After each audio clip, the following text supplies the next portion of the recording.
Hi guys, welcome back to my channel, or if you're new, welcome. My name is Monica. I try to put out beauty and makeup related videos every Monday and Friday. This video is really exciting for me. It is my very first project pan that I am putting up on this YouTube channel, and it is a Pan That palette for 2018. I will give credit where credit is due. LS was the channel that really inspired me to begin panning my makeup, so I'll go ahead and link her down below. In the past, I have hit pan on a couple of products and a couple of eyeshadows, but never an entire palette. So my goal for this project is really just to hit pan on each one of these shadows. And I did pick a palette that was more neutral, a little bit, I don't want to say on the safe side, but a little bit of a safer choice for a Pan That palette.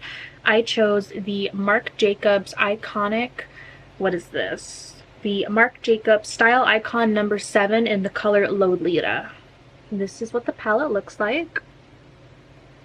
We have 3 mattes over here. This one is a pretty glittery shade. I will have swatches a little bit later on. This one is a satin, and then these 2 are metallics. Now, it is a very neutral palette, but it is one that I know that I will reach for every day. And it is one that hasn't been getting enough love in my collection. So while going through all my palettes, I saw this one and I thought, this is the one that I want to pan. I'm pretty sure that the Lolita palette is discontinued. I did buy this at TJ Maxx for $19.99 a couple of months ago, and I wasn't able to find this one online officially either through Sephora or through the Marc Jacobs website. I will go ahead and insert swatches right here of all the shades. There are 1, 2, 3, 4, 5, 6, 7 shades. As we went over, 3 of them are matte, 4 of them are the other finishes, either the glitter, the satin, or the metallic. Now, the only shade that I find myself thinking is going to be a bit of an issue is this really middle, like glitter shade. It doesn't really swatch really well, as you'll see in the swatches, but I mean, it is really pretty. You just really need to work with it. I have it on my lids today. I did use this palette today, but I did have to use a glitter glue, and you can really only use it on the lid. So the rest of these shadows, I can see myself either working into the crease or working into the outer V, or, you know, really using them more than one way, but that one middle shade you can really only use on your lid. So I do see that being the most challenging shadow to use in this palette, but I'm excited about, you know, the project as a whole. I couldn't really find shade names for any of these, either online or on the packaging or anything. So I am going to just either number them 1 through 7, or just point out, you know, this is the matte cream shade, this is the tan transition shade. But in future updates, I will probably just name them, you know, number 1 through number 7. And as you can see right now, none of them really have a good dip in them yet. I have used the cream shade and the transition shade quite a bit, and I've dipped into the metallics, but these darker shades and this little pink, almost duochrome shade hasn't gotten a lot of love yet. So this is the first look at the palette. So I am really excited about this project. I will be doing monthly check-ins on this. Like I said before, my goal is just to hit pan on every shadow, but if I could use this up completely by the end of 2018, I would be ecstatic. And I think that's everything for this introductory video. Go ahead and let me know down below if it is your first time panning something. I would love to get to know other people that are, you know, just starting on the panning journey. Because while I know other YouTubers and really admire them, I don't really see a whole lot of beginners at this point. So I would love to connect with more beginners. And even if you're not a beginner, if you are panning a palette or you're panning anything this year, go ahead and let me know down below. I would love to connect more with the panning community at large and with other people that are inspired to use up their makeup. So thank you for joining me. I'm really excited about this project, and I can't wait to see where 2018 is going to take us. Thank you for watching. I hope you'll give this video a thumbs up and that you'll subscribe if you like my content and you want to see more updates about the Marc Jacobs Pan That Palette Challenge. And I hope I'll see you in my next video. Bye! Hi guys, welcome back to my channel, or if you're new, welcome. Don't forget to subscribe before you head out today. Today I'm doing my first update for my Pan That Palette 2018. Now if you missed my intro video, I'll go ahead and link it up in the cards, but this year I am panning the Lolita palette, which is one of the Style Icon palettes from Marc Jacobs. I didn't clean it up before this update because I kind of wanted to keep it true to how I've actually been using it, but here's a clip of how it looked in my intro.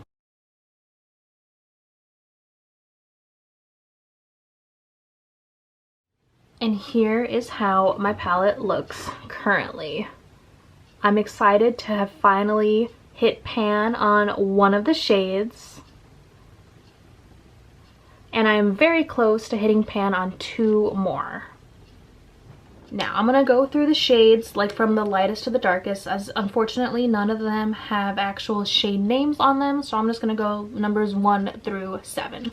Number 1 is this matte cream shade right here, and I don't think it's picking up on camera, but it does have a large dip in it. Like, I'm about to hit pan any day. I just know it. Like, it's gonna happen. I've been using this every day to set my eye primer and to highlight my brow bone, so I am hoping to hit pan on this one very soon. This next shade, shade number 2, is like a nice transition color. Whenever I do a neutral look, I've been using this as my transition crease color. There's a little bit of a dip in there, but I still got a bit of a ways to go. Shade number 3, this dark brown shade, I haven't gotten a whole lot of use out of. I think I'm going to start using it to like set my eyeliner just to see if I could get a little bit more use out of it. Because I'm wearing it on my eyes today on the outer V. I use it to deepen it up a little bit, but honestly, I'm not a huge fan of, I don't know if I can really explain it, but whenever you build it up in your outer V, it just looks muddy. Like, it's not a true brown, it's like a brown gray, a bray.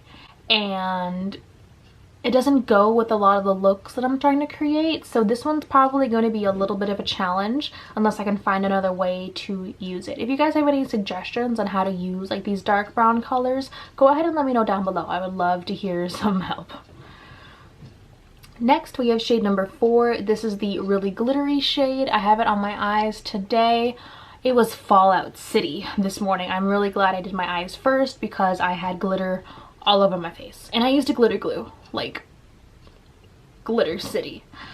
I do have a little bit of a dip in this one. I'm not sure if you could pick it up on camera, but since I can really only use this on my lid, I'm not sure how long it's going to take me to hit pan on this one, but just because of how like Fallout-y it is, maybe it won't take too long.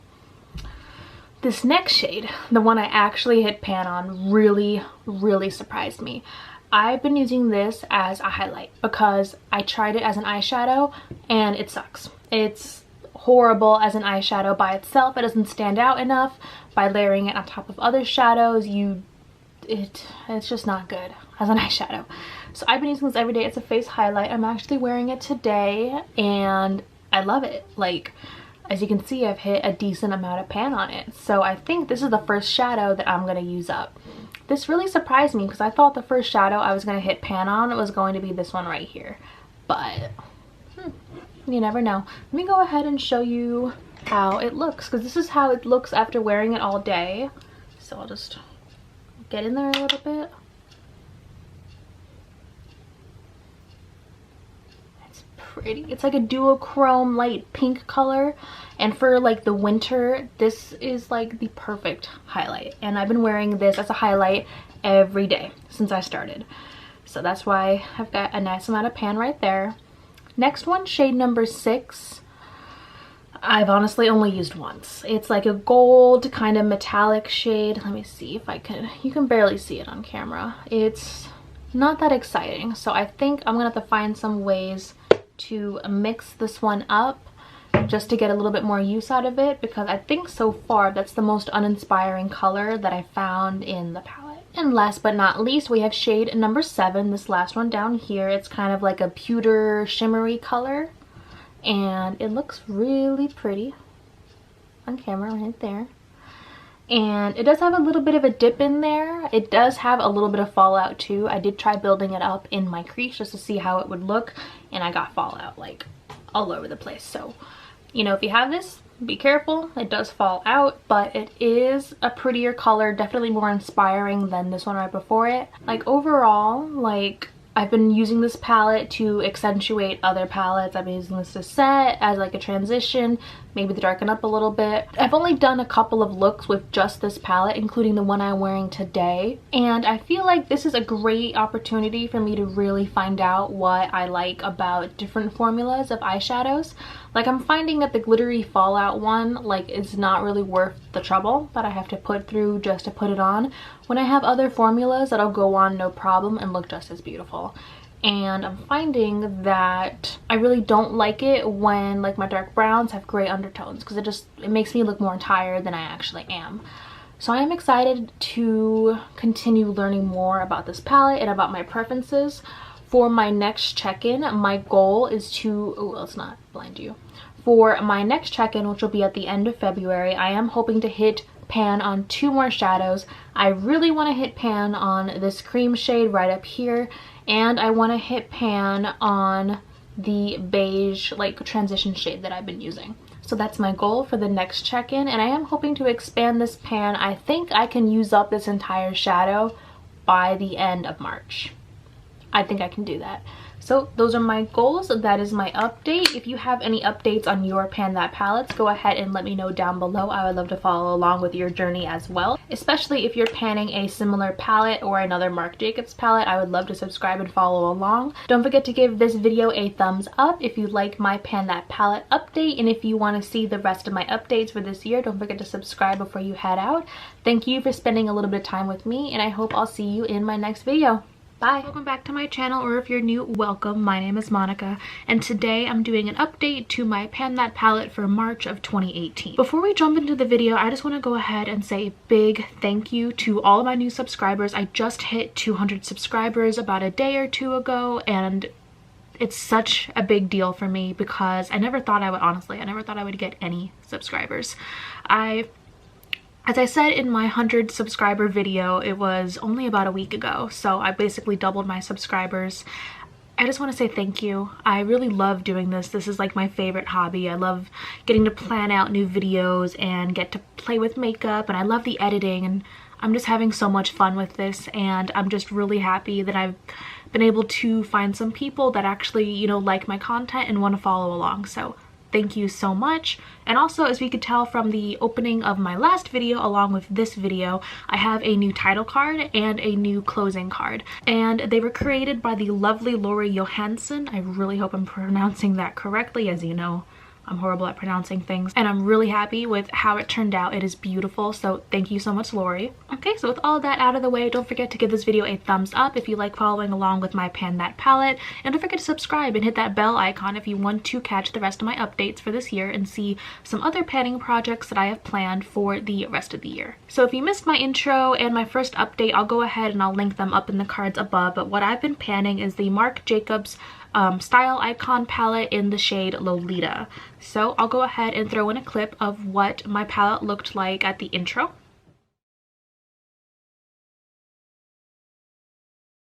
And what it looked like at my first update.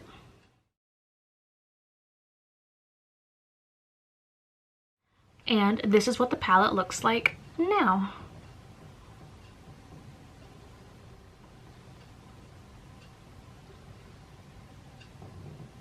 So as you can see, I have hit pan on a new shade, the first shade right here, the cream shade, and it's a sizable amount of pan. Like, I was really surprised that I was able to expand the pan that fast. And then I have expanded the pan in this shade right here, which is the one I've been using as a highlighter almost daily. It's kind of hard to tell on camera, but there's a sizable dip in this light beige shade right here, and a little bit of a dip only in the dark brown, which is what I've been using to fill in my brows. So I'm seeing some great progress essentially with this half of the palette right here. I am finding it difficult to use like these shimmery shades right here on the end.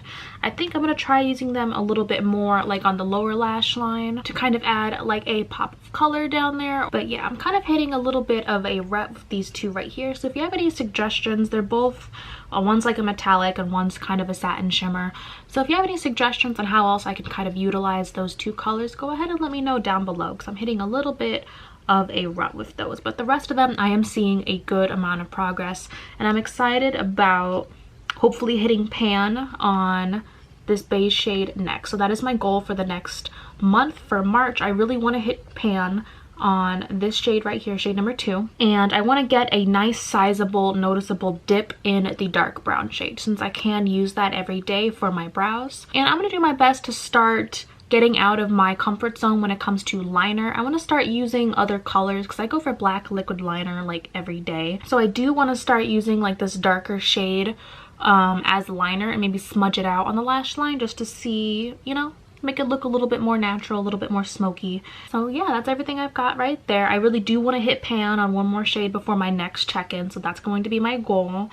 And just try to figure out more ways to utilize these last 2 shades in the palette. That is it for this update. Thank you so much for watching. Don't forget to give this video a like and subscribe to catch the rest of my updates for my pan that palette along with some of my other videos, and I hope I'll see you in my next one.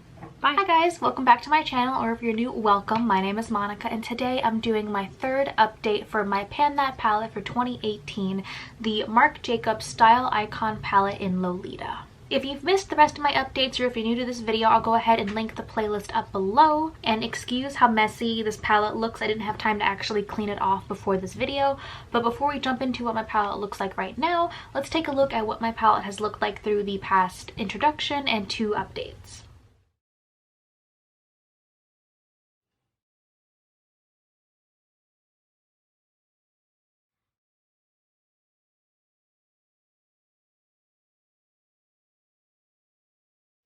Okay, and this is what my palette looks like right now.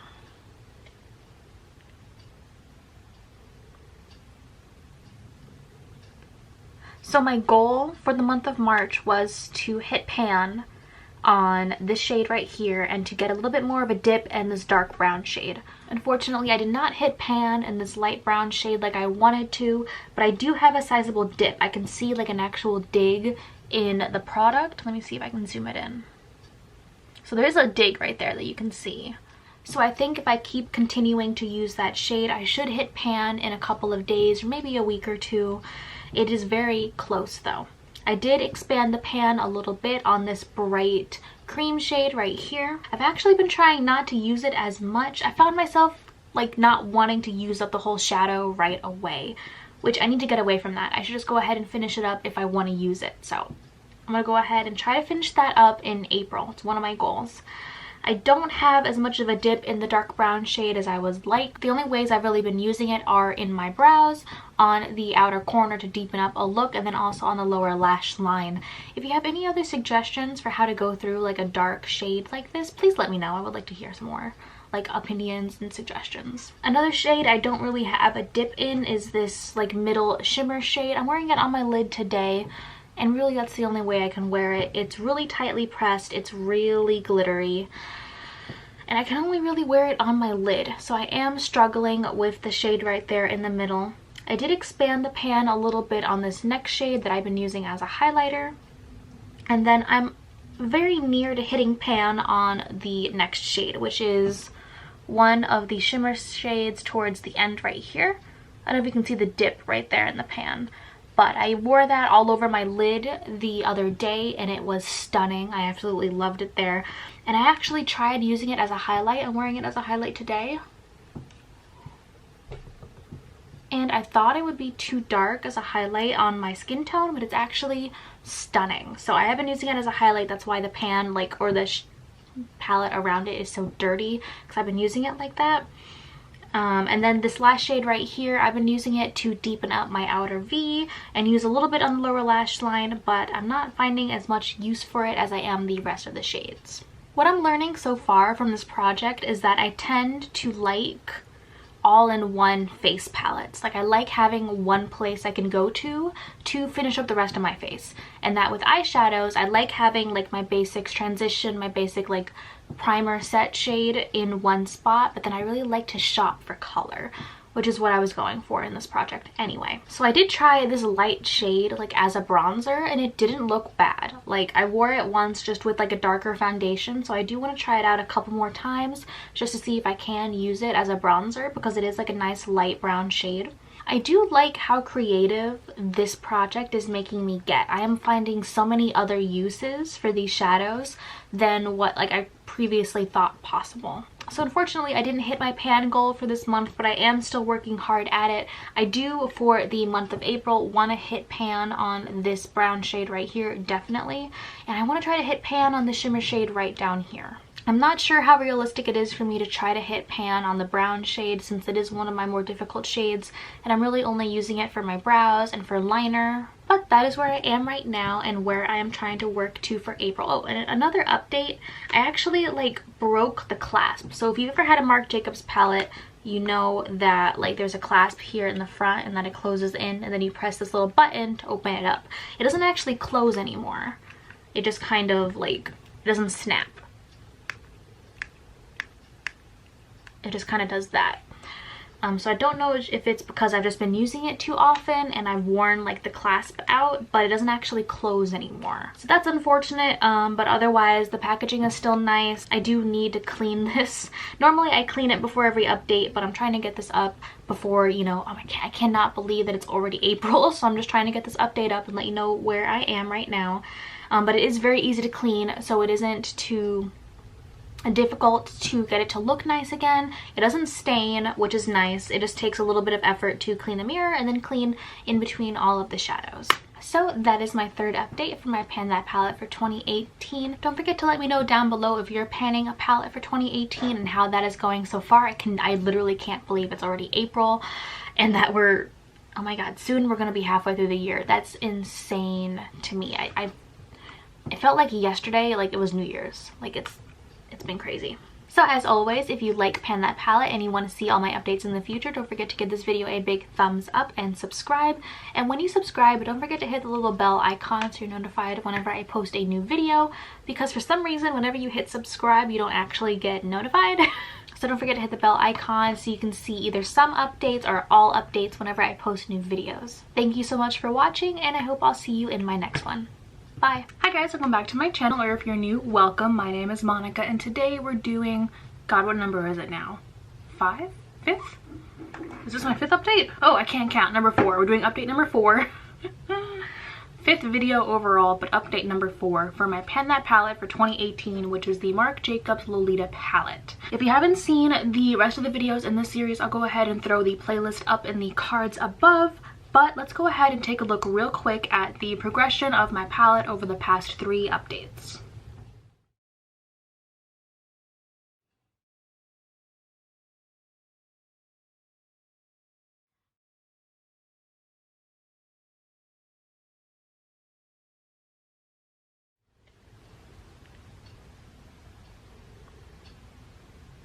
And this is where my palette is right now.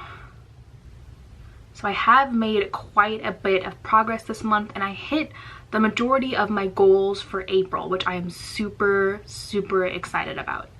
So 2 of my big goals for April were to hit pan on both this light brown shade right here, which I did, and then to hit pan on the second from the last shade down here, which is kind of like the dark, not dark, but like the light metallic brown shade, and I hit pan on both of them. The light brown I was using a lot for neutral transitions, for neutral looks. Even when I wasn't using the rest of this palette, I was reaching for this palette for that shade when I knew I was going for a more neutral look. And the shade down here I also love as a highlighter. What I'm learning is that I love having all-in-one face palettes, and I actually just picked up a face palette from Too Faced, and I love having the rest of my face powders like all in one spot. But when it comes to eyeshadows, I like having like the basics ready to go, like the shade that you use to set your entire eye after you put on your primer, the shade you use for a universal transition if you're going for a quick look. And that's what this palette really is. It's really a go-to, quick, everyday, get it out, finish it, get out the door, go to work kind of look. I'm still having a good amount of trouble with the 2 shades here in the middle, the dark brown and then that glitter kind of shade in the middle. I'm gonna work on it a lot more this month though. My goal, I do have a dip in the glitter shade, so I don't know if this is too ambitious, but I want to hit pan on the glitter shade by the end of May, and I think I can do it. Also, I don't know if you could see it in the close-up, but I hit the wall. I expanded the pan a lot on the cream shade, and I hit the wall on this one side. So you can see like there's no more product right here. So I'm just using up like the rest of the ring right there. So I really think I can finish, well, let's not blind you guys. I really think I can finish the cream shade by the end of the month if I use it every day to continue setting my shadow. I really want to expand the pan on the light brown shade, and I want to use up, not use up, but I want to get one of these like lighter shades to the point where the cream shade is. I want to use it as a highlighter enough to kind of get it to be a ring around the pan, just really expand that pan a lot. I did take a decent break during this month from this palette, and then I went back to it, and I think that helps a lot. Like, taking a break from the palette doesn't mean you're giving up on it, because it's a long-term project. Think of it long-term. You take a break, you use some other palettes, use some other shadows, and come back to it, and you've got fresh eyes and you've got a renewed like purpose to it. So I don't want anyone to like feel bad about taking a break from their palette, because it was only when I like took a break from this palette for almost like a week and a half that I made the most progress and hit the majority of my goals, as opposed to every other month when I was doing my best to use it every single day. So that's my quick little palette update and where I'm looking to go towards May. I will definitely have another update up by the beginning of June. Oh, I can't believe summer's already here, guys. Like, it's here. I've got my air conditioning in. It's hot. But I'm really excited. I think like it's not until now where I'm thinking like it might be doable for me to actually use up, if not all, the majority of these shadows by the end of this year. So thank you so much for watching. Don't forget to give this video a thumbs up if you like Pan That Palette and you want to see the rest of my updates. Don't forget to subscribe and hit the little bell icon so you're notified whenever I post a new video. And I hope I'll see you in my next video. Bye! Hi guys, welcome back to my channel, or if you're new, welcome. My name is Monica, and today I'm doing my 5th update for my Pan That palette for 2018, which is the Marc Jacobs Style Icon palette in Lolita. If you haven't seen the rest of my updates or the introduction, I'll go ahead and throw that playlist up in the cards right up here so you can track along and see everything in detail. Before we jump into how my palette looks right now, let's go ahead and take a look back on the progress I've made over the past 4 updates.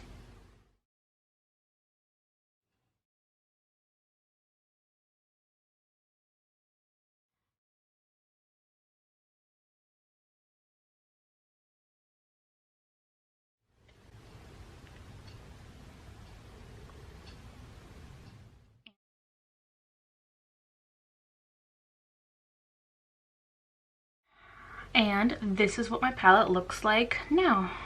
I actually finally finished an entire shade. That cream shade right there, there is no more product left in the pan. It is an empty pan.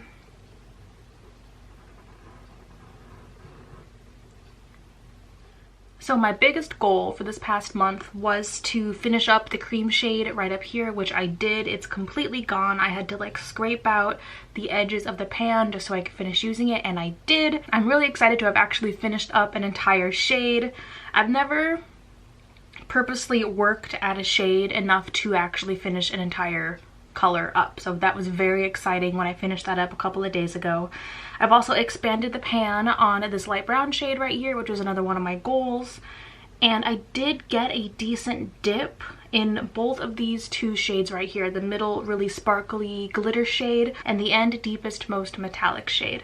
I've actually not been using these 2 lighter metallic shades as often because I've really been focusing more on the deeper shades. Like today I've got a very dramatic eye look on, but recently I've been very inspired by smoky eyes, by darker shadows.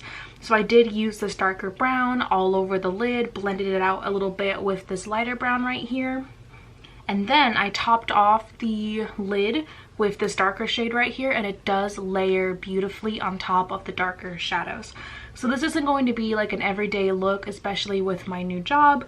But you know, it's fun. It got me out of my comfort zone, and I ended up with a look that I ended up really enjoying. So I am focusing on those shades, and I am liking this lighter middle shade right here, the glitter shade. I've been using it a lot more, not with this palette, but I've been bringing it in with other looks that I've been doing with other palettes, and I find that I like it a lot better that way because I feel like it really can add a pop to the inner corner, to the lid, when I'm working with other color shadows and not just like these kind of neutral tones. So I hit all of my goals except for expanding the pan a lot on these 2 lighter shimmer shades right here. I am going to be focusing more on those as highlighters in the next couple of weeks, so I am hoping to get them to the point where I had the cream shade last month where it was just a ring around the pan.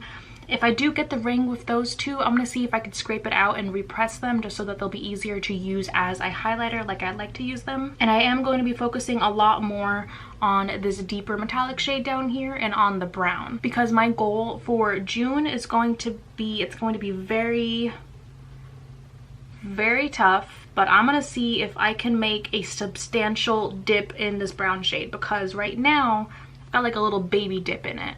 But I think I can use it, especially with my new job. I'm gonna need to go for more neutral looks. So I think I'm just going to be doing, I think the look I wore like in my second update, it was just a very nice neutral, a little bit of shine on the lid. I'm probably going to be using that as my go-to for the first couple of weeks of my job. So I am gonna try to get a dip in that shade, and I wanna hit phone, and I wanna hit pan on this shade right here. I think I can do it with that glittery shade, especially if I use it on my lid every day before work. It is a little bit chunky, so when I do dig in to use it, a little bit of excess product comes off. I do try to use all that excess product, so I feel like that's another reason why it might be a little bit tough to hit pan on this shade, but I'm gonna do my best. So goals for this upcoming month: expand the pan on the brown, get a nice dip in this dark brown, and hit pan on the glitter shade. My foundation looks a little off today. I'm actually trying out a sample of a new foundation, so I didn't get it like color matched, but I am really liking the foundation. And then also, before we leave, the lip color that I'm wearing today that I love to wear with like any dramatic dark smoky eye. This is Wet n Wild Mechalast Liquid Catsuit in Nudie Patootie. It's one of my favorite nude lipsticks. Alright, so that's everything for this update for my Pan That palette. Let me know down below if you're panning a palette and how that is going. We are basically at the halfway point. I think after June, it's like halfway. So I think I'm at a pretty good point to be halfway through this project, and I'm really excited that I finally was able to finish up a whole shadow and that I have pan on so many other shadows in this palette. So thank you for watching. I hope if you liked it, you'll give it a thumbs up to let me know, and don't forget to subscribe and hit the little bell icon so you're notified whenever I post a new video, and I hope I'll see you in my next one.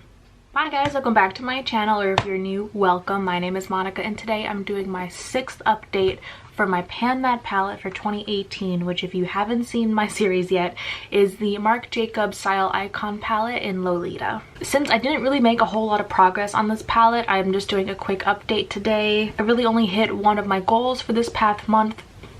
I only hit one of my goals for this past month, so I thought I would just jump on and do just a quick overview of what I've been able to accomplish and what I'm looking to do.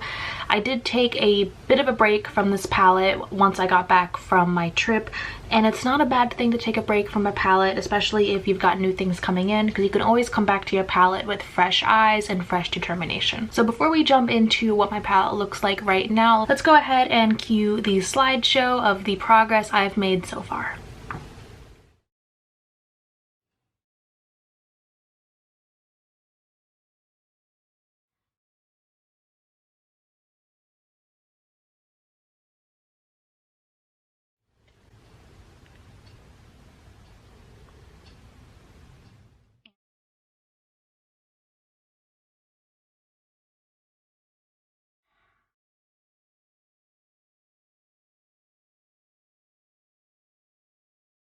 And here's my palette currently.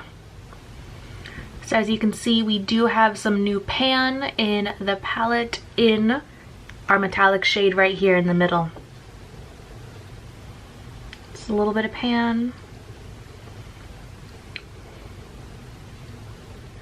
So I had 3 goals for this past month, which was to get a nice dip in the brown shade, to hit pan on the glitter shade, and then to expand the pan on every other shade. I've been focusing a lot on the glitter shade. I honestly haven't really touched the rest of the shades because I was focusing on that one, and by doing that I was able to hit pan on it. But now that I've done that, I think I'm going to step back a little bit from this shade and then from the palette a little bit more, just so I can get some new inspiration, some fresh eyes. But I am so excited that I now have pan in all the shades but 2. Once I hit pan in every shade, I think I would be incredibly excited, because I think that was my original goal at the beginning of this project, since I had never purposefully panned anything before. My original goal was just to hit pan on every shade, and I'm almost there. I'm at the point where I think now I could probably actually finish this up by the end of this year, which is really, really exciting, especially for a first project. So that was my only progress for this past month. I am going to, like I said, take a little bit of a step back from this, but I do want to focus on just expanding the pans in the glitter shade and then these two shimmer shades right here. So I'm going to set the bar a little bit low for this next month, just because I know I will be experimenting with some new palettes that I really want to do videos on and just really actually like put to the test. So this one probably won't get as much love over the next couple of weeks. Thank you so much for watching. I hope if you liked it, you'll give it a thumbs up, and don't forget to check out the playlist of my Pan That palette for the entire year. I'll throw that up in the cards right up here so you guys can check it out, and I hope I'll see you in my next video. Bye. Hi guys, welcome back to my channel, or if you're new, welcome. My name is Monica, and today we're doing my 7th update for my Pan That palette for 2018, which is the Marc Jacobs Style Icon palette in Lolita. It is like storming today, so if you hear thunder and lightning and rain, I'm sorry. I told it to shut up, but it did not listen. So before we jump into this month's video, don't forget to give this a thumbs up if you like Pan That palette, and don't forget to check out the playlist of all my Pan That palette videos so far. They'll be right up here in the cards for you guys to check out. And if you haven't already, subscribe and hit the little bell icon so you're notified whenever I post a new video. So this is going to be a quick update because I barely touched my palette. I know. My god, the thunder is actually like really starting. So even though I didn't really make any progress, let's go ahead and take a look at my progress from the past few updates, and then I'll show you what my palette looks like now.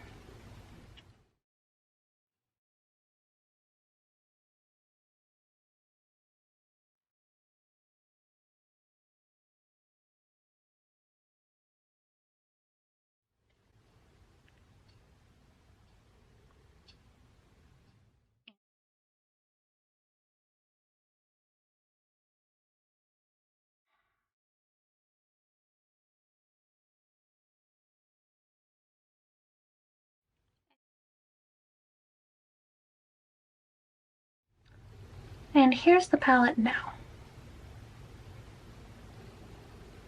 Yep, pretty much identical from the last update. I really don't know what it was. Like, I started off the month of July like feeling really like pumped, and I really wanted to spend more time with this palette and get a lot more done. I barely reached for it, and I wasn't even reaching for like really new palettes because I haven't bought like a whole lot of palettes this month. I just was reaching more for like old favorites, most notably the Too Faced Sweet Peach palette and Subculture, which I'm wearing on my eyes today. I don't know what's really been drawing me towards those two palettes, but those are the ones I've really been reaching for this past month over my Pan That palette. I've been reaching for this light brown transition shade when I've been working with other palettes, just so I could actually grab the palette. But I think I only did one full look of this palette throughout the month, which is, I mean, a little bit discouraging. But I also think this is probably just like my slump. Like, this was the halfway month, and I feel like I've always said like breaks are okay and everything, but I really do. Ooh, thunder. But I really do want to buckle down and really focus on this palette over the next few weeks. So I'm not going to put any like specific pan goals in, if that makes sense. What I really want to do is just focus on the palette and my relationship with it. So my only goal for this next month, for August, I want to do 1 week, 1 palette with my Pan That palette. I've never done a 1 week, 1 palette before, so it is going to be a bit of a change for me. I'm probably just going to use it over the course of a work week, 5 days, Monday through Friday. If you guys want me to record that, let me know in the comments below, because I could make a video out of that if you want to see my looks. They're all going to be fairly neutral, fairly work appropriate, but if you want to hear about that, I'll probably talk more about the whole experience in my next update. But if you want to see a full video on just the 1 week, 1 palette with this, I'd be more than happy to do so. Just let me know below. And I think that's really going to put me back on track with this palette for the rest of the year. So that was a really short, sweet, to the point update. I hope you guys liked it. If you did, don't forget to give it a thumbs up, and I'll see you in my next video.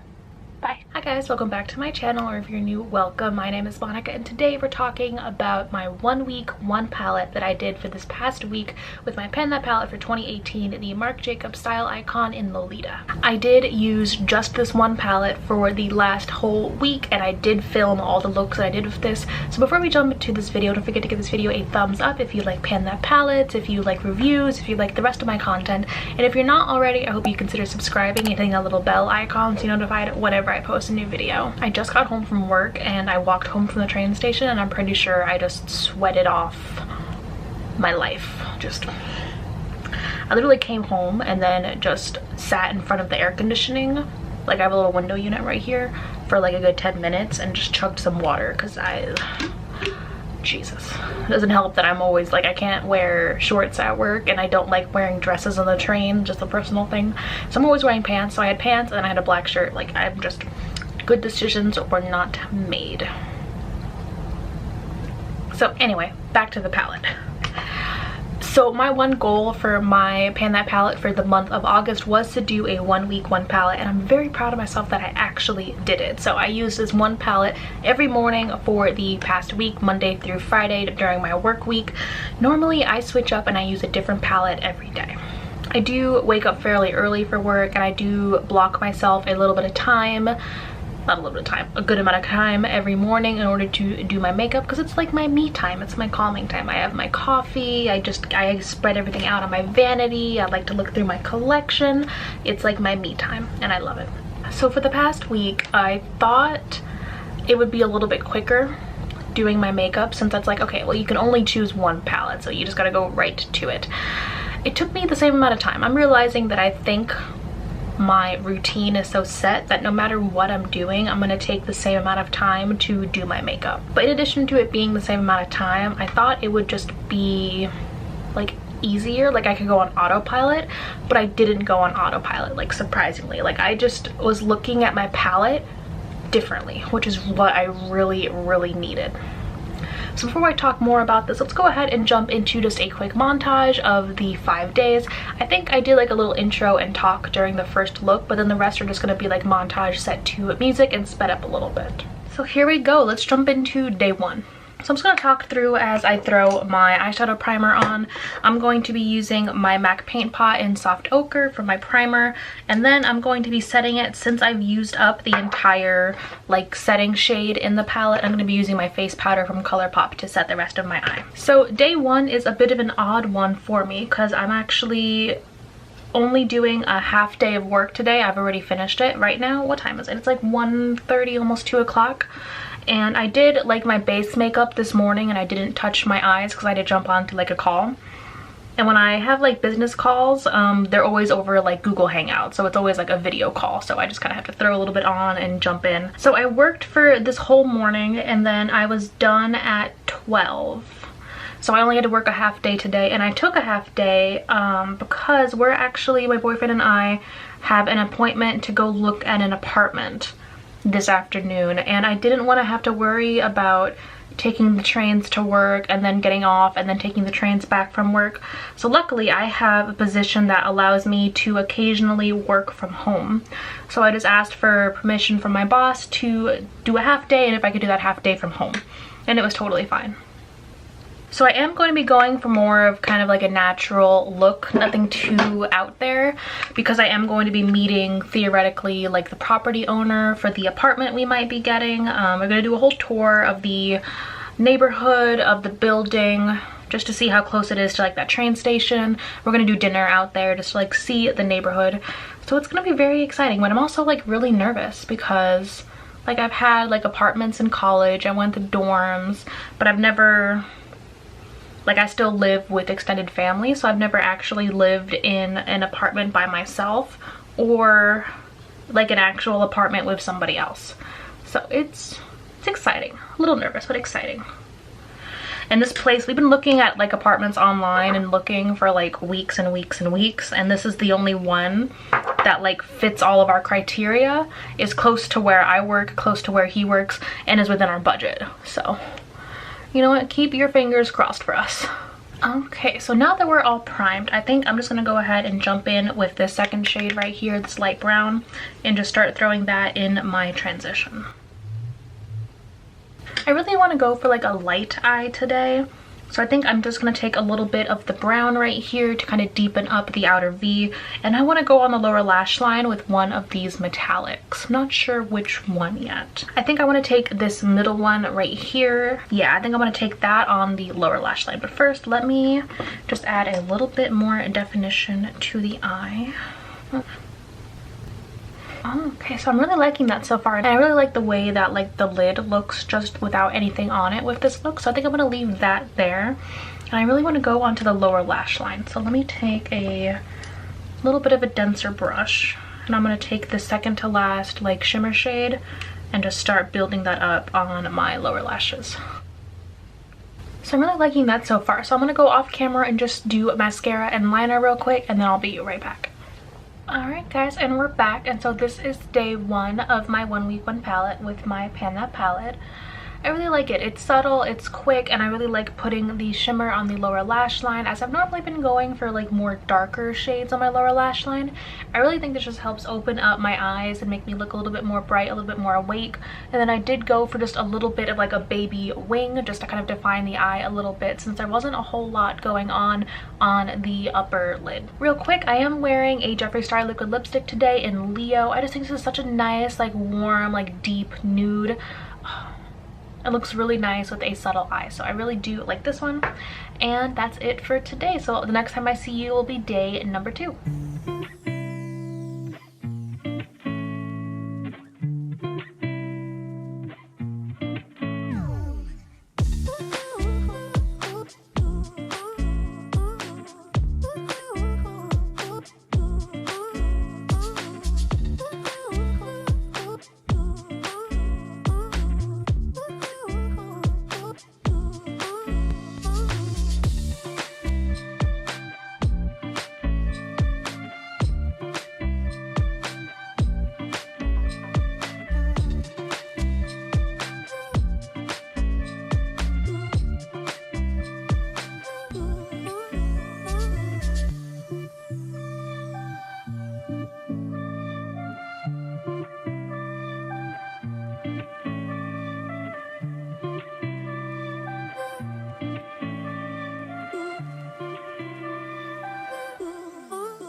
So those are all the looks that I did this past week with my Pan That palette. I will say, of course, it's a neutral palette. They were a lot of neutral looks, a lot of really subtle looks. But I found that by focusing more on the application and less on the palette, I was actually coming up with better looking like looks. Like I got the most compliments at work, even though these were some of my most subtle looks. I really liked the cut crease that I did, because like halfway through I was like, what did I do? Like, well, this looks terrible. But then at the very end it really all came together and it ended up being one of my favorite looks. And I had not gone to a cut crease for a long time, so just getting myself out of my comfort zone and experimenting more with the shapes of my looks and with the like application really helped me get out of this rut that I've been having with this palette. I was also just using different colors in different ways. Like I was afraid of using this really dark shade at the very end all over my lid, but in the last look I think it was, I did do this all over the lid and just blended it out into the crease, and it was a very pretty look. I also found that I really enjoy using this glitter shade like as an inner corner highlight. All I have to do is pop a little bit of glitter glue and it makes a really bright, blinding inner corner highlight that looks really pretty no matter like what look that I do. I also found that for this brown shade, in addition to using it for my brows, I actually like filling in my hairline a little bit with it, just because I had my hair up in a bun for a couple of days, and I mean I've got plenty of hair. Like I'm not gonna go bald anytime soon, but when my hair was up in a bun there were certain spots where you could kind of like see a little bit of my scalp, and I just used a little bit of a brush, just kind of put it in, and I actually really liked how it turned out. So I found new ways to use my shadows, I found new shapes to do my looks, and I thought going into this that I was going to be bored and I was going to go onto autopilot, but it really made me get more creative with what I already had, and I was really excited about that. I definitely want to do this with more palettes. Like this is going to be a series. I really want to do 1 week 1 palettes more often. I think that's going to be an awesome way to work through the rest of my eyeshadow palette collection, because I did just do a huge declutter and now I feel like I've pared it down to just what I really love and what I really enjoy. And I just had such a good experience with this, and it turned out so much better than I ever thought that it could have. I had fun and I learned so much. So this 1 week 1 palette did exactly what I was hoping it would do, and just get me re-excited and re-motivated for my Pan That palette, and I cannot wait to see how this project is gonna go for the next couple of months, because I can't believe like there's only a few months left in 2018. And I'm already thinking about next year's Pan That palette, and I think I'm definitely on track to my original goal, which is to hit pan in every shade. But I don't know, I think if I really buckle down, I might actually be able to pan this by the end of December. So thank you so much for watching. Hope if you like this video, you'll give it a thumbs up, and I hope I'll see you in my next video. Bye. Hi guys, welcome back to my channel, or if you're new, welcome. My name is Monica, and I forgot how cute pink lipstick looks on me. They're looking cute. Today I'm doing my 8th update for my Pan That palette for 2018, which is the Marc Jacobs Style Icon palette in Lolita. I have a whole playlist of all my updates on my Pan That palette up until this point, so that'll be up in the cards if you want to check out and catch up before we jump into this update. But before we jump into the video, don't forget to give this a thumbs up if you like Pan That palettes, and if you're not already, I hope you would consider subscribing and hitting a little bell icon to be notified whenever I post a new video every Monday through Friday. So my goal for this past month, the month of August, was to do a 1 week 1 palette with my Pan That palette and dedicate myself to experimenting and just finding new ways of using it, which I did. That video did go up before this one, so if you missed my 1 week 1 palette video, that'll also be up in the cards. So I don't want to repeat myself too much from that video, so I would just like pause just 2 seconds, jump into that video, and then jump back. So as I said in that video, my 1 week 1 palette went spectacularly well, and I just felt so much better about this project and about just everything. That was the best decision that I made. If you're in a rut with your palette, I would highly suggest doing a 1 week 1 palette with it, really sitting down, looking at it, experimenting with it, trying new things. I actually forgot to show you guys what the palette looks like right now, so let's jump into the montage of all of my updates, and then I'll show you my palette now.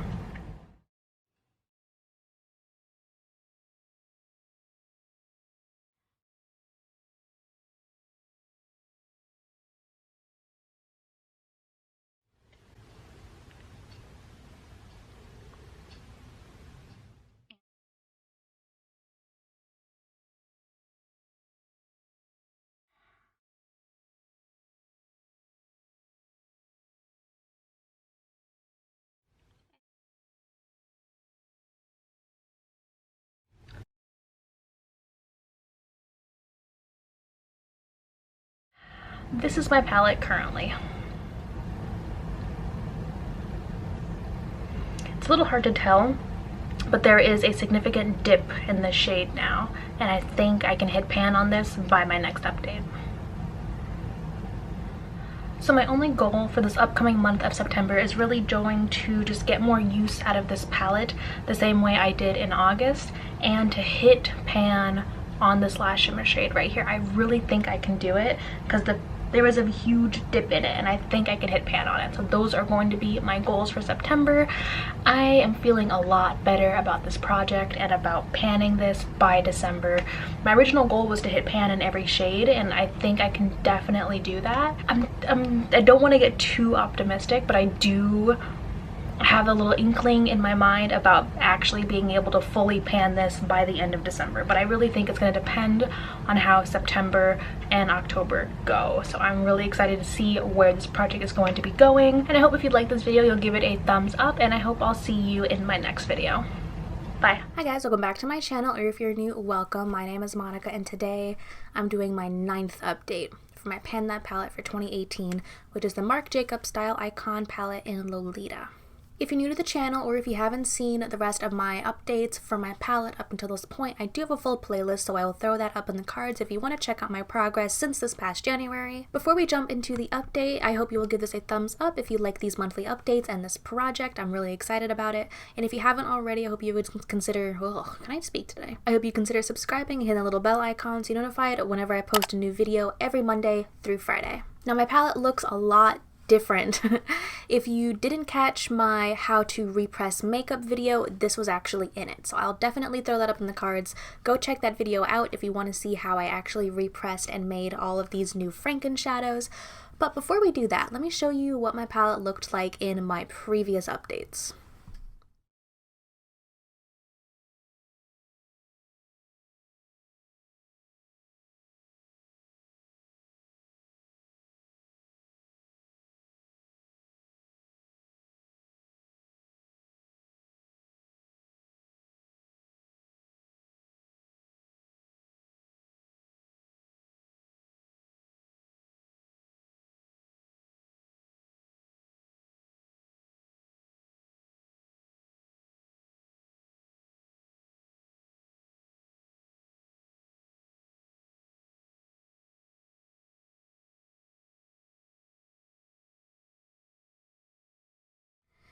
And this is my palette now. You see there's a lot of empty pans here. So what I did is I took the remains of the last shades that I had, and I made 3 Franken shadows. This dark shade at the end is the very dark brown shade and the darkest shimmer shade. This shade right here in the middle is actually the 2 mid-tone metallic shades that I liked using as a face highlighter. And then this very last shade is what was left of the glitter shade from the middle of the palette and the lightest brown like transition shade. Again, I do show you the full process of how I repressed these along with how they look and swatches and everything in that repressing video. So if you missed that, please check it out. But I'm really excited about this. I've already used the shades. I can get a nice simple eye look out of this that doesn't take that much time at all. And I really liked how all the shades came out, which I was actually a little worried. I wasn't like 100% sure if the shades were going to look great after making Franken shadows or not. I will say the glitter shimmer shade that I made, the last one right here, it is very like soft, the same way that the glitter shade was. So I have to be a little careful when I dip into that because there is a bit of kick up from that. But another thing I noticed is that I didn't realize this until I was scraping it out to actually make a Franken shadow, was the reason I was having so much trouble with that dark brown shade is because it was so hard pressed. I almost couldn't get it out of the pan. I had to actually stab it and like scrape around. It was pressed really hard. Like, I think harder than any other shadow that I've worked with. So I am actually proud of myself that I was able to get such a big dip in it up until that point, since it's such a hard pressed shadow. But I like it so much better mixed in with that dark shimmer shade because it lightened the brown a little bit and I get a nice just kind of I get a nice like wash of brown as opposed to just too much brown on the eye. The shimmer shades are actually beautiful together. That middle shade right here, I love using it on my lid. I love using it as a face highlight.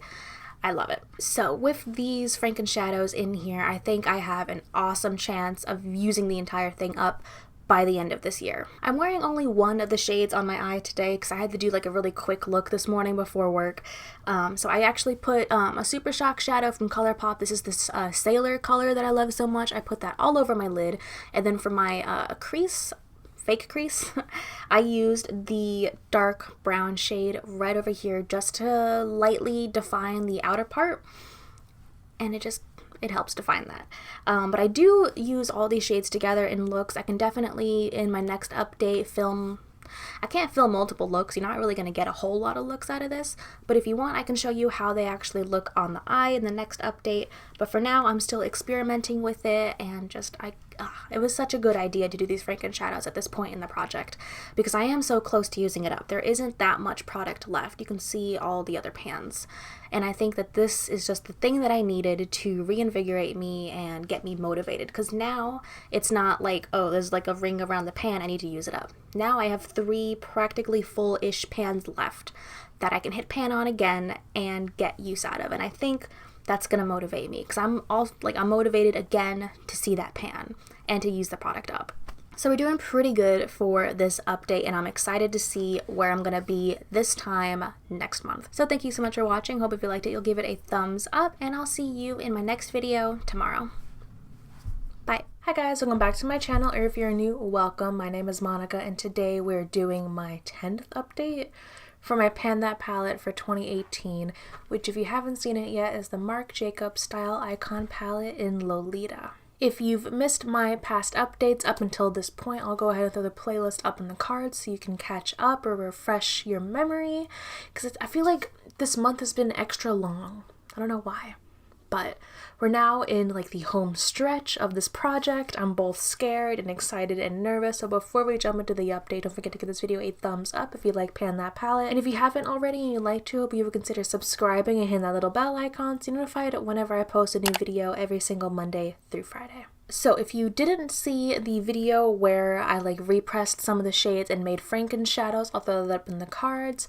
But before we look into what my palette looks like now, let's go ahead and jump into the progression of my palette over the past updates.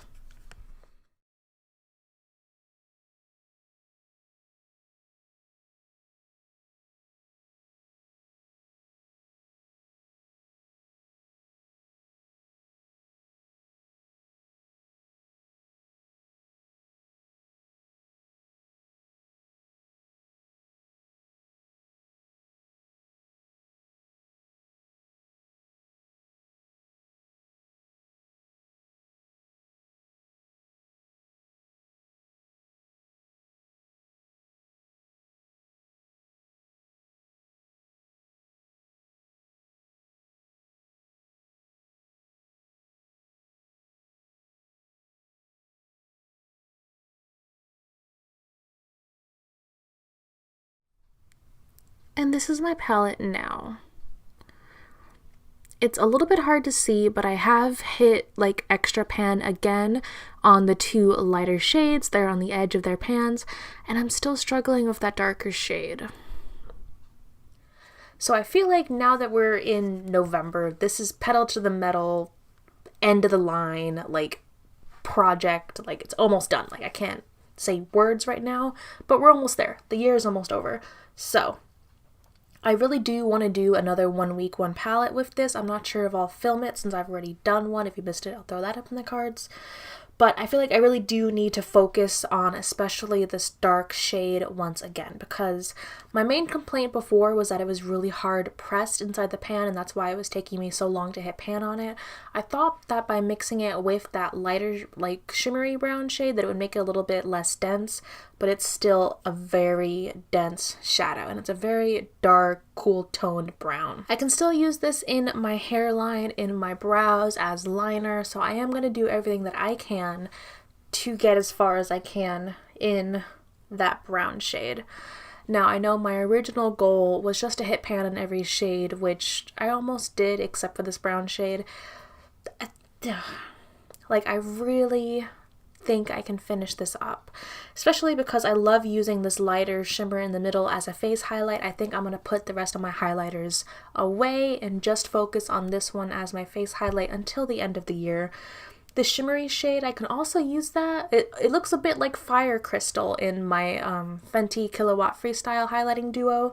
It could make a really intense face highlight, so I might use that, especially as we're getting into the holidays and we're getting into some more glam looks. I just need to focus on this brown shade. I feel like that's still going to be my hang up into the final stretch of this project, but I cannot put down the progress that I've made so far. I have gone so far with this palette, and to only have this much product left is amazing in and of itself. So I don't want to be too harsh on myself if I don't end up using the entirety of every shadow in here, but I feel like at this point, if I just buckle down and focus and use the palette every day, I think I can do it by December. Also, quick question. I've decided on my Pan That palette for next year already, and I want to know what you guys think. Would you like to see an intro to a Pan That palette for 2019 in December, or would you like to wait to have that first intro video in January? Because I've already seen some people, I don't want to start my 2019 Pan That palette now. If I were to do the intro, it would be in December, but to me, I don't think it's fair to call it a 2019 Pan That palette if you're starting it in August or September of 2018. I think it's a bit early, but I mean, anyone can really do what they want, but personally, I would either start it in December or January. So let me know. I'll throw a poll up or something. Let me know if you guys want to see that intro for 2019 Pan That palette either in December or in January. So that is all the updates that I have for this month. We only have 2 months left. I cannot even believe it.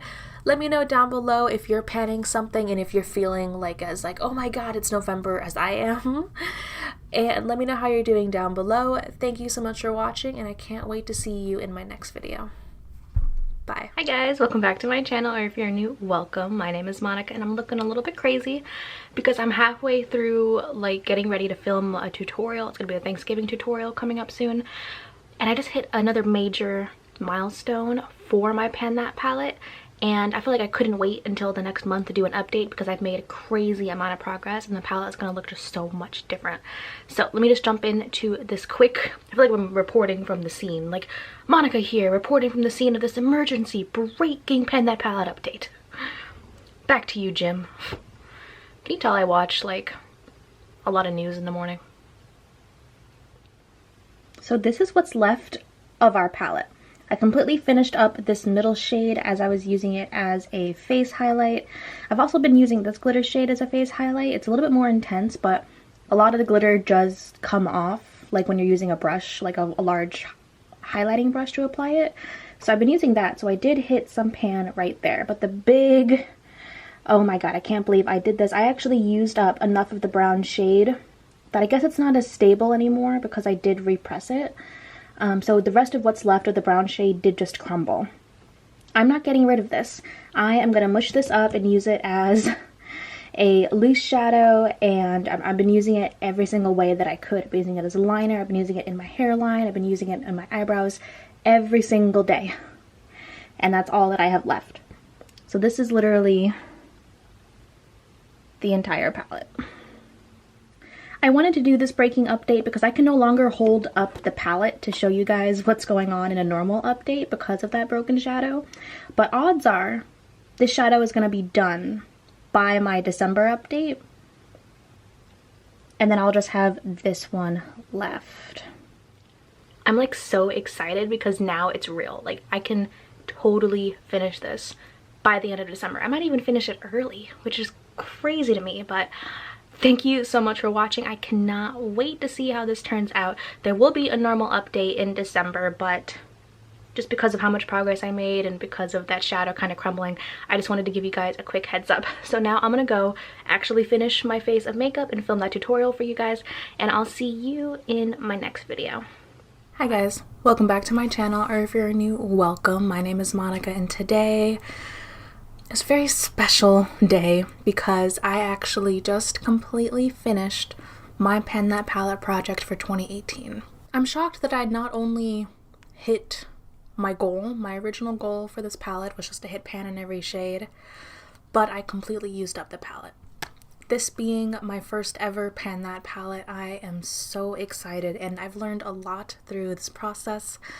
So before I get more into that, don't forget to give this a thumbs up if you like this project pan project. Don't forget to check out the playlist of all of my updates up until this finale. I'll throw that up in the cards if you're interested.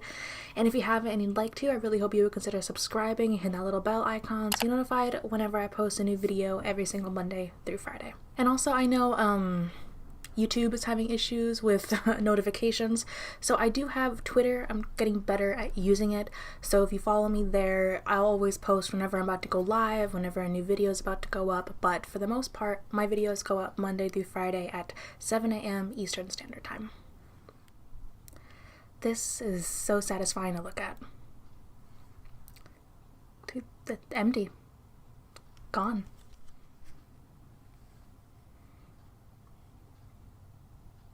Let's go ahead and roll that slideshow for this palette one last time.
So if you missed my last update for this palette, I had an emergency update because the brown shade at the very end of the palette had totally crumbled, and I was using that in my brows, in my hairline, liner, everything I could, but I could no longer hold the palette up because it was crumbling. And then the last shade I had left was my Franken shadow of the really glittery kind of glitter bomb shade and the lightest light brown shade. So that was the last shade that I had left. I used that as a face highlight for the remainder of that shadow, and I have a completely clean palette. I'm so proud of myself. I'm just gonna go ahead and say that. I am really proud that I started in January. I started this project, my very first pan project, and actually followed through with it. And I learned a lot. So I think the biggest thing that I've learned is that you can make your own rules when it comes to panning your makeup. And I mean, that sounds a little bit silly, but what I mean is that for the longest time, I didn't want to like create Franken shadows because for some reason I thought like that would be cheating because you're not using the shadows as they are in the pan. Like, panning doesn't mean you have to use the shadows in the way they're laid out, the way that they're meant to be used. And I think that's the best thing I could have gotten out of this project, is just, as someone who loves makeup, just finding different ways to use makeup, finding different avenues to go about and bring out more creativity. I really appreciated that, and I had a lot of fun with this project, even though it was a fairly neutral, let's not blind you guys, even though it was a fairly neutral palette. I thought that would be a great place to start because I thought it'd be a little bit easier to pan. If anything, a part of the project was also trying not to get bored with it, since it is a year-long project. So there were some, weeks where I didn't want to pick this up, but I did. I picked myself up after those ruts because it is such a long-term project, and I think having a long-term project like this is, well, really good for me because it is a year long. So if you have a couple of weeks or even a month where you're just not feeling it and you're in a rut and it's not going well, you still got a long time. It's that year-end rut or the middle of the year rut that I hit, because there was like a month where like I never wanted to touch this, but I still came through and I still finished the palette. So I think those were the best things that I could have learned from this. I'm really glad that I did this project, not only for the panning aspect of it, but also for documenting the first full year of my channel. If you go back and watch that first video, the lighting is garbage.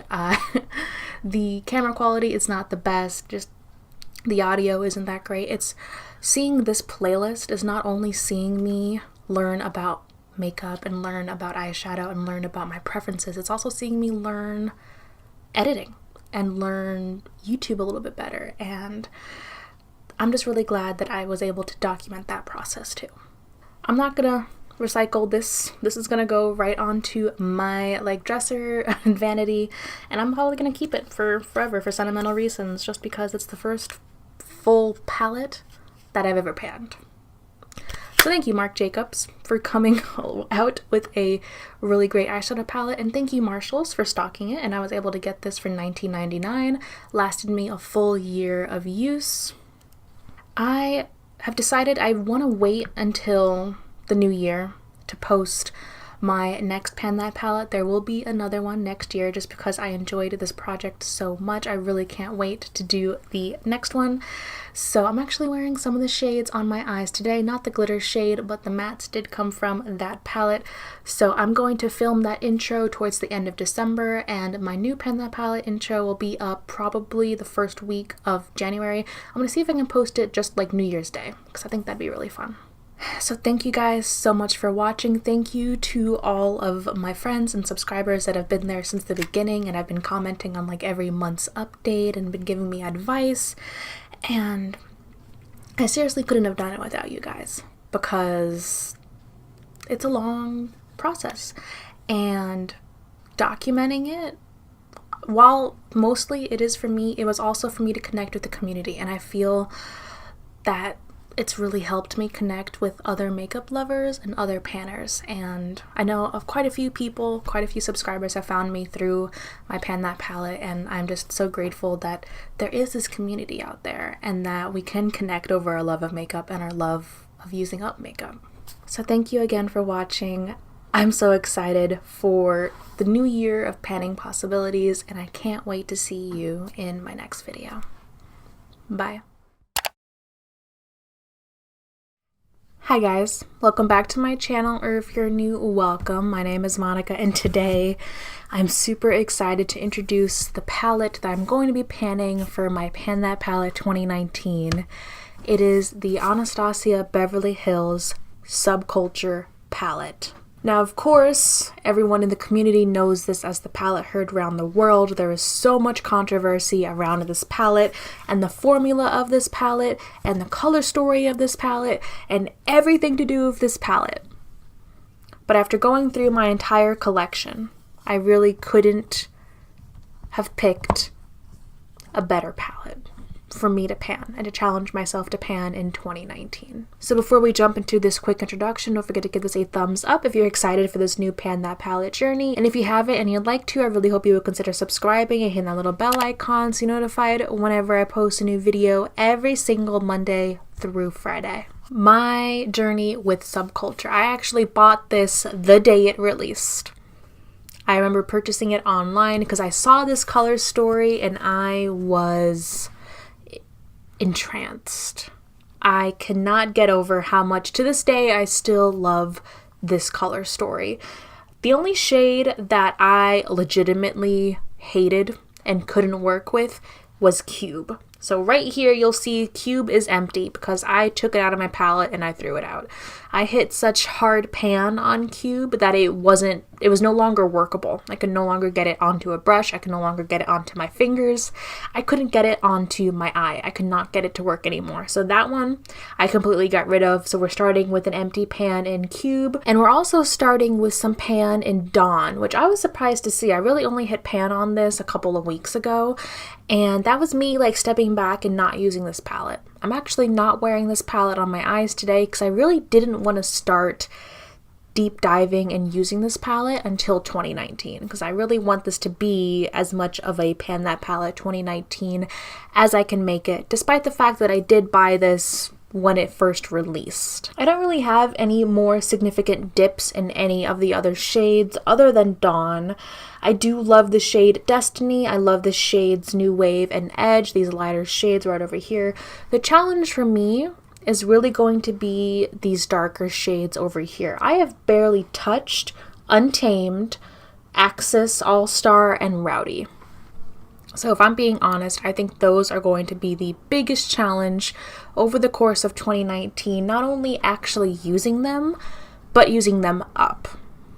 Because with those shades, they're more unique. They're going to be challenging, whereas with Fudge, I can think of a couple of other uses for Fudge.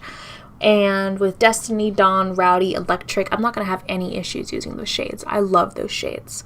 So this project is really going to be challenging me to use basically this half of the palette. I am really excited about this project because Subculture is a palette that just keeps pulling me in time and time and time again. I kept going through my collection and thinking, what can I stick to for a year? And I was going through palettes and I was like, oh, what about the Sweet Peach palette? Oh, what about, you know, a green palette? Oh, what about this palette? And I would think, okay, that'd be nice. But whenever I thought of Subculture, I kept thinking, oh, I can do this. I can do that. I can do this. I can do this video idea. I can do these kind of looks for a certain video. I can do these looks on an everyday work basis. I can do these looks when I want to be dramatic. I just wasn't as inspired by any other palette as I was with this one. And I know it's not going to be easy. I feel like maybe going from the Marc Jacobs palette to this one is like going from 0 to 100. But I think I'm at the place now where I'm ready for a challenge, and I'm ready for this challenge. Speaking of the Marc Jacobs, if you missed my very first Pan That Palette and the journey that I went on in 2018, I will throw that playlist up in the cards if you would like to see me pan that entire Marc Jacobs style icon palette in Lolita. Spoiler alert, I did use up the whole palette by December. So since I was able to do that palette, and since I feel like I'm kind of on like this high and this like run with panning and how great I'm doing, I think I'm ready. I think I'm ready for this challenge. Maybe come December, November, I'll be like, oh, maybe I wasn't ready, but you know what? I'll never know until I jump head first and try. So of course, I will be once again updating this project once a month on my progress. I will be doing plenty of videos about looks of this palette, plenty of videos about multitasking, about my struggles, about my triumphs. So don't forget to subscribe if you haven't already, if you would love to see this 2019 project unfold in real time. And if you want to just catch a past project or a past video, I have plenty of panning projects that I've done over 2018, including a finish or drop 10 by summer, a finish 5 by fall, a finish 6 by solstice. So if you guys want to check out any of those, please don't forget to check out those playlists. I will have all of them listed in the description box down below. Thank you guys so much for watching. If you have any advice, if you also love Subculture, if you don't like Subculture, let me know down below because I'm just so excited to begin this new journey. Thank you guys so much. Happy 2019. This is the first video I will be posting in the new year. I hope the new year treats everyone very well, and I hope we can all find and achieve what it is we are hoping to do in this year. Thank you so much for watching, and I cannot wait to see you in my next video. Bye. Hi guys, welcome back to my channel, or if you're new, welcome. My name is Monica, and today we're doing my first update for my Pan That Palette for 2019, the ABH Subculture Palette. If you missed my intro, I'll go ahead and throw that up into the cards. in the cards so that you can check out the intro and how the palette looked then. Since we only have one update to look back on, here's what the palette looked like in the intro. And here's where we are currently.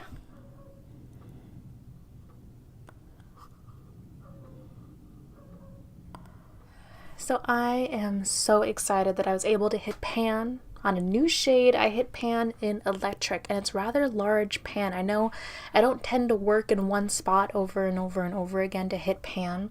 So when I do hit pan, it's kind of large because I do tend to use the entire pan of product. So the pan in Electric is fairly large, and I'm going to be working on expanding that in the next couple of weeks because I have been loving using it as an all over lid shade and as an inner corner highlight. It's so pretty. This look I did use Subculture for today. I actually show you step by step how I did this look in my last Get Ready With Me. So if you want to catch that and see this tutorial, don't forget to jump to that video, and there will be a timestamp. It is kind of a long video. There will be a timestamp when the tutorial begins. You can jump straight to that if you just want to do that. But for the look that I wore today, I had Edge, New Wave, and Electric. And that was it. I've also made significant dents, speaking of Edge and New Wave, in both Edge, New Wave, and Destiny. There are dips that I can see physical dips in. I honestly think the next shade I'm going to hit pan on is going to either be New Wave or Destiny, just looking at the size of the dips in those pans. I honestly haven't even really been reaching for Adorn that much, but I have been experimenting a lot with these darker shades, and I've made looks that I really enjoy out of all the shades except for Axis. I need to figure out how to use Axis. It is fairly patchy, unfortunately. The rest of the shades, I found like a good way to work with them and like make them look really nice on my eye. Axis is the only one where it doesn't look that great.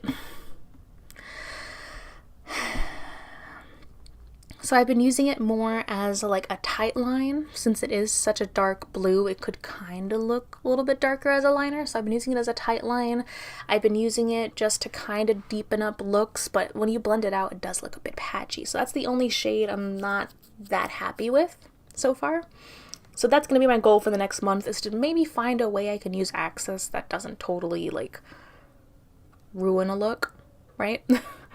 But everything else I'm actually very happy with. Another look that I've been loving is using Roxy All-Star and Adorn. Very pretty look.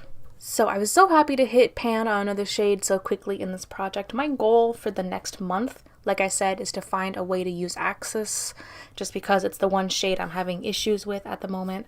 And then I really want to make some more progress on New Wave and Destiny. I think I can hit pan on one of those within the next month or two if I continue working at them, just because the dip, like, there's a dip.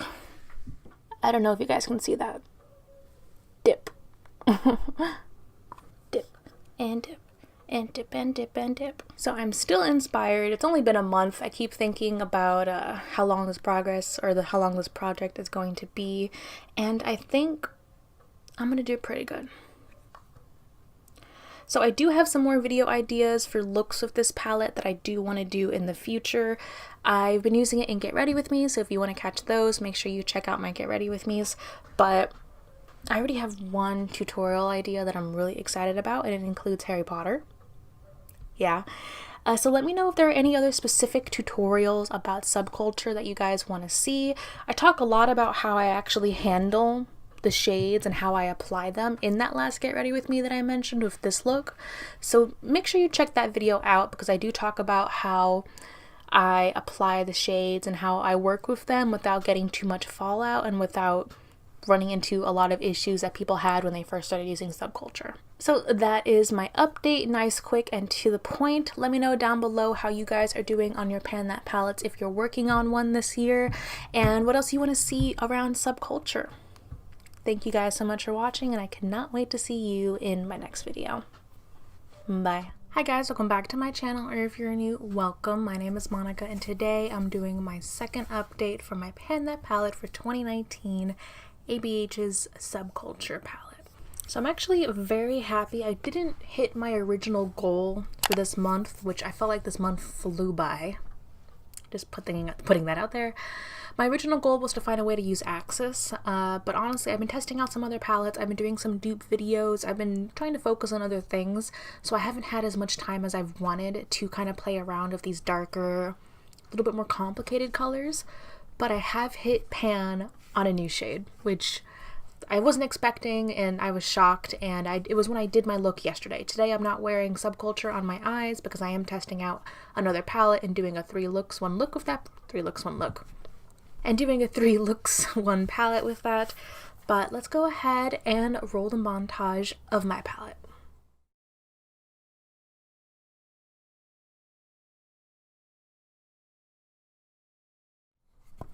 And here's where I'm at now.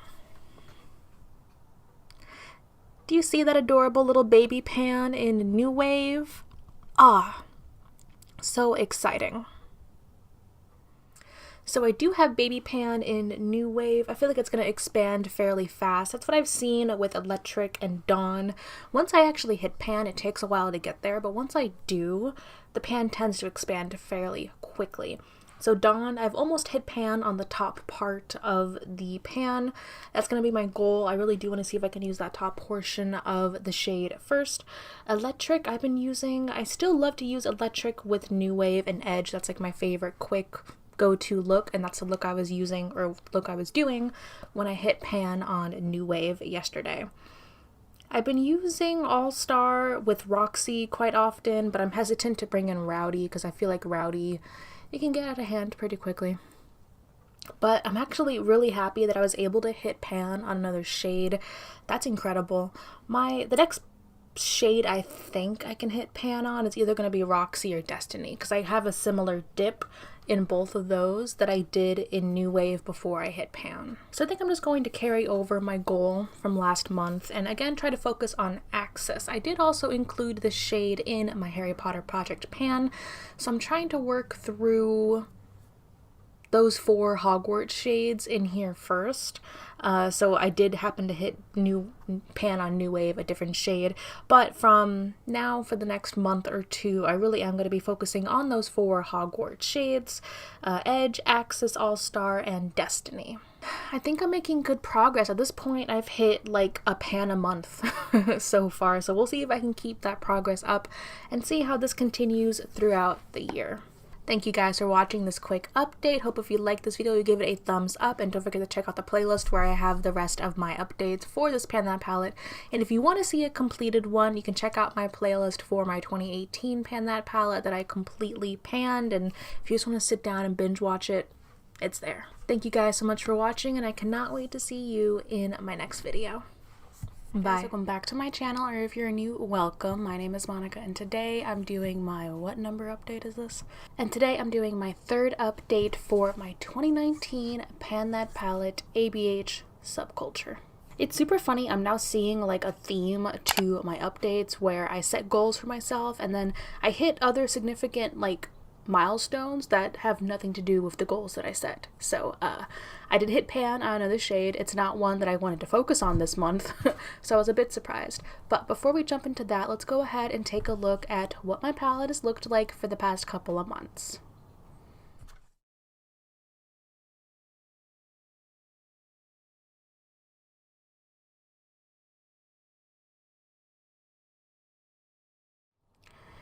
And here is my palette now. As you can see, I've expanded the pan up here in Dawn. I've also expanded the pan in New Wave and Electric, and I've hit new pan in Edge. I was pretty surprised, but also not surprised to hit pan in Edge. I haven't been reaching for this palette as month. I obviously cannot speak this morning. I have not been reaching for this palette as much over the past month because I have been testing out a few other palettes and really going through my collection. So I think I've only really reached for this a handful of times, but when I do, I'm going for one of 2 looks. Either I am doing Dawn with Destiny and Electric all over my lid, or I'm doing Edge, New Wave, and Electric all over my lid. I changed it up a bit today, and I did Edge and New Wave with a Stila Glitter and Glow all over my lids, and I actually really like how it looks. But for the most part, when I've been using this palette, I've been trying to go and use up Edge, because I think I have a really good shot of using up that shade completely just because I can use it all over my lid and I love the way that it looks. So it was a bit of a surprise when I hit pan on edge just because like I knew I had a big dip in this palette, but I didn't think I was going to hit pan that quickly. I think I used it like 2 or 3 times this month and bam, pan. My original goal for this month was to focus on access and how I can use it, but unfortunately, the times I can reach for this palette are before work. And I think this is like the most colorful I can get at work. I wore this look. I'll take off the lipstick. Whenever you see me filming in the morning with a colorful lipstick, odds are I'm wearing this for the video, and then when it's done, I take it off, put a neutral lipstick on, and then I go to work. So I can't really wear something that deep or colorful to work. Like, unfortunately, I feel like this, I mean, I can probably get away with All Star with a light hand, but like Untamed, Mercury, Access, and Rowdy, those aren't really shades I can wear to work. So I feel like that's where I'm struggling a bit because I can't dip into them when I have the opportunity to. I really need to carve out some more time at night to do some just makeup play time and experiment with those shades, and I haven't been making time for that. So I really do need to start making more weekend playtime, nighttime playtime, when I can experiment with these darker shades. So as I've been focusing on Access for so long, I think I need to make my next goal something different because it hasn't really been helping. I really want to focus on Destiny and Adorn, these 2 shades. I have a nice size dip in Destiny. I don't think I can hit pan on it in the next month, but you never know, I might be able to get a couple of really nice looks out of it, and it is a shade I can wear to work if I use a light hand or just use it to deepen out my outer V. And Adorn, while it is kind of a deeper shade, I can get away with this on my lid or in my outer V for a work type of look. So those are the 2 shades I really want to focus on. I would love to hit pan on one of them. Don't think that's realistic because I don't really have a huge dip in Adorn. So I think it's going to be a bit, because it did take me a while to hit pan on electric. The pan is expanding pretty quickly, but it did take me a while to get there. I think my go-to look for Adorn is going to be using Roxy All-Star in my transition and my outer V, and then do Adorn all over the lid. And then my go-to look for Destiny, I really like using it with a light hand in my transition, and then changing my brush using a more dense brush, bringing that into my outer V and all over my lid, and then putting electric all over the lid. I think that looks really pretty. So I think those are going to be kind of my 2 go-to looks for the next month, and we'll see how much progress I can make on that. One last goal I had for last month was to hit the top of the pan on Dawn, and I was almost there. Like, it's so tiny. I know I'm going to hit it the next month, so I'm not worried about that. The only thing I might be worried about is I don't know if I'm going to have to repress the shade, because I have no idea if it's going to like break or not. I really don't want it to break. I really do want to use the whole thing up, so I'm debating whether or not I want to repress Dawn. But since it's such a soft formula, I don't know if I could do it. So that is everything for this update. If you are working with Subculture recently, let me know down below what your go-to looks have been, what you've really been liking. And if you are panning a palette for 2019, let me know down below what palette you are panning and how it's going. Because this is April. Whoa. You know, before we know it, we're going to be at the halfway mark. Whew. Thank you guys so much for watching, and I cannot wait to see you in my next video. Bye. Hi guys, welcome back to my channel, or if you're new, welcome. My name is Monica, and today I'm doing my next update for my Pan That Palette 2019, which is the ABH Subculture Palette. Before we jump into the update, I really just wanted to go ahead and thank everyone for being so supportive and so nice of the little break that I took for the past week and a half or so. It was very much needed. Unfortunately, it coincided with a week that was crazy at work, but overall, things are a lot better. I'm definitely a lot more centered, and I am feeling a lot better. So thank you to everyone. I'm still working on actually commenting back to everyone who commented. I'm a little bit behind, but I will get to everyone that commented on that video and on the last community post that I posted. This is going up on a Wednesday. I'm working for my new schedule to be Wednesday, Friday, and Sunday, and if I do have the time for another video, hopefully having that up on Saturday, though I don't want to rush right into 4 videos a week, even though I already have a whole bunch of video ideas and things I need to like catch up on. I'm gonna try to stick to 3 a week for the most part until I get just a little bit more settled. It is still up in the air whether I'm gonna keep posting them like really early in the morning like I like to, or if I'll start putting them, you know, at night EST time. So let me know down below if you would prefer to see videos posted early in the morning like I usually do around 7 a.m. EST, or if you'd like to see them later on in the afternoons, keeping in mind that they'll be going up Wednesday, Friday, and Sundays.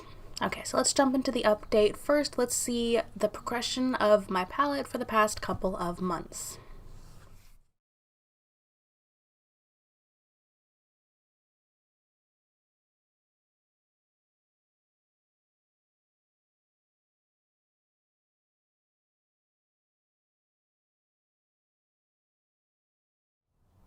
And this is where my palette is at now. Something very surprising happened, and there is new pan in a shade that I did not expect at all to hit pan in. Again, I feel like whenever I set a goal with this palette, I end up doing something totally different, but still good progress. Which is weird. I think I wanted to focus on like Destiny and Dawn and maybe Adorn, and what do? I find out a way to use Rowdy. So Rowdy looks very purple in the pan. Purple in the pan. But I think it was someone who commented that Rowdy looks purple, but when you use it, it's almost like a black shadow. And I was like, oh. So on the brush, on the eye, unless you like really blend it out, if you pack it on, it looks black. And I was like, well, how else could I use a black shadow? My eyebrows and my hairline. So I ended up using Rowdy in my brows every day for the past month and a half. And that's how I hit pan, right there in the middle. And once it's on, it does look very deep, but it doesn't really look purple. It only looks purple in like bright sunlight, which I would say right now we've still had some cloudy days. I'm not outside that much when I have a full face of makeup on, you know? And I actually like the way that it looks. So I've just been using a little bit of Rowdy, and then I use a brow gel. I actually just picked up the new ABH brow gel. I got the shade Ebony. By itself, it's great for like a no makeup day, but when I'm looking for like a crisp brow, I need to use a brow product and then set it with the brow gel. But that's what I've been going to, and I actually really like it. So that's how I've been able to make such great progress on Rowdy, which I really wasn't expecting at all. I expanded the pan a little bit, both in New Wave and in Edge. But to be honest, I haven't really used electric that much. It's actually kind of hard to pick up product now that it's like this. I might have to repress Edge. We'll see how that goes. And I haven't made as much progress in Roxy and All-Star as I thought that I would. My go-to look has still been this light shade look that I'm wearing right now, using Edge, New Wave, and Electric. Though I do want to start moving my new go-to look to use Roxy and All-Star, because I think that's going to be my next go-to wearable, like work-appropriate look with this palette. Because eventually I'm going to run out of all those shades. So I really think that at this point, the only shades that are really being neglected right now are Access and Untamed. So if anyone has any suggestions for Access and Untamed other than using them as like liner, because I've tried doing that, it actually helps a lot if you spray your brush with setting spray or Fix Plus or something, because if you try just using those as liner and going in dry, you're going to get fallout, and that fallout stains, and it's going to ruin everything. It's happened. But if you use it as liner, just make sure you spray it and maybe dab a little on your hand and then go in as liner. It works wonders, because that way you're not going to get any fallout and it looks like a nice dark crisp line. So I think that's what I'm going to try to do going forward, maybe even for Mercury as well, using those as like a wet liner just to get some more use out of them. But yeah, that's the challenge in this year's Pan That Palette, is these darker shades that I don't always reach for on a day-to-day basis. So that's everything. I feel like for this next month I don't want to set a goal, just because I tend to never follow them anyway. But I think I'm actually doing really well. I can't believe I have pan in 5 shades. So I'm going to work on expanding the pan. I'm going to keep using Rowdy in my brows every day, just hopefully until that shade is gone. That would be great. Maybe a couple more months, because I was able to hit pan after a month and a half. So I think after a couple more months that should be gone. And then maybe I could try using a different shade in my brows. What about blue brows? Well, we shall see. So that's everything for this update. Thank you guys so much for watching. Let me know down below how your Pan That Palette for 2019 is going. And don't forget to also let me know when you would like to start seeing these videos go up. If you still like them early in the morning, or if you want to start seeing them later on in the afternoon or evening. Thank you guys for watching, and I cannot wait to see you in my next video. Bye. Hi guys, welcome back to my channel, or if you're new, welcome. My name is Monica, and today we're doing my next update for my Pan That Palette 2019 ABH Subculture. I've actually been able to hit pan on another shade and expand the pan in all the shades that I already had pan in. So before we jump right into this really exciting halfway point update, Jesus, it is the halfway point for this project. Let's see the progression of my palette over the past few updates.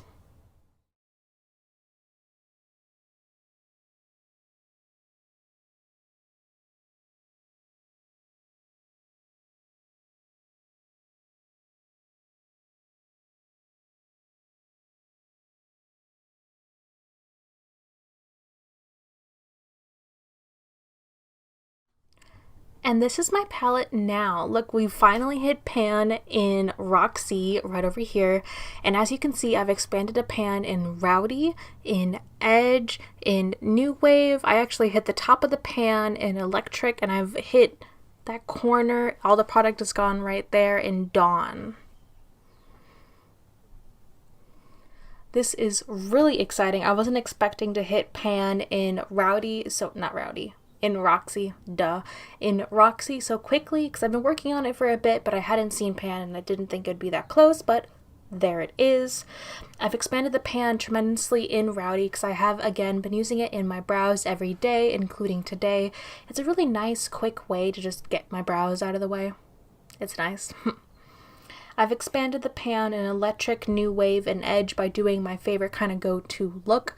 I'm actually not wearing that today. Today I'm only wearing one shade from this palette, which is Edge. I used it to deepen up my outer V, and the rest of the shades on my eyes actually come from the Natasha Denona Sunset palette, which I was tempted to reach for again after seeing the new Sunrise palette come out. I was like, I don't need that. I have Sunset. Let me get the Sunset palette out here.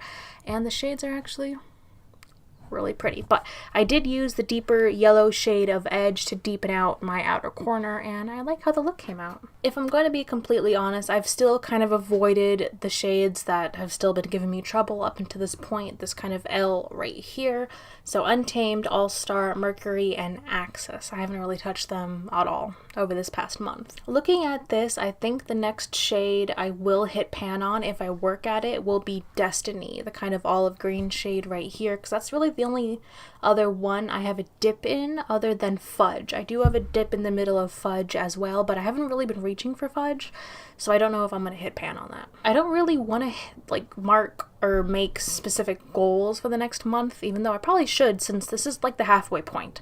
We're halfway through this year and I have to finish this by the end of the year.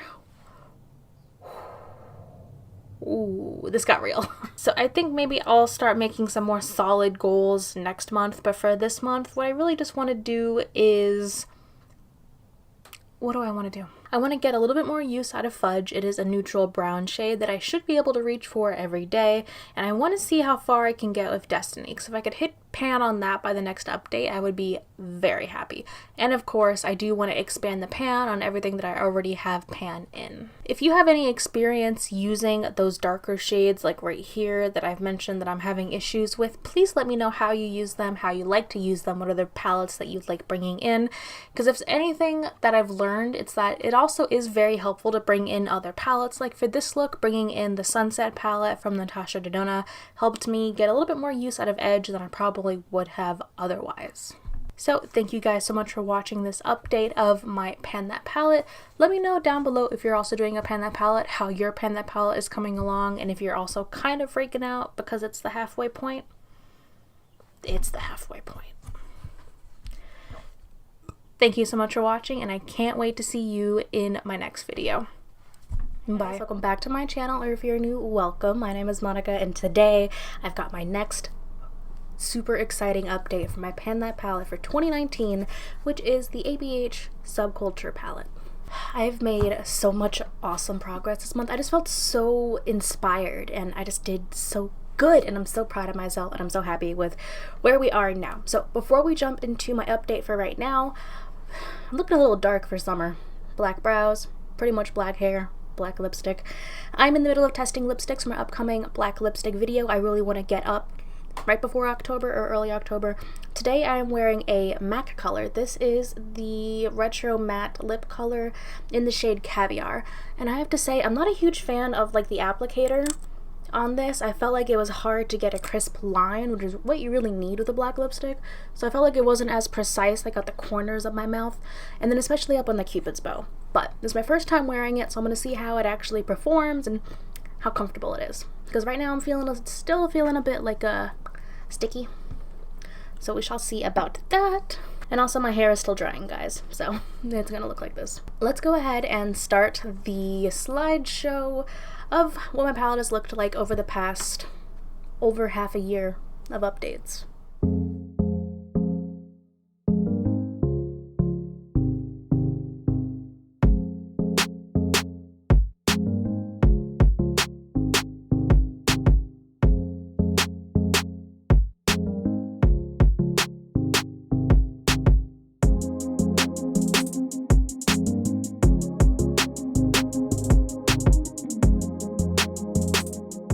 This is my palette now. Oh my god, can you even believe this? Look how big the pan is in Rowdy. Also, I broke my nail. I gotta fix that.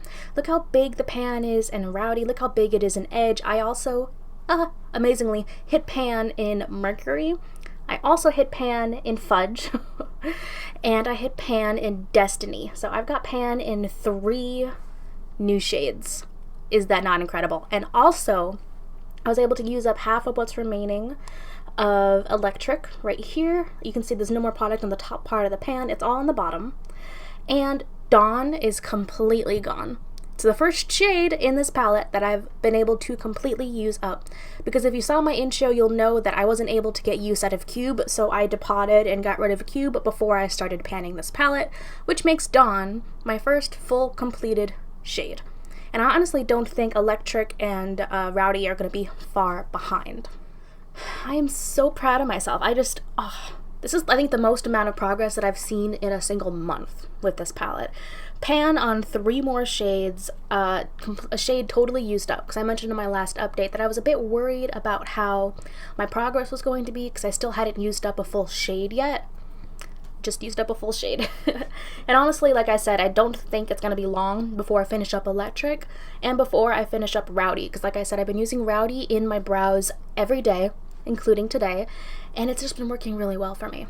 So I'm going to use the Rowdy until it's gone, and I might be able to use Mercury in my brows next, actually. Tested it out once and it didn't look bad, so might do that. I think the main reason why I've been able to make such great progress this month is I've like redoubled down, and I've really been forcing myself to go outside of my comfort zone. I've been looking up tutorials with Subculture, I've been looking up pictorials, I've been on Instagram and Pinterest just looking up different looks, watching different videos, getting inspired. So I've also been doing all of that research and testing out new looks. I've also been bringing in other palettes to work with Subculture, and that really helps, especially now that I'm actually about to finish get rid of the second shimmer shade, so I'm only going to have 1 shimmer shade left.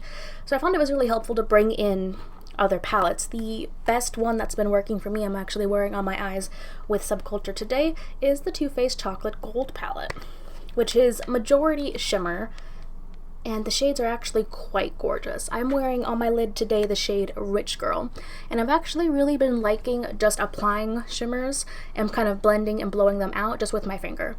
I know, like I haven't even been using NYX glitter glue. I've just kind of been looking for a more blown out kind of wispy look, and so I've actually loved applying these shades just with my finger all over the lid, and I think it's gorgeous. And it actually does last a full day, which, if you know me, you know I have very hooded lids, and I used to be like, oh, NYX glitter glue, you need it, it'll stay all day. But with these shadows, I've actually seen shadows stay and not crease just with applying my finger. So it's been amazing bringing this palette out. I'm getting a lot of use out of this. It's really making me reach for other shades in Subculture too. And I'm actually I'm filming this at the beginning of a long holiday. This is literally like July 3rd. So if you're in the US, it's 4th of July weekend. And since 4th of July is on a Thursday, We get Thursday and Friday off, and today, I'm filming this on Wednesday, is actually going to be a half day for work, which is nice. So I'm going to have plenty of time to do more experimenting, and I especially want to work with the more pinky red shades in here, Roxy and All Star, now that it is 4th of July. I could also do the blues too. I could do a red, white, and blue look. It's gonna be too late to film it, but I think I might do that for actual 4th of July. I've also been bringing in some other ABH palettes, like the new Alyssa Edwards palette and the Riviera palette, to work with this palette, but I found that I really prefer the Too Faced Chocolate Gold. It's a perfect companion palette for this, and it's just what I've been getting the most use out of. I find that I do my best work when I don't set goals for myself for the upcoming month, so I'm just gonna stick with that.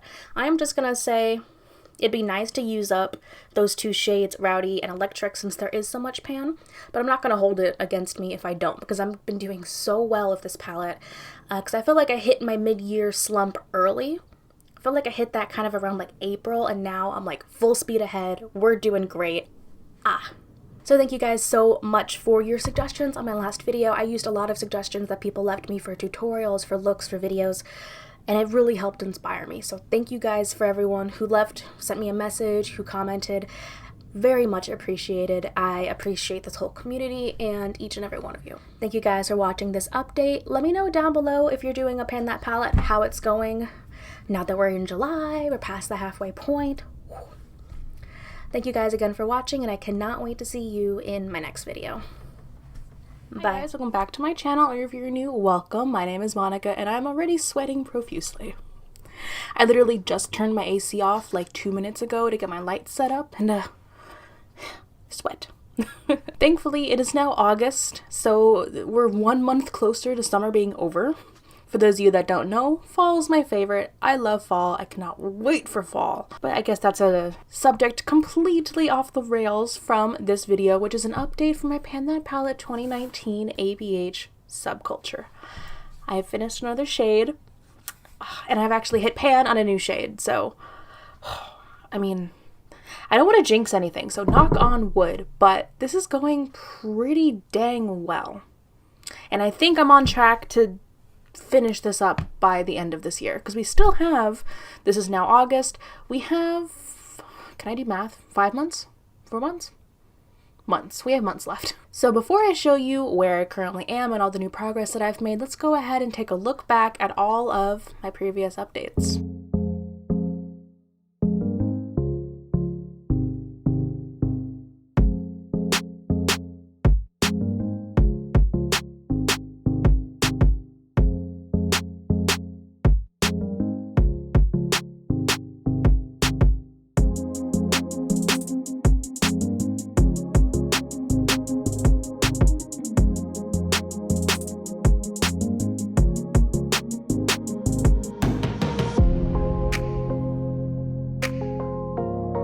And this is my palette now, guys. Look at this. I finished Electric. Electric is completely gone. Totally finished up that shade. So we have 2 full shades completely used up now. I've also really expanded the pan here in Rowdy. You can see that there's no more product at all on the top or on the sides. It's really just this little bit in the bottom left. So I really think that is going to be done by our next update. I've also, look at this, I've hit Baby Pan in Adorn. And then I've also just barely expanded the pan in Destiny and in Fudge. So I was very excited, and also kind of a little bit sad to finish Electric up, because that was my favorite shade to use all over my lid as an inner corner highlight. I loved it. I got full use out of it, so I'm glad that I was able to finish that shade up.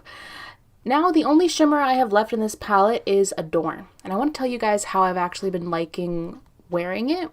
So I've been using this as like a crease slash transition shade. I'm wearing it today. My favorite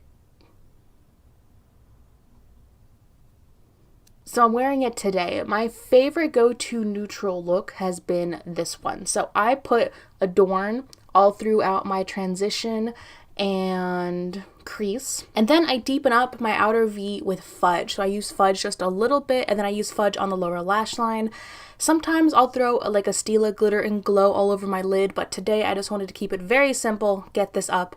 So those are just the 2 shades that I'm wearing today. I'm actually wearing lashes today.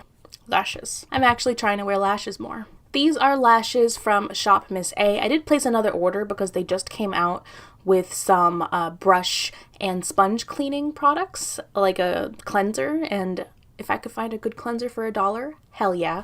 So while I ordered those, I also picked up a bunch of just $1 lashes to just try out different styles, try out different things. So today I'll put the exact name of the lashes up on the screen and in the description box, but they're almost the exact like size and length of my normal lashes. So they're really more just to get me used to the feeling of wearing them and to putting them on. But I feel like they add just a little bit to the look. I like it.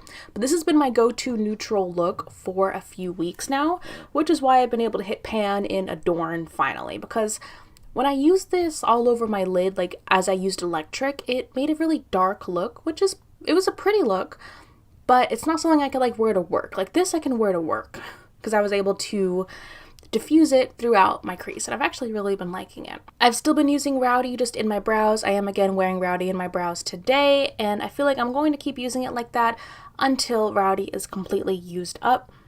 The only things that I feel like I'm still a bit stumped on are using Untamed and Axis. I haven't really touched them that much over the past couple of weeks, so there's really not much movement on those. But I have to say, I'm just very happy with my progress on Rowdy, Adorn, and Electric. So yeah, I feel like this is just a nice quick update. I'm really happy with my progress. Make sure you follow me on Instagram because I did actually do a sneak peek of this when I first used up Electric, because I used it up not too long after my last update, but everyone who follows me on Instagram did see that sneak peek a couple of weeks ago when I finished that up. And I'm trying to get a little bit more active on Instagram, trying to do more palette reviews there, trying to just be more active on Instagram stories too. So if you haven't already, make sure you check out my Instagram. That's going to be it for this quick update. Thank you guys so much for watching. Let me know down below how your Pan That Palette 2019 is going, and if you're already thinking ahead to 2020, because I've been knocking around some ideas for my next Pan That Palette, and I've got 2 strong contenders for next year.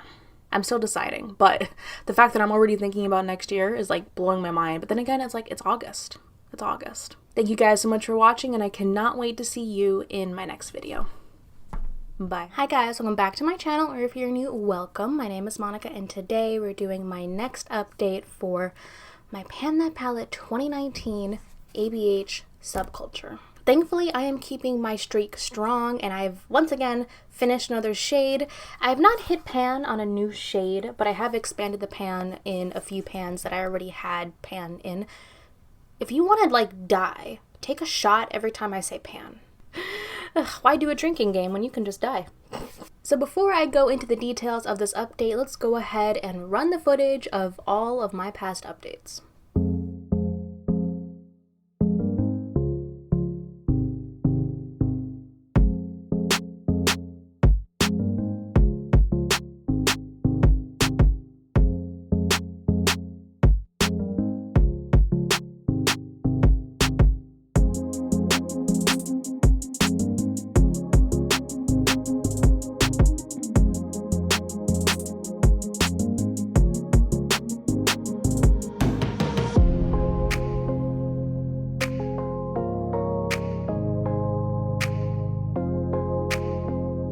And this is my palette now.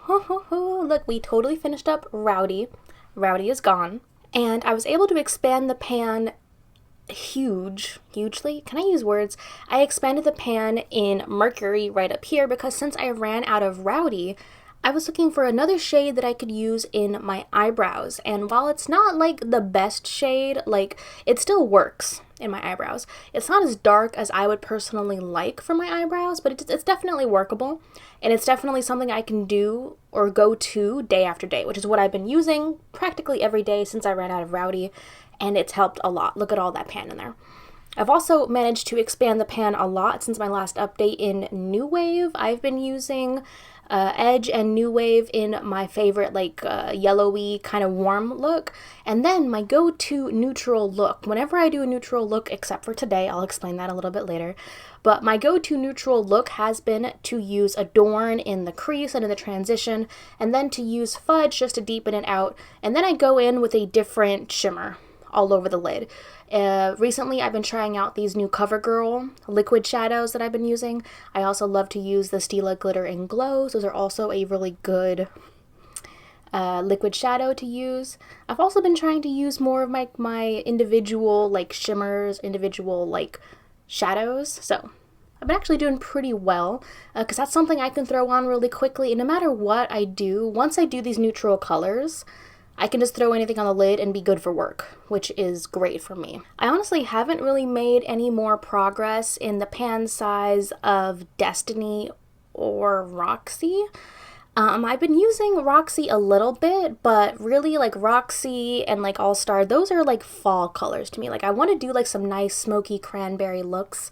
Once we're in the midst of fall, I know the pumpkin spice latte is now out and that is the official signifier of fall, but I need the weather to get a little bit colder and I think that's going to be my next go-to look once I finish either Edge and New Wave or when I finish Fudge and Adorn.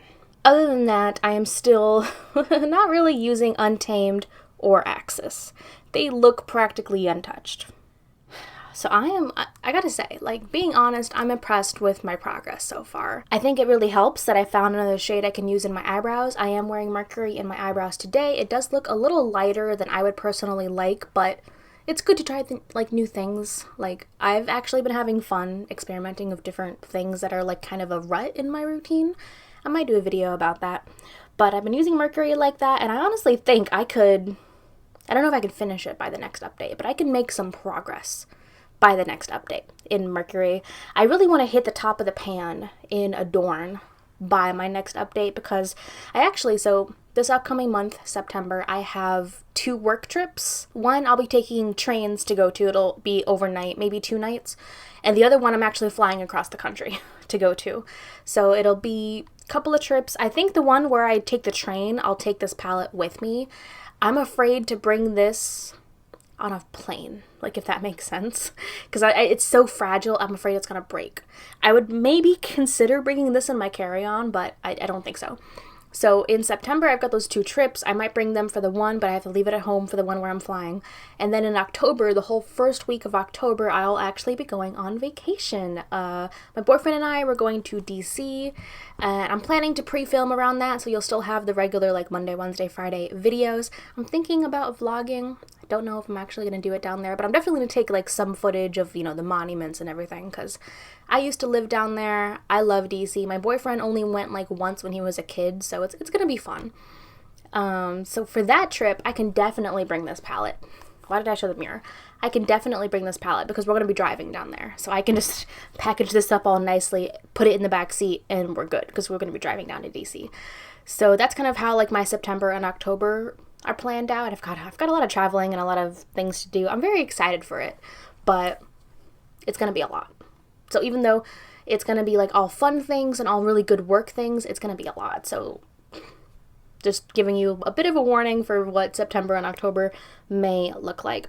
That being said, I really think like this neutral look with Adorn and Fudge can really help me when I'm like at the conference, like down in early September, because that's a quick look I can do. I'm also about to start another project pan with a good friend of mine, so that's actually what I'm wearing on my eyes today. I'm not actually wearing anything from Subculture today because I'm wearing the majority of the new project pan products. So by the time this update is up, I will have the intro for that project pan. It's called the Lust for Luxe project pan. I'll throw a link up in the cards if you guys want to follow along with that project as well. It is a 6-month project, so it'll be going from September 1st all the way until March 1st. So that being said, I know that there are some neutral shades in the palette that I want to like hit some pan on for that project, but I am going to be focusing on this project first and foremost since it is my Pan That palette for 2019.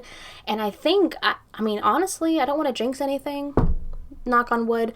I think I'm on a good track to finish this by December. So hoping to keep all of that good motivation, all of this good like movement and progress, and just keep going. Because I know these next 2 months are going to be the hardest since I'm going to be traveling so much and since I'm going to be so busy. It's going to be a bit difficult to focus on my projects. So that is everything for this update. Thank you guys so much for watching. Let me know, like, just down below in the comments if you do want to see anything about my trips that I'll be taking over the next month or so. like any vlogs, because I've done one vlog. It was my trip to Harry Potter World. That was also a work trip where I stayed an extra day and I went to Harry Potter World. I had a lot of fun doing that. So if you guys want to see something similar to that for like my DC trip, or I don't know how my trips for work will be, but I could think about like doing some vlogging around the edges, I don't know. But if you guys are interested, let me know down below. I would love to do a little bit more different things on this channel. I've been experimenting with different video types, so let me know what you guys would like to see too. And as we know, it is September now, so let me know down below how your Pan That palette is going if you have one, because we're getting into the home stretch. We're getting into like fall, my favorite. We're getting into the holidays, so we're getting towards the end. If you are doing the traditional calendar year, Pan That palette. Thank you guys so much for watching, and I cannot wait to see you in my next video. Bye. Hi guys, welcome back to my channel, or if you're new, welcome. My name is Monica, and today we're doing my next update for my Pan That palette for 2019 ABH Subculture. I've done really well this month. I am shocked, I am surprised, I am happy, and I think I'm totally on track to completely finish this palette up. I don't want to jinx anything, but I think we're gonna do it. I have hit pan in a new shade, and I am very close to finishing up 2 more shades. So before I bring you in on this update, which is going to include tutorials for 2 of my favorite looks that I have been doing with this palette towards the end of the video, let's jump in to my progress through all of my past updates.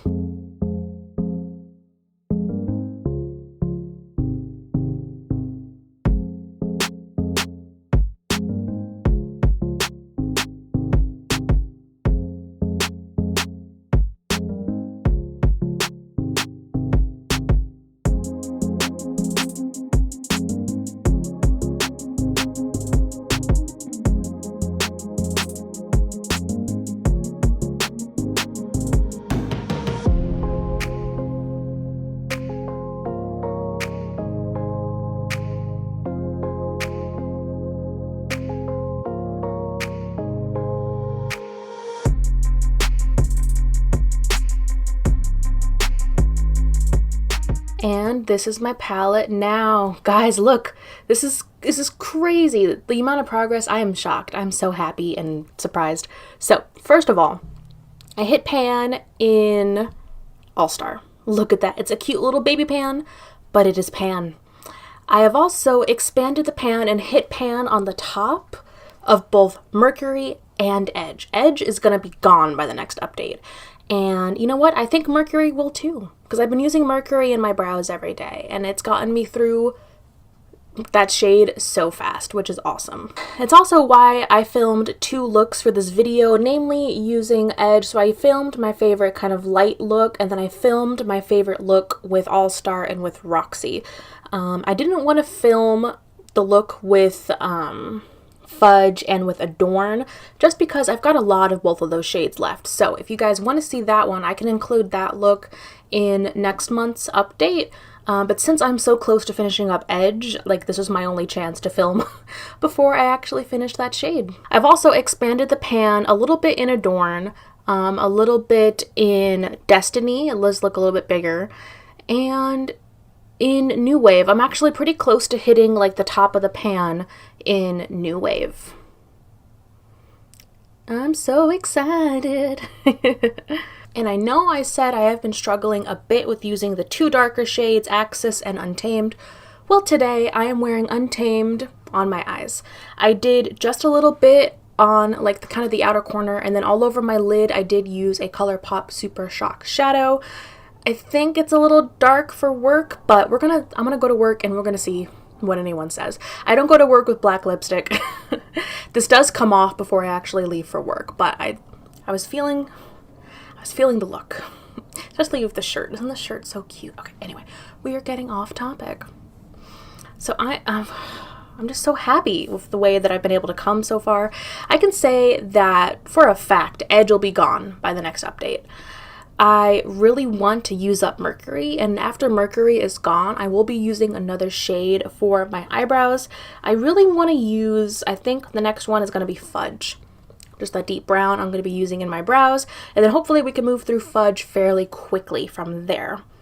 Untamed, I actually like how this look came out. This is something I would definitely wear more often, maybe different shimmers, maybe not as much. It does look a little patchy though, I've noticed. I did pack this on and then blend it out just a little bit. I didn't use any other matte shades in this look other than Untamed, so I'll just work with the patchiness on that. I'll also try to use it more as a liner along with Axis. I think Axis is like the only shade that like you can't tell whether or not I've used it, because odds are I think I've touched it like twice.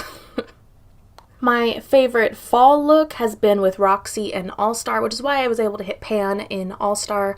It's just the perfect deep cranberry look, and if you use a light shimmer all over your lid, it's not too dark and it looks really pretty. So I've been wearing that almost every day for at least a week. I remember there was a week where I just did that look like every day and it was awesome. And I'll show you how to do that look in the tutorial. So let's go ahead and jump into some of my favorite looks using Subculture over the past month.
So those are the two looks.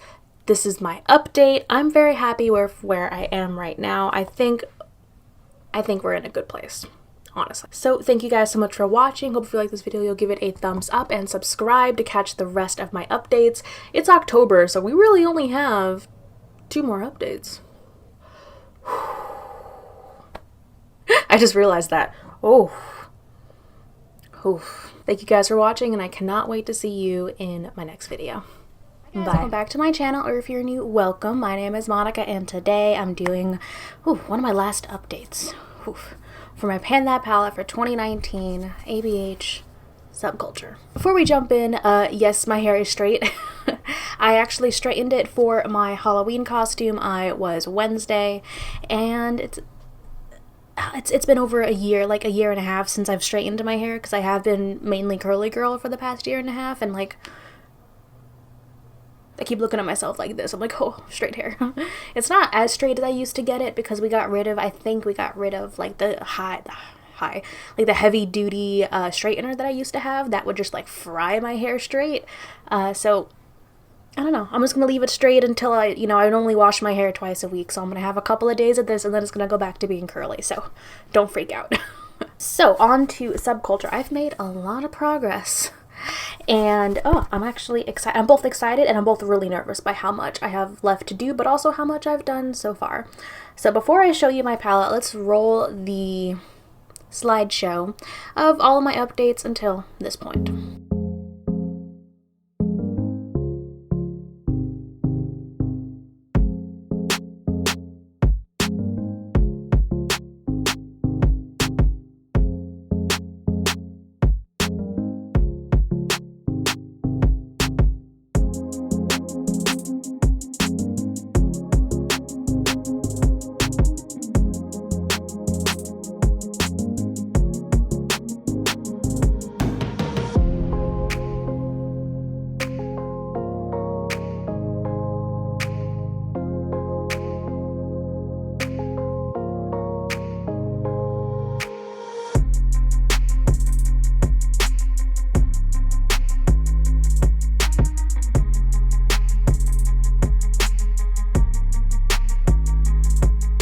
And I did not clean it up, but here's my palette now. I almost am done with this shade right here. I should clean this up, shouldn't I? I am almost done with New Wave. I kind of was hoping I would have it done before this update, but I'm just not quite there. I did hit, or I'm about to hit, the top of Roxy in the pan there. I've expanded the pan in All-Star, and I actually like literally just hit pan in Untamed, like this morning. You'll see a lot of progress over here with Axis. So what I did, I'll talk about it in a little bit, but I actually made a Franken shadow by mixing Axis with another shade, and I put it here. So I repressed it here. I've got some photos I'll show you in just a bit, but I repressed it there, and I actually used up that whole shade, the Franken shadow, because it was a more black, dark shadow. So I was using it in my hair, I was using it in my eyebrows every day, so it did go pretty quickly. So today, I am actually going to do the same thing with Axis, what is left of it. I'm going to make a Franken shadow, and then hopefully that will be gone by the next update. Hey guys, so I cleaned up the palette, so here's a better, cleaner looking palette, and also I did repress the Axis shade with some black shadow from the Sultry palette. Ooh, this lipstick is pretty, but it is so drying. It's a Kylie lipstick, by the way. So yeah, I've definitely made some great progress in the shades that I was probably struggling the most with, which are Axis and Untamed. Axis, essentially what I did is I made a Franken shadow by mixing this deep blue shade with a matte black from another ABH palette, because I've got like 6 or 7 ABH palettes, and at least 2 or 3 of them have a matte black shade. So I took a little bit of that shade, mixed it in, and I used that as my Franken shadow for my eyebrows. I actually show you how I do my brows with just the eyeshadow in, I think it's the second look I did for this video. I did do 2 looks to kind of show you, because a lot of people really liked seeing the looks that I was most most drawn to over the month, so I did want to include some more looks, and those will be coming up in just a little bit. But that shade the Franken shade went fairly quickly. Now, it was also an experiment to see if I could Franken any of the other shades. Unfortunately, I don't think I'm going to be able to unless it's a shade I am specifically only using for liner or for my eyebrows. Someone just started mowing their lawn. Let's hope you don't hear that. Because the formula did feel a bit different in the Franken shadow, even though I just used the alcohol like I normally do, and I just mixed 2 ABH shades together. I didn't bring in a different formula. The repressed shade did feel different. It still worked fine in my brows and in my hair, but like if I tried to blend it, it's not gonna blend. So I did hear, I think it was Amber F who said she tried to repress or make a Franken shadow, and then when she tried to actually blend the shades out, they don't work well. So I don't think the ABH formula represses or Frankens well for a blending shade. If it's a shade that you're just trying to use like a shimmer, if you're applying it with like just your finger, or if it's a shade that you're only going to use like in your brows and you're not really blending it, then I think it's okay. But I'm glad I tested that out with Axis first, because now I know I really don't want to Franken any other shadow, because the rest of the shades I am using in, you know, a more blending fashion. I'm actually really happy because now I've officially hit pan in every shade in this palette. Took me long enough, but there's pan in every single pan, which is whoo. The 2 looks I've been reaching most for, that I have the 2 tutorials for, I did a nice like pink lemonade kind of look with Roxy and New Wave that looks really, really nice. And then this look that I'm wearing on my eyes today, which is just Destiny and Untamed, and then a Colourpop Super Shock shadow all over the lid. It did come out a bit grungy, more grungy than I thought like I was going for, but I am trying a new eye primer out, so I don't know if it's the eye primer that's a bit different or if I just can't blend today, who knows. So let's go ahead and jump into the 2 looks, and I also show you how I do my eyebrows.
those are the two looks I've been doing most often for this past month.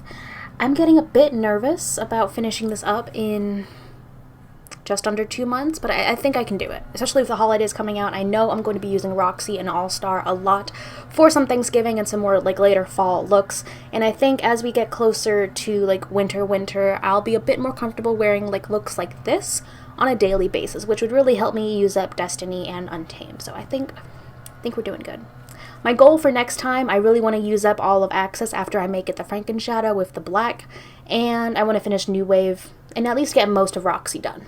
Those are my goals. And then I think with all of that out of the way, I'll only really have 4 main shades to use up by the end of December. So a quick update for how I'm planning to do like these updates and the finale. This update is the second to last one, and then I'm going to have one in the beginning of December as a regular update. The finale will be going up December 31st, which I think is a Tuesday? I don't know. Whatever day it is, that's going to be the finale, whether I finish it or not. I'm really hoping I can finish it. But the finale is going to be going up December 31st, and then January 1st, the next day, I'm going to have the intro for my 2020 Pan That Palette because I've already picked it. I'm really excited. It's going to be something different, and it's going to have a different goal than my past 2 Pan That Palettes, so I'm really excited. So that's kind of what you can expect from me and from panning, because it's still going to be my main panning project for 2020, and I think I'm going to cut down on the amount of other panning projects I'm doing throughout the year, so it'll be a lot less than like this year. So thank you guys so much for watching, and I cannot wait to see you in my next video. Bye. Hi guys, welcome back to my channel, or if you're new, welcome. My name is Monica, and today we're doing my last update for my Pan That Palette for 2019 ABH Subculture. This is the last update I will be doing before my finale, which will be coming on December 31st, 2019. And I am both like excited and terrified for what is going to come, but I have made a tremendous amount of progress up until now. So let's go ahead and jump into the slideshow of my palette up until this, oh my god, I can't believe, like the literal like final update point.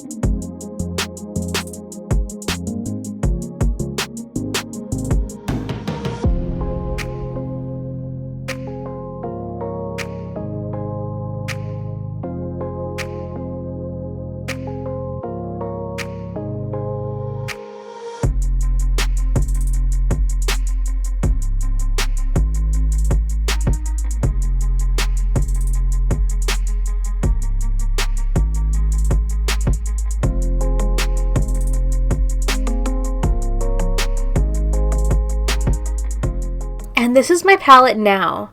Guys, can you even believe it? Look at it. Okay, so we've got a lot of updates to go through here, so let's just, jump in. So the first big update is that Untamed is now just like gone, but not really. So what I did is I cut Untamed. I already had pan in it. I cut it in half, and I used the first half over in this empty slot, and I mixed it with a matte black, also of the ABH formula, as a Franken shadow for my brows. And I really liked how that looked, and I used up that whole Franken shadow over here. So what I did is I used the rest of it over here in the empty New Wave slot. And so this right here is a Franken shadow of Untamed and a black shadow from another ABH palette. I really like it in my brows. It looks really nice. I like having that kind of deep blue or green kind of vibe to that look. What I did is also the same thing with Fudge. So you see Fudge is only half up here right now because I took half of the Fudge shade over here into the empty electric pan, and I did the same thing. I mixed it with a matte black into a kind of Franken shadow to make a shade I could use in my brows every day. And I found that that is the quickest and easiest way I can use any of these shades completely up, is if I'm using it in my hairline, if I'm using it in my brows, day in and day out, because I do my makeup literally 7 days a week. So aside from that, I have been using Adorn. Literally up until I finished the shade Roxy, I was doing this like the look I'm wearing right now almost every day, which is just Roxy and All Star. And until I finished Roxy, I was using Adorn all over my lid. Today I'm wearing a Colourpop shimmer all over my lid, and I am also wearing like lashes for the first time in like a while. So it is a bit of a different look, but I did finish Roxy, and I literally finished Roxy this morning when I was doing this look. So this is the last look that I will be doing with Roxy, which is kind of sad but also like really exciting because I have been doing this kind of go-to look with Roxy and with All Star until I finished up Roxy. So now I literally only have, outside of the shadows I'm going to be using for my from either my liner or from my eyebrows, which are just Fudge and Untamed, I really only have 3 shades left. And they're not even full shades. They're Destiny, Adorn, and All Star. So I basically have a nice Christmas red, a nice kind of muted green, and a nice bronze shimmer to use up. So like I mentioned earlier, I am like really terrified but also really excited because this is all I have left to use up before the end of the year. So you will not see another update from me until December 31st on this palette. And also I didn't include look tutorials in this because really I've only been doing one full look from this palette, and it's been the look with Roxy, All Star, and Adorn. That's really all I've been doing. I really can't get a full look out of this palette anymore, which is pretty exciting like in and of itself. I've used up enough shades where I do need to bring in other shades to complete a look of this palette, but I'm also really focusing on this because I want this to be finished in a month. So I am just really excited. I'm also really scared because I know I can finish this. Like if I put my mind to it and I use this every day, I know I can finish this by December 31st, but I'm also terrified because like, what if I don't finish it? But I'm going to. I'm going to do my best. So thank you guys so much if you've been following this entire journey or if you've just joined right now. Thank you for joining me on this palette journey. And I cannot wait to hopefully see you during the finale on December 31st. So about a month from right now. Thank you guys so much for watching, and I cannot wait to see you in my next video. Bye. I honestly can't believe we're here. I just spent the last, I don't know, half an hour, 30 minutes watching my old playlist. Not my old playlist, but this playlist back of my journey throughout not only just panning this palette, but through 2019. I went through a lot this year, and I'm just really happy with how this year went. I didn't hit like some goals I had set for myself like personally this year, but like I think this is the first year where like I'm okay with that. But I did hit one specific goal, and that was to pan ABH's Subculture Palette. Yeah, I'm gonna pat myself on the back. I did a pretty damn good job here. So before I start getting rambly and reflective, let's go ahead and run this screenshot slideshow of my pan progress through all of 2019.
And here's my palette now.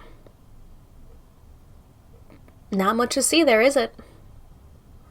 I will say, my palette is pretty battered after a year of straight use. Most of the shade names are rubbed off. You can see, like, the materials rubbed off here. The hinges are kind of worn and fallen off. And I'm actually like really happy with that. Like, it shows good use because I used up the whole palette. Oh my god. And I honestly, when I started this, I just watched my intro video. First of all, I also saw the progress of my hair this year, which, whoa. That was before my first curly haircut was my intro, and so we've come a long way since then. My hair has definitely gone through a whole journey, and I was also wearing the same headband in the intro, so full circle. So I made a lot of progress with not only my hair, but with like the way I approach makeup. This was such a good challenge. I honestly think I picked the best palette to pan for 2019. It challenged me, it really made me think outside the box, and it really made me like excited to do makeup every day. Like, I'm already like, you know, I've got a huge collection. I love doing my makeup. I already like it. But this gave me something like every day. But okay, bam, how am I going to use Subculture today? What am I going to use it with? How am I going to pair this? What am I going to do today? Am I going to make it dramatic? Am I going to try to go to work with this?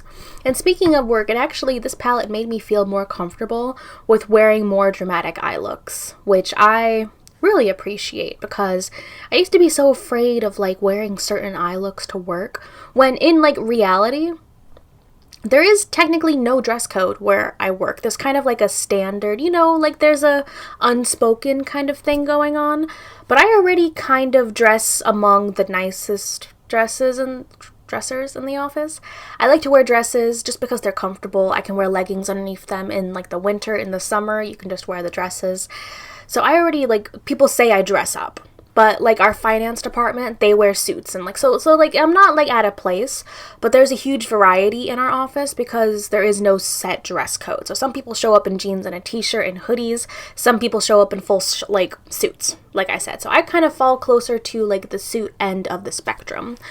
And not once has anyone ever said anything negative about my makeup. If anything, it's a conversation starter, and people like are drawn to me because of it. I know there's that argument where it's like, well, maybe it's not the most professional, but I like to say that my work speaks for itself, and the majority of the people I actually work with on a regular basis are around the world, not only around the country. So I work with them mostly through like webcam. So that makeup, of course, works in my favor because it doesn't show up as dramatic on camera as it does in real life. So that went on a weird tangent, but like I was just realizing all of this, and it just made me more comfortable and more, what I'm trying to say, more, I can't think of words, more sure of myself. That is it. I had the confidence in myself to actually wear the looks, which is new to me. Confidence? Who is she? So those are kind of all the thoughts that came to me as I was reflecting on this past year, because it wasn't just the fact that like I finished this palette, it was what I found while finishing the palette. And that's the cheesiest thing I think I've ever said, but I think this is like one of my favorite parts of my YouTube channel is doing a Pan That palette. I'm definitely going to be doing one for 2020, and I really think this is like the only year-long project that like I enjoy, because I'm actually about to finish or film my finale for my 9pan 19, and that didn't go nearly as well as this project did. Something else I want to say, because I've literally just been staring at this empty palette thinking, okay, so what did you learn this year? What did you take away from this? And I want to say a big part of it was my channel. A lot of my subscribers found me through panning this palette. And I've gotten so many comments and messages from people who either loved the palette as much as I did, or were really wanting to pick up the palette but had no idea how to work with it, or had no idea how to make it wearable. A lot of the comments were like, wow, you made Subculture, even like the darkest looks, you made them look so wearable and so everyday, and not just like editorial, like a lot of the bigger beauty YouTubers would do. And that's exactly what I wanted to do. And I'm so happy that so many other people were also able to get so much out of this project like I was. No, I'm not gonna cry. Oh my god, I'm actually gonna tear up. Oh, oof. So I actually officially finished this palette on December 21st, the day before my birthday, and I filmed a little bit of it on my phone. So I'll throw in those clips right here. Okay, so I don't want to like post this on Instagram or anything just to ruin anything, but I really wanted to document this moment. I'm about to finish my Pan That palette. You see that tiny little bit of destiny left? That's gonna go on my lower lash line. And then it'll be done. It's December 21st today, and I'm about to finish the palette. Ah.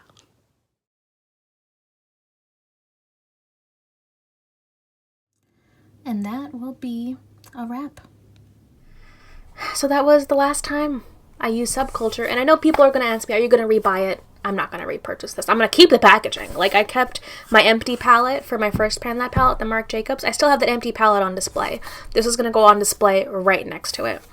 I don't want to repurchase it because I spent a year with it. I really am familiar now with the ABH formula, specifically with Subculture, and I do still have the Bad Habit dupe palette, so if I'm ever really wanting to do a specific look, I've got that dupe palette. Unfortunately, it's no longer available, and I don't really know about if there are any current really good dupe palettes for this, but I would say at the end of this whole project, if you saw Subculture and you were intrigued by the color story, and if you were scared off by like the drama that happened when it first came out, I would say pick it up. Watch my whole playlist of all of my updates in this project, and you could learn along with me. I honestly think at the end of this palette was worth it. I loved the color story, I loved the looks, and I loved the journey. Oh my god, so before I become a blubbering mess, let's just go ahead and end this. This is going up on December 31st, so happy New Year's Eve to everyone. I am actually wearing my 2020 Pan That palette on my eyes right now. So that introduction for my 2020 Pan That palette will be going up tomorrow on January 1st. Same time, same place. So thank you everyone who went on this journey with me. Thank you for those who found my channel through this and stuck around. I hope you'll stay around for my other content and for my 2020 Pan That palette as well. From the bottom of my heart, thank you guys so much for watching, and I cannot wait to see you in my next video. Bye. Hi guys, welcome back to my channel, or if you're new, welcome. My name is Monica, and I can explain. My Pan That palette for 2020. I really wanted to do something different and to focus on products that I really need to use up in my collection. So you might be thinking, then why Jeffree Star? Well, part of me was going back and forth because I don't support Jeffree Star or Jeffree Star Cosmetics anymore, but it took me a bit to get there. And I really want to fully explain that before, it'll make sense then why I want to pan this and pan it so publicly. So I really got into Jeffree Star Cosmetics and purchasing the products and the palettes and the lipsticks before I really did a deep dive onto everything that he had done and all the controversy that surrounds him, which I know now it's kind of like, well, how did you not know? Like, but really, like, you had to, like, look into it to find it because it had been buried a bit. Now it's like everywhere. Everyone's made videos, everyone's talking about it, and I think that's better. But he's also the most popular he's ever been, and he's like a billionaire, so there's ebbs and there's flows. So I tried the makeup out, and then I found out everything, and then the Shane documentary came out. And essentially, like, back then I wanted to say, oh, I saw him, I saw his transformation, I saw he changed, but then shit kept popping up. He still was treating his customers like trash. He was still treating his quote-unquote friends like trash unless they could make him a lot of money like Shane Dawson. And it didn't seem like he had changed. The documentary, what that Shane documentary did was give everyone kind of a way to excuse his behavior so they could keep buying his makeup. And that's exactly what I was doing. I had already liked the makeup and I didn't want to stop buying it because I liked the quality. But I wasn't also holding other influencers to that same standard. When, like, Jaclyn Hill, Manny MUA, whenever anyone else, like, fucked up, like, I stopped supporting them, you know? Like, even, like, smaller kind of things that I still, like, it doesn't matter how small it is, if I felt icky and, like, against it, I stopped supporting them. And it was as simple as that. Even though they had their own brands, I had never tried their brands, which made it easier to not use them, right? So, like, Kathleen Lights, she had a scandal where, like, she just, I like that everyone's forgotten about this, but she did say the N-word very easily in a video recorded by Jaclyn Hill, and everyone just kind of forgot that happened, and I still got, like, trash for talking about it and saying I didn't support her because of that. And I had people come, okay, so let's just say, so she's Hispanic, I'm Puerto Rican, and I had people in my comments section saying, it's part of her culture, they're allowed to say the N-word, they're Hispanic. I'm like, no, I'm Puerto Rican and I've never said it. It's not that hard to not, like, say it, right? So I was holding everyone else to this higher standard because I had never tried their products and didn't want to support them anyway. So I've realized this, and specifically in relation to Shane Dawson and Jeffree Star, and I was like, I can't. Like, I need to stop being a hypocrite and actually, like, follow a moral compass. It doesn't matter whose moral compass it is, it's mine. So I came to that conclusion, and I was like, I can't buy anymore. I'm not supporting. I've got a whole video where I talk a little bit more about it, but I think I articulated it better here. But if you want to hear about more specific examples, I'll throw that video up in the cards. So after I stopped supporting Jeffree Star and I came out with that video, I had to make a decision about the products. Was I going to declutter all of them? Was I going to sell them? What am I gonna do? I decided, since I've already bought them and most of them are like lipsticks, I could sanitize the eyeshadow palettes, I'm being honest, if I really wanted to. But I just thought, you know, I need to, like, use the products up, get them out of my collection. Like I did with the Kat Von D Shade and Light Contour palette. I used that for a year after no longer supporting her as a person or as a brand. I used it for the full year, got my use out of it, chucked it, you know? I want to do the same thing for my but for my Jeffree Star products, which brings me to Blood Sugar. Blood Sugar was the palette that, like, sucked me in. It's gorgeous. I don't want to recommend it or toot its own horn, but it sucked me in, and yeah, I really wanted it. So what I want to do is I want to use this for a full year, and then I want to chuck it to get my use out of it. So these are all the shades here.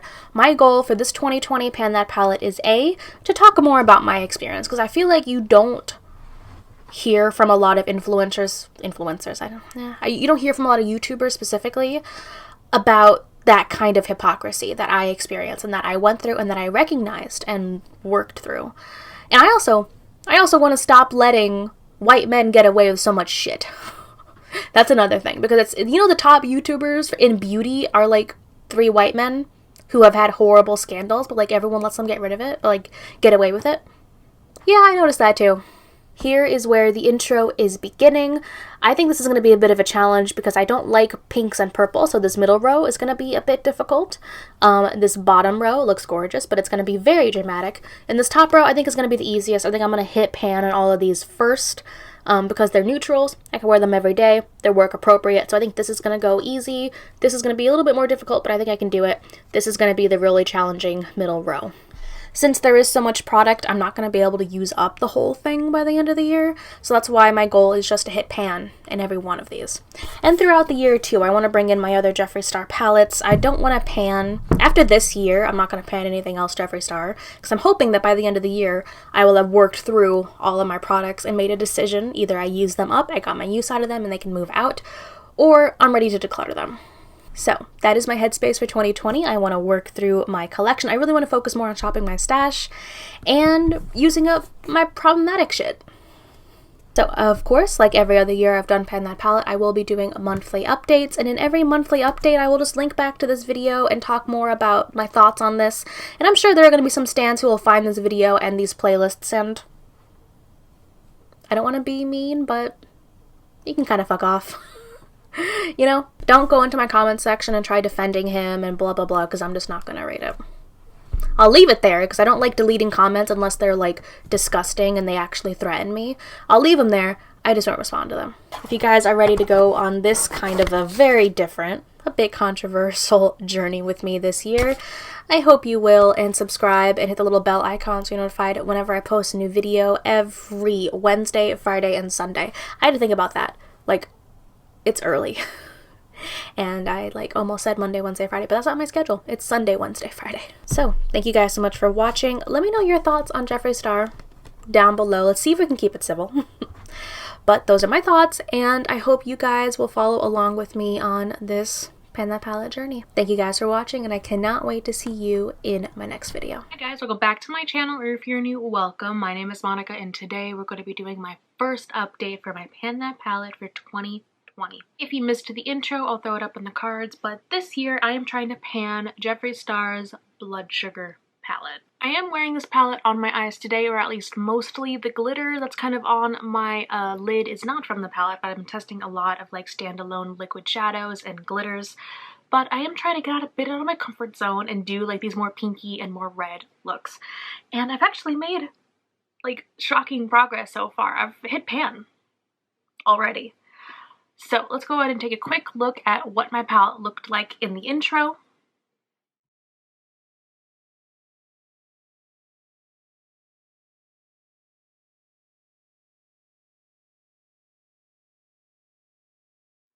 And this is what my palette looks like now. So I hit major pan in this white shade right here, and then I hit baby pan like just a couple of days ago in the shade right here. The white shade I've been using just to set my eyeshadow primer. It's like a nice give me shade, so I was able to hit pan on that relatively quickly, and now it's to the point where I need to repress the shadow because it's a bit difficult to get a big fluffy brush just to get like what's left on the outsides there. So I do need to repress that, and that's going to be my tester shadow. I've never had to fully repress a Jeffree Star shadow, so I really don't know how well it's going to perform. So that white shade is going to be my tester shade, and as soon as I'm done with this update, I'm going to be repressing that. Right next to it, the shade called Sugarcane is what I hit pan in next, and that's just been my go-to transition shade. I am wearing it a bit in the transition. I did go over a lot of it with these two deep red shades up here for today's look, but for the most part, I've been using this as my transition shade, and I'm kind of shocked that I hit pan. I really wasn't expecting to hit pan so soon, but what I've noticed is that these pans are pretty shallow, and the way the shadows are, they're very hard pressed, so I have to dig more than like I'm used to. But I'm also used to ABH shadows because I spent a whole year panning Subculture, and those shadows are so soft that I got used to just like dipping in and like tapping off all the excess before going in. Here, it's a totally different ball game. They're pressed a lot harder, and I really need to dig in, not like a hell of a lot, but I still need to dig in more than I'm used to. It's not an ABH shadow by any stretch of the imagination. So I said in my intro that I think I would get the most use, at least at first, out of this kind of top row, bottom row when I'm showing you guys so I don't blind you with the mirror, and that's been very true. I've been doing this really nice go-to neutral look, which has been the white shade to set everything after I put my primer on, these two shades mixed as my transition, and then deepening up the outer corner with either this deep brown or with this kind of warm brown right over here. And it's a really nice look. It's definitely work appropriate. I can go a little bit darker with this shade. I can go a little bit lighter with this shade.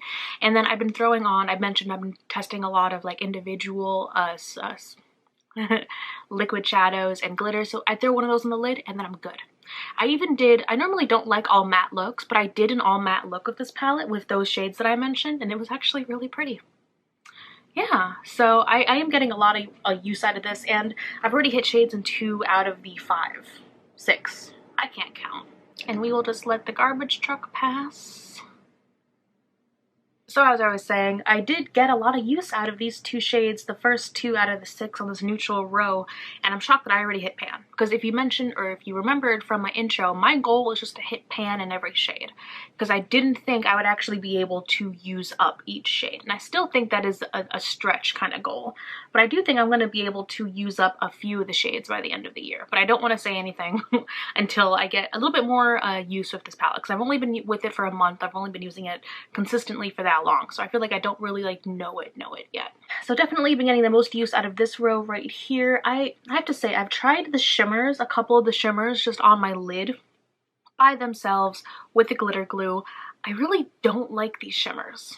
They're not like really blinding. They're not what I would expect out of a shimmer, especially with some of the hooded eyes like this. Like, a shimmer really needs to pop and it needs to last.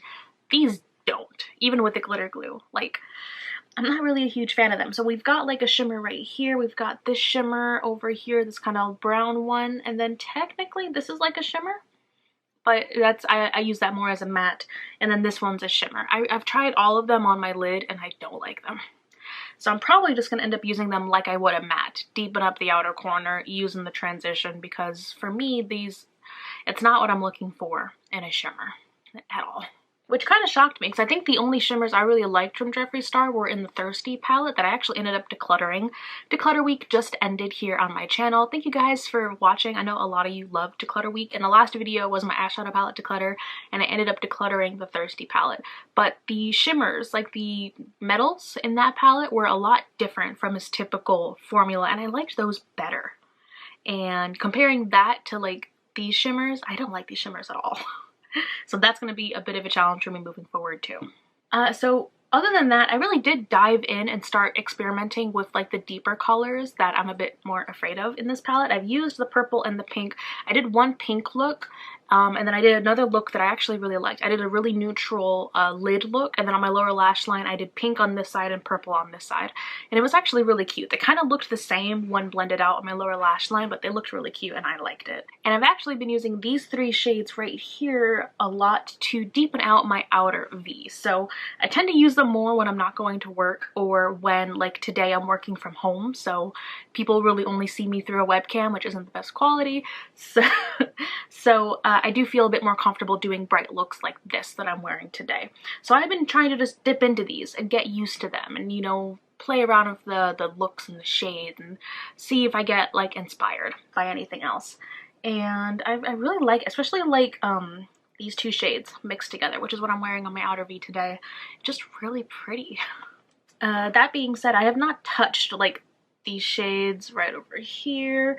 I really don't like the shimmer, so I've been avoiding them. But I mean, overall, I think this is actually a really good like first month. And I don't want to like get ahead of myself and like get too confident, but I think we're off to like a decent start here.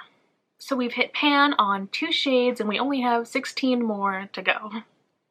So thank you guys so much for watching this update video. Let me know down below if you're panning a palette for 2020 and how your palette so far is coming along. Thank you guys for watching, and I cannot wait to see you in my next video. Bye. Oh, by the way, let me know down below if you guys want to see looks with next month's video. This month was busy because I decided to do declutter week the last week of January. Not sure why I did that, but I was very busy with work and with declutter week, so I didn't have time to do looks for this video. But if you want to see like that neutral look I talked about, make sure you follow me on Instagram because I've been posting a lot more there, so do that first. And let me know down below if you want to see little quick tutorials on the looks I've most been reaching for. Okay, now for reals now. Bye. Hello guys, welcome back to my channel, or if you're new, welcome. My name is Monica, and today we're going to be doing my second update for my Pan That palette for 2020, the Blood Sugar palette by Jeffree Star Cosmetics. If you missed my intro to this project, I'll go ahead and throw it up in the cards. I can't believe like it's like March. I am already shocked. February went by like that, and I don't know, January felt like it lasted for a year, and so here we are. It's weird. I didn't make as much progress. I got very close to hitting pan again on a different shade, but I didn't quite make it. But let's go ahead and run the slideshow of what my palette looked like before now.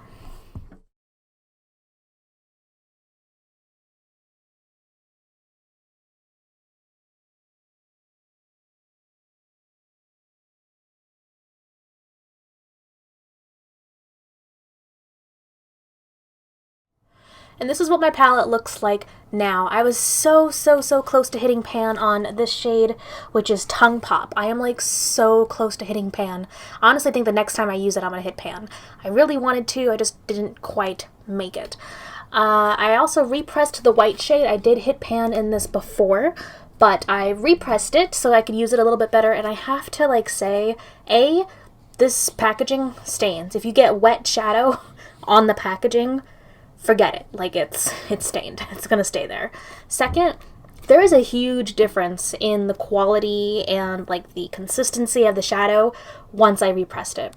So I don't think I'm going to be repressing anything in this palette unless I'm going to specifically be using it in my brows. If I'm going to be using it for blending, if I'm going to be using it for setting or anything, I am not going to repress it because I don't think it's a lot different. It's very different and not in a good way. So hopefully I can finish up this white shade, but the consistency is just so much different now. Other than that, I've actually been working quite a bit on this shade right here as well as this deep brown shade right here. My everyday look uses a lot of shadows from this top row, which I actually did film for this video, so you'll see that a little bit later. I've been using this brown a lot, Whenever I use a red, I've been going for this shade. It's actually really, really pretty. And I'm still trying to find a way to make the shimmers work for me. The shimmers are definitely not my favorite formula, but I found one way that makes them look decent, but it's a lot of work. So for the shimmers, specifically Candy Floss and Sweetener, these two like lighter shimmers over here, I saw a tutorial. I've been looking up a lot of tutorials just to like get ideas for different looks and what I can do with this palette. And one tutorial, which turned out nice, it was just a lot of work to make this shimmer look decent. It was basically, you have to do a cut crease with a white concealer, use a glitter glue, put the shimmer on top of that, and then make sure it's totally set. And then it looks decent. That's just a little too much work for me to do on an everyday basis for a shimmer when I have plenty of shimmers that I can literally just apply with a finger and like you're good to go. So still working on that, but yeah, I think I'm pretty happy with my progress. I really wish I could have hit pan on the Tongue Pop shade. Honestly, I think I'm going to hit pan on that like in the next week. It's there. It's like there's such a huge dip in it. So I think I'll hit pan on that next. And then after that, I think one of these shades, because this neutral row I've been using for like my everyday work look that I'm wearing like today, with just, instead of using one of the shimmers in here, I've been using a liquid shimmer from CoverGirl. And I love... They're a really good dupe for the Stila, so I am going to do a video eventually on dupes for like the Stila glitter ink glows. There's a few from e.l.f., few from CoverGirl. My favorite is the CoverGirl right now. Is it CoverGirl or is it Maybelline? Did I just misspeak? No, I was right, they're CoverGirl. And you'll see that in the look that I did. So for this update, I only had time to film one look, so I decided to film my most go-to everyday look that I'm wearing right now. And for the next update, I'll see if I have time. I can do a couple more looks and do like some more bright looks, some more red looks. But I really just wanted to show you what I've been reaching for almost every day, except for when I'm playing with like a new palette. This is the everyday look that I'm wearing to work, I'm wearing out, I'm wearing about. You can deepen it up a little bit if you use just a little bit more of like the deepest brown shade, make it really smoky, very pretty. So let's just jump straight into how I got this look.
So that's how I got this look, my kind of go-to look a lot recently.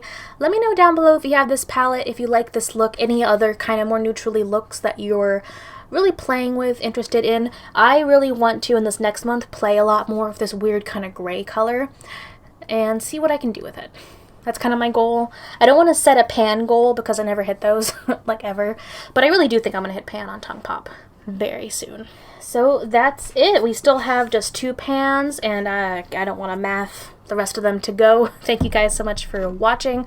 I'll throw the playlist for this entire Pan That Palette series up in the cards. I also have 2 completed Pan That palettes. I panned a Marc Jacobs palette in 2018, and I panned the entirety of Subculture from ABH in 2019. So make sure you check those out if you want to binge watch through an entire Pan That Palette playlist.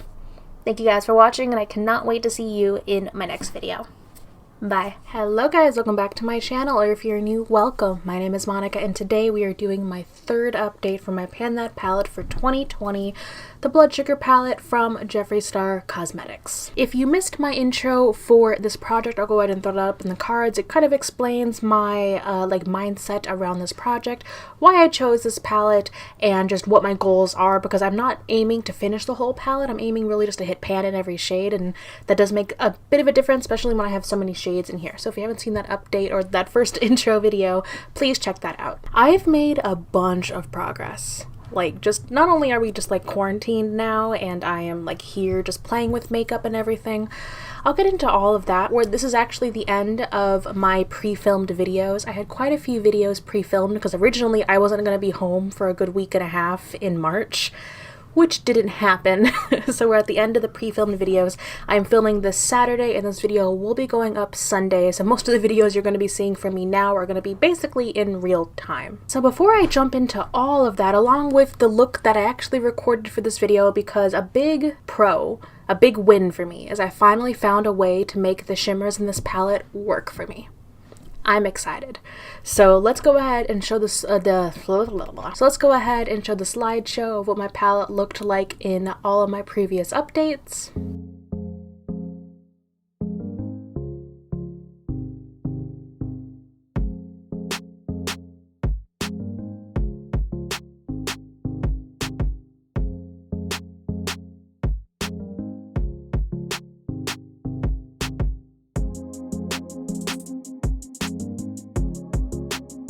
This is what my palette looks like now. Can you see we actually finished an entire shade? This entire white shade, gone. It's good.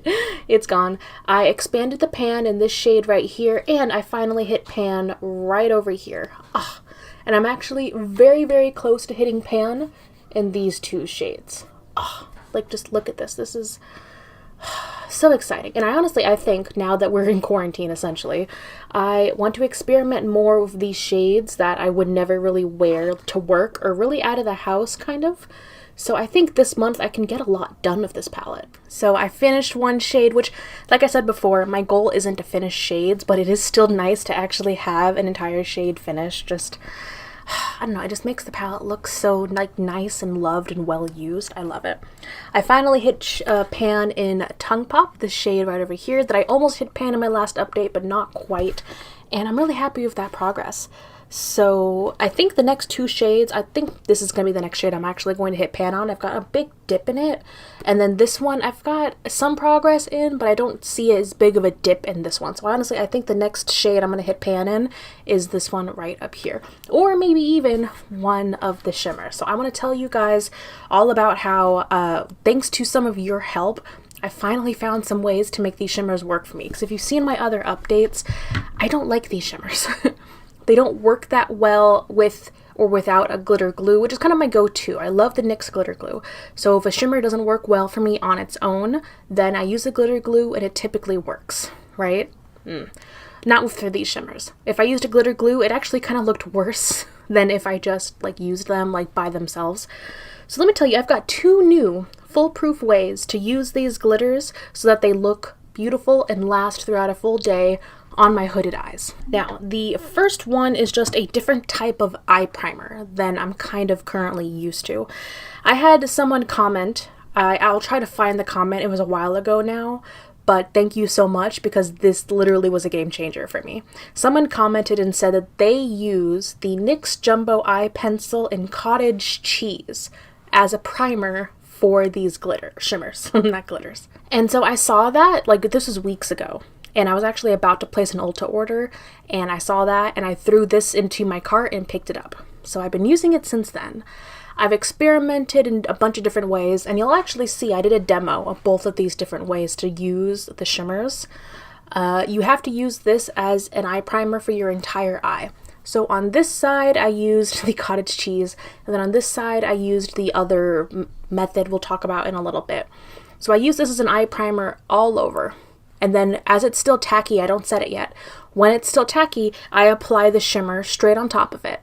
And then I set the rest of the primer with a face powder, with a shadow, and then I kind of go in and do my normal thing. And it makes it just stands out. It's gorgeous. It makes it really like pop, and it lasts throughout a day. So definitely gonna continue using this cottage cheese shade.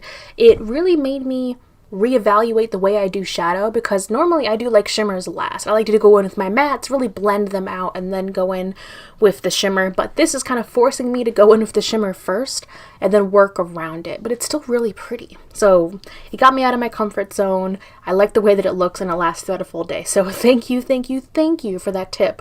This is awesome. And this, I love these jumbo eye pencils from from NYX. They're really affordable, and this one, because it's a shimmer pencil, it's got tackiness to it, and so it really works so well to, you know, make these shimmers pop. And I've tried it with all three of the shimmers. So we've got that dark brown bronze, we've got the light pink, and we've got the like peachy kind of pink. This works for all of them. My next tip is one that I kind of just experimented with and tried on my own, and I like the way that it looks. It's a bit extra to make the shimmers work, but they work, and I've already had these products around, so I'm going to continue doing that.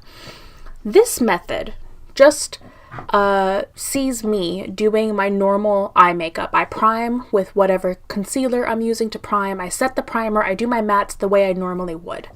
Now, before I put on my shimmer, I go in with any type of liquid shadow.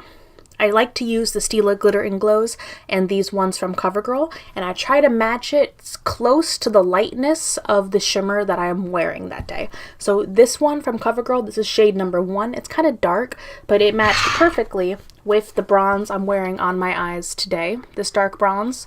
So what I do, you'll see in the demo, I put this on where I kind of want that shade to go, and before it dries down, I apply the shimmer on top.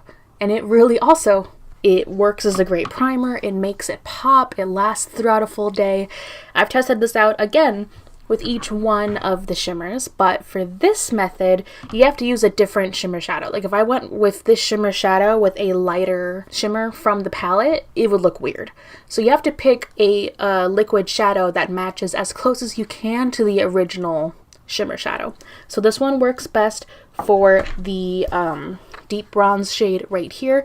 For these two shimmers, I found that the really light White Lies collection from Stila works really well underneath these two, and they pop. They look gorgeous. They last throughout a full day, and I'm happy. I'm so happy with them. So yes, it is a little bit extra work, but I'm so happy I finally found at least 2 separate ways to make these shimmers work for me. And to show you that actual process, I did film this look that I'm wearing today. So let's go ahead and jump into how I was able to do both of these new methods on my face, on my eyes.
So there we have it. Those are both of the methods that I've kind of found that work really well for these shimmers from the Blood Sugar palette.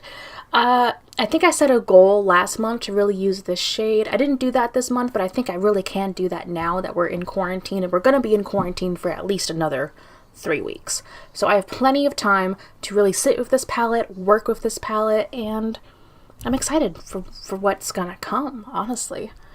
I just want to say I am very privileged in that I have the ability to keep my normal 9-to-5 job and work completely remotely.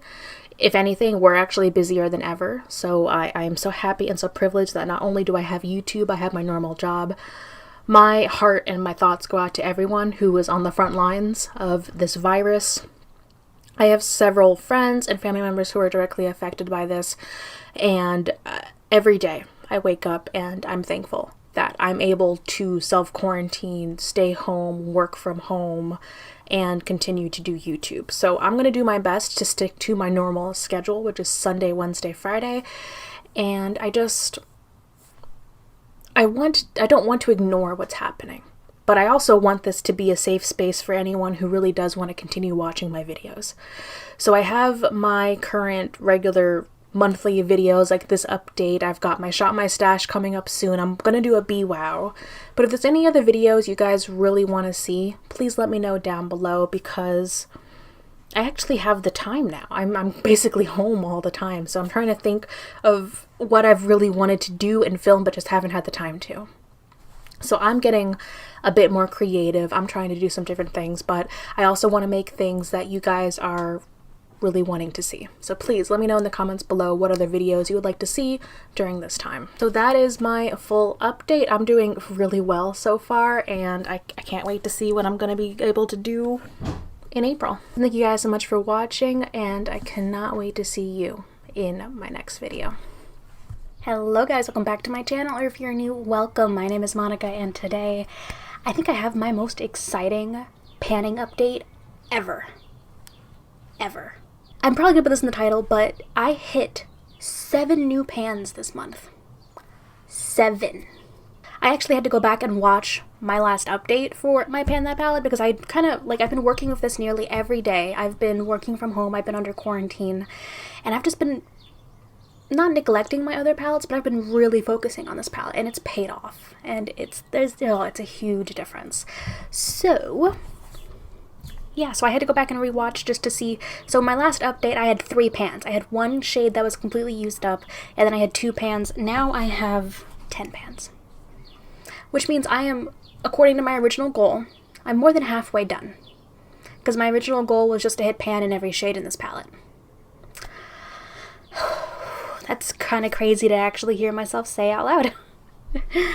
So in addition to my normal update, I did film the look that I am wearing right now, which has been my go-to look. So before we jump into the rest of the update, let's go ahead and show the slideshow of my progress on this palette so far.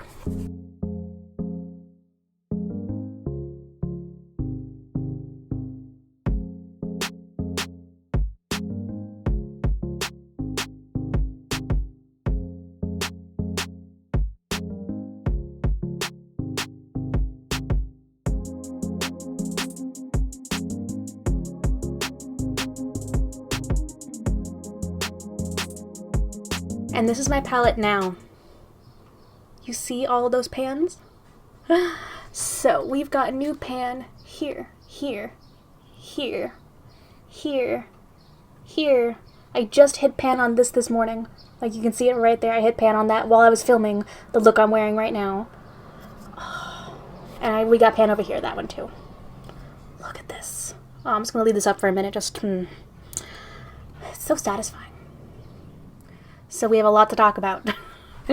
So let's see, let's start with the top row. So my go-to neutral look that I was using a lot when I actually had to go into the office and work, which is a combination of like this top neutral row.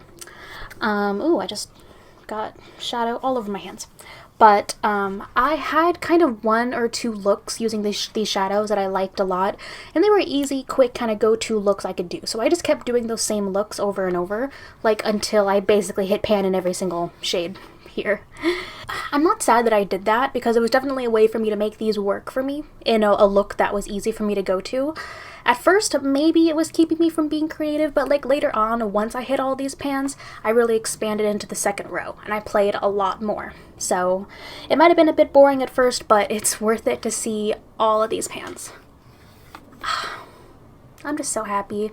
So all of those. The shimmer, I mainly was using the shimmers the way I described in my last update video, either using the NYX pencil in Cottage Cheese as a primer, or by using one of the Stila Glitter Ink Glows, which I did use for this look today, as a primer before putting on one of these shimmers. And because of that, like, I don't know, method, if you want to call it that, I was able to hit pan on 2 of the shimmers. 2 out of 3 of the shimmers. The only shimmer I haven't really used a lot is this one, but that's because I was really focusing, again, on the neutral, so I was using the shimmer a lot. And then, once I hit those, I jumped straight into this quad right here.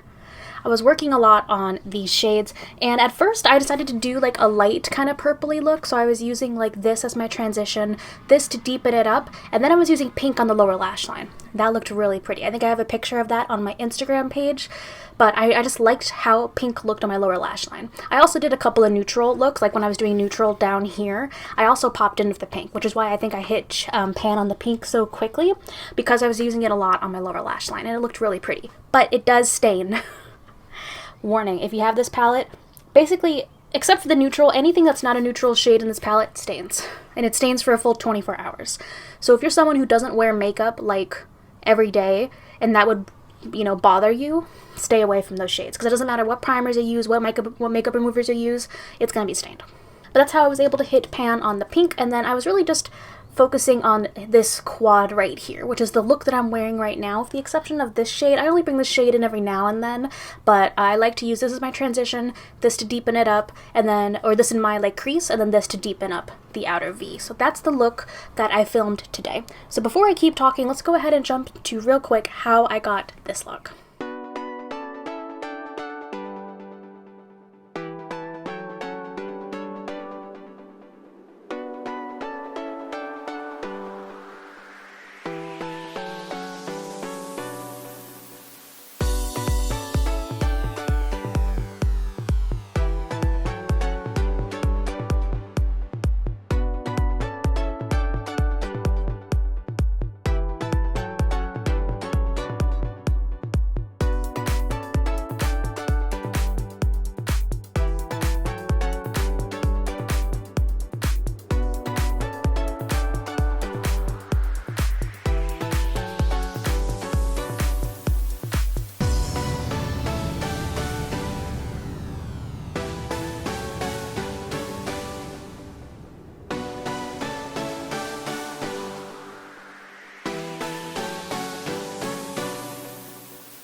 So that was the look that I'm wearing right now, and this is the look I've been going back to almost every day for like at least the last 2 weeks. Like, I've just really liked this look.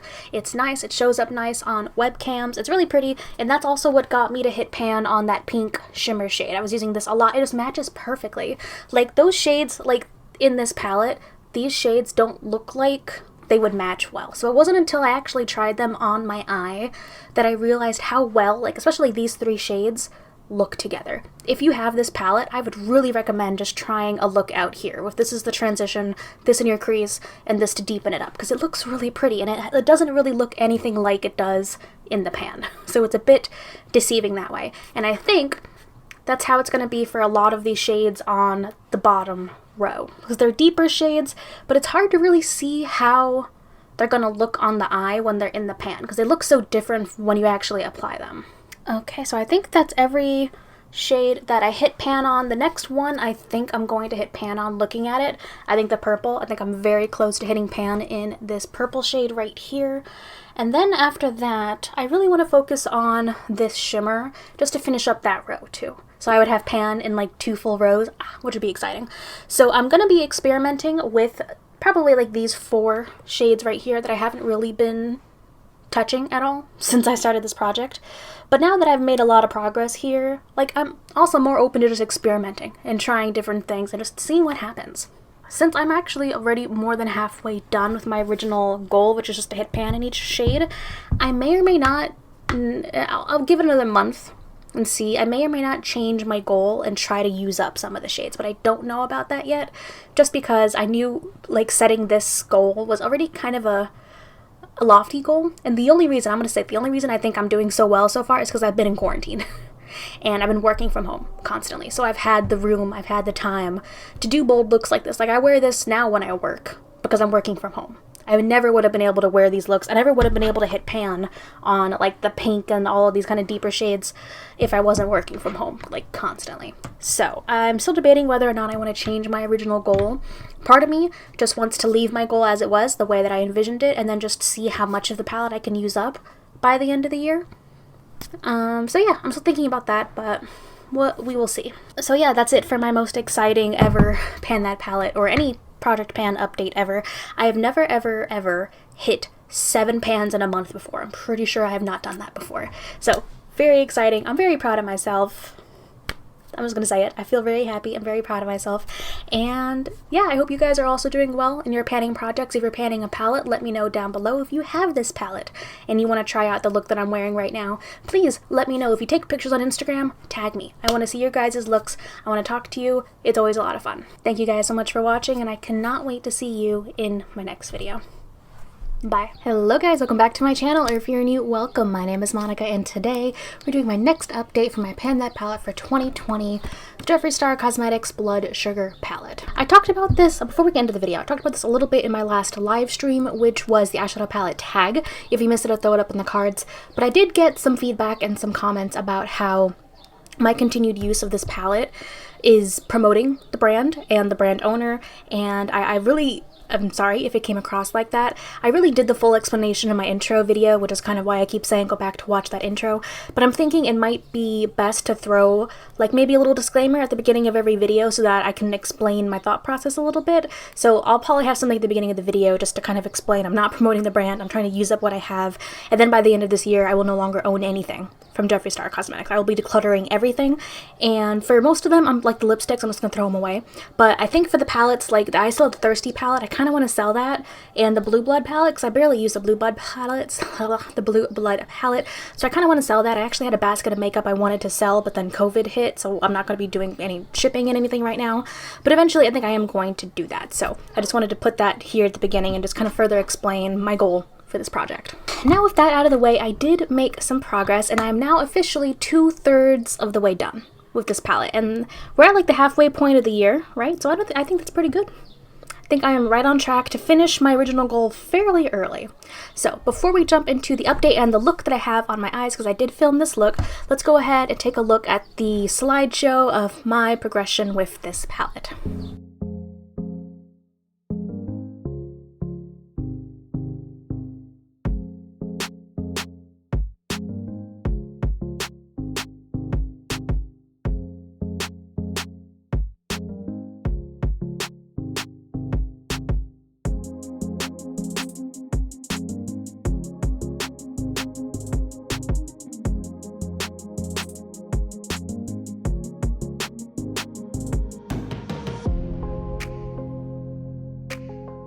And this is what my palette looks like now. You see all those pans?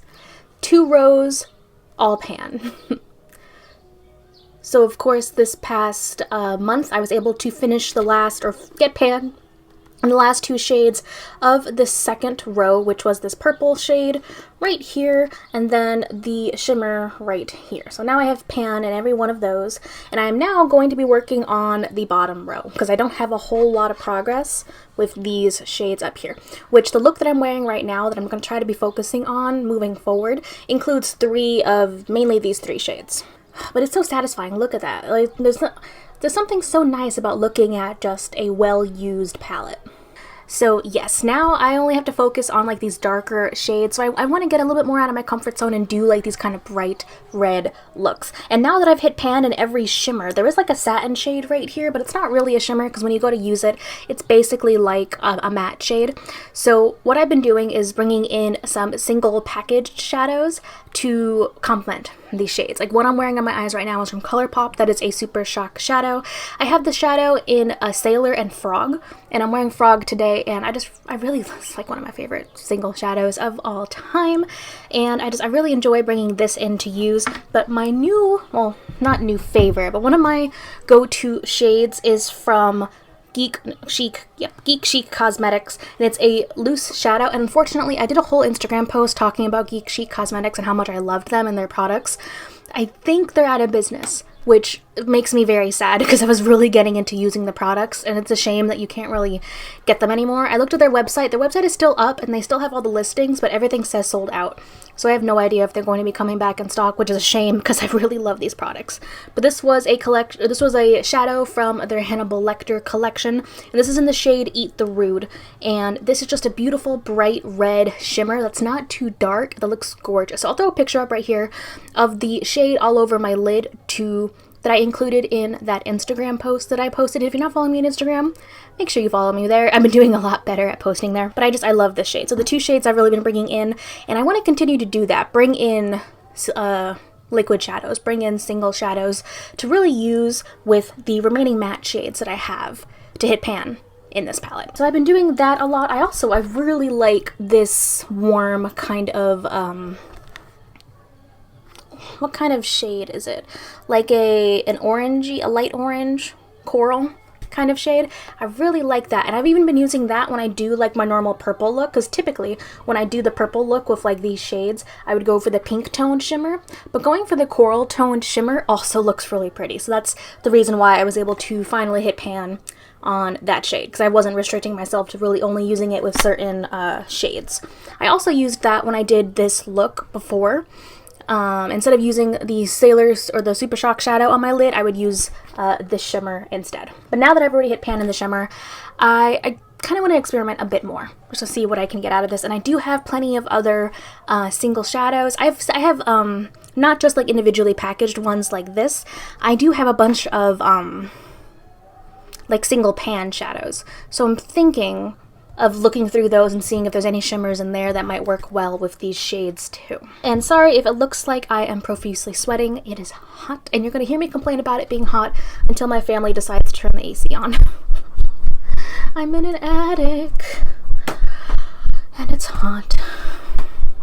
So yeah, a nice quick update, but I am officially 2/3 of the way done. I'm really excited, and I think the next shade, just looking at this, I'm going to hit pan it. I think it's going to be this one, because I did use this a lot doing that purple look. That was my go-to look that I had in my last update video, and there's a dip in it. Like, I see a big dip. So I think if anything's either going to be this one or this red right here that I've been using as my transition. So before I end the video, I almost ended it before I showed you the look. Let's go ahead and jump quickly into the look that I have on today.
I got the look that I'm wearing today, and that is my current update. So I'm doing really well. I think I'm on par. I don't want to jinx myself, but I'm pretty sure I'm on par to finish this by the end of this year. So thank you guys so much for watching. Let me know down below how your Pan That palette is going. We're basically at the halfway mark now. So exciting and also scary. Thank you guys for watching, and I cannot wait to see you in my next video. Bye. Hello guys, welcome back to my channel, or if you're new, welcome. My name is Monica, and today we're going to be doing my I'm not good with numbers, my next update for my Pan That palette for 2020 Jeffree Star's Blood Sugar palette. So I have to say, I actually had, well, not only did the beauty community kind of blow up this month, but I hit a bit of a plateau with this palette, and I felt really discouraged, like really discouraged. But I then sat back and I realized we're only in July. Like, it's right now, I guess we're halfway through 2020. And I am more than 2/3 of the way done with my goal for this palette. And so I really had to put into perspective my, like, progress and my goals. Because I do have the rest of this year, the rest of 2020, to finish my goal, which was to hit pan in every one of these shades. So before I talk a little bit more into that, let's go ahead and jump into the slideshow of my progress up until this point.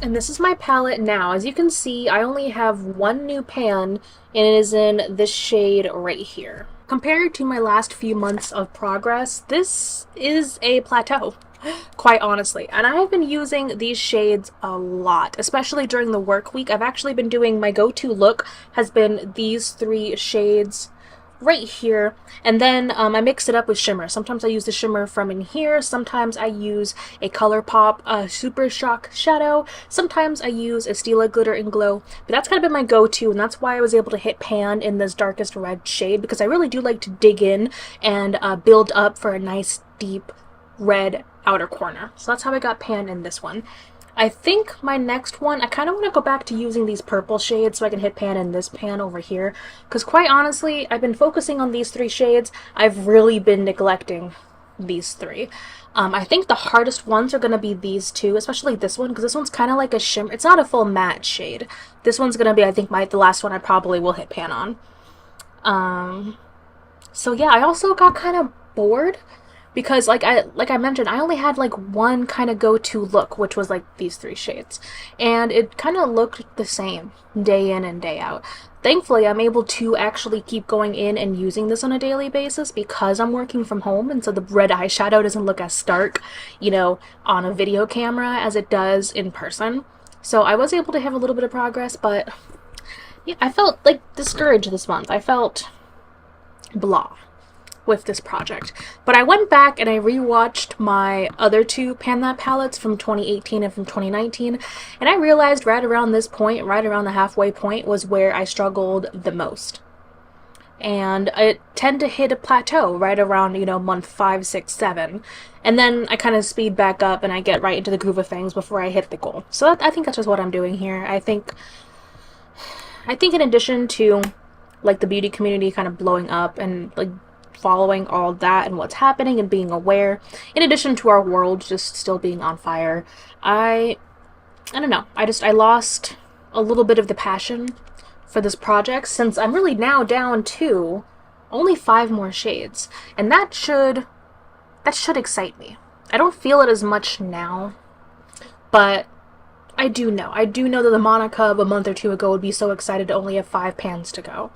So I think I'm just feeling like the halfway blahs of project panning for right now. So that's why I didn't film a look for this update because I've just been doing those same 3 shades and it's been kind of blah.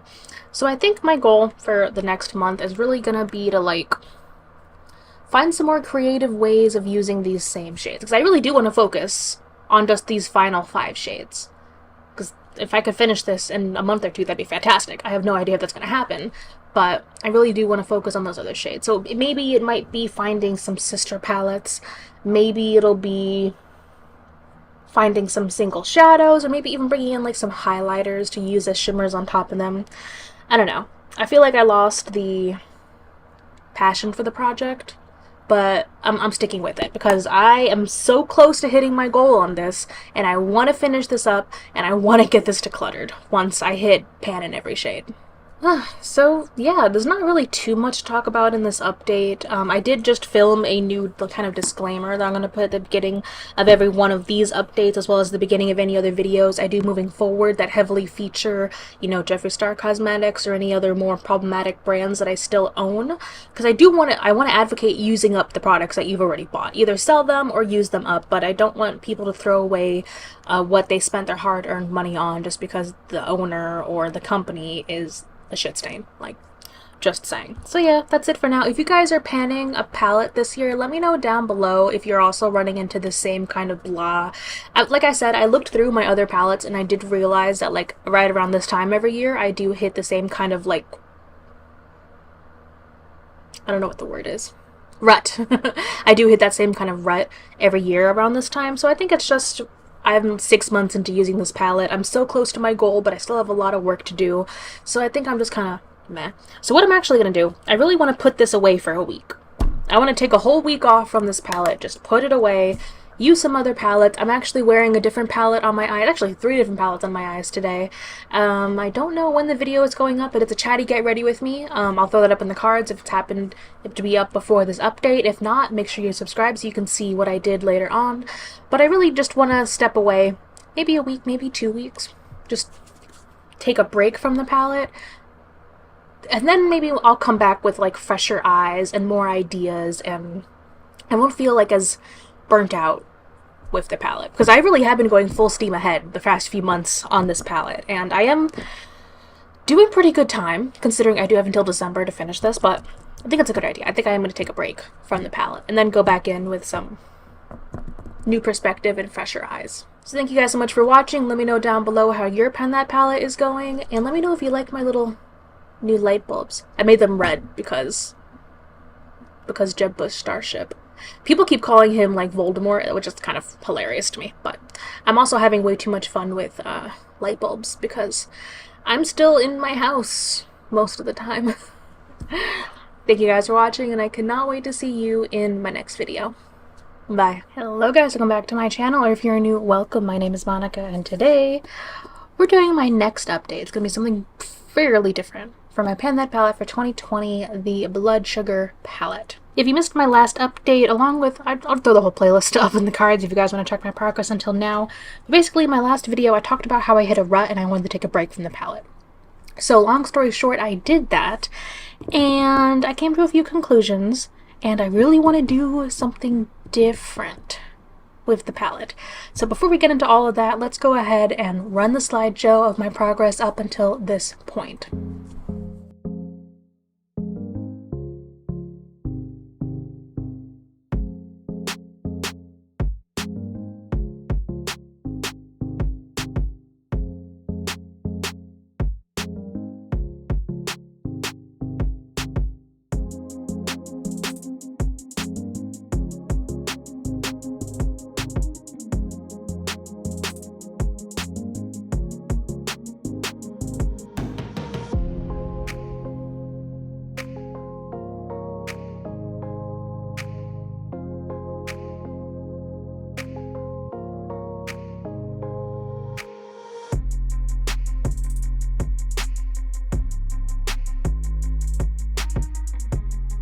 And this is my palette now, so not too much difference. I was really hoping to hit pan in this shade. It's like almost there, like I can see it.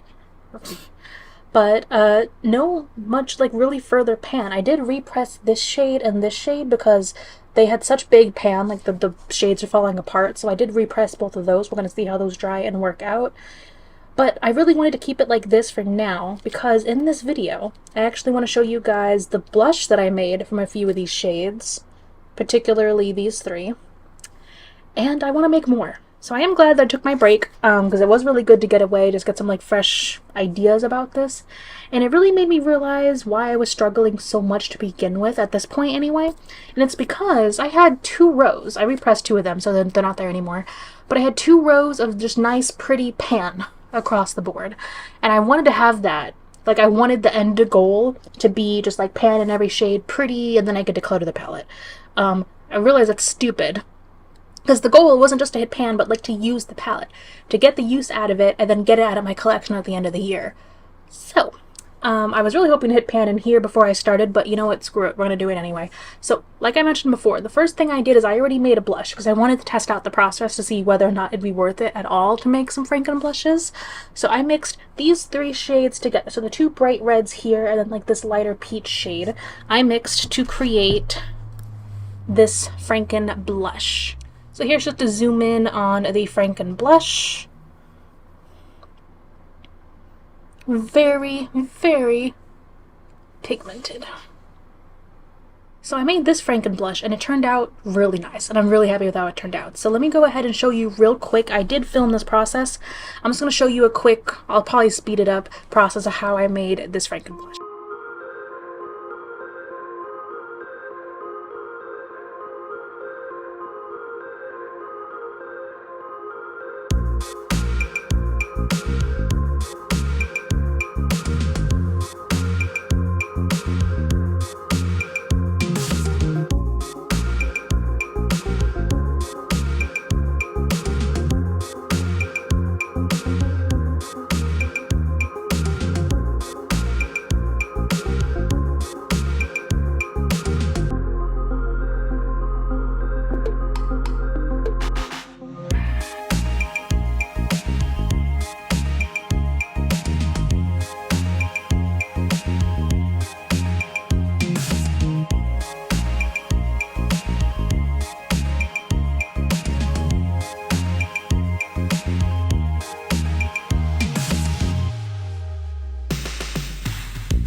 That process went really well, as you can see, and I just used these 3 shades and I got a really nice blush out of it. I, rightfully so, was called out on a past BWOW where I was salivating over a blush book blush palette, essentially, and it basically, the blushes were just the shades that I have here in this palette. So my goal for today, so let's talk about it first. First, I want to make a couple of other blushes. Mainly, I want to mix these and get like a pinky kind of blush. I want to mix these and get a purpley kind of blush, and then maybe one more, we'll see. I'm just going to mix some things up and see what happens. And this one, when I make this blush, I want to take half the shade out for the blush, and then the other half of the shade, I want to mix with a matte black. I'm thinking the matte black from this ABH Alyssa Edwards palette, the matte black here. I want to mix it and create something I can use in my brows, because that's something I need to reach for every day, and I think by mixing the darkest shade in this palette with the black, I'll get something usable. And it doesn't have to look perfect because I just got word that I'm going to be working from home until December, so why not put purple black in my brows, right? Right. So that is kind of the current goal. I may or may not repress these 2 shimmers. I kind of want to, just because it might be easier to actually use them up, because that'd be great if I could actually use up a few more shades in this palette. So that's the main goal for today. I will be using just 91% alcohol, and I'm not going to try to be too loud, these palettes that I got off of Amazon. I bought like a pack of 25, because that's the only thing I could find. And then these nice big, just like magnetic empty square pans. And I was thinking of repressing this into one of the square pans, but I'm going to leave that as it is for now, and just the 3 new blushes that I'm going to make will be in these square pans, and I'll find a bigger palette to put my little blush palette into. I don't know if these are still available. I had to look on Amazon for a bit to find some decent size ones, because I wasn't looking. There's a bunch of eyeshadow ones on Amazon. It took me a while to find these bigger, like, face palette kind of shaped ones, so if they're still available, I'll have them linked down below, but I did just find them on Amazon. It just took me a little bit to look around. So I am going to get changed so I don't make a mess, and I'm gonna try and do an overhead setup so we could walk through the whole process of tearing this palette up.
Right, so this is a day later after everything fully dried and I ran into some issues. So let's talk about those. First with the palette, so I did use up quite a lot of these shades in the blushes. We'll go over the blushes next. So I took the last of this darker shade and mixed it with the ABH black, and it didn't, it's like okay. These really don't repress well for like shadows, which is kind of unfortunate. I did repress the shimmer over here and that turned out just fine. I used it on my eyes this morning. It seems to work just as well as it did before I repressed it. I almost repressed this one, but I don't think there's much left of it. I think I just finished that up. And I think that's really it for here. I also, so this one was repressed. I ended up using a lot of this in the lightest shade of the blush. We'll go over. And then this one, I'm really going to use this in my brows, so I really don't care if it's like that kind of cracked or it doesn't really like blend as well. So yeah, I also made a mess. This part of the palette came up, but we're making some progress. Now for the blushes. So you'll see this in the swatches, which I did on my hand right over here, but I realized as I was repressing these that the purple, the dark purple, I did not have enough like actual powder in here, and I spread it out too thin in the actual pan. If anything, the purple should be in this smaller pan because there wasn't as much of it, which I might do. I might take this out and repress it in one of the bigger pans and then repress the purple in the smaller pan because there really isn't a lot of this purple pigment left. Though if I go back into the palette, I could just take the remainder of the purple shade and mix it in, which I might do if I can't get this to repress nicely. So it did just shatter. So this did shatter when I went like kind of rough to go swatch it, but it swatched really pretty. So I want to see if I can make that work. Honestly, I really like the shade range that I was able to get in the blushes. This is exactly what I wanted to get out of the blush palette. It looks a lot similar to the blush palette that I really wanted, so I don't need to buy that anymore, obviously. So these two and this, like basically these three blushes turned out awesome. I cannot wait to test them more and get more use out of them. But this one, because of the way that it just shattered, I don't think I did enough powder. It was just too thin, and when I went in, I just kind of cracked it. But they look really pretty. And since I've already used this one on my face quite a lot and I know that it works really well, I'm really excited to get use out of the rest of these. So by the time the next update comes out, I'll probably have moved this one to a different pan and pressed this one into a smaller pan. Alright, and right as I said that this one shattered, this one also shattered. Like these shades don't really repress 100% like fantastic. It's really hit or miss. Like these repressed really well. This one did not. So I'm just gonna repress that again and we'll get it working because I do want to use this up. So this is what we're working with right now. These are, let's turn it this way, these are the blushes that I made in my new little blush palette, and this is what we have left in the actual palette. Thank you guys so much for watching. Let me know down below what's going on in your Pan That palette, and I cannot wait to see you in my next video. Bye. Hello guys, welcome back to my channel, or if you're new, welcome. My name is Monica, and today we are doing my next update for my 2020 Pan That palette, the Jeffree Star Cosmetics Blood Sugar palette. If you missed my last update for this series, I'll throw it up in the cards, but I don't know, I made a little bit of progress. I actually kind of did a little bit of the blushes that I frankened in the last update or the update before it, and I've been using the shades that are left over in the palette, and I think I'm like doing all right. I hit a little bit of like kind of a boring rump, but then I started bringing in some other liquid shadows to play with, so I actually had a lot of fun in this month. So let's just go ahead and jump straight into the slideshow of what my palette has looked like up until this point.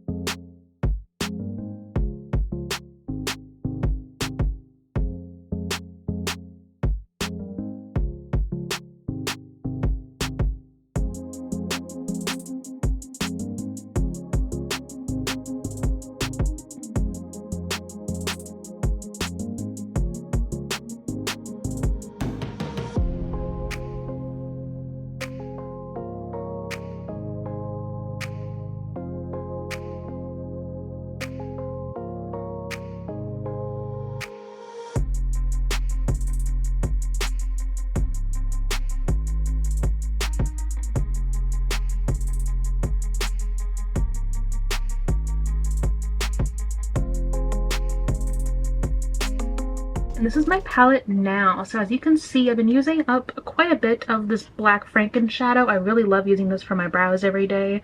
And then this shadow that I had repressed is actually almost gone. So I think I've been using this mainly as a transition. So I think if I keep using this, this will probably be gone along with this shade. I've been using these two as transitions mainly, and you can see I did wear them as my main transition today. So I'm using both of those up. I also used a good amount of this shadow in a blush. This one I haven't really been reaching for as much because this looked a lot prettier with like the purpley shadows, which are mainly gone at this point. These shadows I've mainly been using in just the same red look. So as you can see today, I'm wearing a combination of these two as like my deepening kind of crease shade right up here, and then I used this dark shade right here to really deepen up out here. And then all over my lid I have a Natasha Denona Chromium liquid shadow. I've been loving these so much. So they've actually been what are inspiring me to play with these red shades again, because I got so bored with like just the same kind of red look over and over and over again. So anyway, those are mainly the ones I've been using. I have completely neglected all of these neutral shades right here. So I was actually thinking, I know by the end of this year, if I don't finish this palette, what I really want to do is franken the rest of the shades into, I don't know if it's going to be a full blush palette, or maybe, I don't know if I can make a bronzer or a contour out of those neutral shades. I'm debating it, and I don't know if I want to like keep using this palette as much as I can now and then do that franken later, or if I should just go ahead and franken the rest of the palette into like a face palette instead, because I've really been enjoying these blushes. So I repressed the purple shade with a little bit more purple powder. It did crack a little bit, but it's been working for me just fine. And what I did is I actually just ordered vegetable glycerin on Amazon. I heard that that's supposed to be a really good bonding agent for powders. So I'm gonna try and repress this with the glycerin once that comes in. But I've been loving these shades. Like I made my own like perfect go-to blush palette, and I've just really been enjoying it. So that's why I'm like really leaning towards maybe I should just go ahead and franken the rest of my palette. But then it would be a little bit harder, I guess, to track progress in the more traditional of here's my palette, here's what it looks like kind of sense, you know? So I don't know. I'm torn. I don't know if I want to do that just yet. Yeah, I don't know. I feel like I can definitely finish these two shadows up before I do that. I don't know if I want to be anywhere near finishing up these, because I feel like I was so bored with like the neutral looks that I hit pan and I was kind of done with them, you know? So I don't know. I feel like I'm still making good progress. I really, really like my blush shades. I don't think I'm really gonna finish these up anytime soon because I added a lot of extra powder in there to really get them the way that I wanted, and the rest of these are pressed, with the exception of the purple, are pressed very well. And I really like my little blush palette. So that's me on the fence about whether or not I want to franken the rest of the palette. I think I kind of just want to keep the palette, the rest of it at least, intact until the end of this project, because then instead of like just decluttering what's left, I want to franken what's left in order to get rid of the packaging and then just keep my own personalized like face palette at the end. So yeah, that's about it. I was kind of hoping I'd be a little bit further along with that black shadow, because if this gets finished up, I'll probably mix in a black shade of this shade and franken that one up. But it's a lot of powder in here and it lasts a long time. I'm using it every day. So the shadow I have been using every day, and there's only a little bit of pan on the edges right over there. But yeah, so that's kind of where I am and kind of where like my goals are heading, at least short-term goals. So a nice kind of short and sweet update to the point. Let me know if you guys are doing a pan that palette, how your progress is going and what your goals are. And we're already in September. I mean, my original goal was kind of, it's harder to actually like quantify now because I wanted to hit pan in every shade. I think I've basically, I mean, in the pans that I have left, the only two that I haven't actually hit pan in are these two. So, I mean, at this point, I don't think it makes a lot of sense to have like set goals. It's more, or set goals as in I want to use up X amount of shadow. I think at this point now it's more get the creative juices flowing, see what other palettes I can bring in to use with this, see what other single shadows I can bring in to use with this palette, and then really get an eye for what I want to be left with at the end of this project. And if I really want to just go ahead and franken the rest of these, because I might just do that. Thank you guys so much for watching, and I cannot wait to see you in my next video. Bye. Hey guys, welcome back to my channel, or if you're new, welcome. My name is Monica, and today we're doing a big update for my Pan That palette for 2020, which is the Jeffree Star Cosmetics Blood Sugar palette.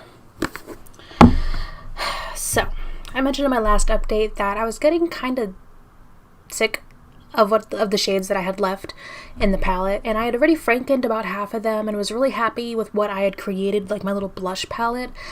And I was on the fence for so long about whether or not to franken the rest of what I had left. I realized, well, reading this comment, I'll throw it up right here, from Abby Elshman, and she said, as much as my little makeup hoarding completionist eye loves to watch entire palettes get used up by tiny increments over time, I fully understand why you would want to franken these into blushes, and I think it is all about what you prefer and what is going to help you use the products. That hit, I don't know what I'm trying to say. That really struck me. That's what I'm trying to say. It struck me because I felt the same way. Like with my other Pan That palette projects, with my other project pans, it's seeing the progress and actually being able to say, see the pan that was here, look, it's bigger here, or like, ooh, look, I've got pan here. It's the visual representation of progress is what I think was like the most visually appealing part of a Pan That palette, and by frankening these, at least in the way that I did into blushes, you kind of lose that aspect. But ultimately, the goal of this project was to use up problematic stuff in my collection. And what better way to do that than to completely transform it? So I frankened the rest of my palette. That's a lie. I frankened everything but one shade. So let's go ahead and quickly run the slideshow of my palette up until this point.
And this is my palette now. Look at it, guys. How pretty and clean is that? The only thing I left in here is the black Franken shade, which I'm still using daily to do my brows. And look, this is going to last me a bit. This is probably going to last me the rest of the year. So yeah, it looks pretty, all nice and empty like this. I've got that one shade, so I'm going to keep working on that just for my eyebrows because I like a nice dark, you know, brow. And I'll be just about done with the actual packaging. So I frankened the rest of those remaining shades into my own little blush palette. Blush slash like contour face palette. It's a face palette, and I'm actually really happy with it. So before I show you my palette, let me go ahead and show you real quick how I frankened all the shades.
So without further ado, my new face palette. How pretty is this? So the new ones that I frankened just now are over here on the bottom row. So I did a nice kind of brighter, I tried to make it a little bit lighter than these two light blush shade. This one is a shimmer blush, which I'm actually wearing on my face today. It is very pretty, and I thought it would be a little too dark, but that's really pretty. And then using the neutral shades, I made a bronzer and a contour. And I'm wearing the Franken bronzer, the Franken contour, and this shimmer blush today. And I'm just like really impressed with how they came out. I didn't just use the powders in the palette. I had to do a little bit of mixing. I brought in a Rimmel Stay Matte powder to mix with my bronzer shade. I brought in a little bit of a glowy blush, which is the Milani Luminoso blush, to mix in with my glowy blush right here. And they just turned out so good. Like, look, this looks like a face palette. How pretty is this? They definitely pressed better with the vegetable glycerin that I used. I used a little bit of vegetable glycerin with each one of these. Now, I do know that as a humectant, and some people have told me they're really good to repress, and some people have said just to keep an eye on your makeup, and it might be dangerous because they might mold. So I am going to keep a close eye on these. I'm going to sanitize these as often as I probably can, and just really keep track of them. And so these were with vegetable glycerin repressed, and these were not. So I really want to redo this purple shade. I'm probably going to add more purple too from like another palette. I'm thinking maybe an ABH palette. Mix in some more purple shades and then actually fill this up, because this wasn't enough actual powder to fill the pan. But I am so happy with how this turned out. So this is what I'll be working with for the rest of this project and beyond. And the last thing that I will have to do within the actual packaging is finish up this black shade. I thought about repressing the black shade into a different container and like putting it inside of here. I thought that'd be a little bit too much trouble than it was worth. So we're just gonna finish it up here. So yeah, that's everything. I'm really happy with how it turned out. I'm definitely feeling better about this now. It's not about just trying to rush towards a finish line of finishing up the palette by the end of the year. It's really about thinking beyond and thinking about what I'm looking for and what I want and how I'm using my makeup. And this for me is perfect. This is something that I enjoy opening up, I enjoy using, I enjoy reaching for, which is so much more than I can say for this. So thank you guys so much for watching. Let me know down below how your Pan That palette is going, and I cannot wait to see you in my next video. Bye. Hello guys, welcome back to my channel, or if you're new, welcome. My name is Monica, and today we're doing my next update for my 2020 Pan That palette that turned into a Pan My Face palette, the 2020 the Jeffree Star Cosmetics Blood Sugar palette. So if you've missed my last few updates, I'll just have the whole playlist in the cards because we've come a long way with this palette, to the point where I did repress most of it into a new face palette. So before I get into my last month's worth of progress, let's go ahead and run the slideshow of my progress to this point.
And this is my palette now. As you can see, I've only got this one last black shade here.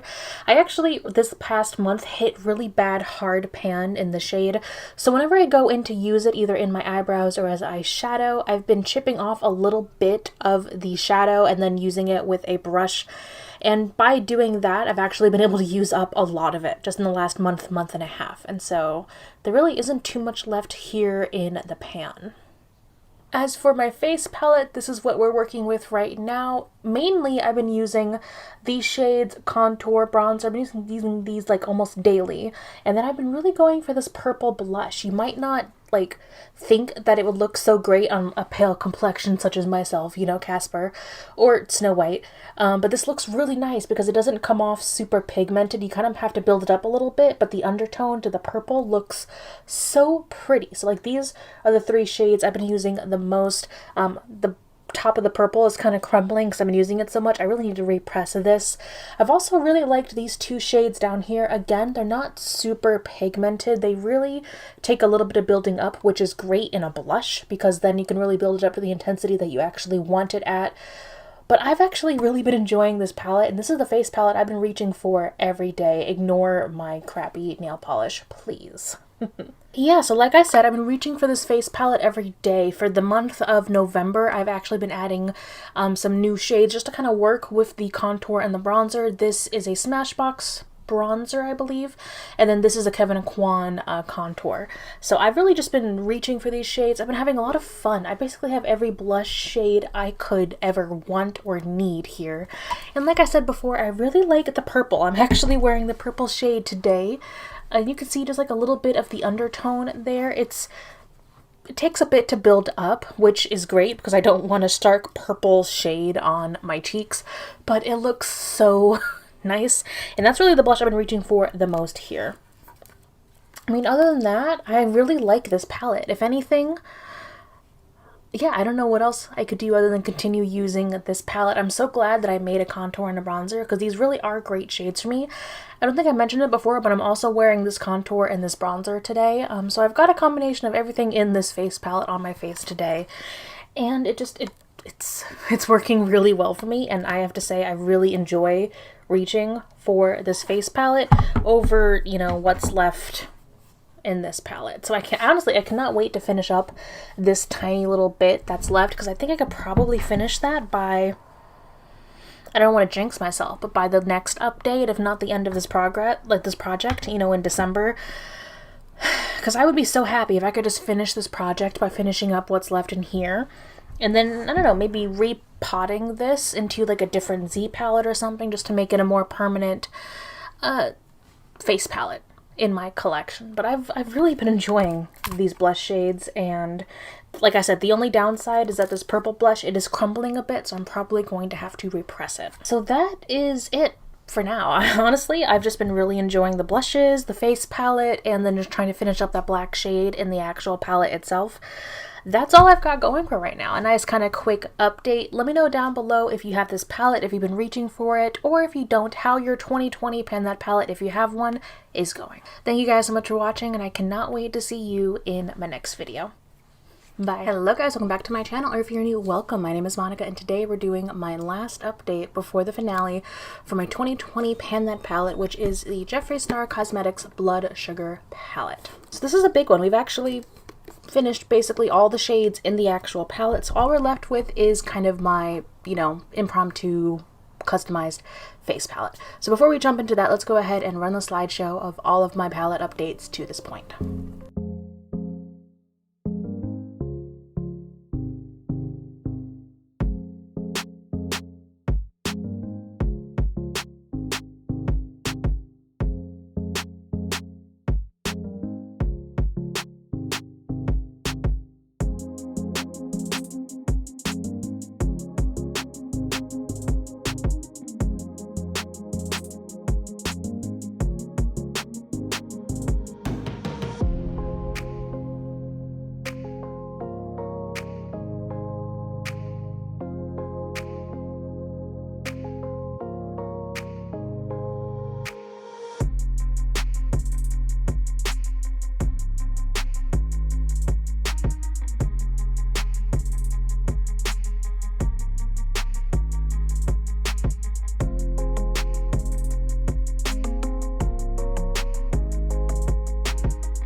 And this is my palette now. As you can see, it did stain a bit, but I did finish up all of the Franken black that was left here.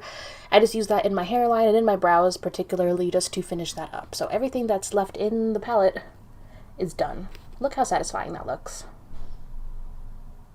So I have actually been using this daily. The blushes are really pretty. Someone actually asked me if I use these as eyeshadow still. I do. They're just a little bit not as easy to blend out. Like the purple I'm currently wearing on my lower lash line, and it still looks really nice, so I do like incorporating it in that way. But I've been using the bronzer and the contour daily. I'm wearing it today.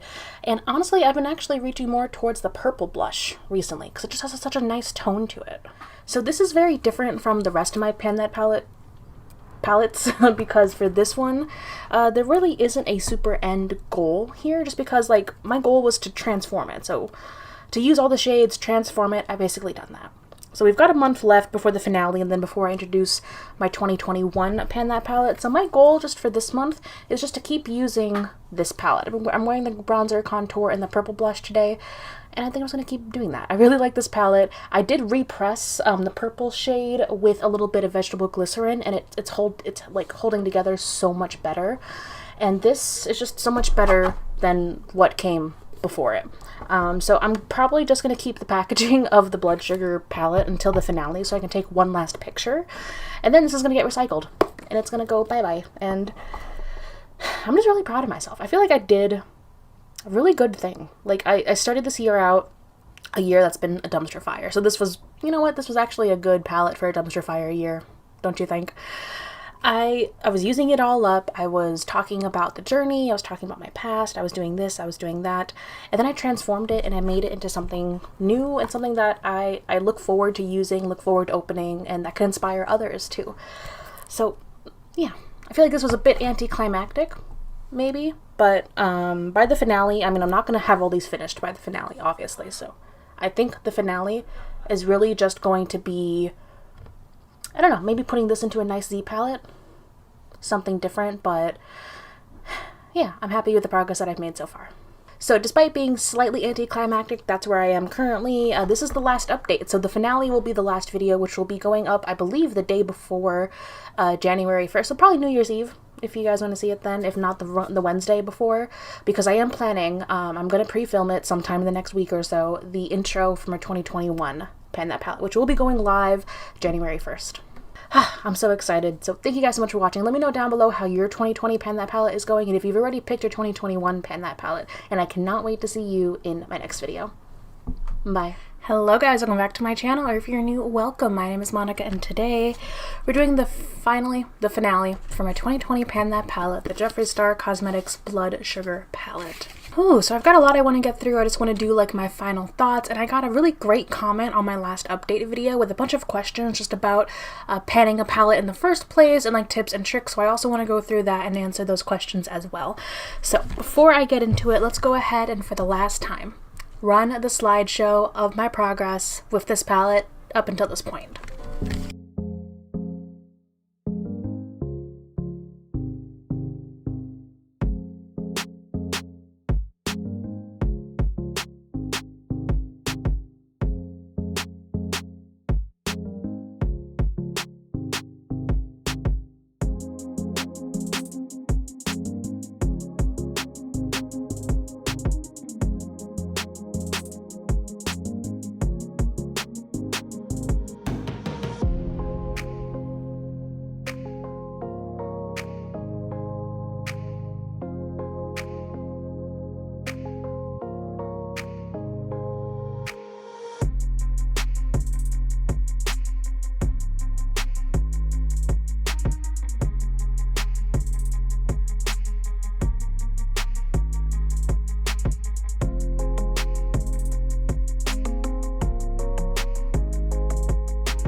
Alright, and to be honest, not much difference. This is the palette finale. There's absolutely nothing left in the packaging itself, and to be honest, I am just so excited to recycle this.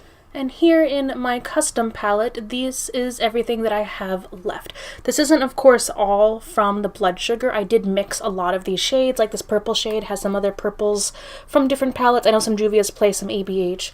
These have some other face powders in them, but overall, I was able to create a lovely face palette that I've been using daily.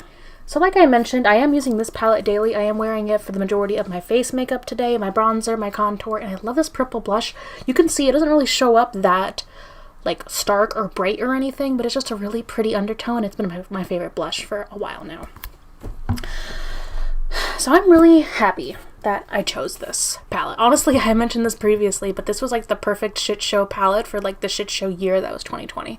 But I'm glad that I did it. It was a challenge, definitely. I had never really incorporated such red and purple tones into everyday use, which is kind of what I had to do in order to like hit pan in every shade, because I hit pan in the majority of the shades first before I repressed everything. But I'm glad I picked it, and I'm glad that I didn't try to stick to my original goal, because if you remember the beginning of this journey, I really just wanted to have the pretty palette with the pan in every single pan, you know, pan in every one, and it just didn't work out that way. And I'm glad it didn't work out that way. It's a little bit harder to like trace progress in like the last few updates that I had, but overall I am so much happier with this custom face palette that I got to make. I got to like dupe face palettes that I wanted. I didn't have to spend any more money on them. I got to be creative, and it's a product. I'm using this face palette every day, and I don't have to like look at this every day. And I was able to, I keep going and, but I was able to also mix it with some other shadows and some other formulas and find something that just was like perfect for me. So I'm just so happy that I was able to go from like this shitty person's palette that I felt horrible for like putting aside morals to buy, and then transforming it into a face palette that I love and enjoy and use daily. So yes, for the other two Pan That palettes that I have, the Marc Jacobs and the Subculture palette, I keep the empty palettes because I like having them on display. This is getting recycled today. And the packaging, I can't wait to get rid of it. In addition to that, today is the day I finally get rid of the rest of the Jeffree Star products in my collection. I did declutter all of these, mainly lipsticks and highlighter that I had pan in my last declutter series. If you missed that, I'll throw it up in the cards. I feel like I really talked through all of my thoughts on Jeffree Star cosmetics and ethics when it comes to makeup consumption, but I'm glad I'm at this point, because before I was like, oh, like, I got to the point where, like, I kind of wanted to keep the products because I'd spent so much money on them, but then I realized, what's the point if A, I'm never reaching for them, B, I don't want to promote them, so I'm not using them, and they're just gathering dust and going bad. So, I actually am glad I did technically pan the highlighter. There is pan in the middle, so I'm really glad that I at least got use out of it before I just, you know, throw that out. And the lipsticks, I think most of them actually went bad. Ooh, yeah, that actually doesn't smell that great. So the lipsticks went bad, so we're getting rid of those. The last palette that I had was Blue Blood, which I did just declutter to a cousin of mine. That's a lie. I have one more palette left, the Thirsty one, but I already decluttered that, and odds are, once we move, I really want to start either a Poshmark or a Depop. I want to sell that one, because I barely used it and it was limited edition, so at least I could get a little bit of money back on that one. So I'm really happy I did this. I learned so much. And I'm glad it turned out different than I was kind of expecting it to. And it was so much different from my first two palettes that were a little bit more of a traditional project. Whereas this one, I was able to like explore the nuances of the drama as it folded out throughout the year, and then 2020 as it unfolded out. It's just, like I said, I don't know if no one could have predicted 2020, but I feel like ultimately this was the perfect project for this year. So that being said, let me switch over to the comment that was left. This was left by Earthly Beauty on my last update, and I loved the questions that she had. So if you're looking for any, or at least these are what just worked for me. So my advice, my thoughts on panning, specifically when you're trying to pan a whole palette in a year.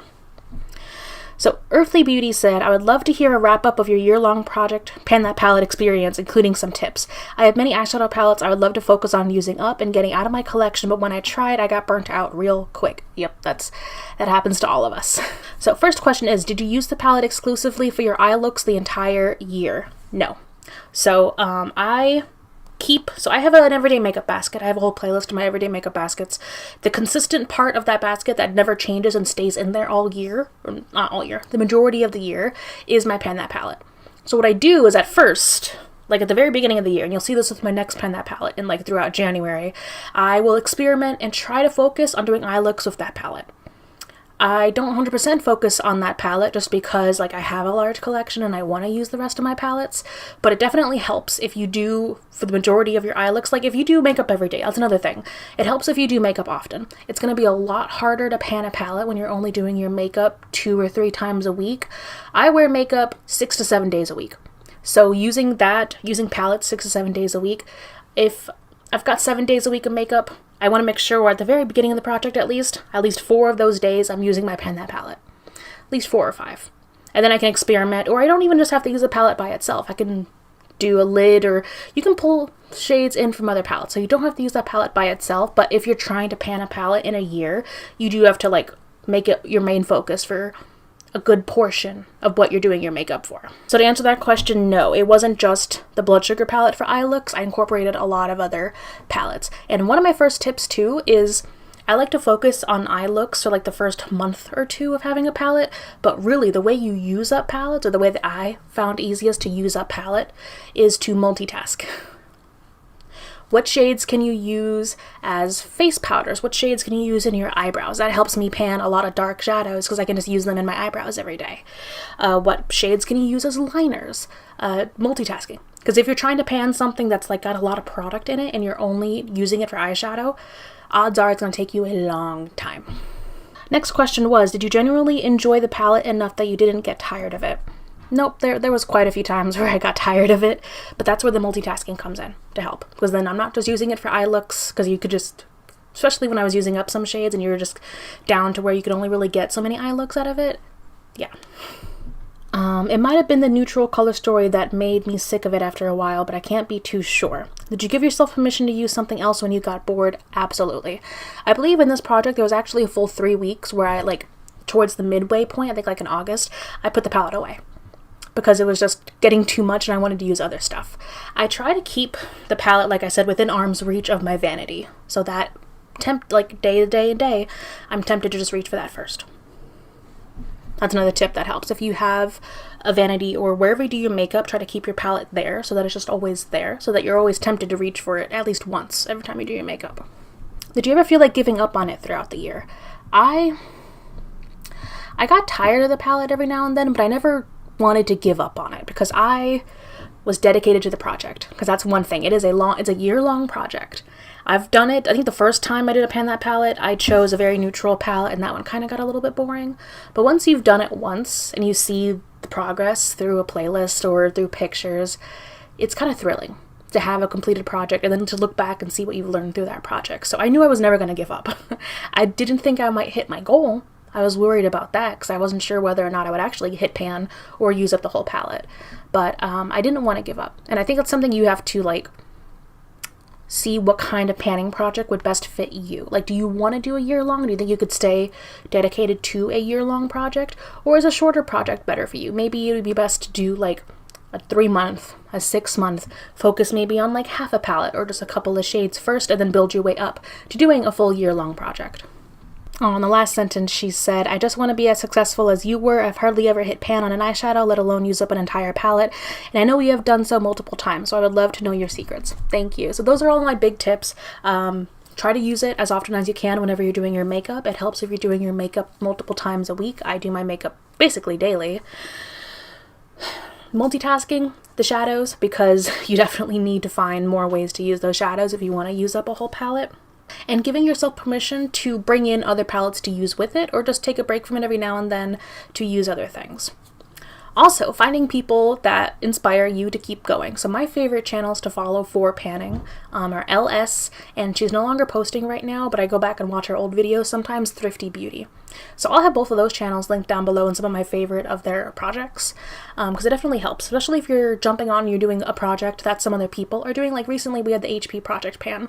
That's a fun way to get involved, meet other people, and then do a project like that together. So I hope those tips help you out, and if you want to see any other tips, check out those channels. I believe LS has done videos specifically like on panning tips, and I know I binge watched all of those at some point, so I'll also include a couple of those down below. So that is it. I can't believe we're finally done. No more disclaimers. I got the Jeffree Star stuff out of my collection, and I'm so happy with how this project went. Tomorrow will be the introduction for my brand new 2021 Pan That palette, and I cannot wait to share that with all of you guys. So thank you guys so much for everyone who came along on this journey with me. Let me know down below how your 2020 Pan That palette went and what you think my 2021 palette may be. And if you've already picked yours for 21, let me know. Thank you guys so much for watching, and I cannot wait to see you in my next video. Bye. Hello guys, welcome back to my channel, or if you're new, welcome. My name is Monica. Happy 2021, and today's video, we're gonna do the introduction for my 2021 Pan That palette. This will be my 4th year doing Pan That palette. My very first year was a Marc Jacobs palette. The second year was the ABH Subculture Palette. The third year was Blood Sugar. If you missed that, I will have that up in the cards, the whole playlist. And this year, we are finally tackling some of the most expensive makeup in my collection. That is right, I am panning a Natasha Denona palette, and the palette that I'm going to be panning in 2021 is the Lila palette. I feel like halfway through 2020, I was actually working on my HP project pan, and I had a Natasha palette in there. And after working with it and hitting pan a couple of times and like really liking the formula and the looks I was getting, I realized I really wanted to pan a Natasha palette. The trouble was, I was stuck between like 2 or 3 palettes. I thought about Metropolis. I'm like, oh, that's still too new. I don't know. Thought about Sunset. I really wanted to do Sunset because it was kind of sentimental to me, but it's really warm toned, and I just did Blood Sugar, which was like super warm toned. And I realized I've done a neutral palette for Pan That palette. I did a grungy rainbow kind of palette. I did a really red palette. I've never really done purples. And I know this is still, it's got neutrals in here, but this is a very purpley pink palette, and I think it's going to be a perfect challenge for me. And the goal for this Pan That palette, I really do want to do the traditional Pan That palette and use up the whole palette. Ooh, I think it's going to be a challenge, like I said. Whew, but I'm excited. So let's zoom in for the first shot. Alright, so this is the palette right here, trying to remove the reflect from the ring light. But I did rearrange my shadows. If you didn't know, if you have any of the Natasha palettes in this packaging, they're super easy. They're magnetic to just pop out and rearrange. So I did rearrange this palette. I kept kind of the bright shimmers down here on the bottom. I put all the matte neutral shades on the top, and then everything else I just kind of put in the middle row. I was thinking about how I wanted this to be arranged for a year-long project pan, and this is just what made the most sense to me. As you can see, I've got some wear in here. But to be honest, this is my least used Natasha palette. So we do have a couple of random like pop of like warm tones in here, but overall this is going to be a cool toned palette and a purple challenge, purpley pinky challenge for me. For my first month, I don't really want to put like a goal out there just because I really try to save it. So I'm wearing like one of the shades, like I'm wearing this shade just to deepen out the outer corner. The rest of my eye today is this Tom Ford eye color that I received in PR through Influencer. This is the eye cream and powder eye color in the shade Golden Peach from Tom Ford. So I have that on everywhere, and then I just have this first shade right here just to deepen out the outer, and then on my lower lash line, and that's about it. For me, I've had this palette in my everyday makeup basket for a couple of weeks now, but I've been doing my best to not really reach for it. That sounds kind of silly. But I really wanted to just like look at the palette, try to get some inspiration from the palette, because for my Pan That palettes, I really try to wait until like actually January of the year to start really using the palette. So it's a real traditional, like, you have 12 months, finish the palette kind of challenge. So I did like 1 or 2 looks throughout December with this palette, but I really just wanted to keep my hands off of it until now. So now that I've got the introduction, my first thing that I like to do with Pan That palettes is look up tutorials, do some eye looks, get real creative, and spend the first month just getting used to the palette. So that's what I'm gonna be doing. So I'm very excited. I really am like half and half with Natasha Denona because I really like the shadows, but they're so expensive and I don't think they're worth the price. And I have the Sunset has like a special place, like it's sentimental to me because I wanted it for so long and I saved up for like 8 months to get it and I finally got it. This Lila one, I had the money and it was like I think my second Natasha palette, and I got it because it was like right when it first came out, getting rave reviews. Everyone loved it, everyone did like videos on it, and then it disappeared within like a month or two, and I really don't see many people using this with the exception of who's using it? Lauren May Beauty uses this palette. She does actually use this palette in her collection. So I'm going to look up a couple of her videos for inspiration and tutorials. But yeah, so I feel like this is my least used Natasha palette. I want to get more use out of it. And now I'm going to challenge myself to pan this entire thing in 2021. Whew, this is also going to be the last video you'll see in this room, my cute little attic room. I'm actually getting sentimental and kind of sad about it. I think I've lived in this house, in this room, for the longest amount of time that I've lived anywhere.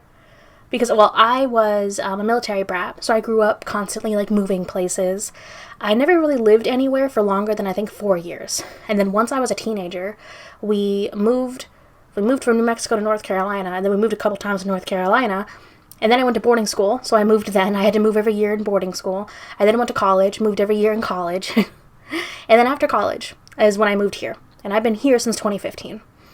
Oof, I think it was February 2015, so like just under, so it's actually, I don't know if it's 5 or 6 years, but I've been here the longest, so I am getting a little bit sentimental about this room, but I'm really, really excited to be moving. Actually, the day that this goes up will be my move-in day, so I will be in my new apartment at this point with my boyfriend, and I'm really excited to get a new setup and just reorganize everything and have videos for you guys to watch. So that is one thing. I am hoping that after this video, with my normal schedule, my Wednesday, Friday, Wednesday, Friday, Sunday schedule, that hopefully the next video after this will be moving vlog number 2, I believe. But because I am moving and everything's going to be kind of crazy, I would just ask to be a little bit patient just as we get everything settled, because I am just pre-filming up until this point. This is the last pre-filmed video, so it might just be a little bit longer before I can get the next moving vlog or the next video up for you guys. So thank you guys so much for watching. Let me know down below if you're going to be panning a palette in 2021, and if you are, what palette you're going to be panning. Thank you guys for watching, and I cannot wait to see you in my new space and in my next video. Bye. Hello guys, welcome back to my channel, or if you're new, welcome. My name is Monica, and today we're doing my very first update for my Pan That palette for 2021, the Natasha Denona Lila palette. If you missed my intro for this project, I'll go ahead and throw that up in the cards. I'm probably not going to make a playlist or start linking the playlist until we have a couple of videos in it, so I'll probably just link the most recent video. But unfortunately, because of my move, if you didn't know, I did move on New Year's Day, the very first day of this year. I kind of lost about 2 weeks at the beginning of this project, which is the time I would typically take to really get used to the palette, start doing a couple of looks with it, maybe find some shades I could start using like in my eyebrows and whatnot. So before we just jump into that full update, let me go ahead and show you how the palette looked in the intro.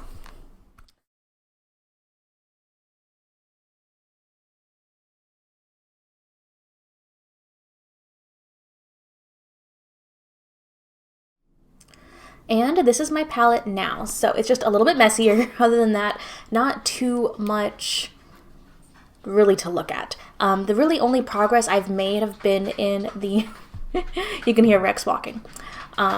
Chunky boy, are you gonna come lay down just until I finish? Shh. Did that work? Okay. So really the only progress that I can kind of sort of see and feel are in these 3 shimmers right here. I don't know if you can really see them, but they've got dips in the middle, because I found that my favorite way to apply them, which is how I'm wearing it today, is just with my finger all over the lid. I typically would go in with a glitter glue, but I've noticed that with these shadows, using a glitter glue it gives it a very harsh line. And what do I mean by that? So it looks kind of like a failed cut crease to an extent. So I'm not a huge fan of using glitter glues with Natasha shimmers. That being said, the shimmer, if you just apply it on your finger on the lid, it will not last like this all day. It looks really pretty for a couple of hours, and then it just kind of fades away. I think that's probably just because I have hooded lids. You can see very hooded. So I think someone who didn't have hooded lids could probably just put it on with their finger and like be okay all day. But because I've been using my finger to apply them, there have been little dips in these 3 shades. And I really do like, focus, and I really do like these colors. These are some really pretty colors right here.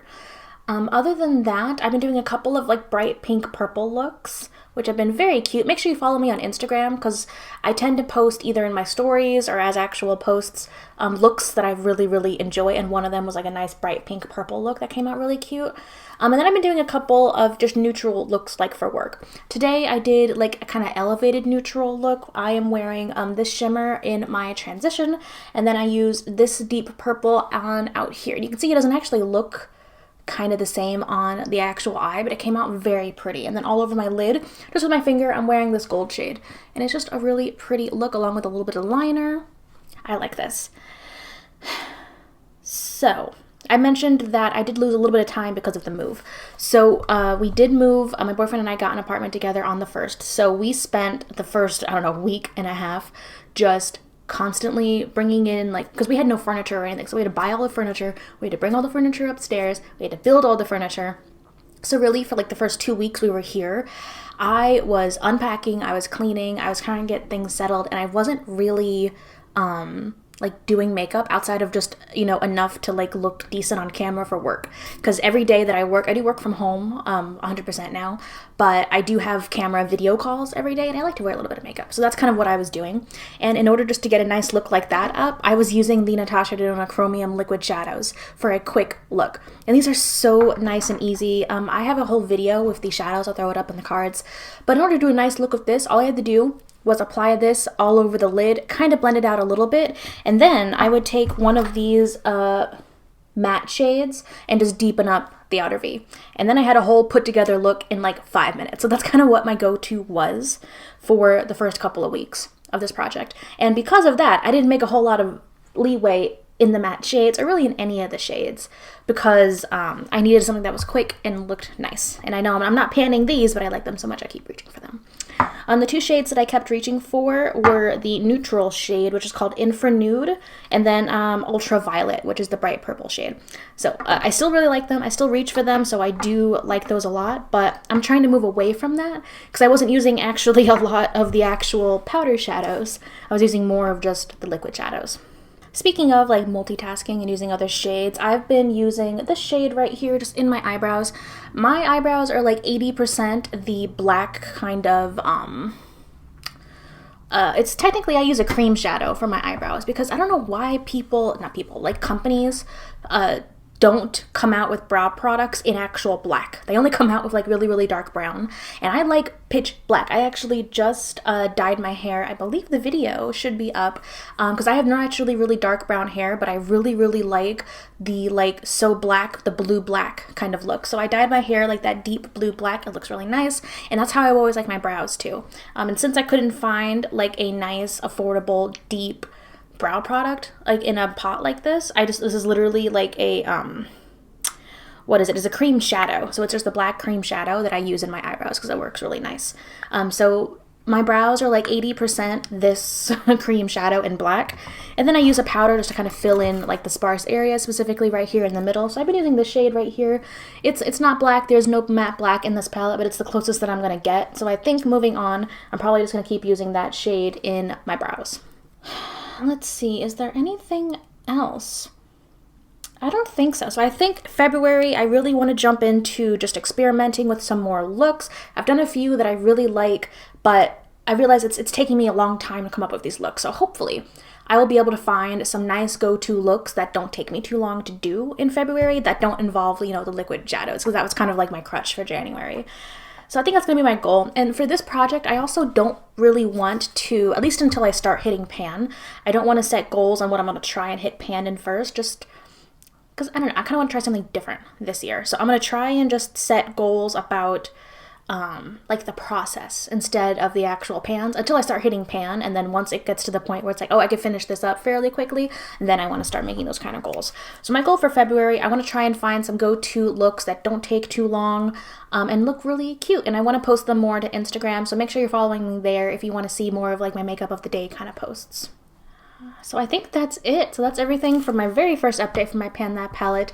Thank you guys so much for watching. If you are doing a Pan That palette for 2021, let me know how it is going down below, and I cannot wait to see you in my next video. Bye. Hello guys, welcome back to my channel, or if you're new, welcome. My name is Monica, and today we're doing my next update for my Pan That palette for 2021, the Natasha Denona Lila palette. If you missed my intro or any of the updates before this one, I'll have the whole playlist up in the cards, and I'm super excited for this update because we finally have pan. This is the first update where we have pan, and we have multiple pans. It's very exciting. So before we go ahead and jump in, let's go ahead and run the slideshow of my progress up until this point.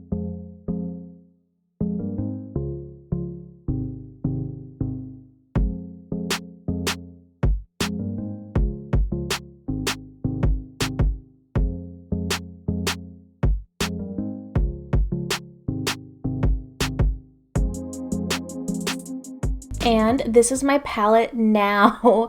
How exciting. Can you see? So we actually have pan in this shade right here and in the gold shade right here in the middle. I think the next shade I'm going to hit pan in is going to be this shimmer shade right down here or the shimmer shade right here, those two. So I was so happy and excited to finally hit pan in this palette, and I have to say it was not in the shades that I thought I was going to hit pan in. I hit pan in these two shades in particular because I have been experimenting with different looks with this palette, specifically with trying the shimmers in my transition and in my crease. Some of my favorite looks to be doing recently was using like these two shades right here to create like a deep kind of coppery look with one of these shades on the lid, and then I actually found a neutral look that I loved, which was this gold shade blended out up to like almost up to like my eyebrow, and then deepening out the outer V with some of these shades, and then using the very lightest shade all over my lid. So essentially by using these shades in my transition into my crease, I was able to use up enough of them to hit pan, and they are both shimmer shades. I've noticed that despite the fact that I'm using these two shades in particular, these matte shades, a lot, they're really dense and there's a lot of product in there, so I don't know when I'm actually going to like hit pan there, which is surprising to me because I thought I would have an easier time with these neutral matte shades and a harder time with the shimmers. I'm finding it to be like just the opposite now, which is fascinating to me. I am also now a strong proponent of doing my eye makeup before the rest of my face makeup because these have so much fallout, especially the shimmer shades. When I'm using them in my crease and in my transition, it's fallout city. There's so much fallout, so I definitely have to do that, my eye makeup before even trying to do my face makeup, because there have been so many times where I've done my face makeup first and then I go in and do a look with this palette, and then the fallout comes out, and the fallout can stain, so I end up having to like go in and touch up with like some concealer and then powder over it again, which is just a pain in the butt. So I've definitely just been doing a lot more just with my eye makeup first and then going in and doing my face makeup. I didn't include any actual looks in this video because I do have a collab coming up, which is going to be a couple of looks with this palette. It'll be sometime in either late March, early April, not 100% sure yet. And then I think after that I'll start including looks in my updates, probably starting in like the summer, so like May, June, as I start actually using up shades. Because part of the reason why I like including like looks in these updates is to specifically like capture and document looks with shades that like I'm about to run out of. That's what I did for my Subculture palette, that's what I did for the Blood Sugar palette, and I want to continue doing that here. So I don't think I'm going to get to the point where I'm going to be like running out of shades until at least the summer at the earliest.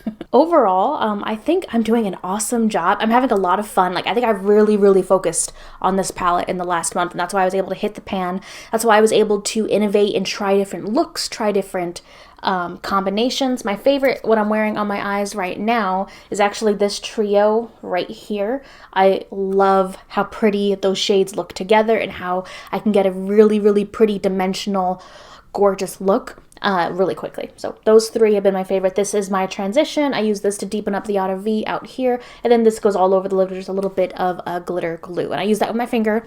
I do not like applying glitter glue with these shades with brushes. This does not work well. It does not last long. Gotta go with the finger.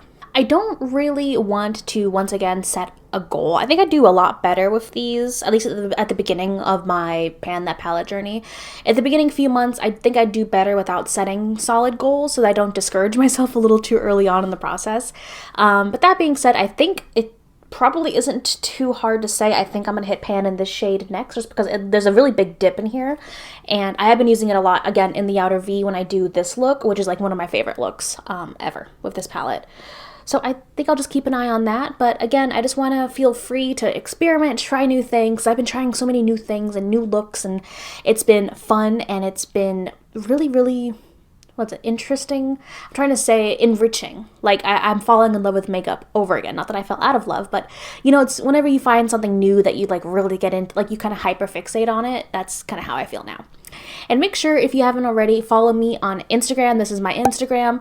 I've been posting almost daily looks into my Instagram stories, and I've been updating with pictures and just kind of more updates about the palette. Like when I first hit pan in these shades, I posted it to my Instagram first, so make sure you follow me there if you want to see updates in actual, like, real time. Alright, and I think that's going to be it for this update. Thank you guys so much for watching. Let me know down below if you're panning a palette in 2021, what palette it is, how you're doing, or if you also own the Lila palette, if I'm inspiring you to actually pick it up and use it, because I feel like I don't really see this palette being used across YouTube, at least currently, as much anymore. Thank you guys so much for watching, and I cannot wait to see you in my next video.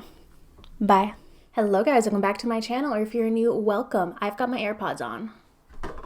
Those aren't supposed to be in. Hello guys, welcome back to my channel, or if you're new, welcome. My name is Monica, and today we're doing my third update for my Pan That palette for 2021, the Natasha Denona Lila palette. Ooh, I had to go back and watch my previous update because I've made some progress since then. We've got a whole nother pan, and we're very close to getting another pan. So let's go ahead and roll the slideshow of my progress up until this point.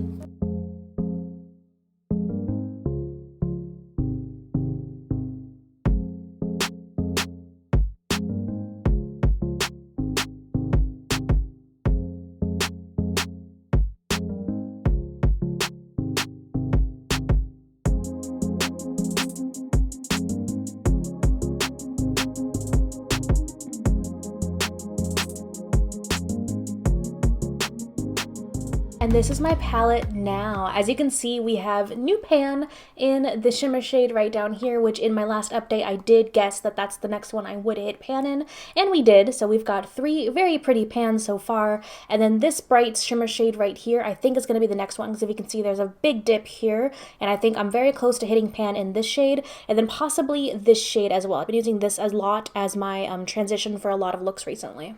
So I spent a lot of time with this palette this last month, and I've just really been enjoying using this in combination with other palettes. So I kind of want to show you just a couple of palettes I've been using with this palette. So the first palette I've been using together is with the original ABH Norvina palette. Now if we hold these up, you'll see just how cohesive the color stories are. I really love specifically these mattes. So like the matte right here, the matte right here, and then the mattes right above it. Those work so well together, and it's so pretty. So they just work really well together, and I've just been loving going back to the original ABH formula and using it together with the Natasha Denona formula. Especially, I've really been liking mixing the mattes from this palette with the shimmers in this palette. So I've really loved using those two together. Another palette that I've really been liking using with this palette, and I grabbed the wrong palette, hold on a second. Here we go, I got the right palette now. And this is from Jaclyn, and this is the Ultra Foil eyeshadow palette. This was a gift from my friend Bougie Brie, and these shimmers, specifically like this purple and this really pretty light lilac, and then like this kind of copper chrome shade right here, I've loved using basically this row with the mattes and the shimmers from the Lila palette. And if we hold them side by side, you see we've got some nice complementary colors here. And these shimmers are just so, you know, they're foiled, they're buttery, they're beautiful. So I loved kind of getting like out of my usual comfort zone, because I've noticed that there are a few looks of the Lila palette that now are kind of like my go-tos. I tend to go to those and use those, like, especially on work days. But this has got me to be a little bit more creative, a little bit more out of the box. So those are 2 palettes I've really been loving using with my Lila palette, and that's kind of been the theme of this last month. I've been using this palette a lot with some other palettes, but still making this one my main focus. I'm not including any looks with the palette in this update because I did just film a collab video, and the collab video should be the very next video that goes live after this video goes up on my channel. So if you're not already, make sure you're subscribed and hit the little bell icon so you're notified whenever my next video comes out. I come out with new videos every Sunday, Wednesday, and Fridays. So this look is one of 2 that I did in that collab. We basically did 2 looks with this palette and we picked 4 shades each. So this is look number 1 of that collab video. So if you're interested in how I got this look, check out the video that goes up on, it should be going up next Sunday. The Sunday after this video goes up is when it should be going live. Moving forward, I don't really want to set like a goal. Again, like I said in the past, I'm kind of still like towards the beginning of this project, having fun with it, really kind of stretching my wings in like the purple and the warm kind of shades in here. I really just think I'm gonna kind of focus on this trio right here because I think I'm gonna hit pan in this shade fairly soon, and then this one I might hit pan in, but the mattes are just so dense in this palette. I don't want to like try full steam ahead to hit pan and like get disappointed and when we're still pretty early on in the project, you know? So that's kind of where I'm just going to focus, but I'm not going to hit any I'm not going to make any solid goals to hit pan. I just think the next one I'm probably going to hit pan in is going to be this light one right here.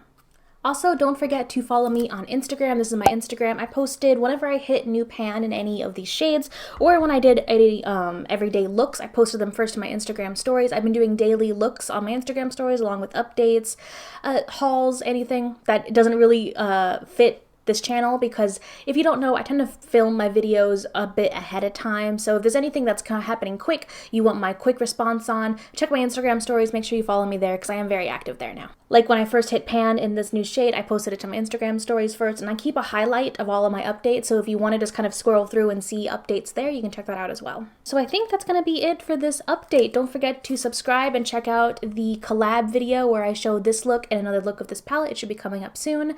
And let me know, what is your pan that palette for 2021? How's it going? If you had the Lila palette, what looks are you still reaching for the Lila palette? What looks are you coming together with? And what looks are you coming together with? What looks, ooh, chunky boy. What looks are you putting together? And whether I'm inspiring you to pull this palette out once more. I think Rex is, it's Sunday, so there's no mail.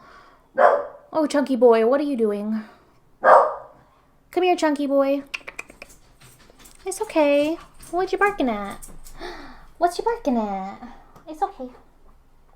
Oh, it's okay. I love you. I'll take a picture of him, how he looks right now, and post it.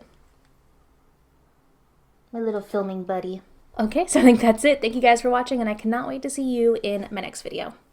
Bye. Hello guys, welcome back to my channel, or if you're new, welcome. My name is Monica, and today we are doing my 4th update for my pan that palette for 2021, the Natasha Denona Lila palette. Now, I may or may not have specifically lowered my chair just to wear this headband today, because I was feeling it. I think of it more like spooky, Marie Antoinette hair? I don't know. I was just kind of feeling it today. I did an extra glam look for the eyeshadow, and I actually filmed this look that we're going to get into today. But first, we have to show the progress I've done so far on this palette, because quite literally, in the last month, I have doubled the amount of pans I have in the palette. Yes, we went from 3 pans to 6 pans. So let's go ahead and run the slideshow of all of my progress up until this point.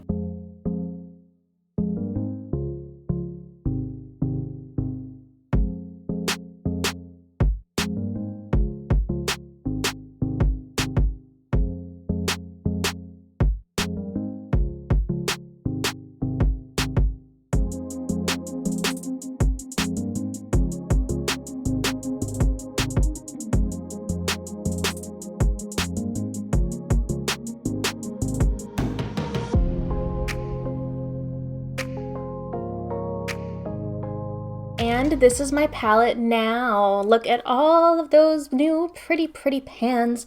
I gotta look around this way to see it. So we hit pan in this shade right here, in this shade, and in this shade.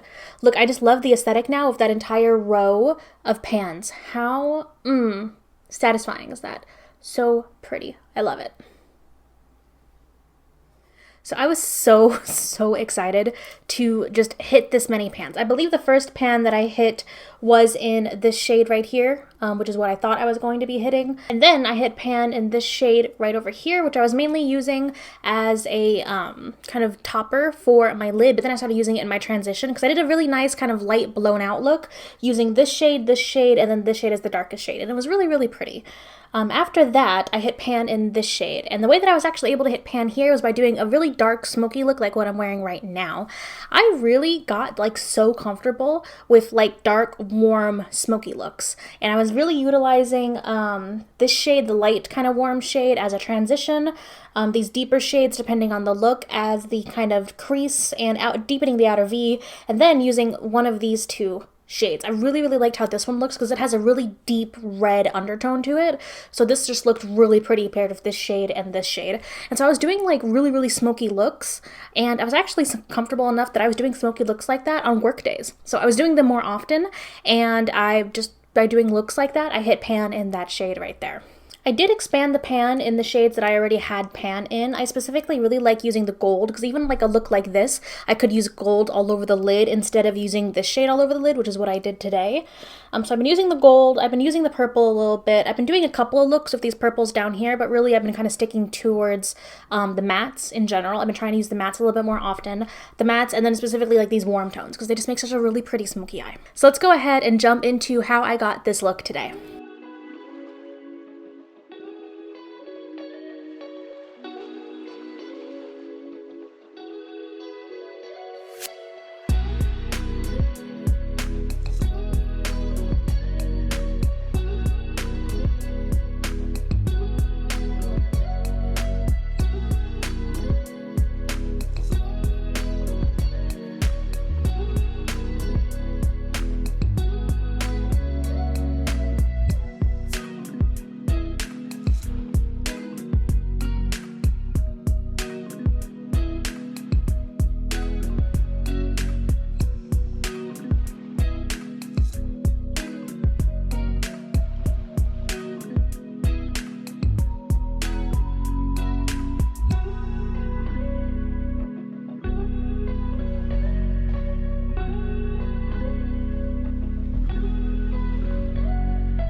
So that's the look. That's been kind of my go-to. I'll say it's my go-to minus the lashes and the yellow accents. I kind of just did the yellow liner and the yellow highlighter as an inner corner highlight for the first time today. And I just really think the yellow plays off the oranges and the reds just really nicely. So I like it. I am just so proud of myself and happy with this progress. I think I've been doing just so much better without setting goals, you know? So I'm not gonna set a goal for this next month. I'm just really happy with this whole row of just pan. It's just so pretty. The only thing that I think I'm gonna continue doing, because I really only started doing it a lot, or focusing on it the last month, is focusing on the mattes. I've been using the mattes in at least once in every look that I've been doing. And more often I've been doing matte only looks. So maybe for the next update, I will film a matte only look. And then I will film a couple of other looks, especially like that light kind of blown out look that I like doing. I'll film that for the next update. And probably like a purpley kind of look using the shades on the bottom. Other than that, I have been using this deepest shade in my eyebrows every day, but you really can't tell, and I got like just like a little bit of a dip in that one, so I don't know if that's going to go anywhere anytime soon, but I also like using that as a deepening shadow. It is a shimmer, a little bit, but I do like it to deepen shadow or shadow looks that I do with specifically the matte. So I'll do a look with like these two, and then this to deepen it up, or this one, and then this to deepen it up. Yeah, so that's everything for this super exciting update where we literally doubled the amount of pans in the palette. I honestly did not expect that. I went back like right before I filmed this and watched my last palette update, and I was like, wow, I have so much more pan this time around, and I'm so excited. So thank you guys so much for watching. Let me know down below if you are panning a palette in 2021, what your palette is, how your palette pan is going, or if you have the Lila palette, if you're reaching for it more often, if you're intrigued by the looks that I've done, if you're inspired to pick it back up again, let me know down below. And also on my Instagram, this is my Instagram page. When I hit pan in each one of these, I update in real time on my Instagram. I post photos, and I'm also on stories practically every day. I also post daily looks using this palette and then using any other palettes I happen to have. So if you're interested in keeping up in real time, because I do pre-film these just a slight bit, make sure you follow me there. Thank you guys so much for watching, and I cannot wait to see you in my next video. Bye. I love this look. I don't know, it's just the headband and the makeup. I'm just feeling it. Hello guys, welcome back to my channel, or if you're new, welcome. My name is Monica, and today I'm doing my next update for my Pan That palette for 2021, the Natasha Denona Lila palette. So I haven't made as much progress as I thought that I would, but I did hit another pan. So before I start talking about my progress and actually sharing with you a couple of looks that I filmed, let's go ahead and roll the slideshow of my progress up until this point.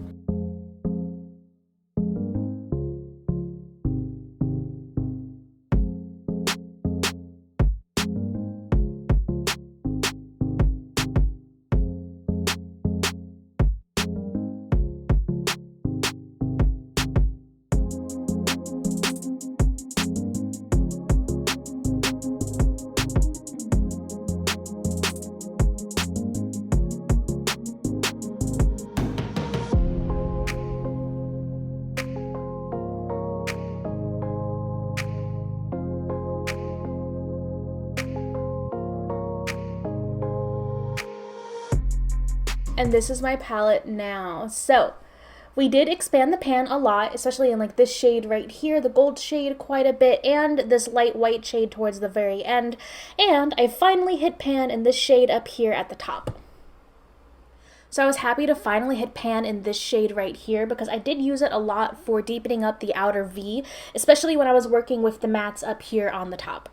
So I finally hit pan there, and I was also using this in my eyebrows, and I still use it in my eyebrows every day. So I hit pan there, I expanded the pan. I'm actually thinking if this does fall apart, because it does crumble a little bit when I use it now, I might have to repress this lightest shimmer shade, but I'm going to see how once I get closer to the edges, if it actually starts to like fall out of the pan. If that happens, I'll have to repress it. I might also think about repressing the gold shade. I do still like using it, but now it's getting to the point where it's just the corners, and it is a little bit harder to actually get enough product either on my finger or on my brush to use it, so I might repress that one. This last month, I was really focusing on this top row, which is how I hit pan here.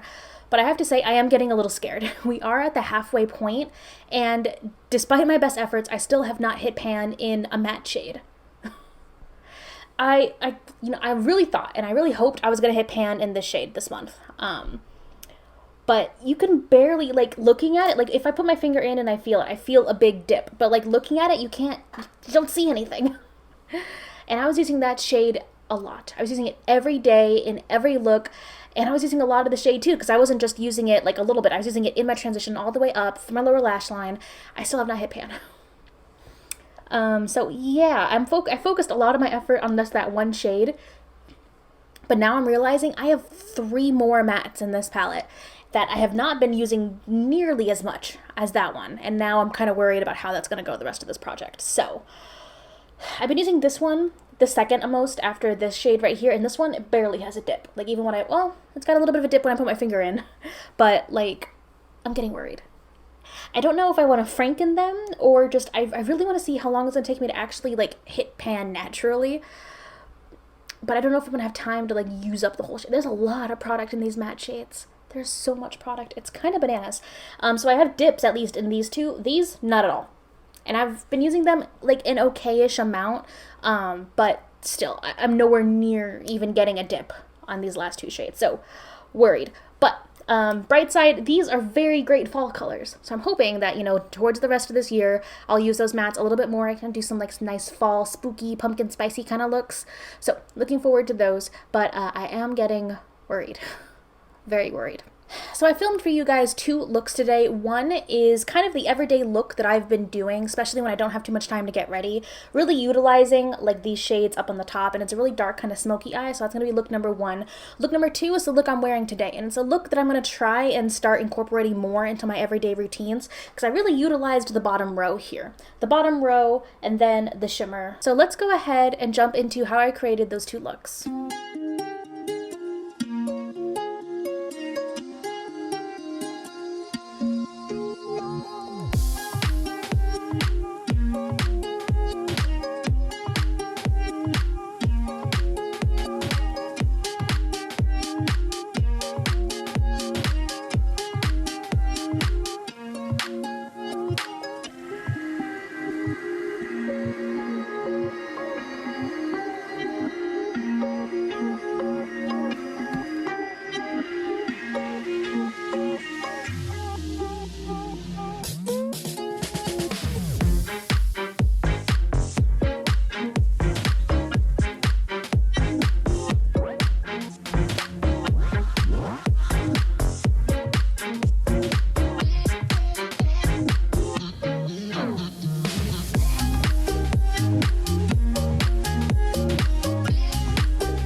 Looks.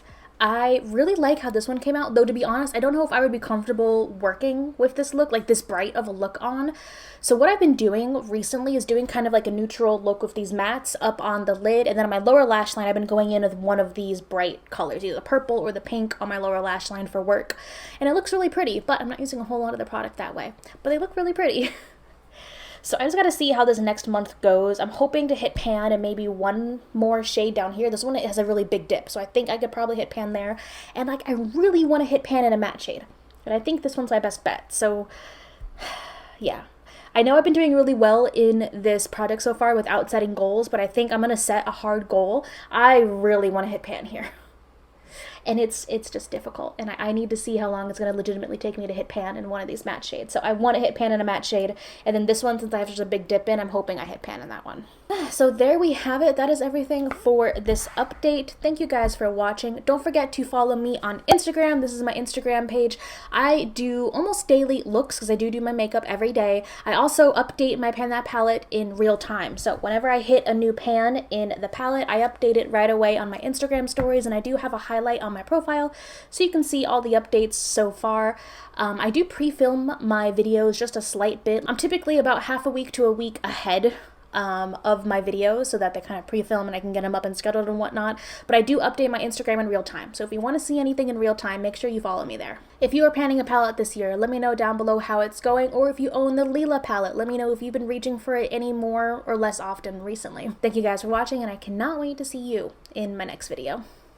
Bye. Hello guys, welcome back to my channel, or if you're new, welcome. My name is Monica, and today I'm doing my next update for my Pan That palette for 2021, the Natasha Denona Lila palette. I am so excited and so happy. We hit pan in 2 more shades, and they may or may not both be matte shades. Yes, so before we jump in, let me go ahead and run the slideshow of all of my progress up until this point.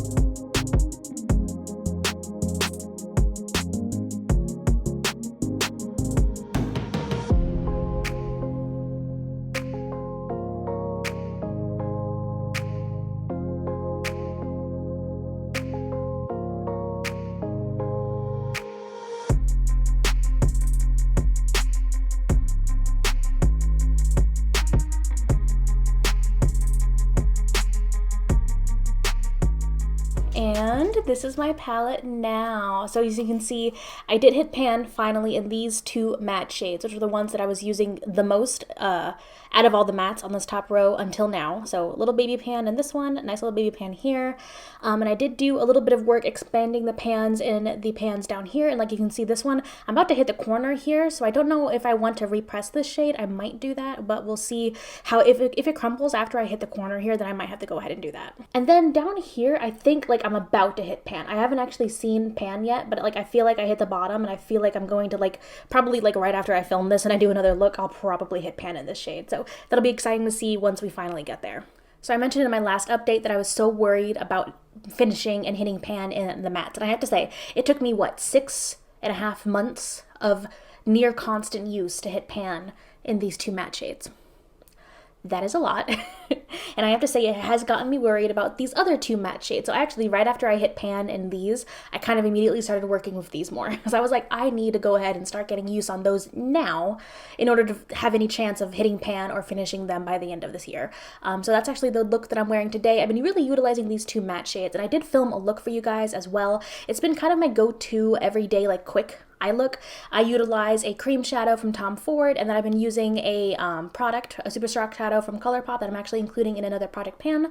It is my Petty project pan. I just posted that introduction. I'll throw it up in the cards if you missed it. So I use those kind of products to give me a really quick look, and by having like a base and a shimmer shadow outside of the palette, I can really focus on the matte. So that's gotten me to really just focus on the matte shades, and it's been these 2. Before I hit pan, I was doing that same look, but with these 2 shades, and that's how I got pan on those. So I kind of want to switch it up and keep doing the look with these shades over here. And honestly, this is like a really pretty look. It's a little bit more smoky than I'm used to, but it's actually not, I don't think, too dramatic for me to wear it for work, because I am working remotely now still, but I am on camera almost all day. So I still have to look like not too, like I can't wear like purple eyeshadow to work, you know, but something like this I feel comfortable wearing for work. So I got to a point where I was doing this look just about every day. So let's go ahead and jump into how I got this look.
that's how I got this look, and that's how I've been doing. Basically, I was gonna say, I kind of hit a, not a rut, but I got comfortable doing like this kind of similar look, especially since I've been busy and I've been trying to do my makeup a little bit faster in the mornings, and this is just so easy and like quick to do. We are officially past the halfway point for this year and for this project with, wow, I can't believe it's been that long. It's just flown by, to be quite honest. 2021 is just going by so quickly. And I am happy, but I'm also a little anxious because, like, yes, I have pan in a lot of these shades now, but it's like using it up. Like, I know there's a lot of product in these matte shades. Am I going to be able to finish the rest of this? Because that's still a lot of product we got going on there. So I think I'm going to spend this month, I really still want to keep focusing on these other two matte shades, get some really good use in on those shades. I've been really bringing in this shade. I don't think I need to work any harder to hit pan because I feel like I am going to hit pan on this soon. Two shades I will admit I am deeply neglecting are these two down here. So we've got that like purple here and like this nice royal blue. I just really haven't been reaching for them. So I'm going to make a concerted effort to reach for these two and then keep using these shades over here, which I don't think they mesh personally that well, maybe together, but I don't know. I'm going to get creative, maybe look up some tutorials, but I really want to make a concerted effort on these two mattes and then these two shimmers. All right, and I think that's it for this update. I'm very happy that we finally hit pan in these two shades. Don't forget, if you want to follow my Pan That Palette in real time, check out my Instagram. This is my Instagram page. The minute I hit pan in these shades, it goes up on my Instagram stories, and I do post updated pictures of my palette, so you do kind of get the inside scoop there before I actually film this video. Technically, it's about a week before the video goes up is when I film it, so I do tend to just have some more up-to-date updates on my Instagram. So make sure you follow me on Instagram if you want the latest and greatest breaking news palette, Pan That Palette updates. Thank you guys for watching. Let me know down below if you're panning a palette in 2021, how it's going, and I cannot wait to see you in my next video. Bye. This is such a vibe. Like I'm feeling the hair, the eye look, the black lipstick. I am living my best life. Cheers. Hello guys, welcome back to my channel, or if you're new, welcome. My name is Monica, and today we're doing my next update for my Pan That Palette for 2021, the Natasha Denona Lila palette. So, we hit pan. I actually just hit pan in another shade this morning, doing this eye look. So we've hit 2 new pans since the last update. I'm feeling good. I'm feeling excited. I've got plans for the next month too. So before I get too much into that, let's go ahead and roll the slideshow of all of my progress up until this point.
This is my palette now. Look how this looks so like well loved now, doesn't it? Look at this. Okay, so I did hit pan right after I filmed my last update. So right here I do have a decent amount of pan in that shade, and then right here you see a little baby pan. I just hit that pan this morning, literally this morning. So we have pan here and we have new pan here, and then I really expanded the pan. Like you can tell a difference, especially like in these two shades. Like this shade is actually like getting close to being used up, and then I actually hit the top of that shade right there, and then I expanded the pan a good amount down here too. I really didn't do a whole lot up here or with the matte shades. I'm using them, but you really can't tell.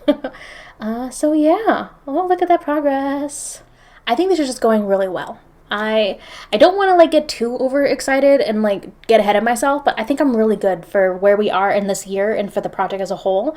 I would say just I'm like a little less than halfway done using all the product in the pan, which is what it looks like to me and what it feels like when I'm actually going in and I'm using product.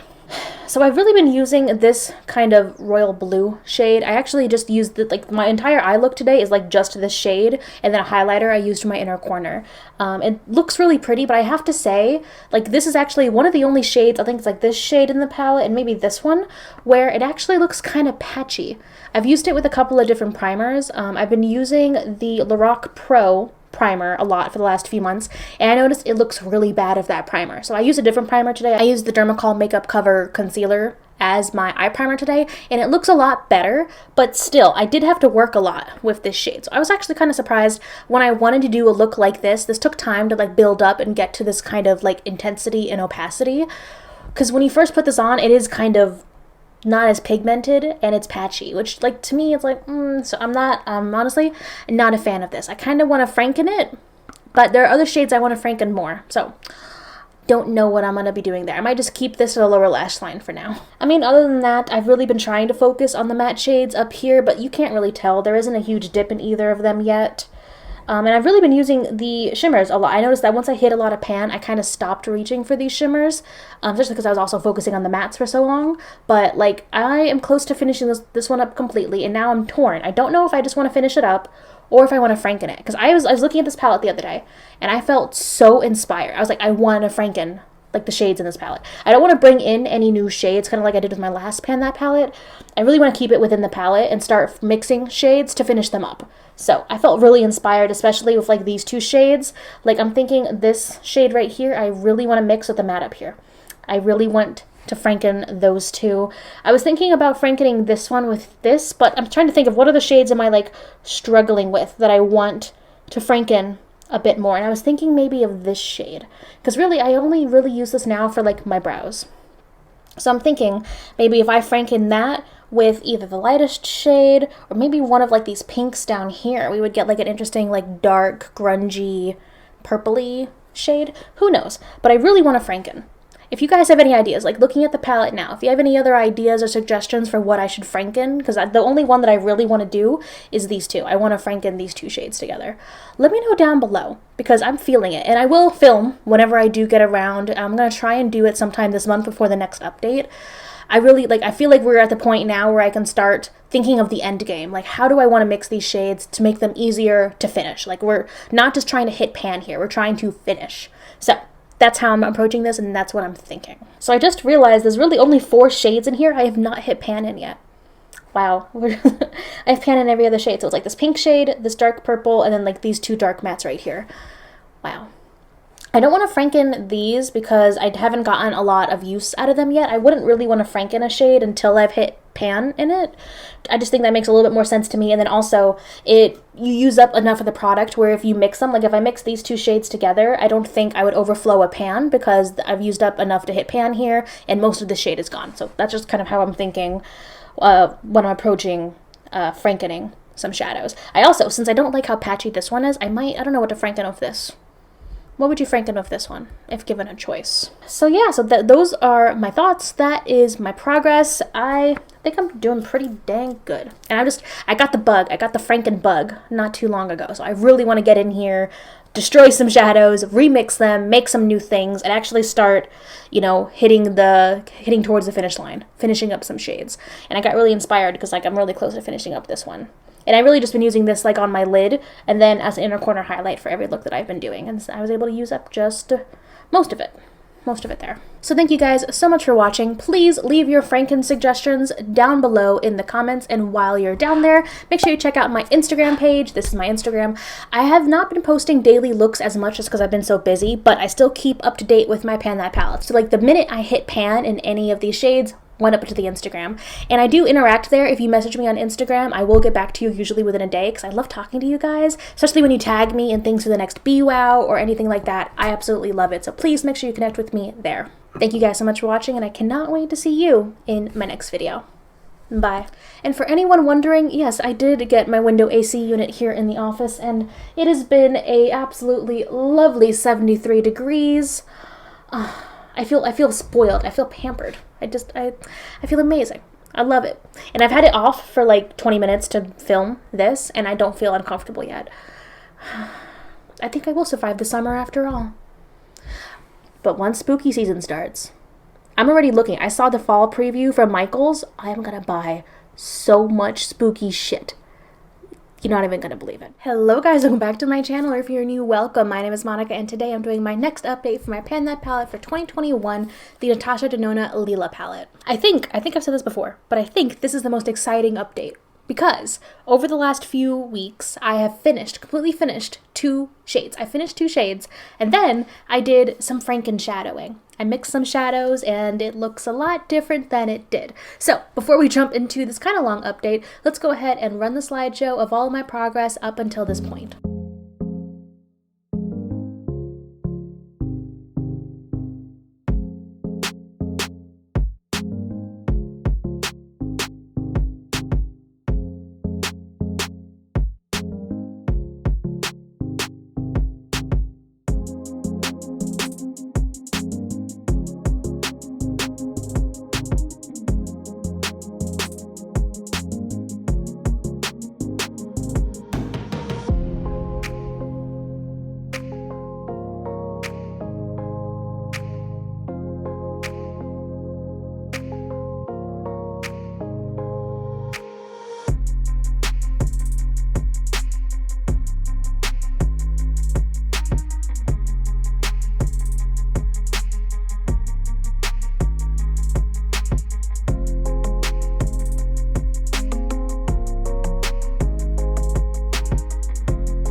This is my palette now. Look at that. There are 1, 2, 3, 4, 5 pans. 5 pans. All right, so let's talk through this because, like I said, it looks a lot different. So I finished up 2 complete shades first. I actually finished, I believe it was the gold shade right here in the middle. I completely used up first, which was a surprise to me because I thought I would finish the bright, like the lightest shimmer over here first, but I finished the gold. So I finished the gold, and then I moved over here, and then I finished the entirety of this shimmer as well. So then with what I had left, I Frankened some shadows, and I actually completely filmed the Franken process. So I will show you that, but this is the result after mixing kind of those remaining shadows, and I have to say I am very, very happy with the result. So I'm actually wearing most of like the new kind of Franken shadows on my eyes today. I really stayed down here. I love now like this little trio. This just, it looks really nice. I love how these shades came out, and I think this whole bottom row just works so much more cohesively, and this is such a better shade than that original like shade that was right here, the kind of deep royal blue, because that shade is pretty patchy and I wasn't a huge fan, but like now this shade is beautiful. I've got it all up through my transition and it's beautiful. I love the shade so much. So I used that in my transition. I did use the purple to like deepen up the outer V and bring it up a little bit into like my faux crease. All over the lid, I used this shade right down here. It's a really, really pretty shade. And then I did bring in another palette for my inner corner highlight. I actually used a highlighter palette. It is the ABH Moonchild Glow Kit. And I used like the purple shade just for my inner corner highlight and then my brow bone highlight. I didn't actually film the look that I did because this is actually the first time I've used the Franken shadows. I Frankened these shadows like 2 days ago. So this is my first time actually going in and making a look. And I have to say I'm very impressed. I like it a lot. So yeah, so let's just go ahead and jump into how I Frankened this palette.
So that's how I franken this palette, and then those are the swatches of the new shades along with the like set shades that are, what am I gonna call them? Original shades. I am really happy with this. I love like just seeing that pan. That's so much more motivation now. Because I didn't lose any of the shade when like I repressed these. I essentially just repressed them where there were holes in other shades, and this is just so motivating. It is, and I love the shades. I love that I now have like basically a black shadow here that I can use in my hairline and in my brows. I like that this is more of a like shimmery, lighter transition shade. I think I'm going to use this pretty quickly because it is a very, very pretty transition shade. And then down here, these make me very like excited and happy to play with these colors again. It's like something different, and I don't know. I'm so excited. I think this is going to be perfect for fall. This is going to be perfect, like, pops of color to play with.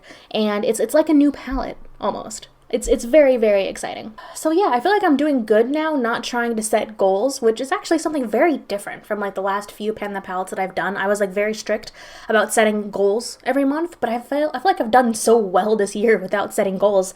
So I don't want to set a particular goal. I think my only goal is really to be to play with the new shades that I just created and maybe film a look or two before the next update. So yeah, so that's it for this update. I'm very excited and very happy with my progress up until now.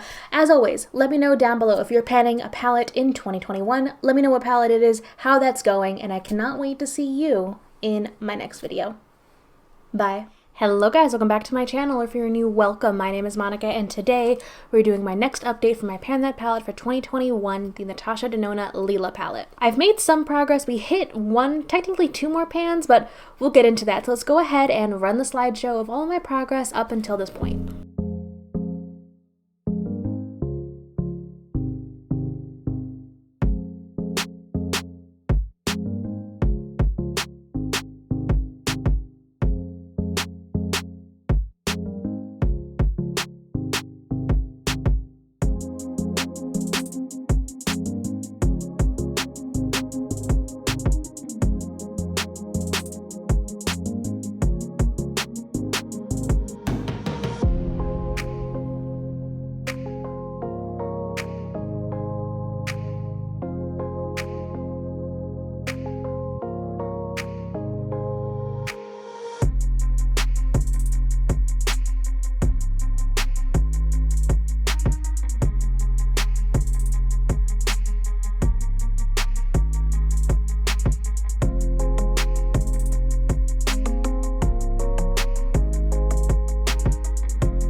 This is my palette now. So I was able to hit pan in the Franken Black shade here, and not just because I've literally been using it every day as much as I could, and I was so happy to finally see pan right there. And then I technically have pan over here again. So this is the light brown shade. I did not Franken this last time, but what I did is I just repressed the shade. It was getting to be like far out just on the edges, and it was hard to use as a transition shade to really get my brush in there and to get enough product on there. So I didn't add anything to it. I just repressed it, and I did that I think halfway through the month, and now I've already got pan in it again. So I think this is actually, now that I've repressed it, probably going to go pretty quickly, especially with the looks that I've been doing. So I didn't film any looks for this update, to be quite honest. There's really only been like one go-to look that I've been doing. I actually did something slightly different today, and I really, really like it, so I might film this look for the next update. But really all I've been doing is focusing on these shades, so like this light brown shade, this Franken shade right here, and then the brown. That's kind of what I've been focusing on. So like every day for like work, transition, deepening up the transition, and then this is the darkening of the outer corner shade right there. And then to be quite frank, since we really don't have too many like neutral shimmers left in this palette, actually we don't have any neutral shimmers left in this palette, what I've been doing is bringing in other palettes to use as kind of like the pop of bright shimmer for like an everyday work neutral look. When I'm not working and I can do a little bit darker, a little bit more fun, like today, I go in with one of these shades on the lid. So today what I did is I used this as my transition, but then I went right in with this dark shade to do kind of the outer V out here, and then I used this shade all over the lid. And it's fun, it's different, it's very fall, and I don't know if you can tell, but I'm thriving. I went for a walk today with Rex, and it was just beautiful outside. There were leaves everywhere. I'm gonna cry. I'm so happy I could literally cry. That's ridiculous, but I love it. I'm just thriving. I love it. Anyway, where was I before I started crying about how happy I was that it was finally fall? The look that I'm wearing, yes. So I've been doing kind of that same look, and that's how I was able to hit pan in this repressed shade again, along with this shade. Every now and then I would also just use these three, and then instead of using this dark brown, I would use this black, which is also what got me to actually hitting pan there. I was kind of hoping to hit pan in this shade. I've been using this shade a lot, and there's a big dip. Like, I think honestly any day now I will hit pan in that shade right there, and I'm hoping for that. I will notice there are other shades where I repressed them. They feel a little looser, like this shade right here. I just repressed it and it felt a little bit looser. This one got a lot harder. It's not a bad shade, but it is a fairly packed shade. There's a lot of product in there. So I am slightly worried about finishing it up, but the first goal is just going to be to hit pan in it, and then we can look at finishing it up later on. I've been really having fun with the shades on the bottom here. I've been especially loving, like on work days where I can't really go all out with these shades, using one of these on my lower lash line. It gives just a nice pop of color. They blend out really nicely, and like the little bit of shimmer, it adds a little bit of just extra oomph to the lower lash line that I love. So yeah, other than that, I was really hoping to hit pan in one of these two shades because I have been using them a lot. I definitely have a bigger dip in this brown shade. I don't know if you can actually like see, probably not, but there's a big dip there, and I was hoping to hit pan in it. And I also have a decent sized dip in this this warmer shade right here, so I'm gonna put that. I know I've not been really doing a lot of goals recently, but I really want to hit pan in one more shade. I don't know if it's gonna be this one. I don't know if it's gonna be this one. One of these shades I want to see pan in by the next update, because I feel like I now have to start like doing a little bit more for goals because it's almost October. Ooh, I just realized the goal is to finish this by December 31st. Ooh, okay, we got this. We got this. Don't freak out all too much.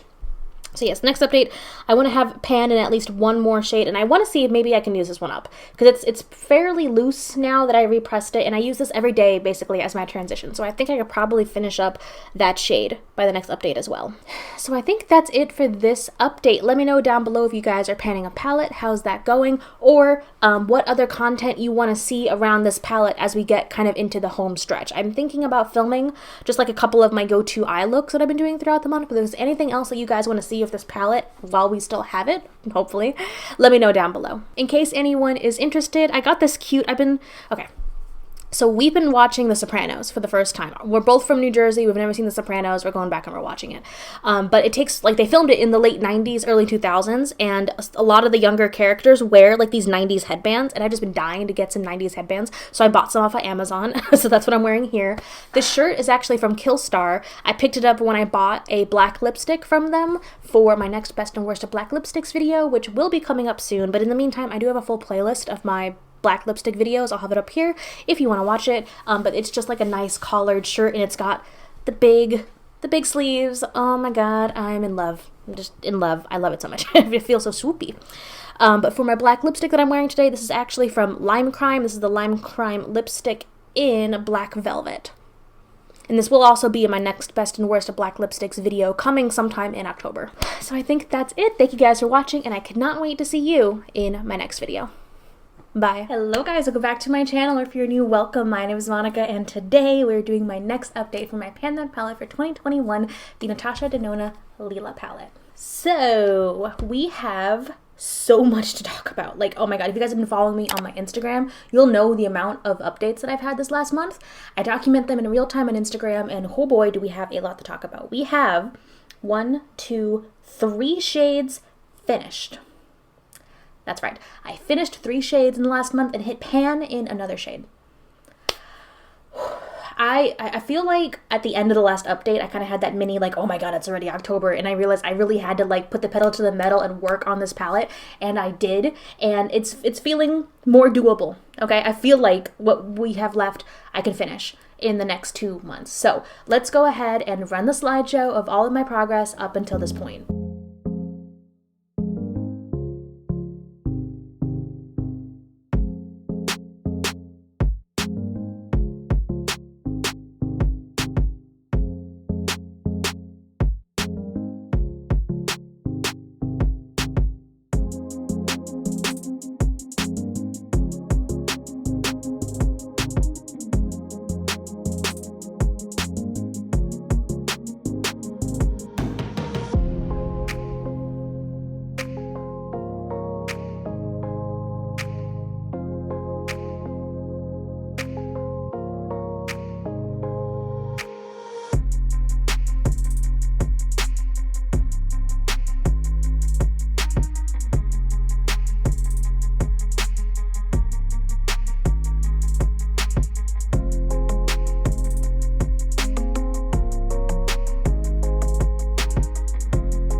this is my palette now. Ooh, look at it. There's more pans than not pans, which that's very, very, actually, are we halfway through? 1, 2, 3, 4, 5, 6, 7, 8. 1, 2, 3, 4, 5, 6, 7. Ha, I can count. We do have more empty pans than pans with product in them. That's very, very happy to see. So first off, I finished these two shades up here. So this was like the light brown, the light warm brown shade that I did not franken. I just repressed that, and after I repressed it and hit pan, that went really, really quickly.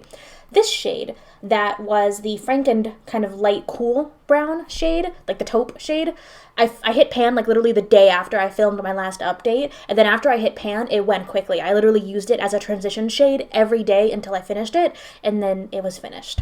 I then finished the shade, it was right below here, that shade, and again, I just used that as my outer corner shade, because I had a good amount of pan in it already. I used it as my outer corner and as a pop of color on the lid every day, literally until I finished it, and so I was able to finish that shade as well. I expanded the pan a lot in the black shade, and I feel like I could probably finish this by the next update. I've been using it every day, not only in my brows, but I've also been doing a lot more darker, kind of smoky looks now that all my lighter matte shades are kind of gone, so I've really been using this brown with this to kind of give me like a dark smoky eye, which is why I was able to also hit little baby pan in that shade.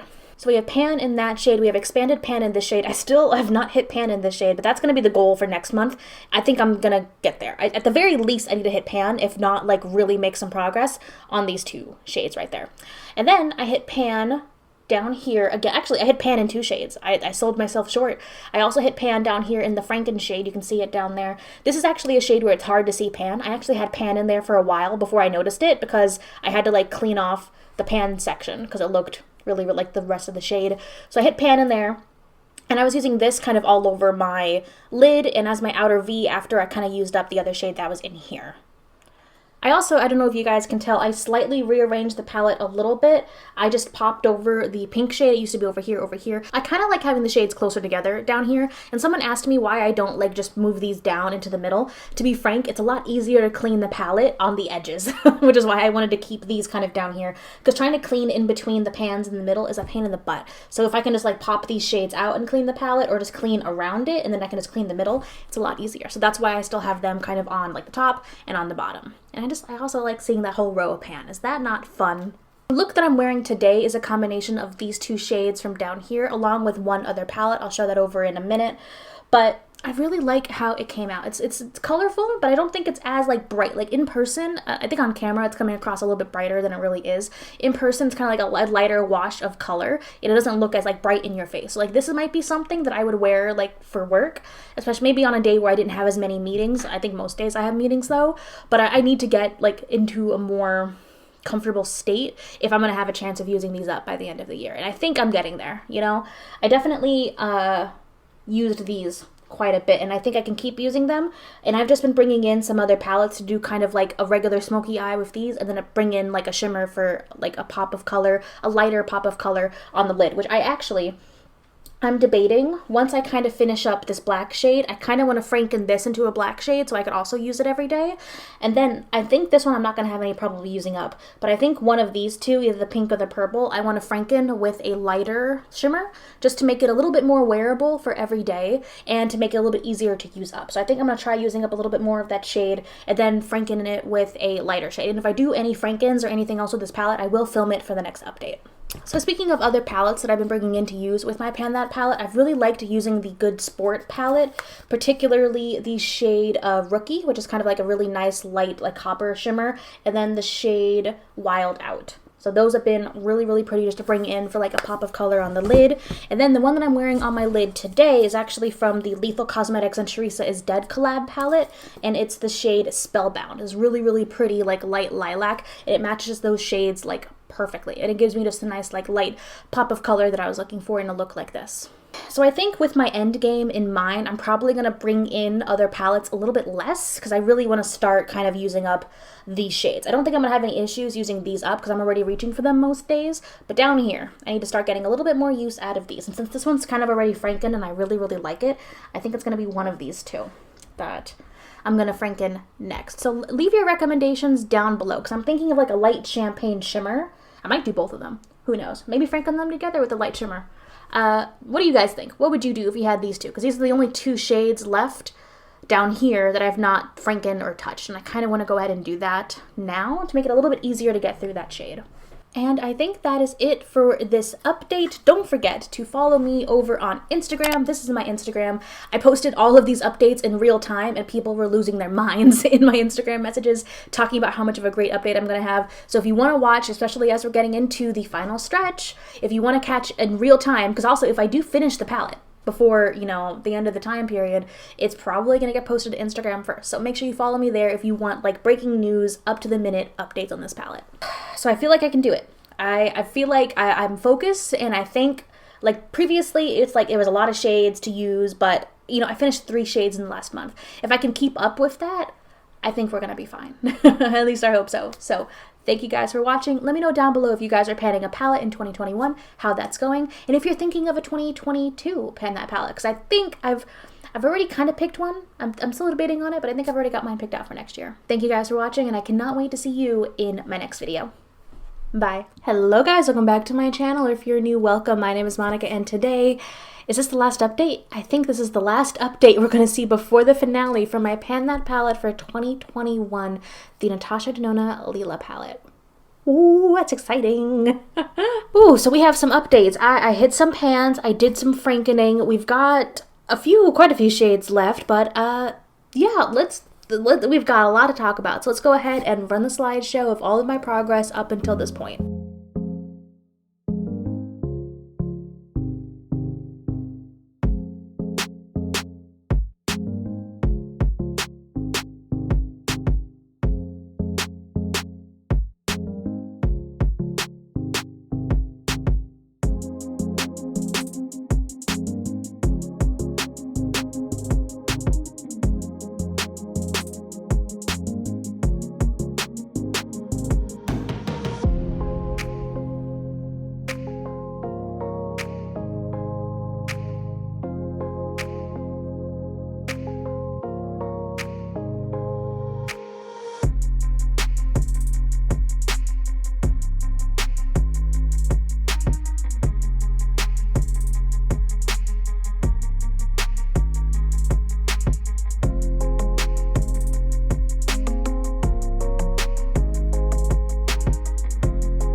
And this is my palette now. We've got 5 shades left. So, as you can see, I did do some frankening. I kind of combined some shades. I moved them all down to this lower level. So these are the 5 shades we are working with now. I'm actually pretty close, I think, to hitting pan in both the black franken shade and this purple shade right here.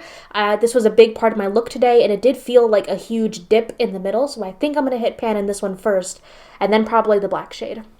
So yeah, the palette looks a lot different, so let's talk about the franking first.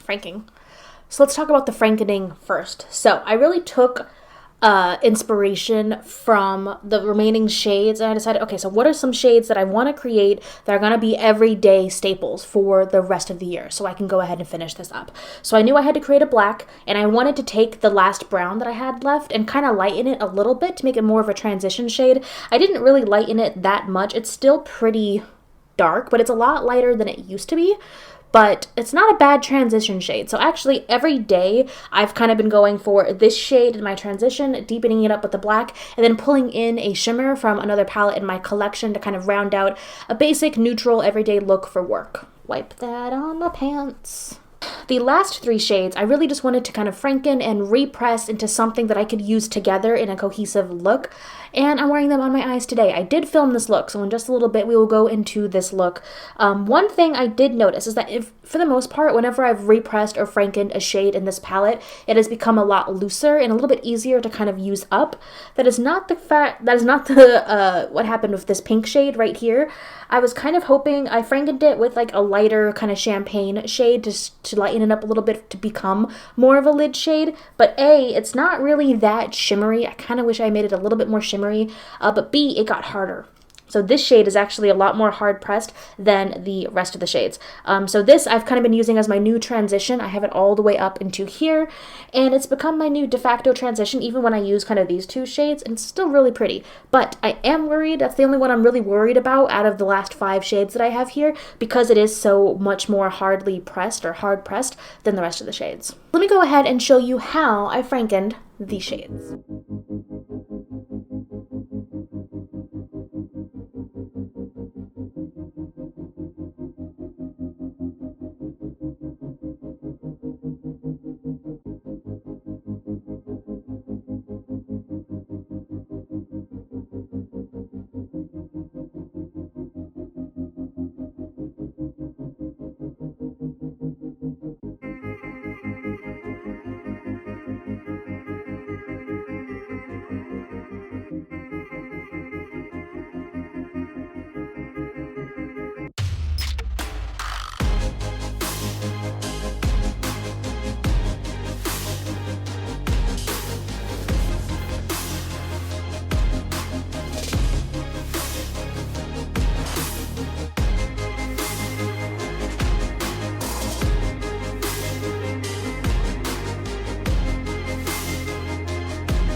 That's how I frankened the shades, and like I said, I'm just really happy with how these came out. I think I've got like a really nice condensed version. Like this is probably not a bad like mini version of the Lila, right? I think there is already a mini Lila, but you know, this wouldn't make a bad version of the mini Lila. I wanted to show you guys at least one look. I thought the neutral one would be a little bit too boring, but if you guys are interested, check out my Instagram. This is my Instagram page. I have been posting looks that I've been doing along with sneak peeks of the palette and the frankening process. So if you're interested, make sure you check it out there, because any looks that I don't record for like my YouTube channel, I'll probably post there, at least a picture look, if not like the full video.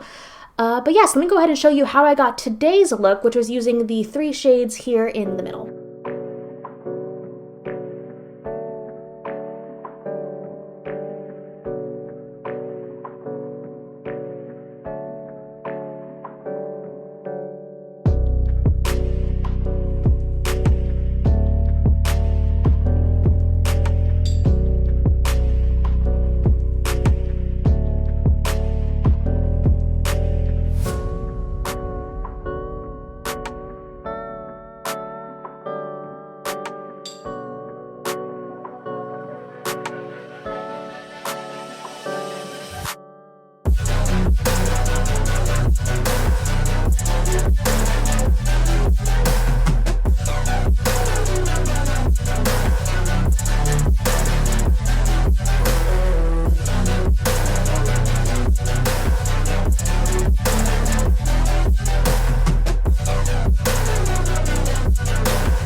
So that's how I got today's look, and this is kind of the look that I've been going to anytime I'm not working. It is a little bit bright, but I will say this dark purple actually doesn't look too crazy purple depending on what shades you use it with. So there are some times where I use this shade and then I go in with a purple because it actually matches this shade pretty nicely, and it doesn't look too out there for like a work look. So yeah, so okay, so like I said, I've got pretty big dips in these two shades right here. I've got to make some progress on these two shades, but I've been using them as my transition, and I think mixing them together might help me use up the transition shades a little bit faster. And then this purpley shade, I've been using it. I love using it on the lower lash line. It's really pretty. Even on a neutral look, I can kind of do a pop of color on the lower lash line, and it doesn't look kind of crazy. So I've been doing that, but then it's also a really pretty lid color if I use the purple everywhere. It doesn't really match really well with the bright pink, which is kind of why I didn't use it on my lid today. It doesn't look fantastic with the bright pink, but it looks really pretty with the purple and with the black. So that's kind of how I'm thinking of using it. I'm definitely gonna have to figure out ways to multitask as well, since we've got a month and I've got these shades left. Ooh. Yeah, so we'll see how that goes. You know, I've got faith. I've repressed these. I spent a lot of time with the formula. I think I'm close enough that I think I can do it. And if I don't, I'm going to be pretty dang close by the finale. And the finale will be posted New Year's Eve so that I can go ahead and post the intro for my next Pan That palette on New Year's Day. So if you're not already, make sure you subscribe and hit that bell icon so you're notified whenever those come out. It's going to be a very exciting month. And again, check me out on Instagram. I will be posting all the up-to-date updates on my Instagram. If I happen to hit pan, if I finish this before the finale, it'll be there. So I think that's it for this update. I've made a lot of progress. I've got quite a bit to go, but I think I can do it. I don't want to jinx it. I'm gonna knock on some wood while I'm here, but I think I can do it. So that's everything for this update. Thank you guys so much for watching. Let me know down below if you're panning a palette, how that's going, and I cannot wait to see you in my next video. Bye. Hello guys, welcome back to my channel, or if you're new, welcome. My name is Monica, and today we're finally doing the finale for my Pan That palette for 2021, the Natasha Denona Lila palette. Rex is also very excited. It came down to the wire. Down to the wire. I am filming this. What day am I filming this? I'm filming this the 29th. I had, for this project, until the end of 2021, which was the 31st, to finish this palette, and as of literally this morning, I finished the palette. If you don't follow me on Instagram, this is my Instagram page. I, over the last few weeks especially, documented my progress with the palette and how I was finally able to get to this point. But before we jump into just like my thoughts and reflections on this palette and on the year, let's go ahead and for the last time, run the slideshow of all of my progress up until this point.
And this is my palette now.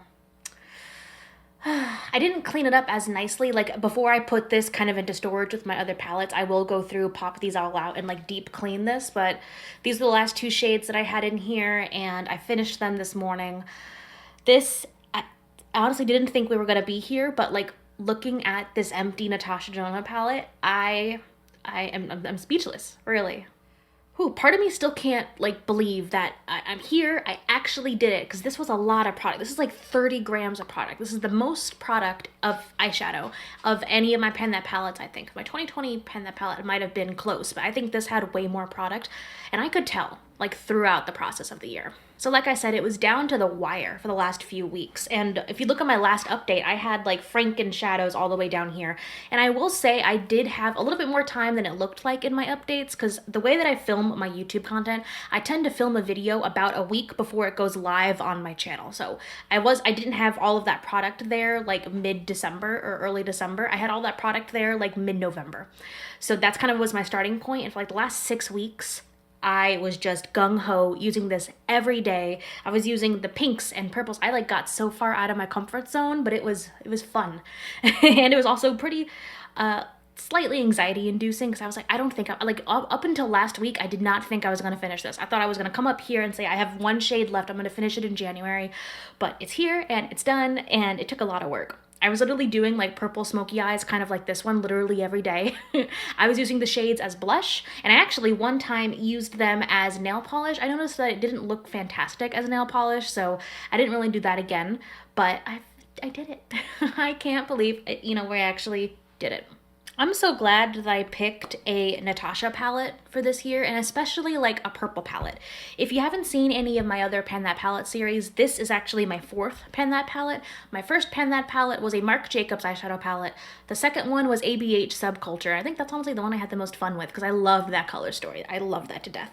The third one was the Jeffree Star Cosmetics Blood Sugar palette, which was kind of similar but more on the red pinky side, and now this one is the purple palette.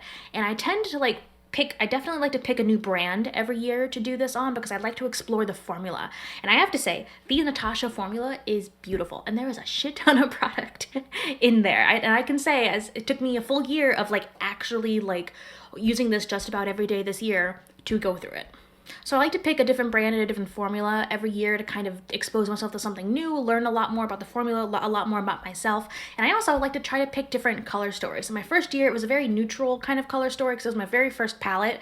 And looking back on those videos now, I'm so glad I documented it because baby Monica didn't know what she was really doing. I was learning as I went, and I'm still learning as I go. But I had that as a neutral palette. I had a much more colorful palette in Subculture.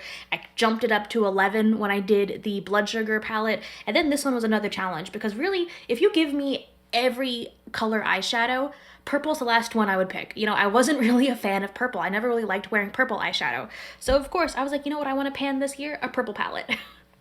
And I did it. I went from someone who has never really worn pinks and purples as eyeshadows. I definitely tend to go more towards green and blue eyeshadows, especially because I have brown eyes, and I heard those colors just really make your eyes pop.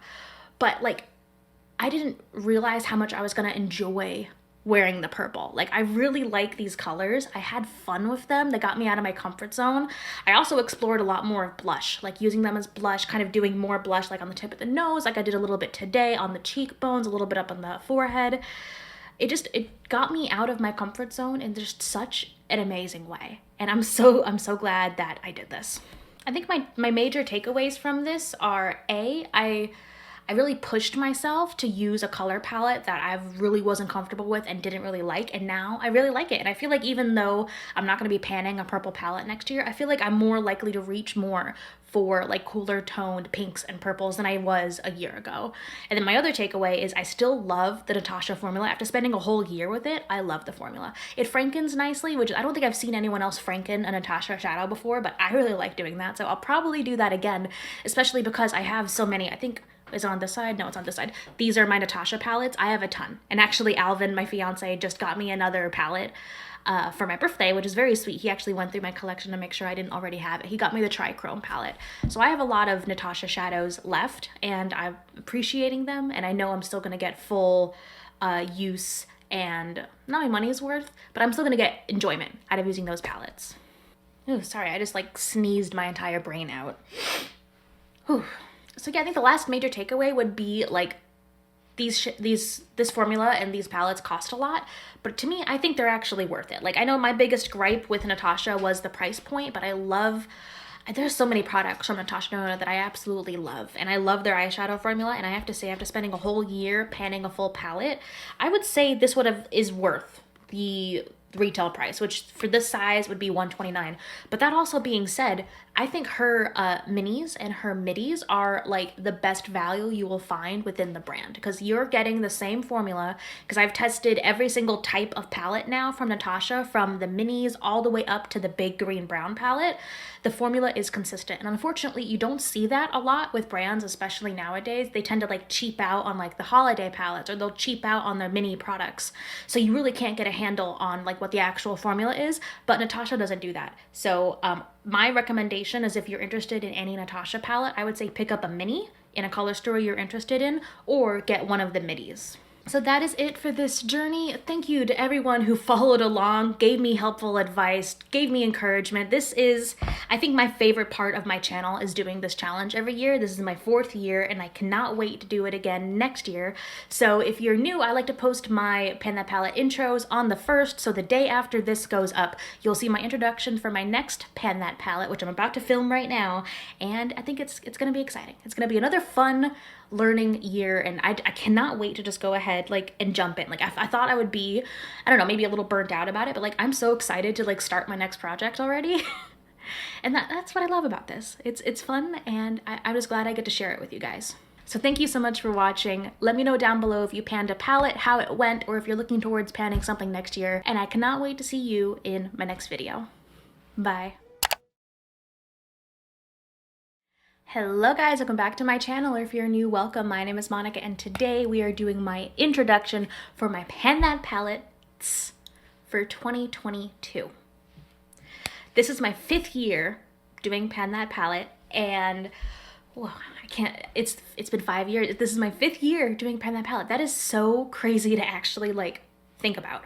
Wow. So over the last 4 years, I've done 4 different Pan That palettes. My first year was a Marc Jacobs palette, which was a fairly neutral palette. My second year was ABH's Subculture. My 3rd year was the Jeffree Star Cosmetics Blood Sugar palette. And the 4th year was the Natasha Denona Lila palette. So if you missed any of those journeys, I will have all those playlists down in the description box, and I'll throw the latest one, the Lila, up in the cards. But these are like my favorite projects to do. I love project panning. I love specifically focusing on eyeshadow because A, it's my favorite part of makeup. I love focusing on eyeshadow. I love eyes. I love everything about it. It's so artistic to me, and I love it. But also I love these eyeshadow project pans specifically because they like ignite the most creativity. Like I love finding different ways to use products. I love finding different uses for things. I love mixing. I love frankening, and these just seem to be like the best outlets for that. So this year, I challenged myself a lot last year by doing a palette with a lot of products. So if you don't know, the Natasha Denona palettes, the 129, they have like 30 grams of product, which is bananas. Like it's crazy. But I was actually able to finish that palette. It came right freaking down to the wire. Like I finished the palette like 2 days before New Year's. So it was there. But I wanted to give myself another challenge this year. So this year, I'm gonna be panning 2 palettes. And those 2 palettes are the Urban Decay Naked 2 palette and the Colourpop Yes Please palette. So these are very, very sentimental to me, and they're fairly old, which is why I thought this would be finally like the perfect year to do this.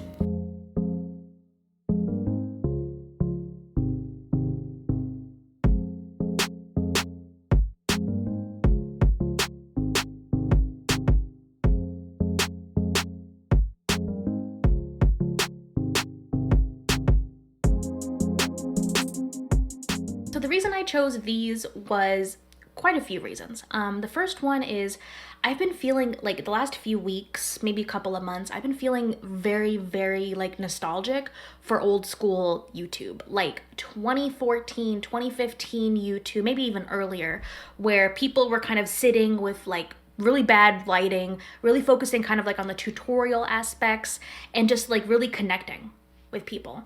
And I've picked quite a few channels where I've decided to do what I'm calling deep dives, and I go back to watch their earliest videos, and I love those videos. I love watching those old videos, the grainy, the not quite as polished videos, and think back as to where like I was as a person back when I was actually watching those. Not only to help me appreciate more what I have now and what I've been able to accomplish since then, but B, really appreciate those videos as a whole, because I went through quite a rough patch in my life between like 2014 and, let's just say realistically, like 2019.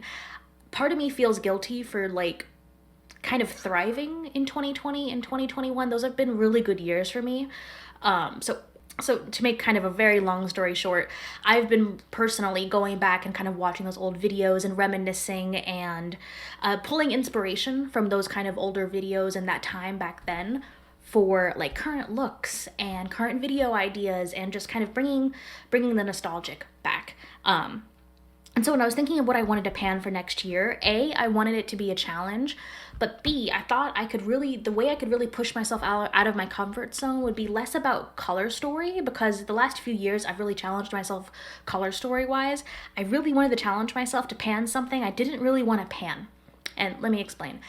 These are very sentimental to me. Like the Naked 2 palette, this is at least 6 years old. I believe I got this back in 2015. And this is sentimental because this was a palette that I was dying for. All the tutorials, this came out and tutorials exploded. Everyone was talking about how beautiful this was. You saw tutorials on YouTube, you saw tutorials on Pinterest, which is where I saw a lot of them.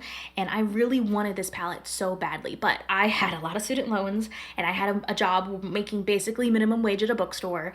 I couldn't really afford makeup. So I watched a lot of drugstore makeup starter kits and like dupe videos, and I never got like a palette like this. This was my first Urban Decay Naked palette, and this was one of my first, I believe, first ever higher end palettes, and my grandma actually bought this for me as a gift. So this is very sentimental to me, and for that reason I tended to kind of treat this now, which sounds ridiculous when I say it, I tended to treat it more like an heirloom, kind of. Like I didn't really want to use it too much. Like I've actually got quite a lot of use in some of the shades up here and like right down here, but I haven't quite hit pan yet because I was afraid of actually using this up. I want to work through that, and I actually want to finish this whole palette up. The reason I think I could finish this in the year is A, these are much more neutral tones that I don't think I'm gonna have a problem using every day and multitasking with. And B, like I said, I'm close to pan on a couple of these shades already. Like I think I can hit pan in these, no problem, pretty quick. You can almost see pan in this shade right here. This is the shade Verve. So I think like this palette is probably already like a fifth done with because of the use I've had up until this point. This project is really going to be pushing me to finish up the remaining 4/5. I don't like math. The remaining parts of it.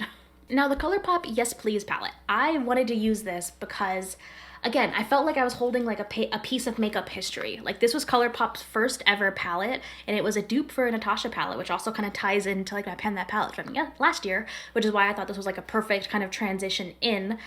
And again, I didn't want to like completely use this because I was afraid of finishing it up. I mean, of course, it's still available for purchase. You can buy it again, but I'm not personally buying from Colourpop because I am disappointed in Colourpop. Colourpop is literally like you either die the hero or you live long enough to see yourself become the villain. Like they're literally like the definition of everything wrong with fast fashion, fast company, fast everything today. And their quality has gone drastically down since they came out with this palette. So while I'm not personally purchasing from them, I still have quite a few older products from them, and this is the oldest one. I remember trying to buy this when it was sold out. I remember wanting this so bad because I think I got this, I can't remember if I got this before the Sunset palette or after, but I wanted it so bad to compare. And yeah, again, so I feel like we've got quite a few more neutral tones in here and shades that I don't think I'm gonna have trouble reaching for every day. But I think in combination with the Naked 2 palette, it's gonna be a challenge, but not not like in a bad way. Like I think this is going to be a good challenge, and by having kind of like the neutral tones and really the neutral warm tones in here, I'm going to be a bit more free to bring in more color from like the rest of my eyeshadow collection. And these pans are actually pretty small. They're about the size of my thumb here in the Colourpop. I'll actually look up, you know, how many grams of product each one of these has, and I'll throw it up right here. Something's telling me it's not as much as the Lila palette. And since I was able to finish the Lila palette last year, I don't think, I don't know, I could come back in like a few months and be like, oh, January Monica, she was talking out of her butt, right? But I don't think this is going to be as much of an actual using up the product challenge, but it is going to be more of a me trying to work through something sentimental and then let it go challenge, right? Because that's why I still have a palette from 2015. That's why I didn't want to finish Colourpop's first palette, the palette from when they were like the bright, young, beautiful new brand, the great affordable brand that everyone was like rooting for and cheering for, because then I would have to, what, acknowledge where they currently are? That got a little dark. But yeah, so that's my idea. That's my challenge. These are my palettes. So I'm going to be doing a pan those palettes, pan that palette. I don't know. I'll figure out how I'm going to title this. But these are going to be my palettes for 2020. 2 and 22. I'm panning 2 and 22. Damn it. I wish I could have taken credit and like said that was my idea from the beginning, but that literally just popped into my brain, and that's what we're going with. So thank you guys so much for watching. Let me know down below if you're going to be panning anything in 2022, be it an eyeshadow palette or another product. And if you haven't already, I'd appreciate it if you would subscribe and hit that bell icon to be notified whenever my new videos come out. I have videos 2 times a week, every Tuesday and Friday, and I hope you'll come with me on this journey as I pan these 2 palettes this year. Thank you guys for watching, and I can't wait to see you in my next video.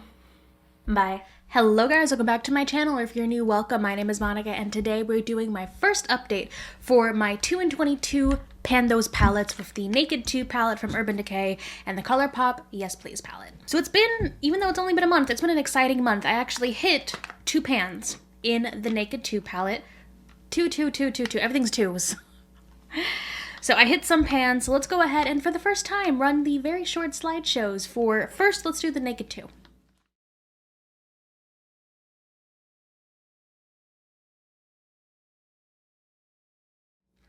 And this is the palette now. So I hit pan in these 2 shades right here. I know this one's called Booty Call, and then this one, what are you called? And this one's called Foxy. So big pan down there. Now these were the 2 shades that I figured were going to be more gimme shades because I had a really big dip in them to begin with. I was just afraid of hitting pan. So by using this just to prime my eyes almost every day, and then using this is actually such a really pretty shade. I'm kind of sad. I'm probably going to use it up, like one of the first shades I'm going to use up because it's a really pretty light like champagne shimmer. And I've just been using that as like everywhere. Inner corner highlight. I used it once like all over the lid, and it was just a really pretty light wash of color. Anyway, so I've been using those 2 most often, along with, oh, can I hold up this palette? Along with the black shade, I've just been using that in my brows every day. Now let's run the slideshow for the Colourpop palette.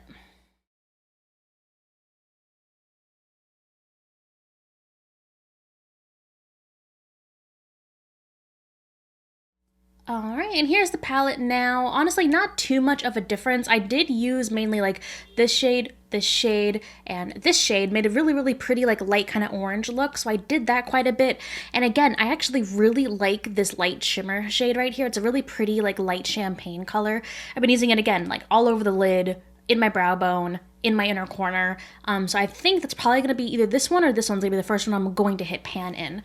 But for now, you're not seeing a whole lot of progress yet.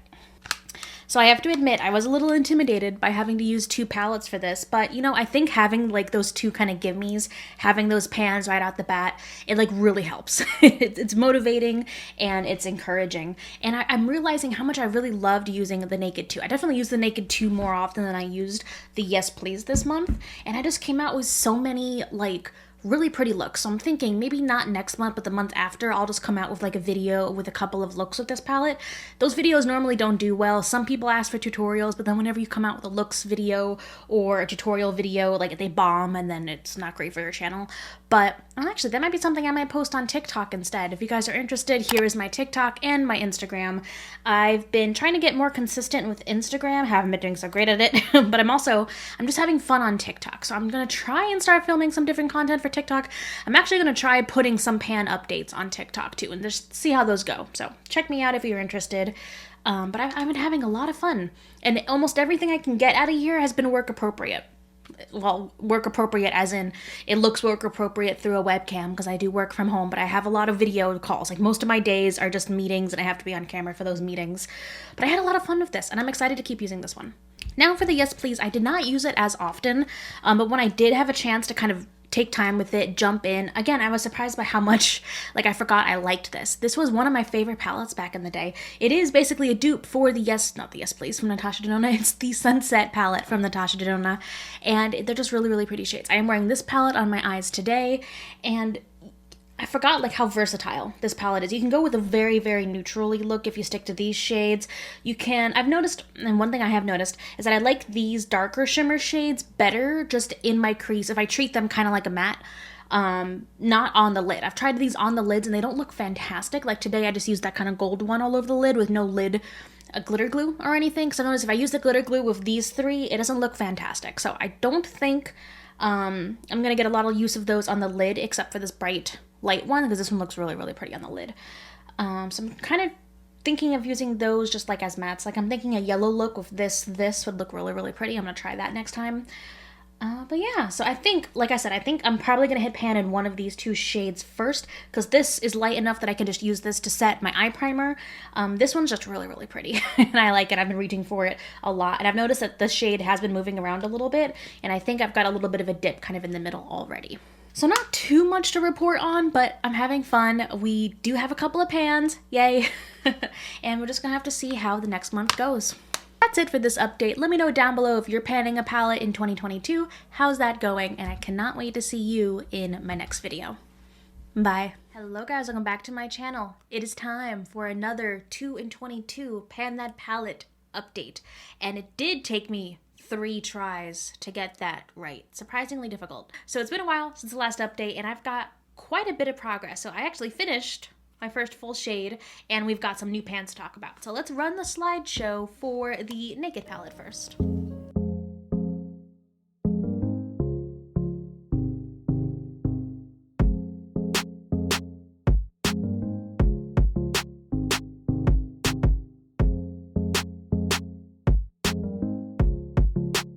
So this is the palette now. Very, very exciting. We used up this whole shade, mainly using it as just a setting powder for my eyeshadow primer because I use eyeshadow primer every day for my hooded lids. And I kind of thought I finished this before now, but not yet. So we've got most of the shade here, the booty call shade, completely used up. So I'm hoping by the next update that'll be totally empty, but we've got a good amount of pan there. As for the rest of the shades, it's torn between like YDK. I think, is that Y2K? Is it YDK or Y2K? The names have actually like worn off. I need to look. I lied, it's Verve.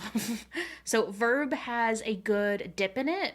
So I think that might be the next one to hit pan. That or the gold shade over there. Half Baked? Is it Half Baked? I was right, it is Half Baked. So Half Baked has a good dip and so does Verve. So it's going to be one of those two. I've really liked combining those with the Yes Please palette, which is why I've gotten such great use out of them. But other than that, other than using the black shadow, though I haven't been using it as much recently because I've been using a product from my other project pan, my Petty project pan. If you missed that update, I'll throw it up in the cards. But it has a black eyeliner pencil, and I've been using that in my brows, so I've been using this a little bit less in my brows. But overall, I mean, not terrible progress. So I'm still reaching for this. I'm glad that I picked this one. Oh, I heard a wiggle. One of them is loose again. But I'm glad I'm using this. I'm getting great use out of it, and I'm actually shocked at how much I like combining shades from here with the Yes Please. I didn't think I would get as much of an interplay. I thought it would be a little bit more difficult to kind of mix and match shades, but I'm actually really happy with it. So that's progress on the Naked 2. Let's go ahead and run the slideshow for the Yes Please.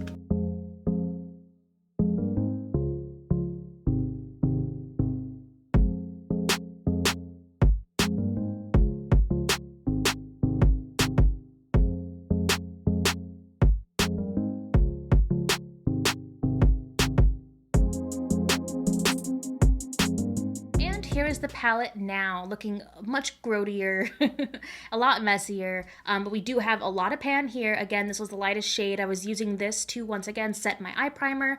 I kind of thought I would hit pan in this shade. I've been using this both all over the lid and also as an inner corner highlight and a brow highlight, and it's pretty squishy, and I thought I would hit pan, but not quite. Other than that, like my go-to shades have been like these kind of orangey shades for like a nice deep orange look, which is mostly what I'm wearing today.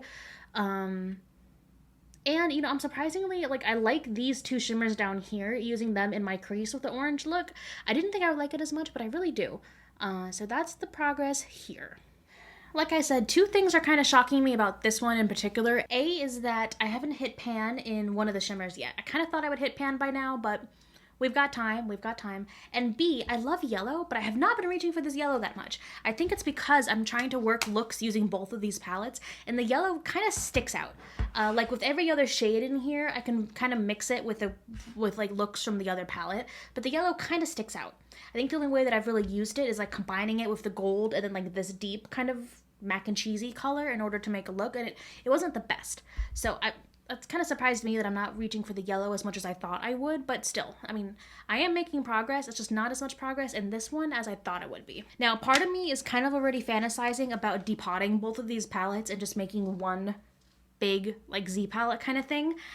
Eventually, I'm going to do that. I don't want to do that just yet. I feel like we're still towards the beginning of the project. I think more like halfway, at the halfway point this summer, I'm going to do that. I'm going to depot both of these and just make one big palette to work from instead, especially once we get to the point where I want to start making some Franken shadows. So I think I definitely want to depot before we get into the Franken shadow process. But overall, you know, early March, I don't think we're in a bad place. We've got quite a few pans already. I'm using them just about every day, getting some good use out of them. They look beat up, which is good. I like seeing well-used makeup.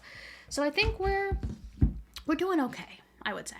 So that is it for this 2 in 22 Pan That Palette update. If you are panning a palette or two in 2022, let me know down below how that's going, and I cannot wait to see you in my next video. Bye. Hello guys, welcome back to my channel. It is time for another 2 in 22 Pan That Palette update. I made a lot of progress, and if you haven't been following me on Instagram, it's going to be a big change for you. So let's go ahead and let's do the naked palette first. Let's run that slideshow.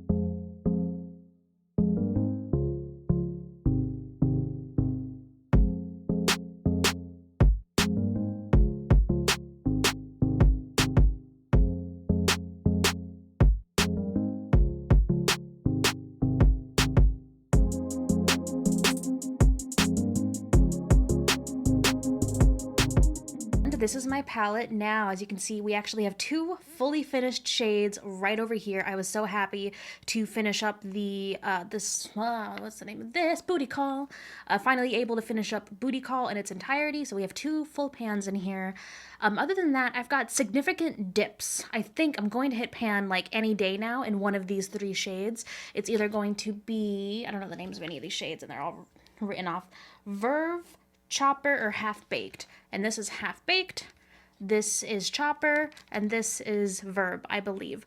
So they all have significant dips. My favorite look recently has been combining this shade of the shades. That's why there's such big dips in those. And I'm really excited to hit the next pan and keep chugging along. Other than that, I have been using the black shade in my hairline and also in my brows, but not as often since in my Petty Project pan, I do have a black eyeliner that I've been using in my brows as well. I think the only challenge with this palette that's going to be coming up is really utilizing like the two kind of gunmetal silver shades in here. I haven't found a look using those that I like a significant amount. They're just like okay shades for me, so I need to find a way to use those, probably maybe in like some more smoky eyes. But every other shade in here I really like and I've been using pretty often, so I don't see any issues happening there. I'll talk about this a little bit after we go into the Colourpop palette, but I think it's time. I need to go ahead and depot these and get them in their own Z palette, so that's going to be coming very soon. Speaking of the Colourpop, let's go ahead and run that slideshow.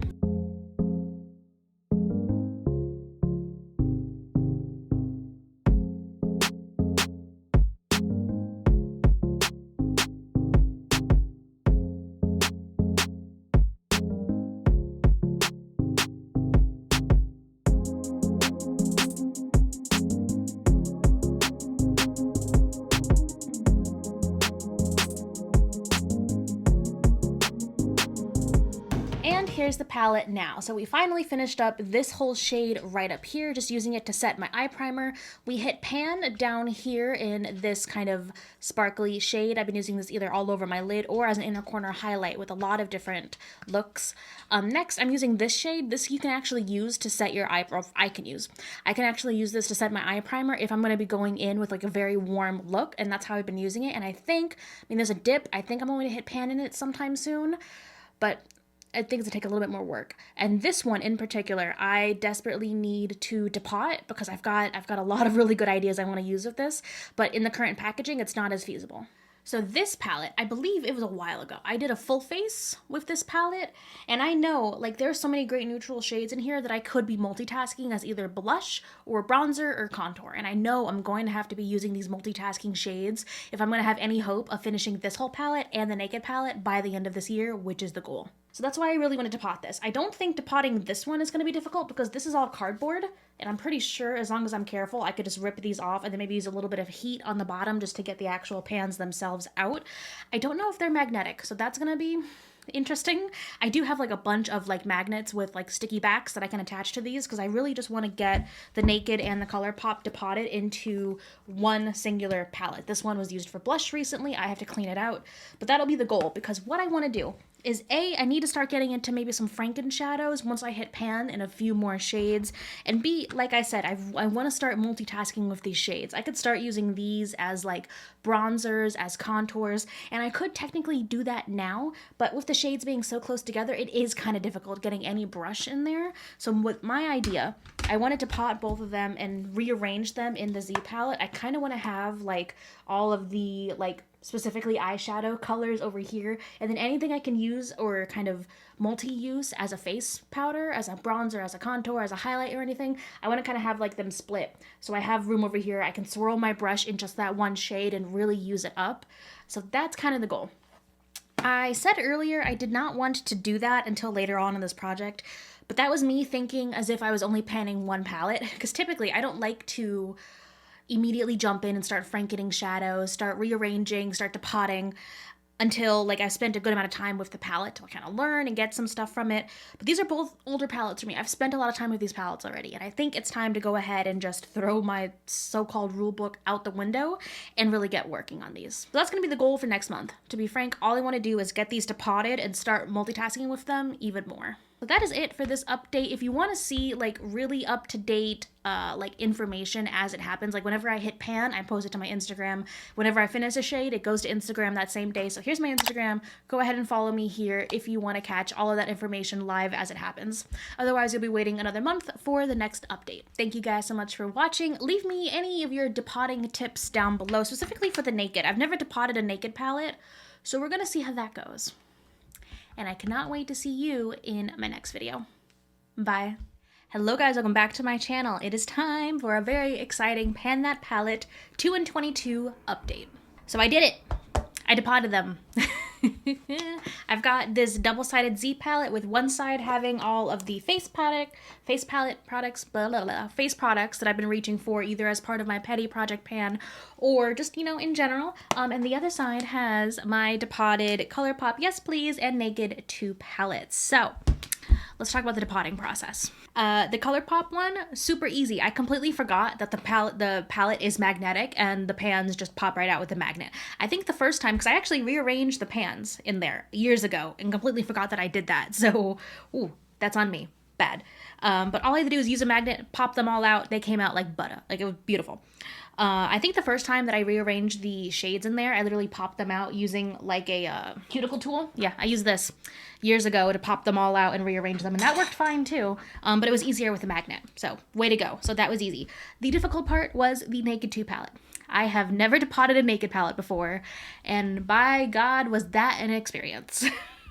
I want to go ahead and just give a big shout out and a big thank you to the lovely soul who left this comment on the last update, because I literally just followed this advice basically to a T, and I was able to get everything out, and I did not break a single shadow. You hear that? I didn't break anything. Not one. It's my best depotting ever. Alright, so, I mean, that was basically the process. I filmed most of it, so let's go ahead and run that fun time.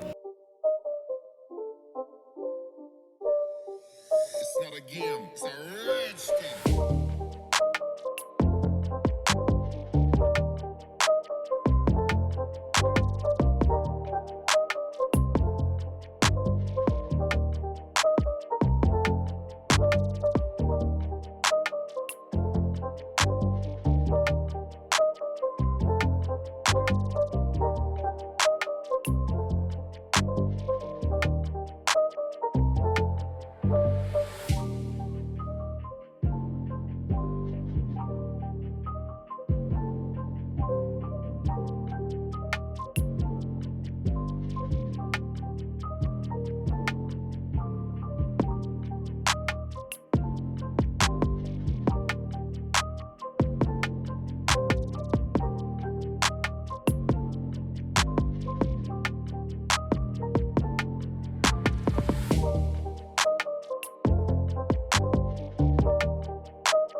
That's how I depotted everything. And at the very end, I had them in this big Z palette, and I had like the face palette products mixed in with the two palettes, and I didn't like it. So like literally this morning after I did my makeup, I am wearing a Colourpop on my eyes today.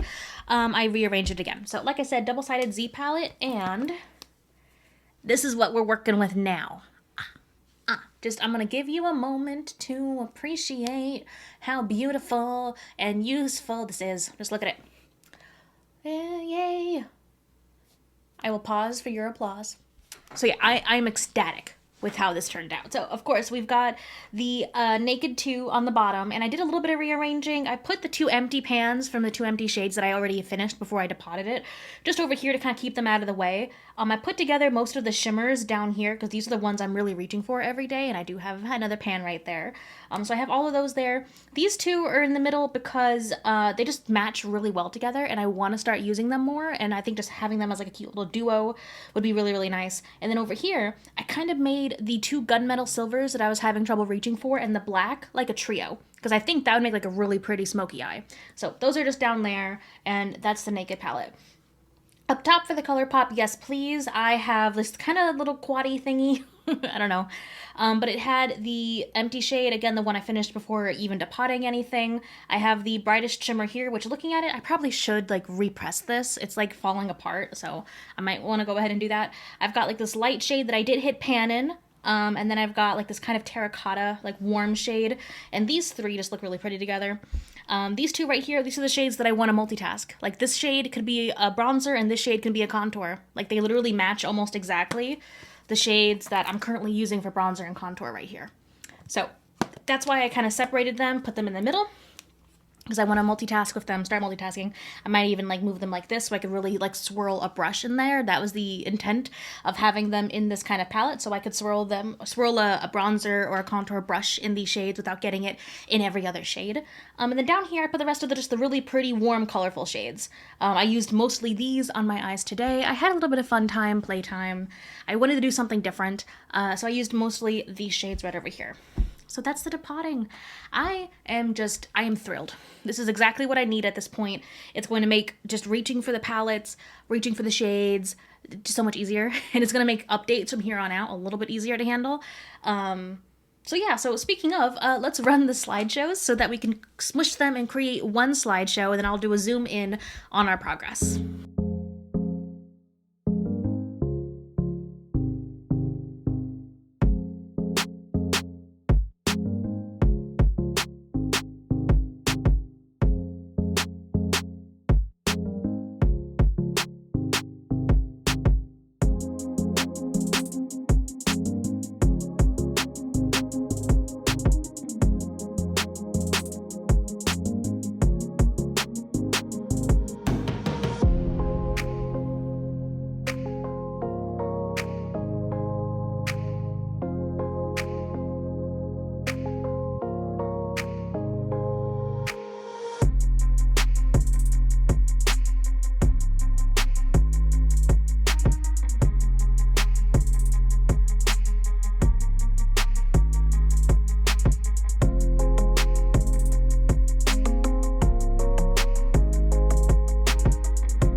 And this is the palette now. Yay, yay.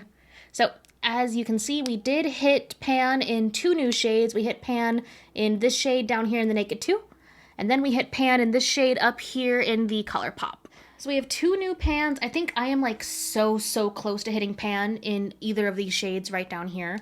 I find that I love using like this gold shade with the yellows up here and this light shimmer right up here. And then these kind of, I'm calling them like the rose gold kind of shades. Buddy, what are you doing? Rex, can you leave that alone? Come on. Please leave that alone, please. Thank you. I just got a new work monitor in, and the big box is sitting over by my work desk, and someone was about to jump in it. Okay. Just sit right there. Good boy. I'll take a picture of what he looks like for you guys, because I love you.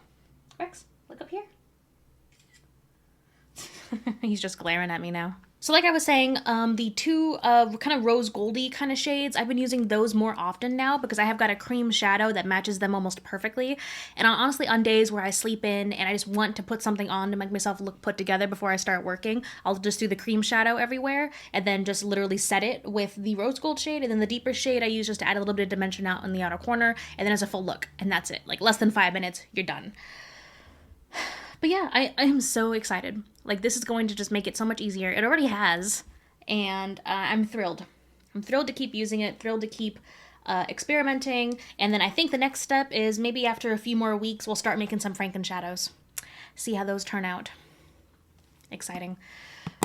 So yeah, so that is it for this update. I know a few of you guys are really excited to see how I actually use the shadow. So at some point in the next few weeks, I'm going to film a chatty get ready with me, and I will use my Pen That Palette products so you could see how I actually multitask with them and how I use them. So that'll be coming up. I just don't know when, because my work schedule has gotten a little busier, which good news. I did get my promotion that I was going for. So yay, making more money. Got a new title, got more responsibilities, but I got a new title and I got more responsibilities. So working through that and slightly kind of a makeup rut.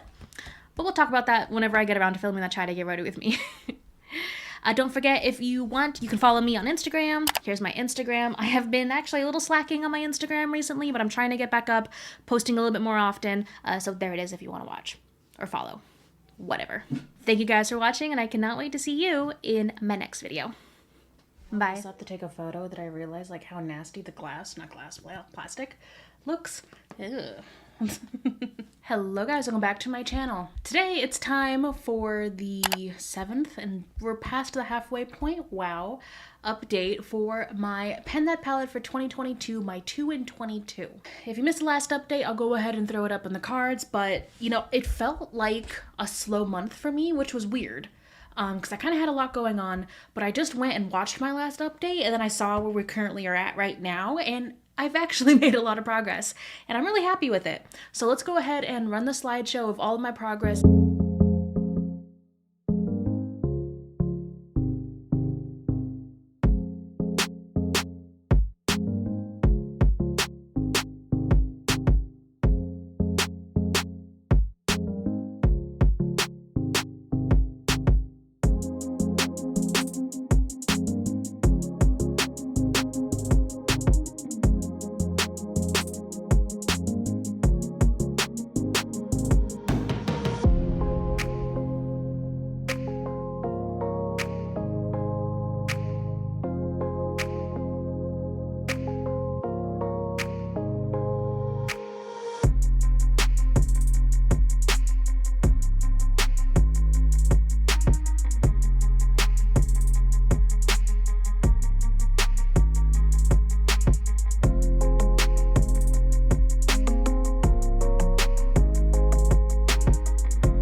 we finished up the lightest shade that was left in the Colourpop palette, that kind of light peachy shade.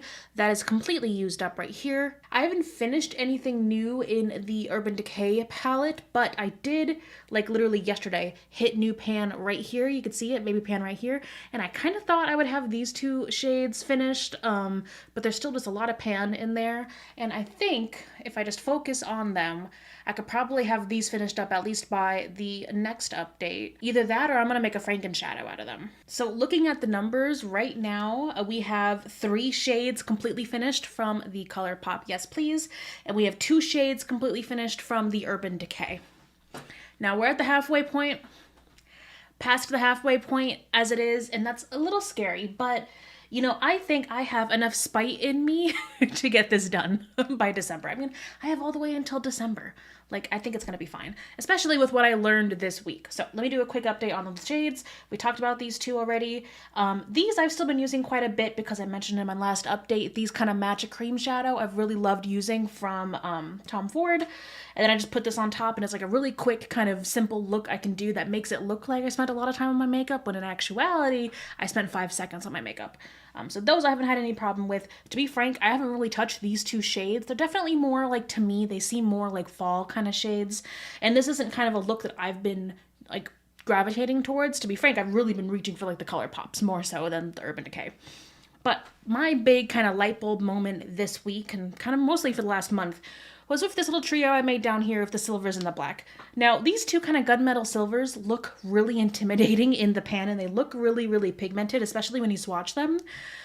But I forgot this, but when you apply them with a brush, like maybe it's just my eyes or like my skin tone, they really like mellow the hell out. Like I'm wearing them today. I am wearing both silvers and the black. And just a very like simple smoky eye. And it looks like really not that crazy, right? It didn't look as pigmented as I kind of thought it would be. And I built up the silvers. So this is like if I didn't do the wing, because I did the wing to make it look a little bit more dramatic. But if I did not do the wing, this could be a work look. So hell yeah, I'm going to start using this as a work look. So this might be my new go-to. But I kind of want to keep focusing over here. I really want to finish these 2 shades just because I'm so close. The pan is so big. So I want to do that. But then I think really my next focus for the Naked palette is really going to be digging into those silvers. Because even before starting the project, those are the shades I barely touched in the palette. So anyway, so that's with the Urban Decay Naked 2 palette. Is it summer and am I wearing a sweater? Yes. I hate summer. I hate it so much. Alright, so for the Colourpop palette, I used the light kind of pinky shade as a, just like what I could use to set my eye primer, and then I would go into the really warm look, so that's how I was able to use that completely up. I'm still been using these as bronzer and contour, but not as often because I have a shade in here from my Petty Project pan I'm trying to use up a little bit more. So I've been using it, but not as much as I kind of would like to. I think I probably need to shift gears on that project and focus more on these 2. As for these kind of shimmers over here, there is a huge dip in this yellow. This kind of yellow gold, I think that's the next one I'm going to hit pan on. I really kind of want to focus on using the yellow and this yellow gold. They make a really pretty kind of simple 2-shade look. So I think I'm going to be doing that. That's kind of where I've been focusing and what I'm thinking of doing next for the Colourpop palette. These mattes, they make really pretty looks. They're very vibrant and pigmented, so I don't really need a whole lot every time that I use it, as opposed to like the Urban Decay where some of the shades I really do have to build up a little bit. So I am slightly worried about these. These might be like my first, like mixing these. If I can hit pan in one of these, I think my first step to Franken shadow is going to Franken one of these mattes with one of the shimmers. But I want to at least dig down and get one of these to hit pan before I mix them together. Otherwise, they're not going to fit in the pan, right? I could get a bigger pan, but I don't really want to. So that's going to be my goal. I want to hit pan in one of these shimmers, and then I want to start frankening. So we'll see if the inspiration hits me, maybe I'll franken a little bit earlier, but I'm thinking that's what I want to go to do. Oh, and then I forgot back with the Urban Decay section, but of course I want to expand this little baby pan. It's adorable. I literally hit it the other day, and I'm very happy. So I have to say, it takes a little bit to hit pan in the Urban Decay ones, but it seems like once you hit pan, it expands rapidly, which is also how I tend to use shadows too. I don't like to drill down and only get a little bit of pan, and then it takes forever to expand the pan. I kind of use like the entire like surface area of the shadow with like a big fluffy brush. And then if the shadow kind of wears down naturally like that, I personally don't like to use the drilling method, but it makes progress a little bit slow to watch, which is kind of why I like to do the slideshows at the beginning of my videos, because it is a quick way to montage what normally takes me literally months to a year. But that's just the way I like to do it, and it seems to be a really effective way for the Urban Decay shadows. And I'm sorry I didn't film any looks for this month. I really need to go ahead and make some reminders, and I'll film at least a couple of looks for next month's video. This month, like I said, it just kind of got away from me. It was a really busy month for me, and yesterday we went to like the street festival that was really hot outside, and we're not really summer people, so anyway, it got away from me, but I'm gonna do it next month. So let me know, what looks would you guys like to see? Do you want to see like a warm look with the Colourpop? Do you want to see me kind of finish these up? Do you want to see how I did like today with kind of like the gunmetal silvers? Let me know down below. So that is it for this update. Thank you guys so much for watching. If you want, you can go ahead and follow me on Instagram. This is my Instagram page.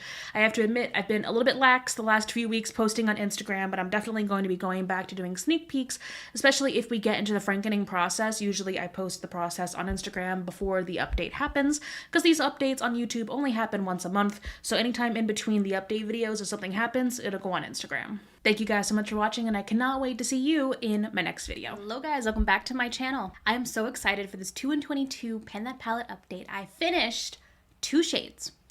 2 shades are finished, and we have pan in a new shade. It was a very productive month, which is shocking to me because this month was just kind of blah for me, but we'll get into that in this update. So let's go ahead and run the slideshow of all of my progress up until this point.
And this is my palette now. Look how exciting this is. So as you can see, these 2 shades, like the gold shade and the shade that was right next to it, are completely finished.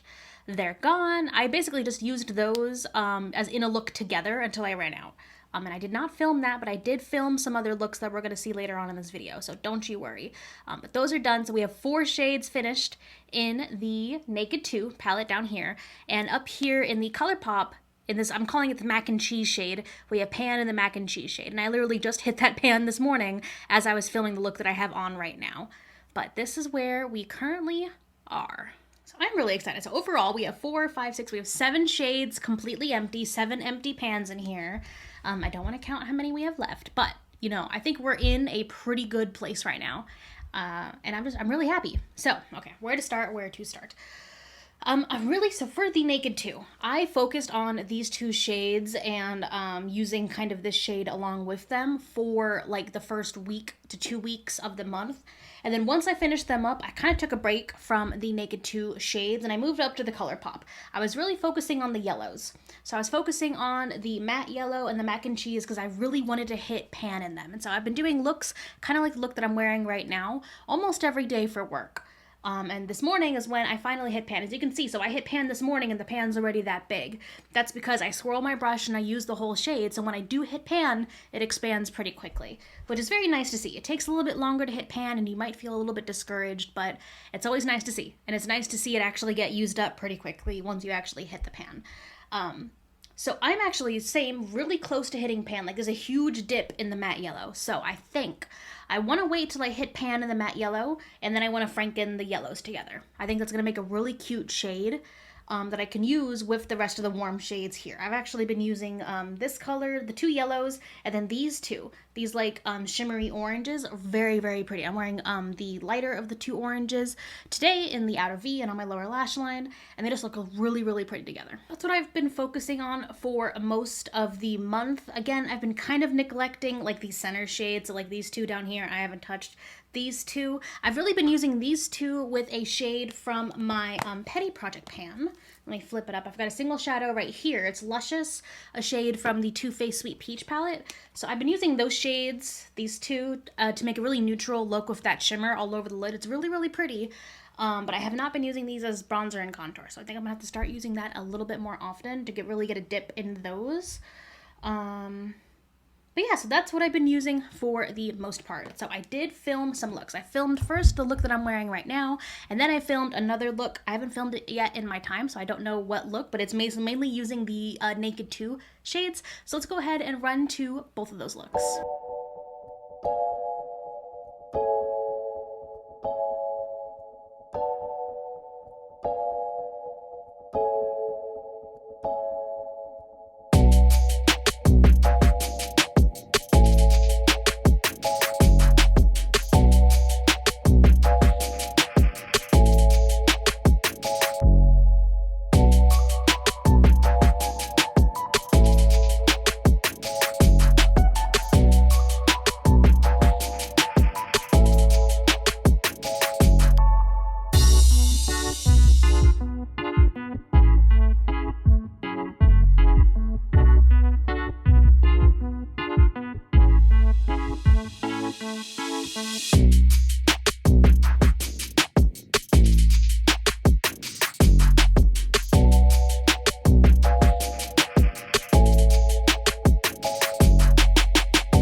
those are both the looks that I filmed for you guys.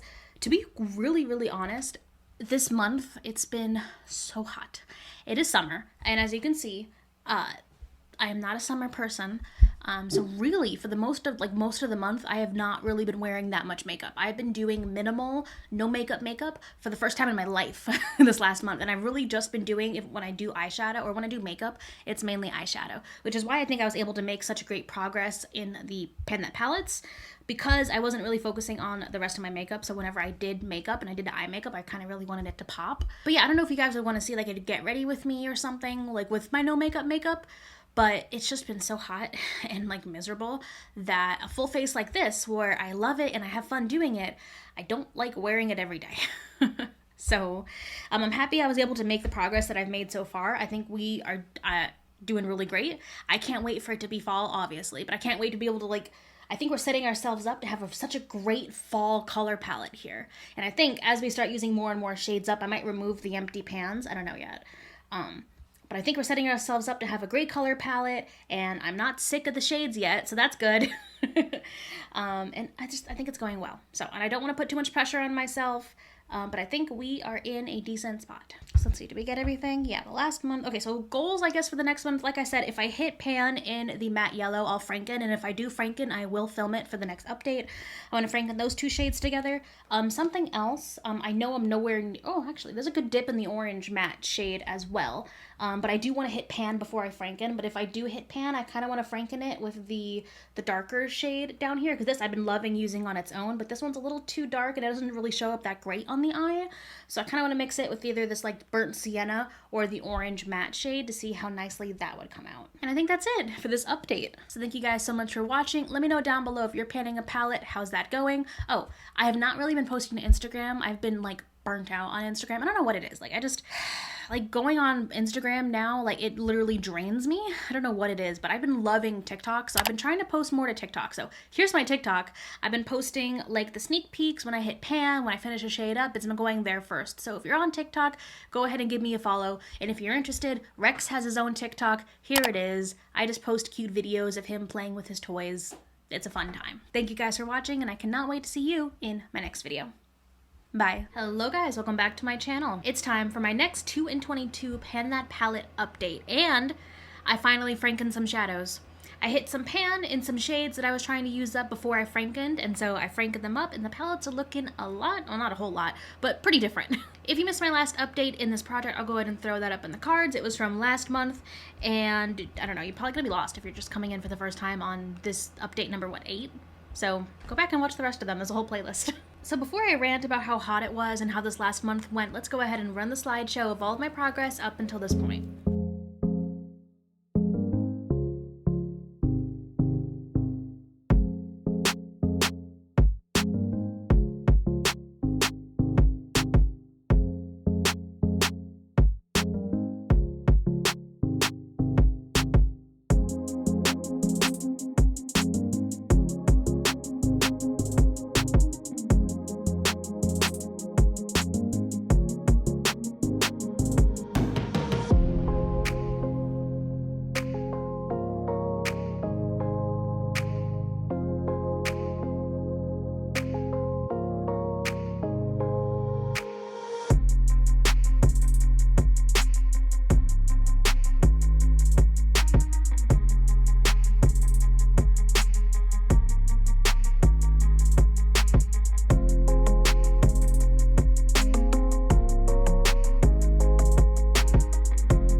Here is the palette now. Look how pretty it is. Okay, so we gotta talk about, I actually repressed this shade down here in one of the empty Colourpop pans because it was a little bit hard to use inside these rectangular pans. Something I've noticed in myself, I don't like using these rectangular pans as much. They're actually quite annoying.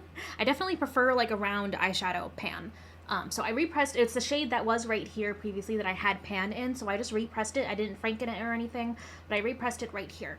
Now the actual frankening process came in up here. So these two shades right up here on the top are both franken shadows, and I'll tell you exactly how I frankened both of those.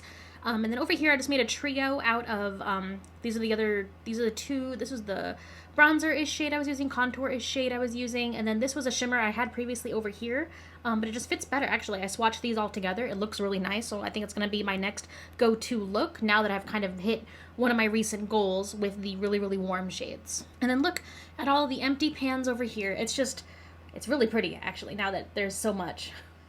So I did a lot here, and they're not fully dry because I did this look right here with the 2 orange shades. So there was a matte kind of light orange, and then there was a like burnt terracotta-ish kind of shimmer. I hit pan in the shimmer. I did not hit pan in the orange shade, I don't believe, but I frankened them together into this shade. So I can't swatch them right now. What I'll do is I'll post swatches once they're fully dry on my TikTok, and then in the next update, of course. But if you want to see the actual swatches of the shades fully dry, check out my TikTok. So I have frankened that shade right here using those 2 oranges, and then I called the mac and cheese yellow shade and the matte yellow shade, and I frankened those into this yellow shade right here. And so now we have this really cute, just warm quad with 2, I'm hoping are going to be slightly shimmery shades, and then the 2 mattes on the bottom. And I've been doing looks like this quite often. Especially when I'm not working. Like when I'm working, this is a little much, so I'm not going like this far out, you know, with my looks. But I used them enough to hit pan and get enough use out of it so that I could, in good conscience, franken them. Because I don't like frankening shades that are still full, because all the product's not gonna fit in the actual pan, right? So anyway, so I frankened those 2. This one I said I did not franken, I just repressed it because I don't like the pan. So yeah, so that is the frankening that I did, and I did film the whole thing, so I'll go ahead and throw that right here.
Frankening process, pretty simple. I really don't do anything too fancy, just literally a bunch of paper towels, some alcohol, and a cuticle tool, and that's it. But I'm really happy with these. I can't wait to see how it turns out when it's fully dry. I can't wait to use the shades tomorrow to see how they look. I'm really, really happy. Part of me is feeling slightly anxious now, seeing how many shades I still have to go through by the end of the year, because the goal of this project is to finish all of these shades by the end of the year. But it is August. I've got time. I'm trying not to feel anxious about it and not try to think too far ahead, but the part of me is thinking like it's already August. Like, oh my god, you should be almost done by now. But I've got plenty of time, you know? And with the rate that I've been going, I'm like, look at all these empty pans. These empty pans are beautiful. Like, they're gorgeous. So yeah, so that is where we are at currently. I don't think I'm gonna have any specific goals for the next like month until the next update. I might switch my focus, because really I was focusing on the Colourpop shades, and that can show like in the frankening and in the using them up. But what I really want to do is like kind of switch focus and kind of focus back on the naked shadows again, especially because I really have like a good look right here I can pan, and this, I really want to use this one up, the repressed shade, because I think I can now that it's like it's a wider surface area, so I think I could probably use that up a little bit faster. And to be frank, like if that works really well, if I make progress in these other shades, once I hit pan, I might repress them just into the circle pan, because I think it's easier to pan with a wider surface area, or at least the way that I pan, I do like to use the entire surface area of the shadow.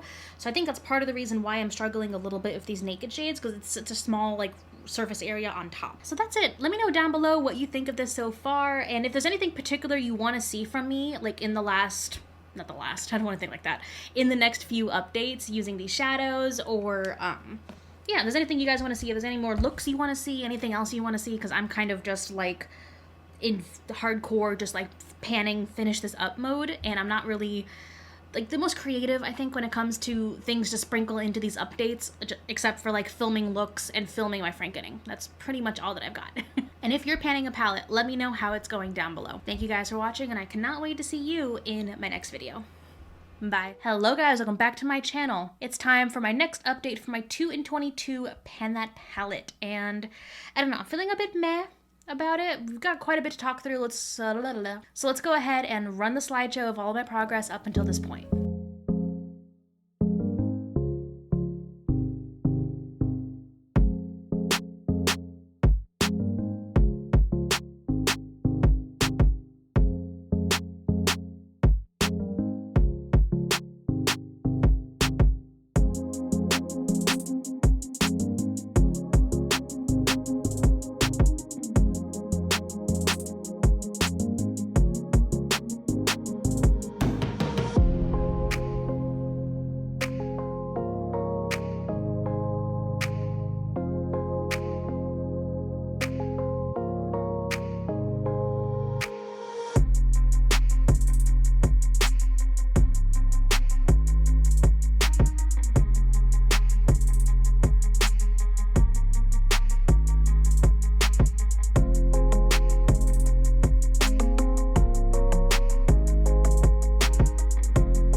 This is my palette now. So as you can see, the only progress we've really made so far, we hit pan in this one Franken shadow up here at the top. Everything else, I've made a little bit of progress, but you can't really, like, there's not a noticeable difference in it, if you know what I mean. So this is where we are at currently. So I hit pan in this yellow shade actually this morning as I was filming the look that I'm wearing today. I really like this bright orange, like just warm, like toned look. It's really perfect for like late summer, early fall. So this is what I've been doing a lot when I'm not working. When I'm working, I'm kind of going for this trio right over here, which is actually a really, really pretty neutral look. I was surprised at how much I liked this shimmer, because the shimmer looks pretty dark to use all over the lid, especially for like a daytime look, but it looks a lot lighter on the lid and it looks really, really pretty. So that's kind of my go-to here. I did not film this look. I'll probably film this look for the next time, but I filmed a look with these and then I filmed a look down here, because what I really need to do, I was really neglecting the Urban Decay shades the last month. I need to get back and use those. I need to start panning a look. So I think that's what I'm going to be doing for my next goal. I think I'm going to pick 2 looks and I'm going to start hardcore panning looks, because we need to like make some solid progress here. We've got a few months left. So back to this last month. We had like a time in like early August where like the weather got a little bit better and it wasn't as bad. But then like there was another heat wave. It was disgusting. I literally did not want to wear makeup. I think I went like the longest I've ever gone without wearing makeup was just through a heat wave again. I can't stand it. I don't like the weather. But now that it's September, I think we're getting some more thunderstorms like tonight and tomorrow, and I'm really hoping that those thunderstorms are going to push us over the edge into actual fall and it'll start kind of cool down. Because if you guys are from the Northeast, you'll know that like in the late summer, we'll get like one big thunderstorm or sometimes even a hurricane. And after that, that's kind of like when fall starts and the weather starts getting noticeably cooler and it's nicer out. Last year, I think it was Hurricane Ida that came through and we got hit pretty bad, but then after that, it felt like fall. So I'm hoping we don't get another hurricane like that, but I do want it to start feeling like fall. So I am hoping that that will happen soon. But just to be frank, I wasn't wearing these shades as much as I would have if the weather had not been as disgusting. So I am slightly worried that I feel like I've lost like a month. Even though I was doing makeup, I was not doing makeup every day though, because the way that I've been able to use up a lot of my other Pan That palettes is I literally do makeup 6 to 7 times a week minimum, and I just have not been using it that much recently, and so I'm anxious. I am feeling anxious because I really do want to finish this. So in order to help me out and just kind of focus on doing this, I'm gonna pick 2 looks that I'm gonna pan. And I'm going to try and do those looks until I hit pan or see some significant progress on these shades. I think the first look I'm going to pan is this orange one. This will be my bright kind of no work day, it'll be this one right here. And then I think the other one is going to be the one that I use down here. And I did film both of these looks. So let's go ahead and jump into the 2 looks that I think I'm gonna spend the next month panning.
So those are the 2 looks. Honestly, I was really happy and surprised with how the Urban Decay look came out. Honestly, these shades look so dark and like in the pan, they look kind of intimidating, but once they're on the eye, they look really, really light. And I need to remind myself of that fact and like get in here and not be afraid to use these even during the daytime because they don't really come out that stark on the actual eye. So yeah, I'm hoping I can pan some of those looks. I definitely want to see some more pan in these shades. And if I have to, I might repress some of these just into a circle pan. Because I've noticed I really do like having the extra surface area of this wider circle pan. Especially going in with like a big fluffy brush like this one. I like using this whenever I'm putting shadow all over the lid. And it's so much easier to get it into the circle pan as opposed to here. Because that's harder, and I end up having to like pull the shade out here and like swirl my brush. I really do prefer the circle pan. So we'll see how this month goes. I might repress these, but if I do, I will film it, so it'll be in the next update. I really liked the idea someone gave me last month. They said that I could take pictures of my looks throughout the month and then talk about them in the next update instead of filming looks. I really like that idea. So we'll see how this next month goes. I might do that, especially because at the end of the month, we are going on vacation. I think I'm going to have enough time to pre-film video so that you won't see a disruption in my video uploads. But I just won't be responding to comments as quickly. But I think I'll still be able to do makeup and I'll take pictures. So we'll see how the next update the next update goes. So that's it. Thank you guys for watching. Let me know down below if you have any ideas or suggestions for what I can do with these shades. And if you're panning a palette, let me know how that's going. Thank you guys for watching, and I cannot wait to see you in my next video. Bye. Hello guys, welcome back to my channel, or if you're new, welcome. My name is Monica, and I have not done this before. I accidentally skipped a whole month. Yeah, I skipped the October Pan That Palette update, and I think I did the same thing with my Petty Project Pan. So it's been 2 months. 2 months of progress since the last time you guys saw this palette, and wow. So if you missed that last update, I'll go ahead and throw that up in the cards, but we've done a lot, and I feel like I've made a whole bunch of progress, but we still have a whole long way to go, and we're like, it's November. It's coming. It's here. The goal is to finish this by the end of the year, so I want to have hope, but it's going to be very, very close. So before we jump into it, let's go ahead and run the slideshow of all of my progress up until this point.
this is my palette now. I'm sure, as you can tell, it looks quite a bit different. So let's run through the shade updates. First of all, a lot of the Urban Decay shades down here look different because I repressed them. So I repressed all of them from these skinny little pans here into these round, these are the Colourpop pans over here, and then I had some bigger round pans over here that I use for the silver shades, and that was like the #1 best thing I could have done, because I find that when I use eyeshadow, I like having more surface area to swirl my brush, and so I use more surface area of the shadow, and so it takes me a longer time to hit pan, but when I do hit pan, it's big. Like I hit pan in the black shade this morning, and it looks huge because I was using the whole surface area of the shade. So we have quite a few missing shades from over here. So I repressed all the Urban Decay shades into these round pans, and the like matte shade over here, the shimmer that was almost gone, and then that full shimmer, used them all up. Like they went pretty quick, and that was easy enough to do because I literally just made a look using those 3 shades, and I did that look every day until they were gone. And I think that's going to be the name of the game from here on out, except for the black shade. So that was easy enough, and I have to say, it was a lot easier to use up, especially the matte shade, once I repressed it, because A, I had more surface area, and B, I was able to press it a lot more gently, so it was a little bit of a looser formula then, and so it was a lot easier for me to use that up, especially using it the way I like to all over my lid. So this is what I have left of the Urban Decay shades. We have the black shade, we have the dark silver, the light silver is almost gone. You can see that I think that's going to be gone in the next week or so. And I've got these 2 like more brown kind of shades down here. So this shade is going to be gone pretty soon. I just hit shade in this silver shade as well. It's like a little pan right there. And like I said, I just hit shade or hit pan in the black. The black I'm going to continue using every day in my hairline and in my brows. And I think that's going to be enough to finish this up, you know, 2 months of straight use when I've already got pan in it. And then up here for the Colourpop, I've got a little bit more pan, a little bit more use in all of the shades, but I feel like I'm going to need to do a little bit more moving forward. I think I'm going to have to repress them the same way I did the Urban Decay shades. So before I move on, I did film how I repressed all of these shades. Let me go ahead and throw that footage in right here.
So that's how I repressed the shades down here, and it was one of the best things I could have done. Honestly, I should have done this a lot earlier. I really like having the bigger pan sizes to use these shades through, and I'm gonna 100% do the same thing with the Colourpop shades up here. I think it's time for me to start frankening some shades together. Like I've got some, I got a dip in the mattes over here, but I feel like in order for me to actually like full up finish them, I'm gonna have to franken them and repress them. So I'm gonna do that again after this update, and I will film it for the next update, and the next update is actually the last update. So after this video, we have one more update, and then we have the finale. Oh, it's cutting it close. So I think there's a slight chance that I can do this, but you know, from here on out, I think it's gonna be I'm only gonna be using this palette for my eyeshadow for the rest of the year. That's like, I think the only way I can do it. Only using this palette, and I'm gonna have to get creative. So like I rewatched my last update video before this, and in that video I said panning a look was gonna be the best way to do it, and 100% that is. panning a look is going to be the way to get through this. So like these three right here are going to be a look, though I kind of want to franken these two shades together. I think they would look really, really pretty and be a little bit easier to pan a look, because then it would just be a 2-shade look. I think that'd be really, really pretty. With a look here, I use like these three, kind of the yellow, the orange, and the red in a look. This brown kind of gets left out, so I kind of want to franken that brown with maybe one of these shades. I don't think I've franken like a cool tone and a warm tone shade together. We might experiment and do that, but I think that's the name of the game. I think I'm going to franken some shadows, and then we're going to group them into looks, and then we're just going to use those looks every day until they're gone. And on top of that, as much as I love seeing the empty pans over here, they are taking up the majority of this palette now. So I do want to move all the shades into a bigger Z palette just so I can have a little bit more space. And the after. This one is a little bit bigger. I've got a little bit more room, and I can really separate, you know, the shades that I'm working with the empty pans up top. And also just look how pretty all those empty pans are. How exciting. So, I mean, this is it. We are in the final run. I am more motivated than ever to get these done. So I want to. I also don't want to be too disappointed with myself if I don't make it this year, just because it was kind of a really, really ambitious goal to begin with. But, you know, I still think we've got a possibility here, especially if I repress the shades like I did last time, because that definitely helped me with the progress. And then just for reference today, I am using these shades for a look, and it's really, really pretty. I like using the shimmer kind of all over, and then I went with the lighter brown shade just kind of all the way up to my brow bone, and then I used the dark brown shade to kind of deepen out the outer corner.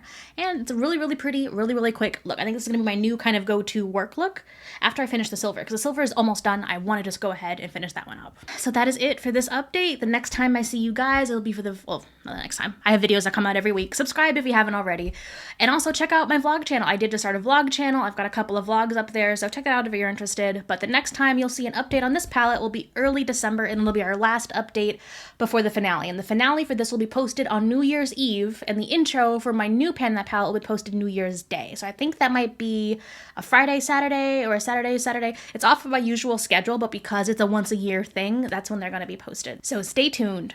Thank you guys so much for watching, and I cannot wait to see you in my next video. Bye. Hello guys, welcome back to my channel. I am both thrilled and terrified that we only have 1 month left of my pan that palette. In fact, this is the penultimate update. This is the last update we will have before the finale. And I am posting the finale for this project on December 31st, so I can go ahead and post the intro for my next pan that palette on the 1st. Like I said, terrified, excited. I've got a lot of progress here to talk about, and we'll talk through what I think is going to be possible by the end of the year. So before we jump in, let's go ahead and, for the second to last time this year, roll the slideshow of all of my progress up until this point.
first of all, we've got some Franken shadows and some repressed shadows right over here. And not to worry, I did film that entire process and I will show you that in just a little bit.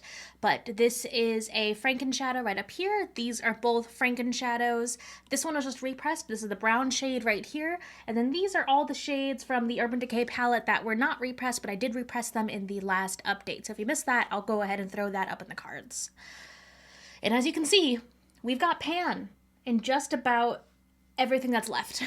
So I've got some thoughts on what I think is going to be possible by the end of the year.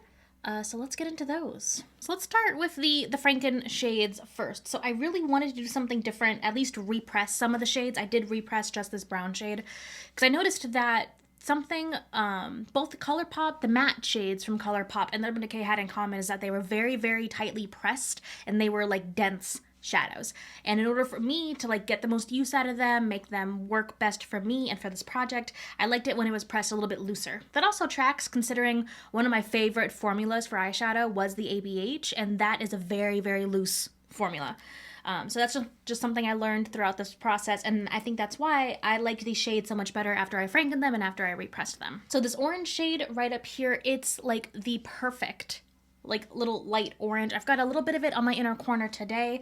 It just looks really, really pretty with this red shade right here. And this red shade and this like light pink kind of shade, those work perfect as blush. So I'm wearing the lighter shade as blush today, and I've got both of these on my eyes as eyeshadow. And I am on top of those. I did just throw on a liquid shadow from CoverGirl just to give me that extra little sparkle on top. But these two shades by themselves are very, very pretty. So I'm glad I was able to franken both of those. And these, I did frank them into bigger pan sizes, so it's bigger than the rest of these shadows, but it's a very thin shadow. As you can see, I already have pan in both of these right here, but it's very thin because I wanted the extra surface area so I could use it as a blush. And I think that's the way I'm going to be able to finish this, is if I use both of these, mix them together as blush for the rest of the year, I think I can finish them.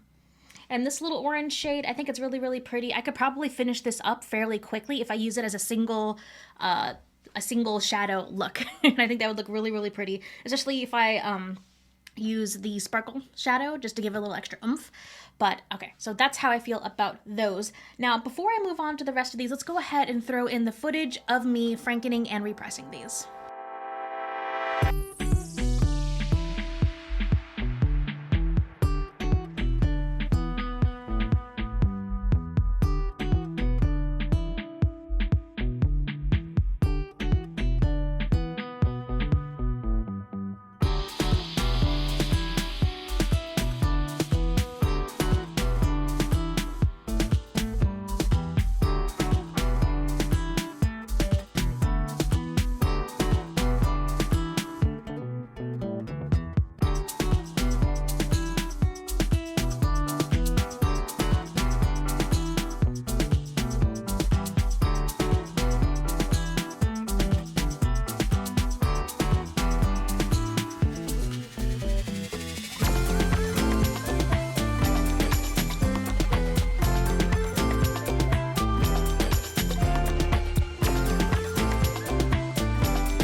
I was able to franken and repress these shadows. I'm skipping over the brown just because, like I said, I didn't really franken it, I just repressed it, and I've got a good amount of like pan already in there. I don't think it's going to be a problem to use that because the brown is just so versatile. I can use it with this light pink and make it like a really, really nice neutral look for work. I can use it with the shades down here and make it a more like dark, kind of smoky look, and I've already got a good amount of pan, so I think I'm going to be just fine right there. Down here to the Urban Decay shades. Again, I've got a good amount of pan. I think the plan here, I'm going to have to pick a look, and I think I'm going to probably pick a look with like these three shades and just keep doing that look until they're gone. Because there really isn't a whole lot of product left in there. I think I just really need to buckle down and get through it. So if I were to go through the priority here, I think it would be pan this look, get to this orange, all the while using these as blushes, and then I think that would leave me with like remnants of these, and then the brown and the black. I think I'm going to be just fine with the black. There's only a little bit of product left on the outside, and I have still been using it every day in my brows and in my hairline, so I want to say I'm not going to have an issue there. I think, like I said, I think the brown is where we're going to be left toward the very end of this project. So If there were a shade I was not going to be able to finish, I think it might be the brown. So that is going to be the challenge. So here it is. I am filming this December 4th. This is going to go up this week. So we have it. We've got 1 month, less than a month. I think if I pedal to the metal, I do wear makeup every day. So I think if I use this every single day and I work my hardest, I think there's like a 95% chance I can actually finish this. We will see how it goes. So thank you guys so much for watching. Let me know down below how you're doing with your Pan That palette, if you're planning a Pan That palette for next year. If you have any tips for me as I try to finish these last remaining few bits of shadow. And I cannot wait to see you in my next video. Pans are actually pretty small. They're about the size of my thumb here in the Colourpop. I'll actually look up, how many grams of product each one of these has, and I'll throw it up right here. Something's telling me it's not as much as the Lila palette. And since I was able to finish the Lila palette last year, I don't think, I don't know, I could come back in like a few months and be like, oh, January Monica, she was talking out of her butt, right? But I don't think this is going to be as much of an actual using up the product challenge. But it is going to be more of a me trying to work through something sentimental and then let it go challenge, right? So I don't want to be too mean to January Monica, but indeed, she was talking out of her butt a little bit. Hello guys, welcome back to my channel. I cannot believe we're here.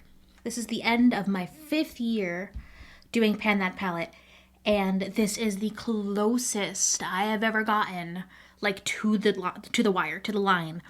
Last year, I was going back and I rewatched all of my Pan That palette playlists, and I said last year I was cutting it down to the line because I finished the palette on the 28th of December, like 2 or 3 days before the deadline. This year, while I am happy to say I actually finished the palettes, I literally finished them this afternoon, today. I am filming this the day this is going live. This is December 31st. I finished the palette today. I don't think it's ever gotten more down to the wire than that. Wow. So it's been a hell of a year, but before I start getting a little too sentimental and a little too poetic and rambly, because this is going to be a rambly video, let us, for the final time this year, run the slideshow of all of my progress up until this point.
here we are now.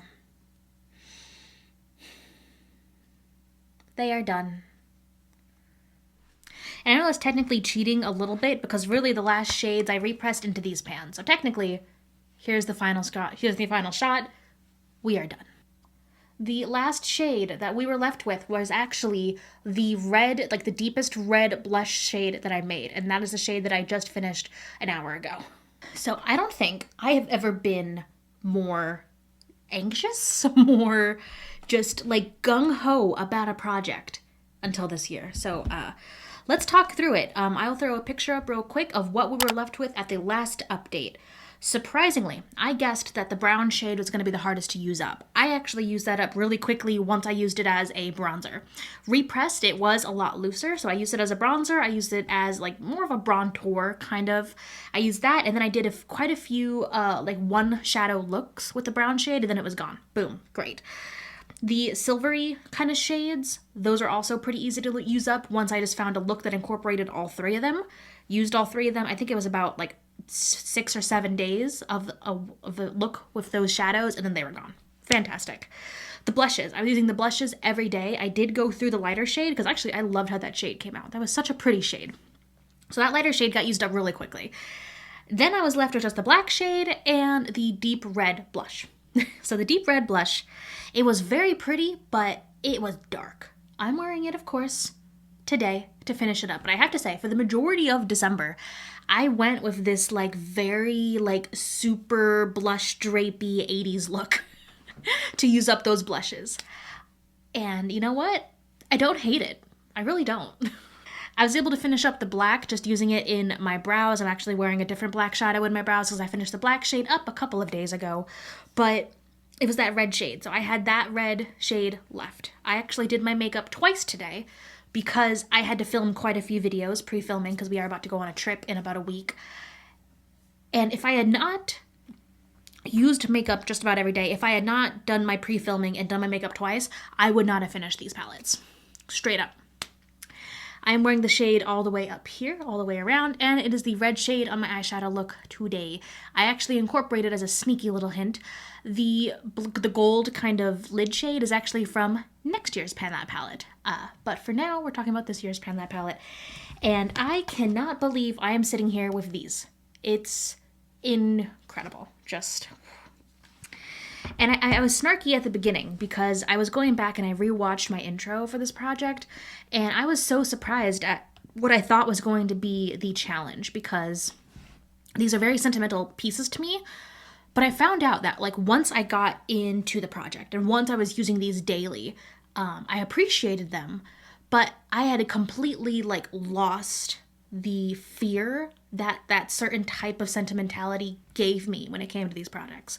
And I hope that made some sense. To the point where I think come like halfway through the project, I wasn't even really that sentimental about them anymore. They were just like palettes in my collection that I was appreciating and that I was using up. So I was so surprised that like that at the beginning was my mindset because really the challenge flipped and it turned from a challenge about using up sentimental products to holy shit, I have a lot of product and I need to finish it up. And maybe that's why it like that challenge pushed out the sentimentality and I was like, oh, I gotta do it, you know, let's go. But here we are. I swear, I was like in my head this month. I was scripting like, how am I gonna say, you know, I failed and I gotta finish these in January, but I wanna do my next Pan That palette and I gotta do this and I gotta do that. Up until today, I was like, I don't know if I'm gonna be able to finish these. If I had just done my makeup once today, I don't think I would have finished it. But we're here. And we did it. I don't think I am ever going to do this again. I don't know. But I am just really happy that I did this. I think the one major takeaway I can take from this year is that it is kind of silly to put a product, an expirable product, up on a pedestal and not use it. Because eventually it will go bad. And I don't want to be that kind of person that lets fear make decisions for me. And I think that's a lot for someone who has an incredible amount of anxiety. I do. I have a lot of anxiety. So that's not applying just to like this project and makeup in general, but I think that's a good life lesson, right? So that is my major takeaway. I don't want to, you know, I don't want to be the person that never uses the things that they love because they're afraid of not having them anymore, because it's really about using them, and it's about enjoying them, and it's about appreciating them, and then maybe you'll miss them later. But it's better to miss something that you greatly enjoyed and appreciated than it is to never use it. Boom. There we go. That's the lesson. And also how to use up a hell of a lot of eyeshadow. I also realized I love frankening. I need to just like keep doing that. It is so much fun to like break eyeshadows, remix them, make something new. Because I found like beautiful blush shades from these eyeshadows. And I have fun doing it every time. And I need to remember how much fun that is and to keep doing that. So just for, you know, further sentimentality's sake, I do have, sake. Oh my god, I'm thinking about dinner. I do have the palettes. I am going to clean them because these are nasty. Can you say this? They are nasty. I'm going to clean them, and I'm honestly going to like hot glue the shades. Oh, this one's not going to pop in, but I'm going to hot glue for the Naked palette the pans back into the palette, and I'm going to keep them in this drawer right over here. I have all of my other panned palettes, and these are going to join the collection. And ultimately, I want to put together a shadow box of all of my pans, because now I can be sentimental about a beautiful, once this is cleaned, empty palette. And know that I spent a year enjoying and learning from it. So there we have it. The closest to a project I never thought I was actually going to finish. I thought I was going to fail. Straight up. Until this morning, I thought I was going to fail this project. So thank each and every one of you who subscribed, followed this journey, left a comment, left a like. I appreciate you, and I am so happy that a project and something that I enjoy this much can also bring so many of you joy and happiness and inspiration. I've gotten so many comments recently of people finding my channel for the first time and saying, you inspired me to pan this. You inspired me to really appreciate what I have. You inspired me to like stop shopping a whole lot. Not to say you can't shop. I mean, I just did a whole bunch of hauls for my birthday because my birthday was this month. But we can't let those things hold us back from appreciating what it is that we have and how far we've come and what we've done. So that is my end of the year, New Year's ramblings. Thank you guys so much for watching. I hope you have an amazing new year, and tune in because literally tomorrow, the intro for my next Pan That Palette will be going live. Thank you guys, and I can't wait to see you in my next video. Bye. Hello guys, welcome back to my channel, or if you're new, welcome. My name is Monica, and we're finally gonna do my intro for my Pan That Palette for my 6th year. Can you believe I've done this for 6 years? I can't believe it. It sounds insane. I don't know why. This is my 6th Pan That Palette, and my 6th Pan That Palette is going to be the original, not technically the original, that collab, like unique collab palette between Jaclyn Hill and Morphe. This is the very last Morphe product that I have in my collection, and it's time to pan it. So I have a lot of thoughts about this. I apparently have a thing for panning a lot of products now. If you missed the last Pan That Palette that I did and the Pan That Palette before that, well, let's just do a quick rundown, shall we? My first year Pan That Palette was 2018. I panned the Marc Jacobs Style Icon palette in Lolita. The next year, I panned the ABH Subculture Palette. The year after that, I did the Jeffree Star Cosmetics Blood Sugar Palette, and then I did the Natasha Denona Lila Palette. Last year, I panned 2 palettes. I'm shocked I actually finished them, but I panned both the Urban Decay Naked 2 and the Colourpop Yes Please palette. So after all of that, why Morphe? Well, like I said, I really want this out of my collection.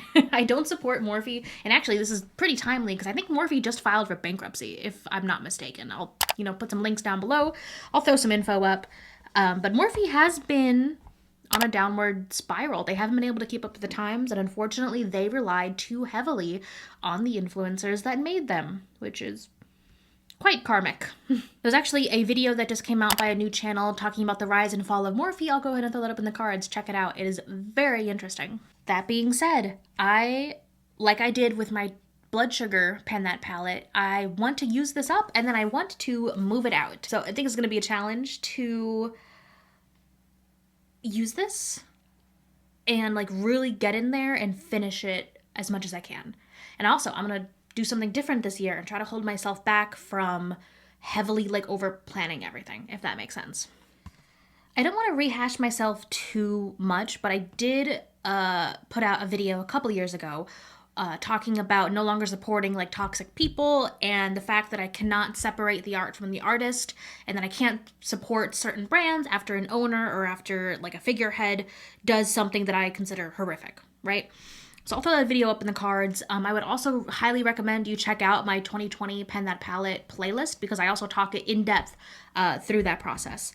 But I'm kind of taking that, extending it, and using it on the final Morphe product that I have, because I don't support Morphe as a company. I don't support the majority of the people they collab with. Is just very problematic.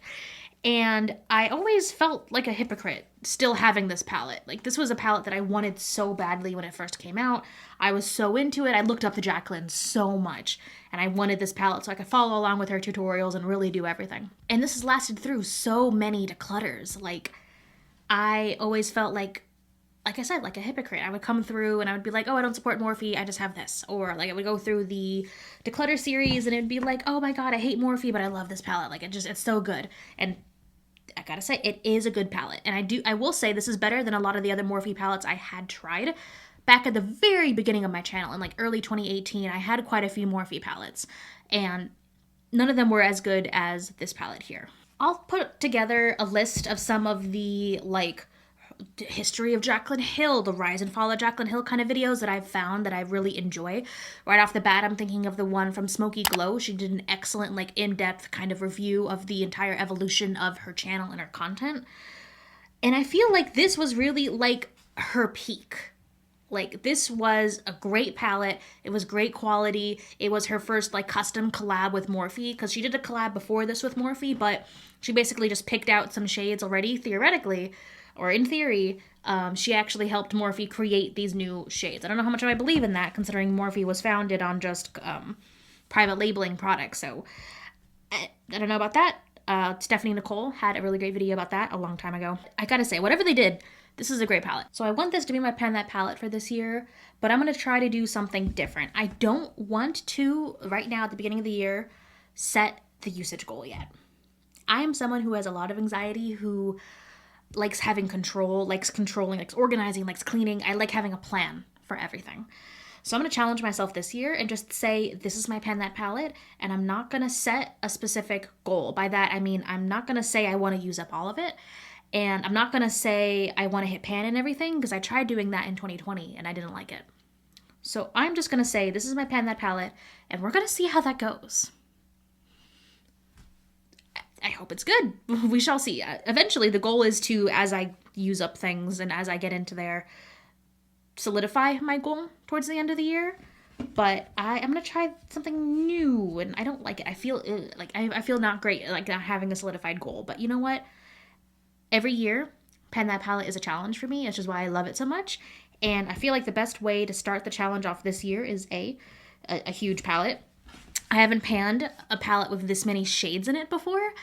By weight, by gram, it's actually very close to the amount of product that is in the Lila palette. So, in theory, I know I've panned this amount of product before, but it has never been this many shades. So that's the first part of the challenge. The second part of the challenge is trying to let go of, like, that anxiety of needing a, like, pinpoint specific goal. So, it's going to be a little nebulous, but I think by working at the beginning of the year, at least, without really having a specific goal in mind, I think it's going to be interesting. So let's zoom you in for a first look at where we're starting. All right, so here's the palette. Nothing has any specific pan in it yet. Quite a few of these like lighter shades here, and some of the shimmers have a big dip in them, but nothing that's actually pan yet. It is a very neutral palette, with the exception of these shades down here. I gotta say, I love the green shades down here. They are very, very pretty, and I'm excited to use them again. But this is where we are going to be starting 2023. Also, I want to go ahead and give credit. I believe it was Raw Beauty Christie who put the card with all the shade names up here so that you could actually reference everything. I am going to be terrible at referencing shade names. So most likely I'm going to be like, here, because this is my first time panning a palette this large, okay? So I will do my best, but I do want to give her kudos for giving me this idea because it's genius, and I am a little sad that they didn't put the shade names on here, but then again, it's Morphe, and they kind of do things as cheap as they can to make money, so hey. So I'm really excited to spend the year with this palette, and I can't wait to see where the heck it takes me. Thank you guys so much for watching. Let me know down below if you are panning a palette this year. And if you haven't already, please make sure you subscribe and hit that bell icon to be notified whenever I post a new video once a week. And make sure if you haven't already, check out my vlog channel. I do post vlogs occasionally. I try to do them semi-regularly, but I am going to be going on a trip to Mexico that I'm going to hopefully vlog most of. And a few other fun house redecorations, cleaning, fun lifestyle stuff. Thank you guys for watching, and I can't wait to see you in my next video. Bye. Hello guys, welcome back to my channel. Today we are doing my first full update with my 2023 Pan That Palette, the Morphe and Jaclyn Hill Original Collab palette. If you missed my intro for this, I'll go ahead and throw it up in the cards. I've made a little bit of progress. Not as much as I would be hoping to make by this point, but I did just take a month off of YouTube, so I did kind of technically skip my first update, which would normally go up in February. So let me go ahead and put in, I did do a quick little Snapchat at the beginning of February and at the middle of February. So let me throw those clips in here. Hello guys. So I know I'm pre-filming this before my month away and then coming back in March after my YouTube break, but I wanted to go ahead and kind of pop in. Today is February 5th. I wanted to go ahead and pop in a picture of what my Pan That Palette looks like right now, and to be frank, not a lot happened. As of the first week of February, this is what my palette looks like. I was really hoping to have pan in at least one of these shades up here because I've been using these two to kind of set my entire eye when I do my eyeshadow. But I caught, not only did I, you've missed story time, yeah, whatever, but I was supposed to go to a family wedding. We flew the day the FAA groundings happened. We got stuck for 30 hours in Dallas, caught COVID, got home, had COVID for 2 weeks. It was a nightmare. So like the majority of my January was just kind of trashed from the beginning. And I've only recently kind of felt a bit more closer to 100%, and I've been doing makeup more and more lately. So I do feel like I lost some time here, but I'm hoping that during my YouTube break, I'll be able to spend more time with like my makeup and kind of play around with it. And I'm hoping we'll see more progress by March. So it is February 20th. Like what? A month and 20 days into my Pan That Palette. And I just hit my first pan. And that's kind of late for me. So I'm sitting here doing my makeup, and I've been using this shade right here, the very first shade in the palette, as a shade to kind of set my eye primer so I can go in with a really nice kind of glowy look. And I just hit pan like 2 seconds ago, and the pan expanded that much, and I think it's going to expand even more the minute I touch it more. Yeah, so it's expanding. The way that I tend to pan, I do use up like most of the pan, so it takes me a while to hit pan, but when I do, it tends to get used up fairly quickly after that. And I remember, I don't know if it was on Instagram or a YouTube comment, someone mentioned that for them to hit pan on a Morphe shadow, it's 35 uses, which roughly tracks for how much I've been using this one, so that's very interesting. But this is the rest of the palette, and we've got quite a long ways to go. And this is what my palette looks like now. So I do have 2 pans in here now. You saw at the beginning of this clip when I hit my first pan, so I do have pan in that shade here, and then I hit pan in this shade right here. I was really hoping I would have pan in this rosy color right up here. I'm very, very close, but not quite there yet. So I've been using this shade to kind of set my eye primer just all over the lid ever since we started the project. I did alternate between these 2 shades. I think if I had focused on just this shade since the very beginning, I probably could have hit pan a little bit faster, but I am noticing the shade is going fast now that I've hit pan. So that does make me excited for the rest of these shades, especially because I'm not used to having such a shallow pan. The pans are pretty big, like if you see my thumb next to it, but they're pretty shallow. So the last 3 Pan That palettes I did, the pans are pretty deep. So it was a little bit more product.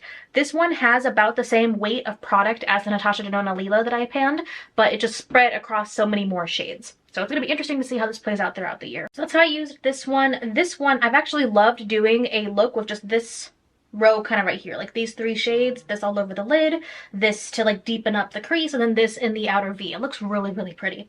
Today, I went for a little bit more of a dramatic look. I ended up using, let me see, what shade did I use? I used this shade, and this shade. to make it like a very kind of cranberry smoky eye dramatic kind of look. Really liked that. Other than that, my next go-to look, especially for work, has been these 3 pink shades up here. They just make a really pretty gradient, and it looks very light but pretty, especially for work when I'm wearing like I've got this one shirt, I think I wore it in one of the clips. It's like a black shirt with pink little flowers on it, and this eye look just goes perfect with that outfit. It looks really cute, especially on camera when I'm on video calls all day.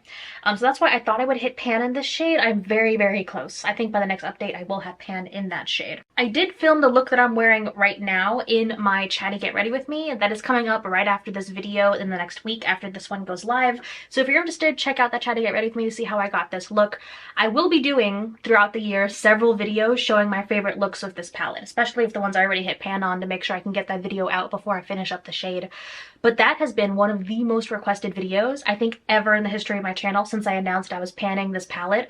So many people have this palette and so many people want inspiration, they want looks, they want tutorials. So I am going to do several videos like that throughout the course of this project. And I don't want to like make a hard fast goal this early into the project. Like I said in the intro, I really want to take my time with this and work around it. But now that I see it's a little bit easier than I kind of would have thought to hit pan, I'm thinking my goal is going to be to either use up a shade or hit pan in every shade. I think if we could do that, I would feel accomplished at the end of the year, and I would feel better leaving the palette as is or decluttering it. I don't know. Like I do like keeping the palettes after I pan them, with the exception of Blood Sugar. I recycled that packaging, but this is one I would definitely like to keep the packaging for. So I don't know if at the end of the year, the shades that I don't use, if I should just like scoop them out, I don't know, and depot them or what. I mean, ultimately I'd love to use the whole thing, but I don't know if that's going to be possible. We'll see. We'll see how this looks in the next couple of months. But right now, nebulously, I'm thinking that the plan is going to be to either use up a full shade or have pan in every single shade here. I've really been sticking most to like these top 3 rows. Really, I've kind of completely ignored the shades down here so far, other than the black shade. I've been using the black shade in my brows quite a bit, but I really need to start kind of branching out, bringing in some of these pretty blues, and then really dipping into like the darker kind of browns and reds over here, because I really haven't touched them a whole lot. So I think that is it for this update, other than I'm going to do videos with my favorite looks to do with this so far. I actually also put together a playlist. I'm calling it like the companion playlist, and I'm putting together some of like Jaclyn's old tutorial videos and videos other people have made about this palette and about Jaclyn. So I'm going to have that playlist linked down below now and in the rest of my videos in this Pan That Palette series for this year. I think it's going to be interesting to kind of go back and reflect on, you know, Jaclyn Hill as a person and her career and where this palette came from and what's happened since. So I find that stuff kind of fascinating. So if you're interested in listening and not listening, but watching that playlist as I kind of make it as we go along, it'll be down in the description box. So that's it for this video. Let me know down below if you're panning a palette, how that's going, and I can't wait to see you in my next video. Bye. Hello guys, welcome back to my channel. Today we are doing my next update for my 2023 Pan That Palette, the original Jaclyn Hill and Morphe palette. So I do have a couple of new pans that are very exciting, and you know, I cleaned the palette this time. I went back and before I film each new update video, I watched the previous update and the palette was filthy. That's one thing I hate about this white packaging. It just looks nasty after a while. So I cleaned out the inside, I cleaned out the back, I cleaned out the front, and it looks beautiful again. So let's go ahead and run my little itty bitty slideshow of my progress up until this point.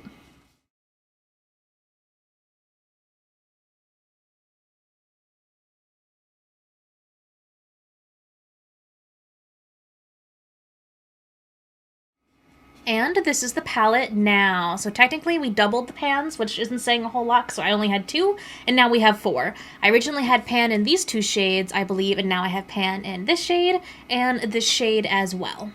So let's talk through these. So previously I was using this shade to set my eye primer and, you know, set all over the lid. I switched to using this shade, which is a very sparkly, very light shade, but honestly I'm so pale that it doesn't look too out of place.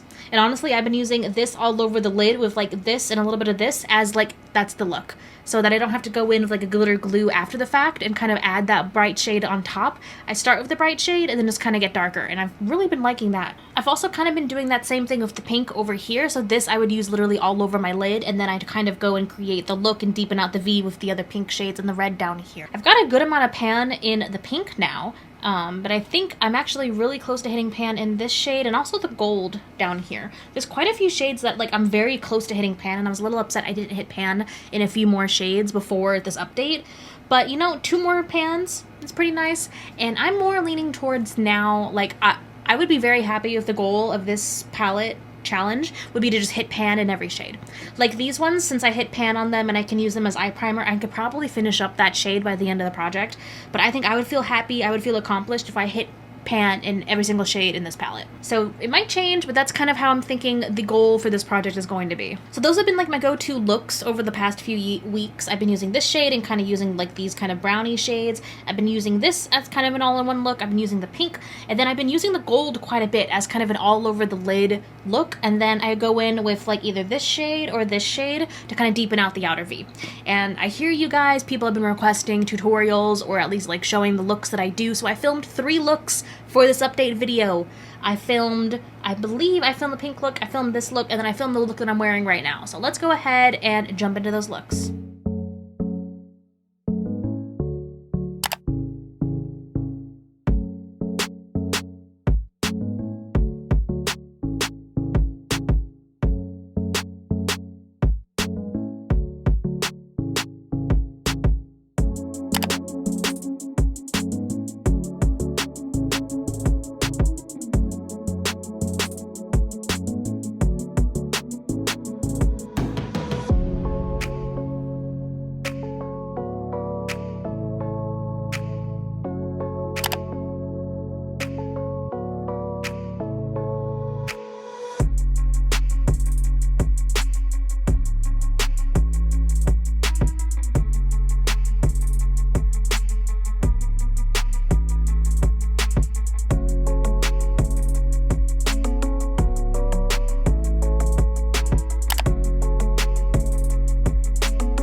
So those are the looks that I filmed, and honestly those first 2 looks have been like my everyday go-to. The look that I'm wearing right now was just me desperately wanting to do something a bit more dramatic, and I love the 2 green shades down here. They're really, really pretty shades, and I'm surprised I don't use them more often. But you know what I need to do, because I can do this for work. I work from home, so I am on video calls a lot, so I can do makeup that's a bit more dramatic that I could probably get away with in an actual office. But I need to start doing the neutral looks and just throw the green in the lower lash line, because it's a bit of a basic look, but it's a good look, you know? I kind of want to do that more often. So moving forward, I think I'm going to hit pan next in either one of these shades, or this pink over here, or this pink or this gold. They all have really big dips in them, and I have to say, looking at this now, I have been hitting and using a lot more of the a lot more of the sparkle shades. I've not really been using the mattes that much, so I really should start focusing more on the mattes, particularly like these darker mattes, because I don't know how long it's gonna take me to hit pan on those. Like these, at least I've been touching. These, almost not at all. So I think I'm going to make that the focus for the next couple of weeks, figure out how I can start incorporating more of these dark mattes, at least, into my looks. And I might start looking up tutorials at this point to get some inspiration for looks as well. I was looking up the Temptalia post, I believe, of this palette when it first came out, and she did a really pretty look with the pinks and this purple. I keep forgetting about like this purple down here. She did a really pretty look, so I might try that. So let me know down below if you guys want to see more looks in the next update video, or if you want like a separate video where I go through all the looks that I've been liking. So that is it for this update. Thank you guys so much for watching. Let me know down below if you are panning a palette this year. If so, how's it going? Or if you have any specific requests for what I can do with this palette. So I think eventually I'm going to have to do a full face video. I haven't done one of those in a long time. Thank you guys for watching, and I cannot wait to see you in my next video. Bye. Hello guys, welcome back to my channel. I felt like getting a little dressed up today. I did a little bit of a dramatic eye using my Pan That palette. I went for like a statement blush, and I found this top that originally I bought it for work, but it's a little too, I don't know, can you be too fancy for a Zoom meeting? I feel like you can. So I thought it was a little too fancy, but I thought it'd be perfect today. And of course, I just happened to have some like ears that matched. So it's a look, it's a vibe, we're going with it. So today we're doing my next update for my 2023 Pan That palette, the original Morphe and Jaclyn Hill palette. Now, I went back and I watched my previous update, which if you missed it, I'll throw that up in the cards. And we've got some progress. We actually have 3, count them, 3 new pans to talk about. So let's go ahead and run the slideshow of all of my progress up until this point.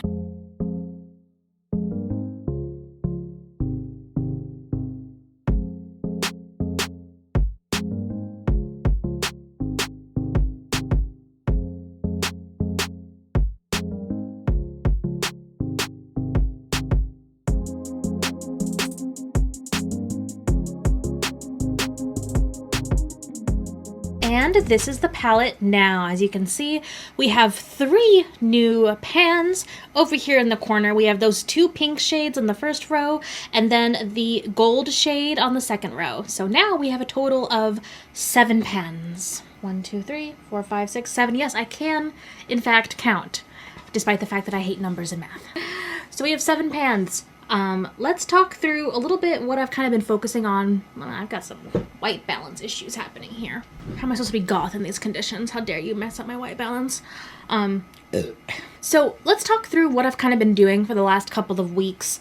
I've actually really been experimenting a bit more with this palette, and for this update in particular, I don't have any looks filmed, but that's because I'm working on a totally separate video with like a really cool, fun idea, and I'm doing a lot of looks specifically with this palette for that video. So I'm hoping it'll go up like the week after this video. If not, it'll probably be 2 weeks after this video, so make sure you're subscribed and you have the bell icon notified, or you hit the bell so that you're notified when that video does come out, because YouTube doesn't like putting videos in your subscription feed or notifying you for some reason.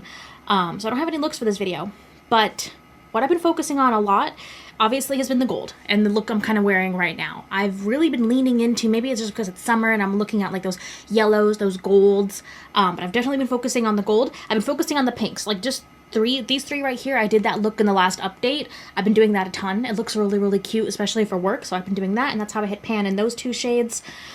But what I'm realizing is I have pan in every single one that I have pan in, except for this one, it's a shimmer. Because shimmers are a lot easier for me to hit pan in the Morphe formula. What I've noticed is that these 2 shades down here are so, like tough. They're tightly packed.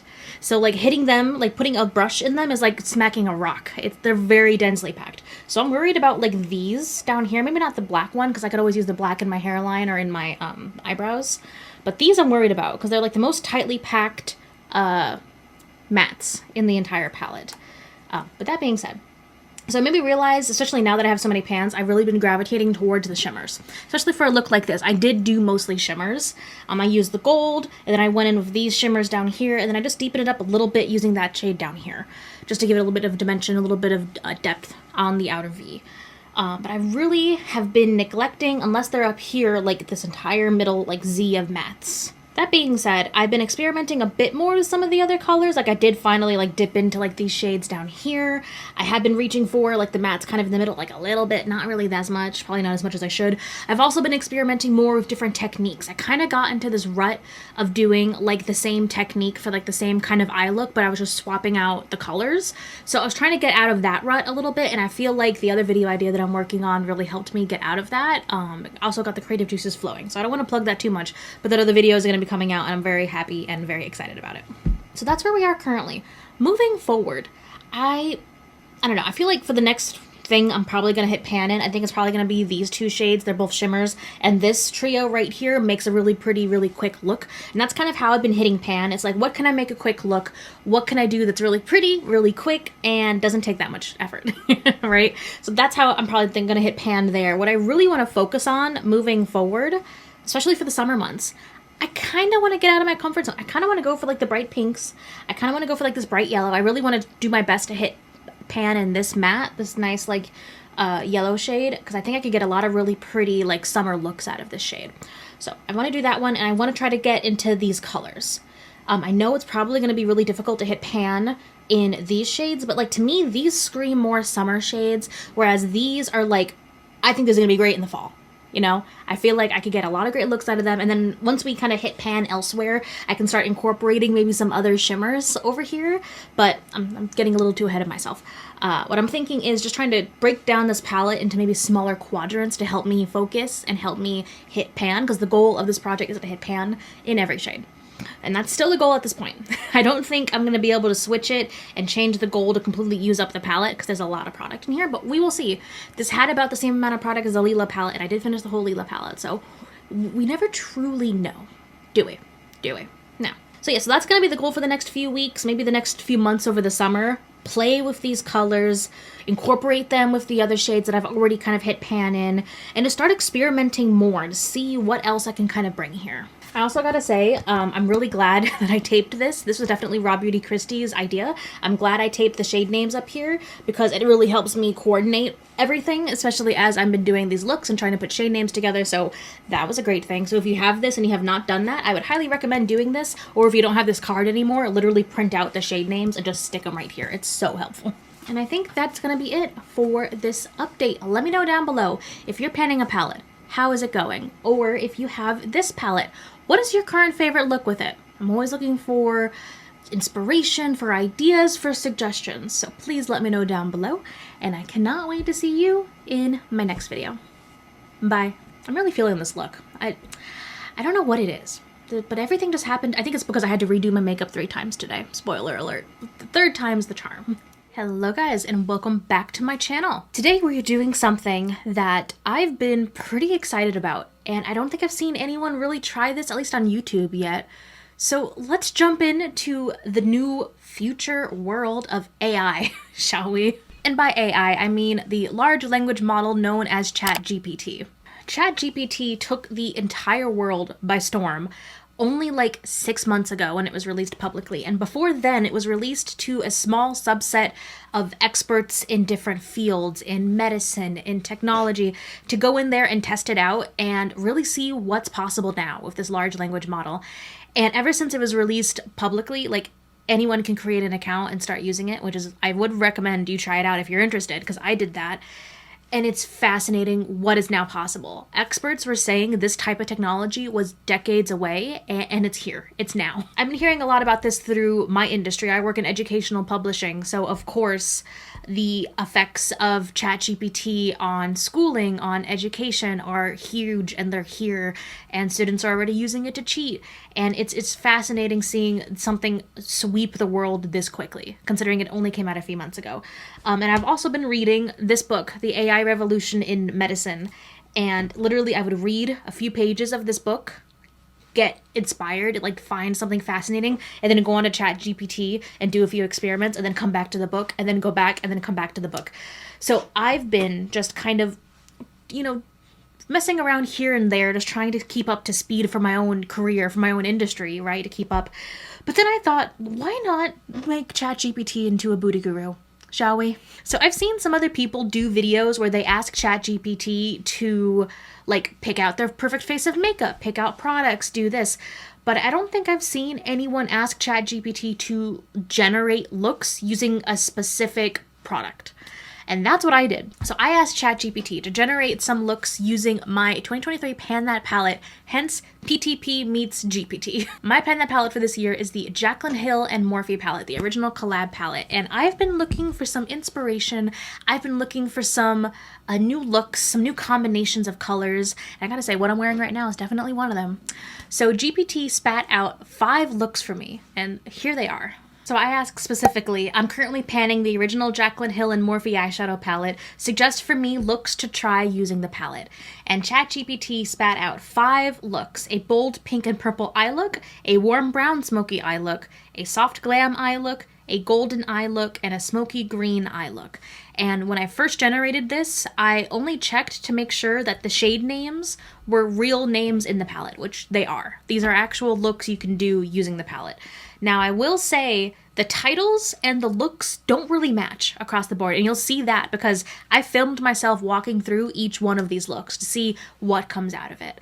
So let's go ahead and jump in to these looks that ChatGPT generated for us. Alrighty, it's time to finally jump into the looks. We're going to start off with look number 1, and I have to say, when I got this generated, I'm sure I mentioned it in the intro, but I didn't fully read through all of the looks other than just to confirm that they're shade names or actual shade names from the palette.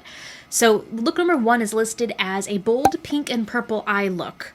But looking at the shade names, we use like the teal shades. We don't really use either pink or purple. So I don't know if that was just like the title was swapped with something else, maybe later on in the line of looks that we're going to do. There is a pink and purple look, but like the title got shifted.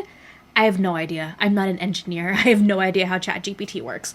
But I thought it was interesting that it titled this a bold pink and purple eye look, but we're not using any of those shades. But either way, we're going to jump in. And for all the looks, I'm just going to stick and use the Urban Decay Eyeshadow Primer Potion, which is my current go-to eyeshadow primer right now. I go through like phases with eyeshadow primer. I like using pot eyeshadow primers for a while, like the MAC paint pots. But honestly, sometimes I just want something easy like this that I could just like apply on my eyelid and then just pat out and boom, it's there. And I don't have to get another brush. I don't have to like worry about anything else. It's just kind of like boom and we're primed. Also, for all of the looks, instead of trying to hold up my palette and show you what shades that we're doing, I'm probably just going to pop up a picture of each shade and maybe the paragraph that ChatGPT generated as we go through. So for this first look, it says, start by applying the shade Jada all over the lid as a base. Now, the shade Jada is like this teal shade, and it says all over the lid. All over the lid. We're going to do it. We are going to do it. Okay. Ooh. Now, I gotta say, I've not really, like, jumped in to, like, the purples and, like, these, blue kind of shades as much as I have the rest of the palette. I feel like this first look is very much going to be a trust the process. Or at least hope to trust the process. Maybe ChatGPT is trolling me, and this is how we're gonna find out together. And there we go. We have Jada all over as a base. Let's find out what this next step is. Step number 2 is apply Soda Pop to the outer corner and blend it into the crease. Now, Soda Pop is like this dark brown. Okay. Alrighty. I'm just going to take a MAC 217 and we're going to go in with Soda Pop. And whenever it mentions, like, blend into the crease, I have hooded lids. If I put this in my actual crease, we would never see it again. So, I call it my faux crease, and I'm just going to bring it up a little bit above my actual, like, pretending I have got a crease right there. Or, like, more lid space. Ooh, this is looking interesting. So I gotta admit, it's looking slightly muddy. Again, maybe this is a trust the process. Alright, I think... Ooh, we're looking interesting. I think that's good. So, the next step, apply Abyss to the outer V and blend it into the crease. That's the black shade. We're going intense here. You know what, I'm just going to color switch the same brush, and we're going in with the black.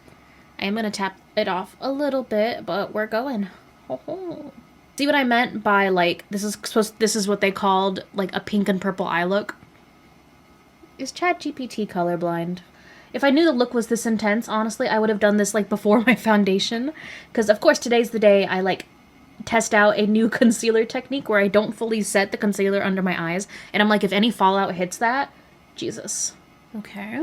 Alright, our next step is use a small brush to apply Diva to the inner corner and blend it onto the lid. So, I'm going to use, I've got an inner corner highlight brush, but then I also have just like a concealer brush. We're going to go back and forth, see which one works out best. So the shade Diva.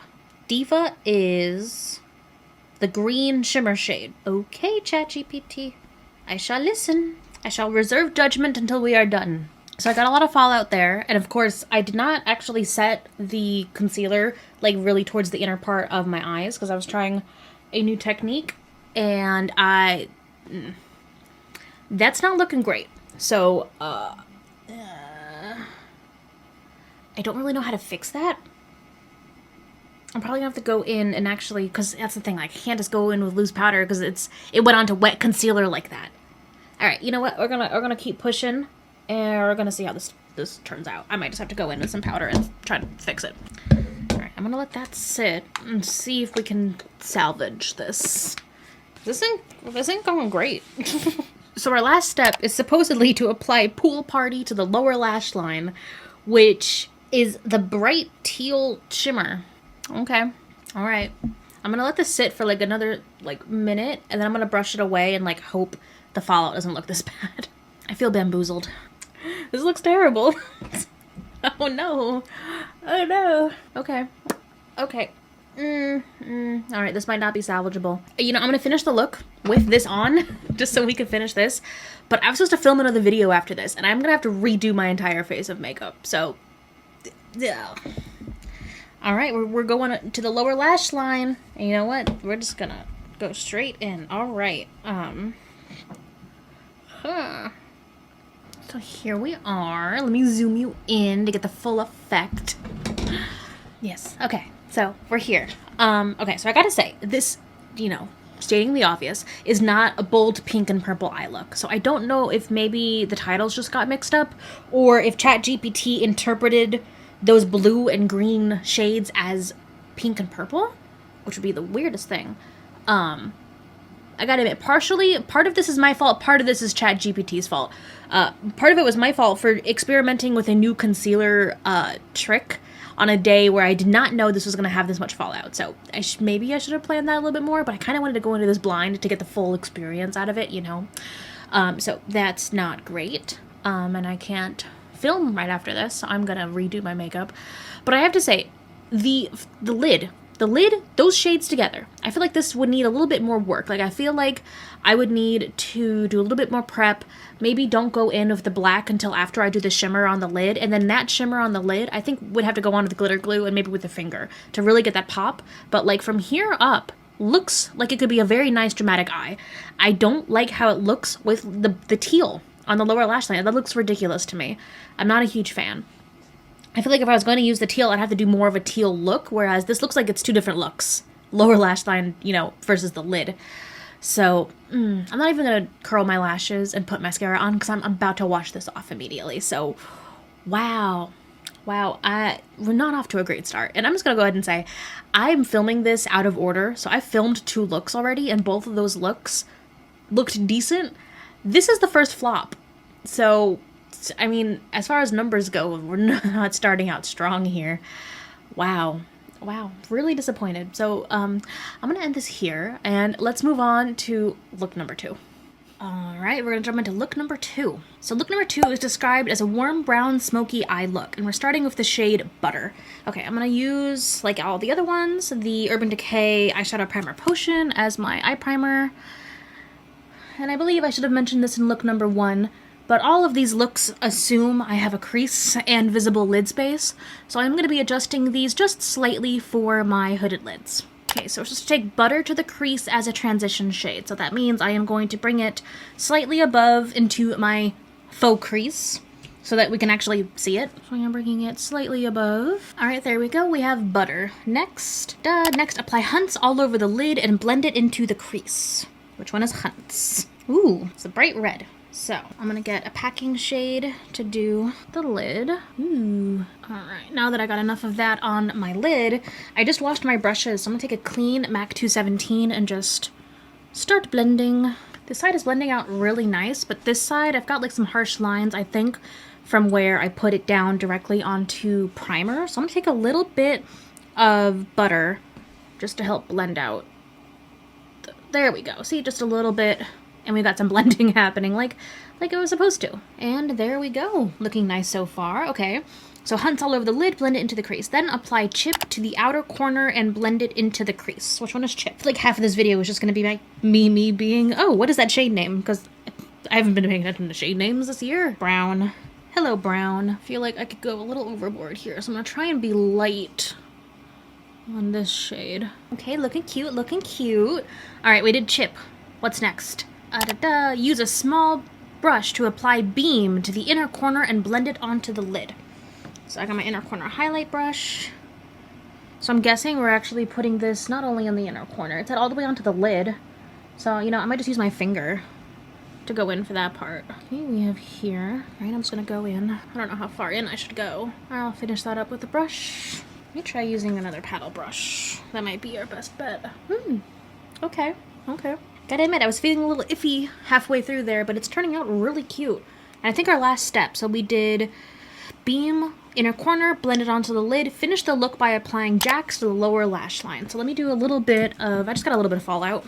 Clean up down here. There we go. Perfect. So, Jacks. Jacks is that deep red color. Let me do some cleanup. And I'm gonna take that color, you know, it's really dark, so I'm gonna take like my ittiest, bittiest little liner brush. We're gonna get Jacks, and I'm gonna like try to tight line this, and then we'll blend it out. So that's it for the shadow. I am pleasantly surprised. Like, very happy with this look. I will definitely do this look again. I don't think there's really anything I would tweak about this, except maybe I would also do a little bit of, what is this shade? Butter. I like to blend out my lower lash line with the deepest and the lightest color just to kind of give it a nice looking gradient. So I think that's the only thing I would like edit and then add like an eyeliner. But this looks so cute. Wow. Wow. And this is the final look with mascara. Let me zoom you in. This looks so cute. Wow. I am so pleasantly surprised. So that's it for look number 2. Let's move on to look number 3. Alrighty, moving on to look number 3. And I'm doing this on my bare face. I just did my brows because I want to shake things up, do something a little bit different. And I'm thinking I can make this a little bit dramatic and like clean up the outer corners and make this like a really sharp kind of wing look. I think it's going to look really cute. So number 3 is called the Soft Glam Eye Look. And like always, I'm just going to throw on a little bit of the Urban Decay Primer Potion before we jump in with our first shade. Alright, and our step number 1 is to apply Silk Cream all over the lid as a base. So that is the 3rd shade in the palette, so I'm just going to take that and gently pat it all over. Alrighty. Next, we're going to apply Pukey to the crease and blend it out. So let's see, let me get another blending brush. So it says blend it into the crease. I'm of course going to bring this like above into like my fake crease because hooded lids. And if I put it in my real crease, you'd never see it. So we're going to bring it up and over, and there we go. I'm looking a little basic so far, but this is a soft glam look, so let's see. Next step is to apply buns to the outer corner and blend it up. So buns. Buns, buns, buns. I gotta say, I'm so glad I added like the shade names to the top of this, otherwise I'd be so lost right now. Buns, buns, buns. Buns, I found buns, finally. It's this shade. Oh, okay. I never thought of using those 3 shades together, but I think it'll look nice. So let's focus this on the outer third and then up into the crease. Buns, buns, buns, and I got buns stuck in my head. And I'm gonna go maybe a little messy with it on the corner because I don't have any foundation on, so I can just like wipe it up and clean this up in a little bit. Do you ever just enjoy getting a little messy with your makeup sometimes just because you can? All right, we got our buns on. So next we're going to apply, where did I lose it? Use a small brush to apply end light to the inner corner and blend it onto the lid. Okay, so I'm gonna use my inner corner highlight brush and just like a flat concealer brush. And end light, where's end light? I'm gonna blend that out. I don't know why I feel so musical today. Okay, and then just to kind of have that pop on the inner corner, same shade, I'm just gonna go in with my inner corner highlight brush. So you can see, this is the same shade, so just different brushes used to apply two different shades, and not two different shades. Contradicted myself in my entire point.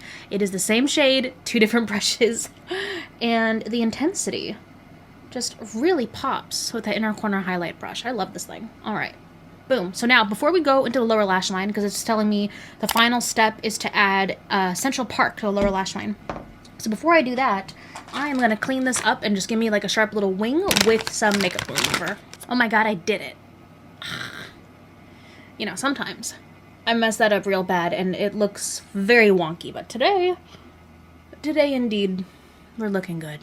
All right, and our last step is to add Central Park to the lower lash line. So it's that dark brown. I'm going in with my tiny, teeny, tiny brush because I kind of want to like really hug this to the lash line like that. So I'll get my hand mirror and then we'll blend it out. I feel like that Central Park color is like the most hard pressed shade in the whole palette. Now that I've used it quite a few times, every other shade has a bit more, I don't know, give to it. That one just feels really like solid. And there we have it. This is the completed look number 3. And I have to say, I think out of all of them so far, this is the most basic, which with the title of Soft Glam Eye Look, yeah, I kind of expected it to be the most basic. But it is like a totally put together eye look. I have to say, it's not my favorite look so far, but I mean, it still looks cute. Here is a quick close-up. So that is it for look number 3. We'll be back for look number 4. Alrighty, it is time for look numero 4. I've been filming all day, if you can't already tell, but we're going for it. Of course, starting with the Urban Decay Primer Potion. And look number 4 is called the Golden Eye Look. And I'm not sure, I didn't look at the shade names yet. Let's see if any of the shades are actually gold. Shrighty, we got that on. Step number 1 is apply end light all over the lid as a base. And I have to say, this is what I've been doing. This is like the first shade that I hit pan in this palette at all, because I would do this every day, using it as a base shade. For someone as pale as me, this works really well as a base shade. There we go. We got end light. Step number 2 is apply Soda Pop to the outer corner and blend it into the crease. Now, Soda Pop is, let me get my brush, is this pink, right? Soda Pop. Oh, no, it's not. It's brown. Okay, Soda Pop is that brown shade. All right. So what are we doing again? Apply Soda Pop to the outer corner and blend it. Okay. You know what? I kind of want to... Let me see. So Soda Pop. Next, apply Beam. Use a small brush to apply... Okay, I might use a card just so I can get like a nice line with this, since it's such a dark shade. So I'm just gonna pop in like this. And go like this. Ooh, that's pretty. You know, being honest, this on its own could be a cute look. Just like stark, do the lower lash line. Alright. Now, the main question is, can I get this to match on the other side? We shall see. A little off, but not terrible. Blend it out this way. Oh, that's my phone. That's not my mirror. Oh yeah, 100%. Like, just do the lower lash line, and this could be like a cute, like, day-night look.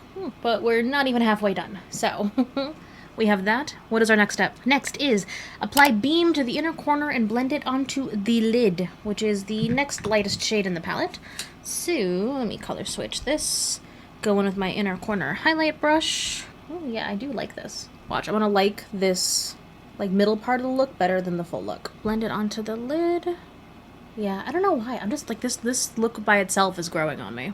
Okay, well, are we gonna ruin it? What's our next step? Use a small brush to apply royalty to the lower lash line. Now, royalty is that purple color. So, all right. Royalty, lower lash line. Ooh. Huh. I don't hate it. I mean, it's different, but I like it. Okay, now we got one step left. What's the last step? Finish the look by applying Queen to the center of the lid. Now, Queen is the gold shade. Gold shade to the center of the lid. Huh. Okay, I think I'm gonna need a glitter glue. So I'm gonna grab my NYX glitter glue. Where are you? All right, we got some glitter glue. I'm just gonna use a little dab. I'm gonna go in with a concealer brush, pat it on, and then I think I'm gonna go in with my finger to apply the shade. Okay, we got the glitter glue on. Got the shade Queen.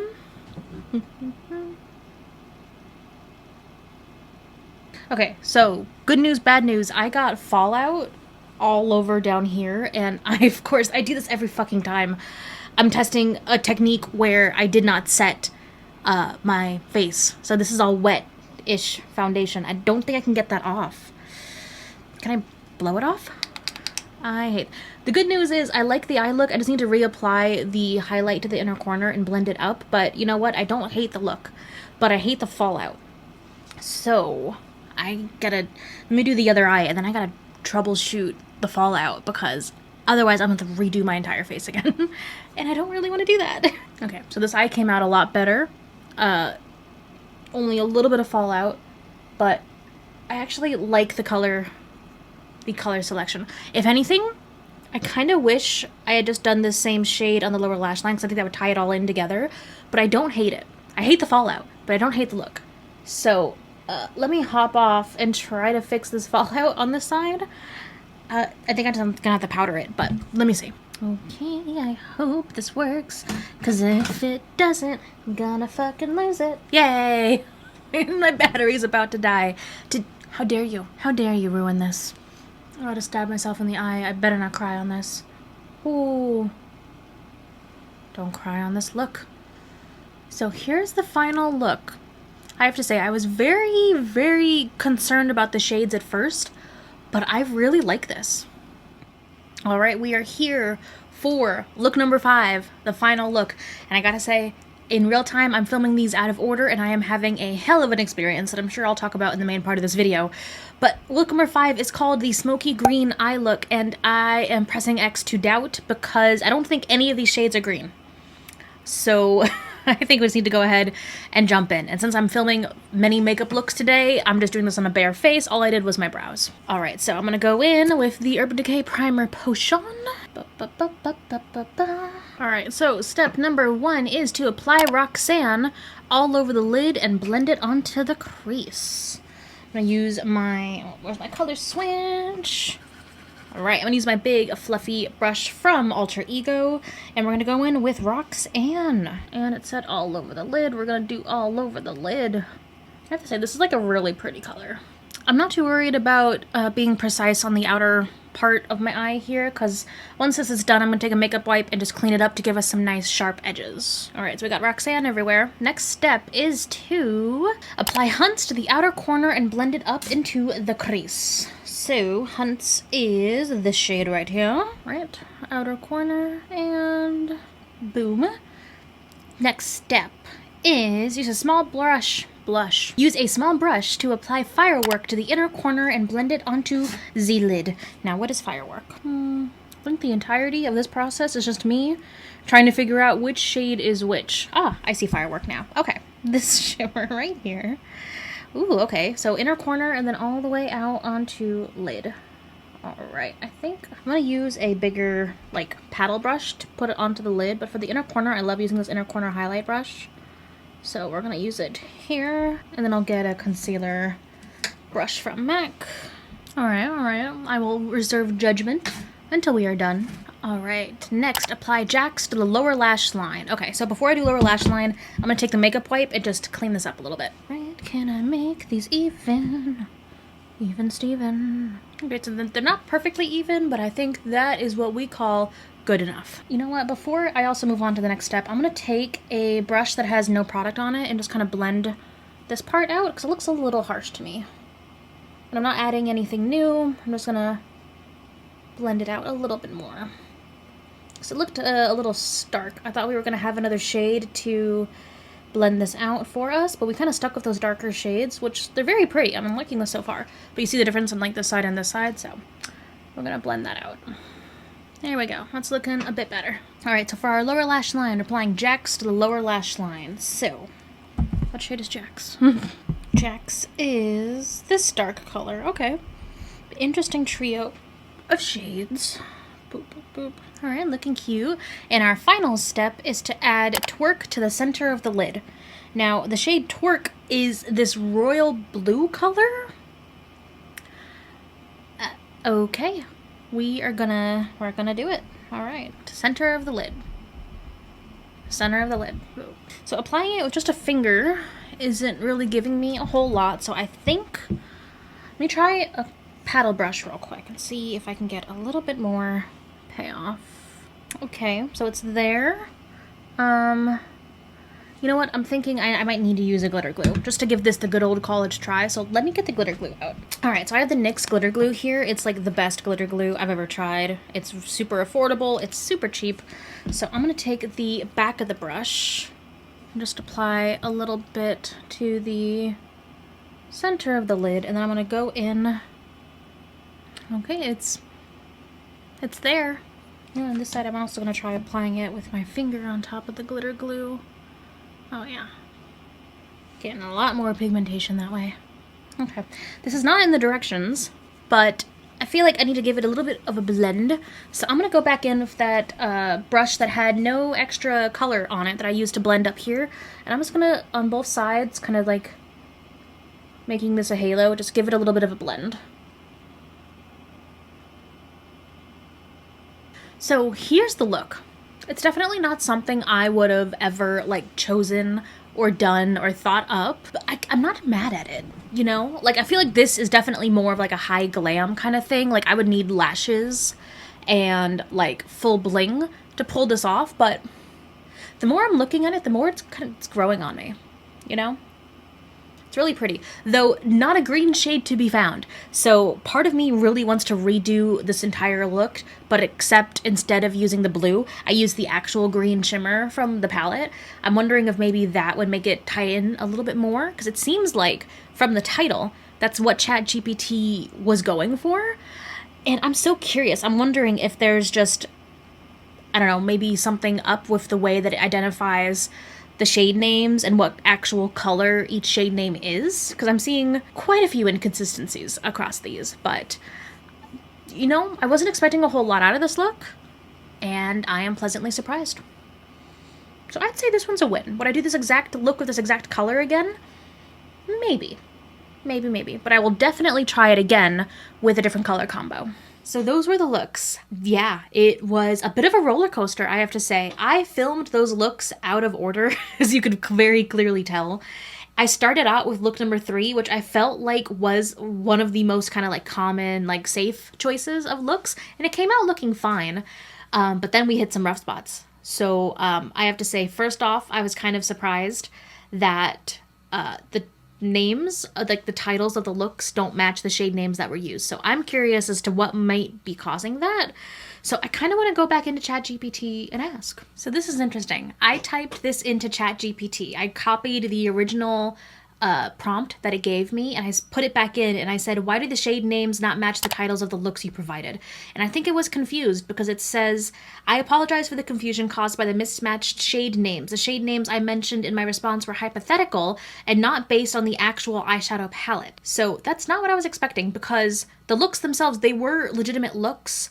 It's just a green look they didn't have any green shades in it. So let me try typing something else. Here we go. We got an accurate answer. So I codified my response and I wrote, no need to apologize. The shade names were correct, but look number 5, the green eye look, had no green shadows in it. The same with look number 1. Despite being titled bold pink and purple eye look, none of those shades are pink or purple. And ChatGPT came back and said, I apologize for the oversight in my previous response. You are correct. And I apologize for the inaccuracies in the descriptions of the suggested eye looks. It seems there was a mistake in providing the appropriate shade names and color combinations for the looks. I appreciate you pointing out the discrepancies. It then gave me suggestions on shades I can use, and these ones are accurate to the titles. So the other question that I was going to have is, how did ChatGPT generate these looks? Are they pulling from like any particular sources?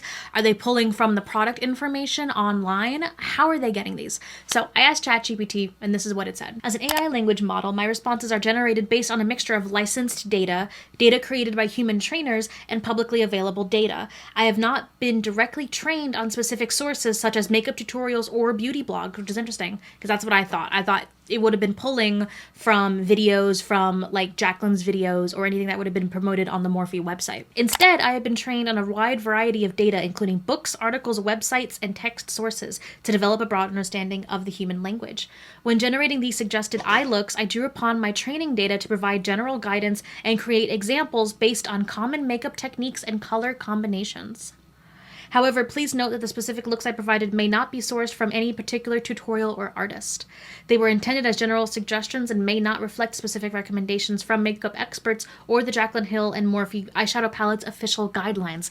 That's literally exactly what I thought it was pulling from. So this is fascinating. Obviously, it's just another example of this technology. It literally like took the shades, applied, I guess, general makeup theory and spat out makeup looks.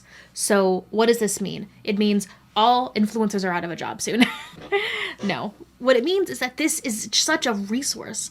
This is going to help in so many ways, just the general population. I've already been using it just in my general life to just help out with some admin work, and it's been incredible. So if you want to see a separate video on how I'm utilizing like ChatGPT in my everyday life, let me know, and I can definitely put that on the vlog channel because I could wax poetic about this for a while. As for this experiment, I was blown away. I got inspiration.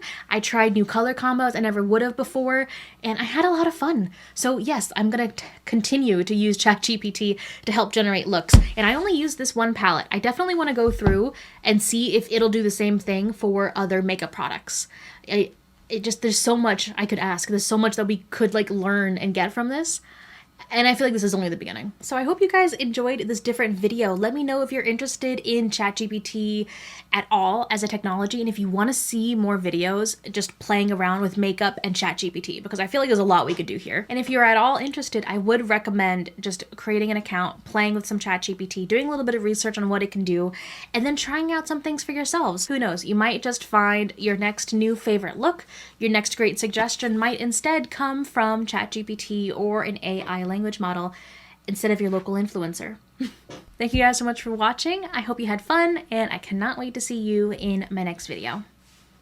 Bye. Hello guys, welcome back to my channel. I am super excited for this update because I just went back and I counted, and we have 4 new pans. 4 new pans, and half of them are matte shades. And if you haven't seen my previous updates, you'll know that I've actually been struggling a little bit in hitting pan in the matte shades, so this has reinvigorated me and I'm super excited. So let's go ahead and jump into the slideshow of all of my progress up until this point.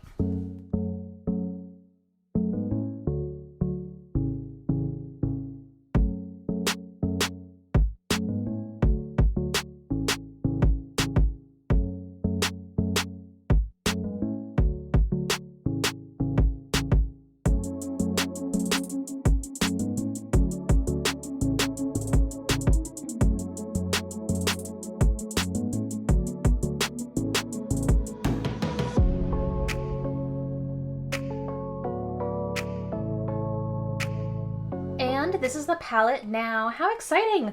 You know what? I really wanted to hit pan in this shade just so I could have pan in the entire first row. We're gonna get there. I've been using that shade every day, but we're not quite there yet. What I have hit pan in is this shade right here, this matte shade. This is new from the previous update. This yellow shade, I finally hit pan in. Very exciting.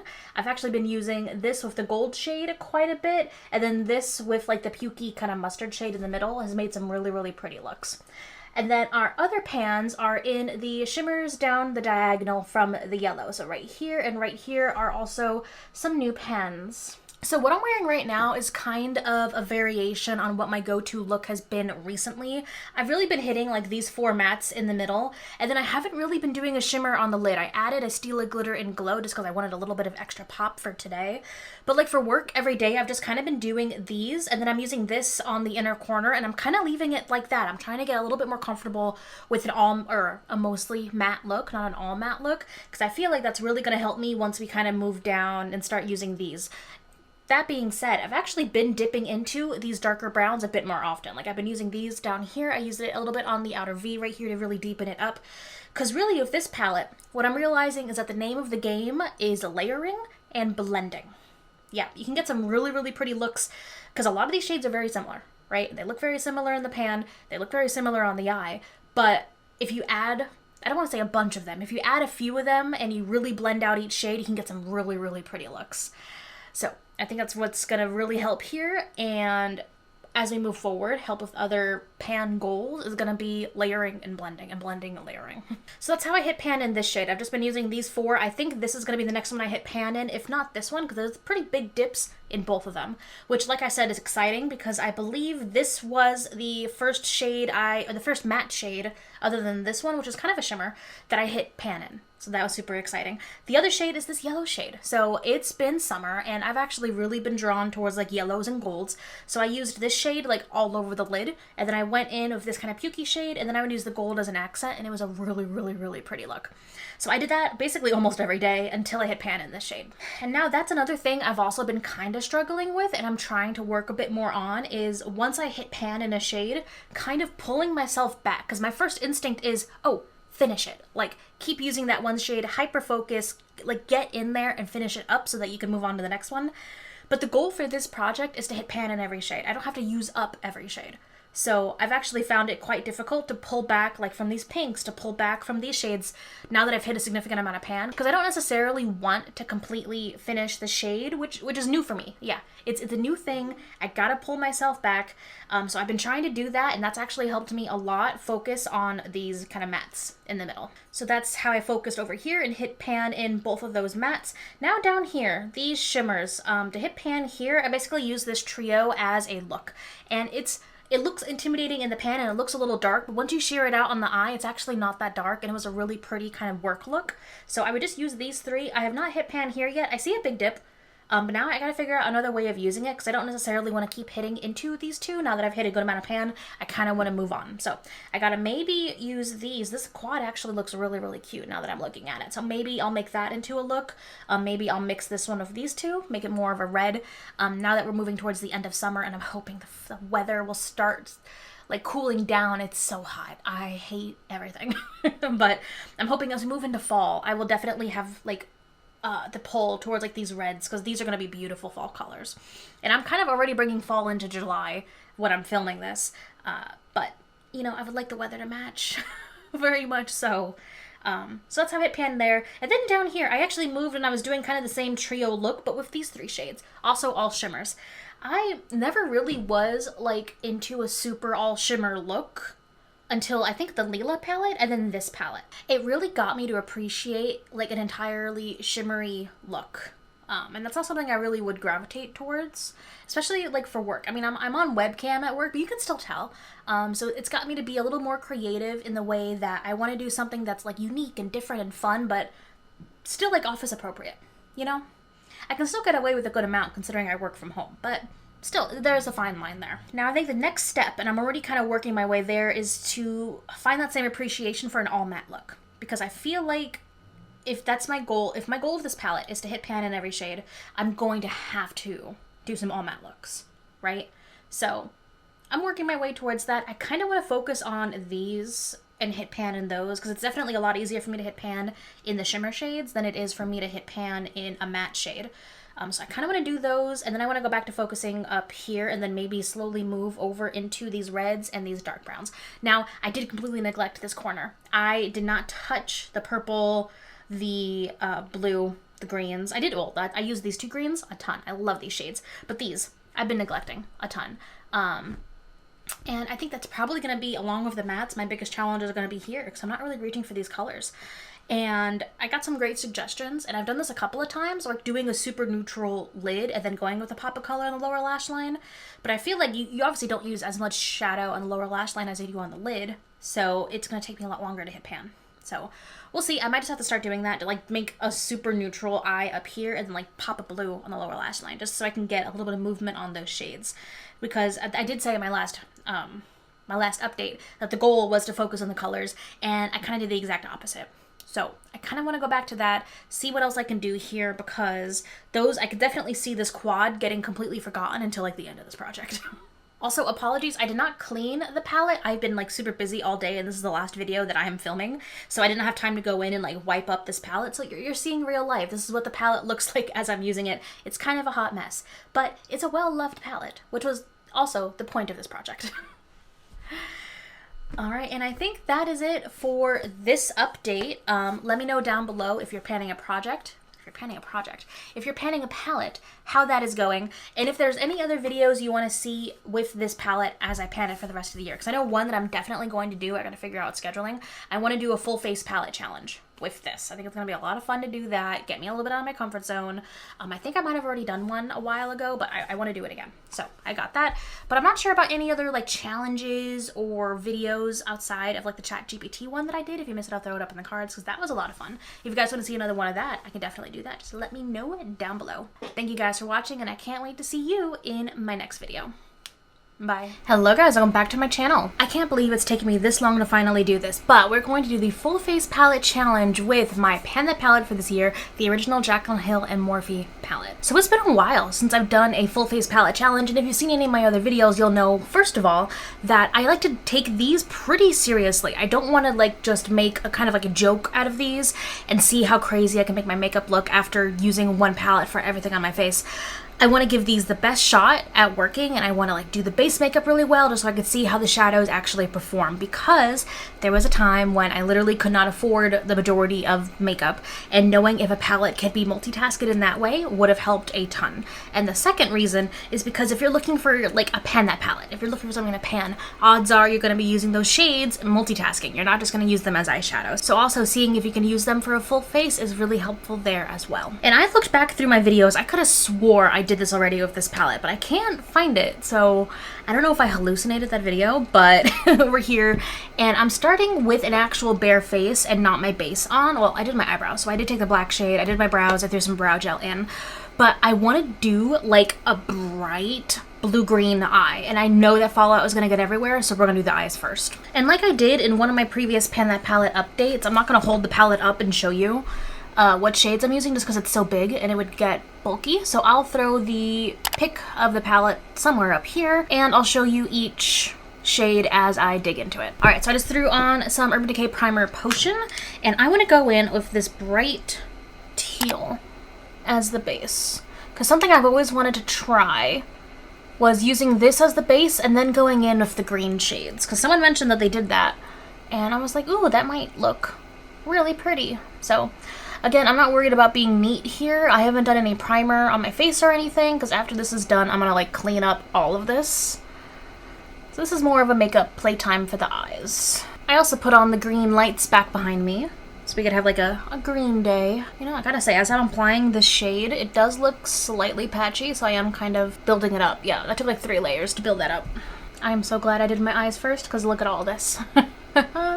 This is gonna be very much a trust the process kind of video. Alright, we've got that on. Now I'm gonna go in with the deep green. Ooh, they do look pretty together, don't they? You know, in the pan they look so different, but I think once you blend them out, they look very complementary. Ooh.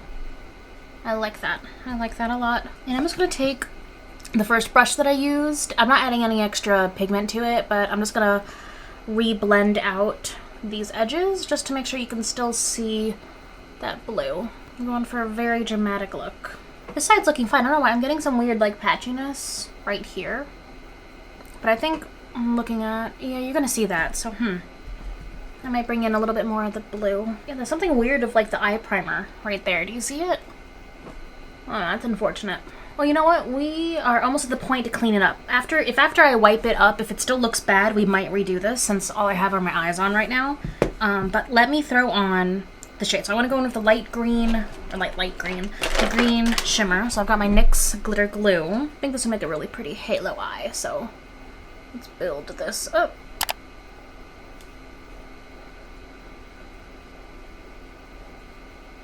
You know, if anything, I kind of wish this shimmer shade was just a tad like lighter and brighter. Like a lighter, brighter green I think would have really complemented these shades a bit more. Okay, I think the lids are done. We're looking very interesting, aren't we? So let's work some magic.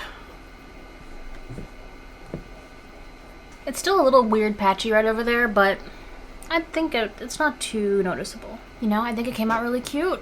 Now that we've got all of that fallout done, I'm gonna jump off camera and do my base, get everything put on and powdered down, and then we'll be back to do the rest of the face.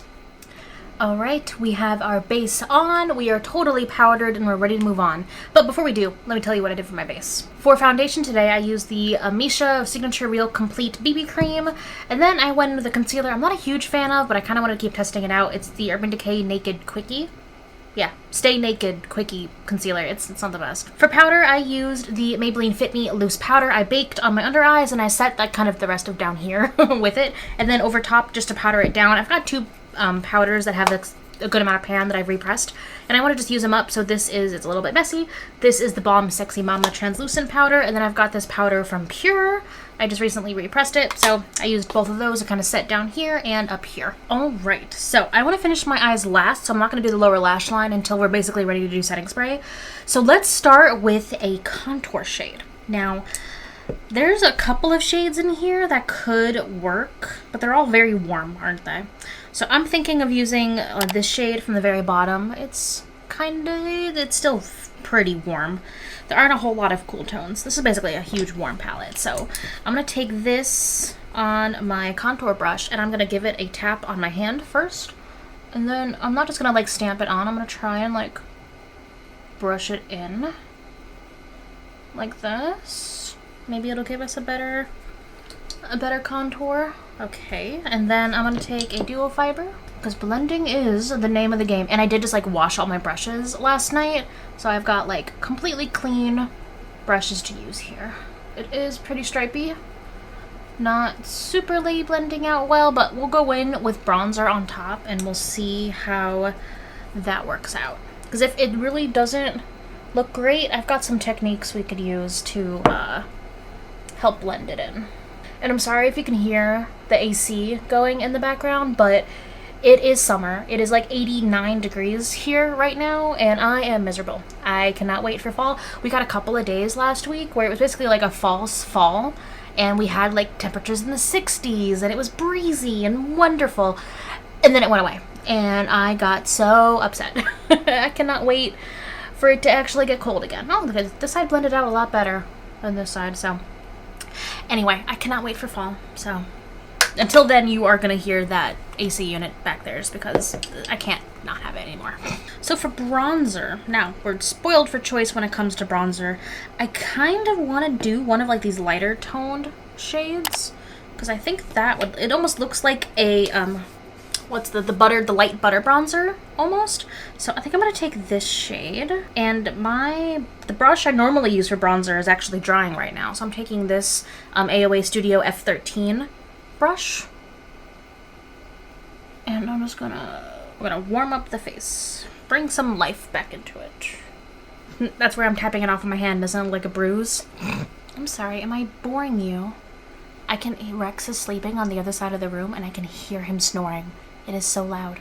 Okay, so I'm happy with it. I think this side is just a little, I don't know, this side blended out really nicely and this side didn't, so I kind of want to do my little trick. And the little trick is just taking a little bit of like a translucent or a skin tone powder close to you, and then just kind of patting it on and like leaving it for a minute and then blending it out again. It'll like tone it down a little bit and hopefully make it look a bit more like this side. And while that is setting, I want to look for a blush shade. So we have a couple of options here. I kind of want to go for one of these like darker shimmer shades. I think it'd make a really pretty blush.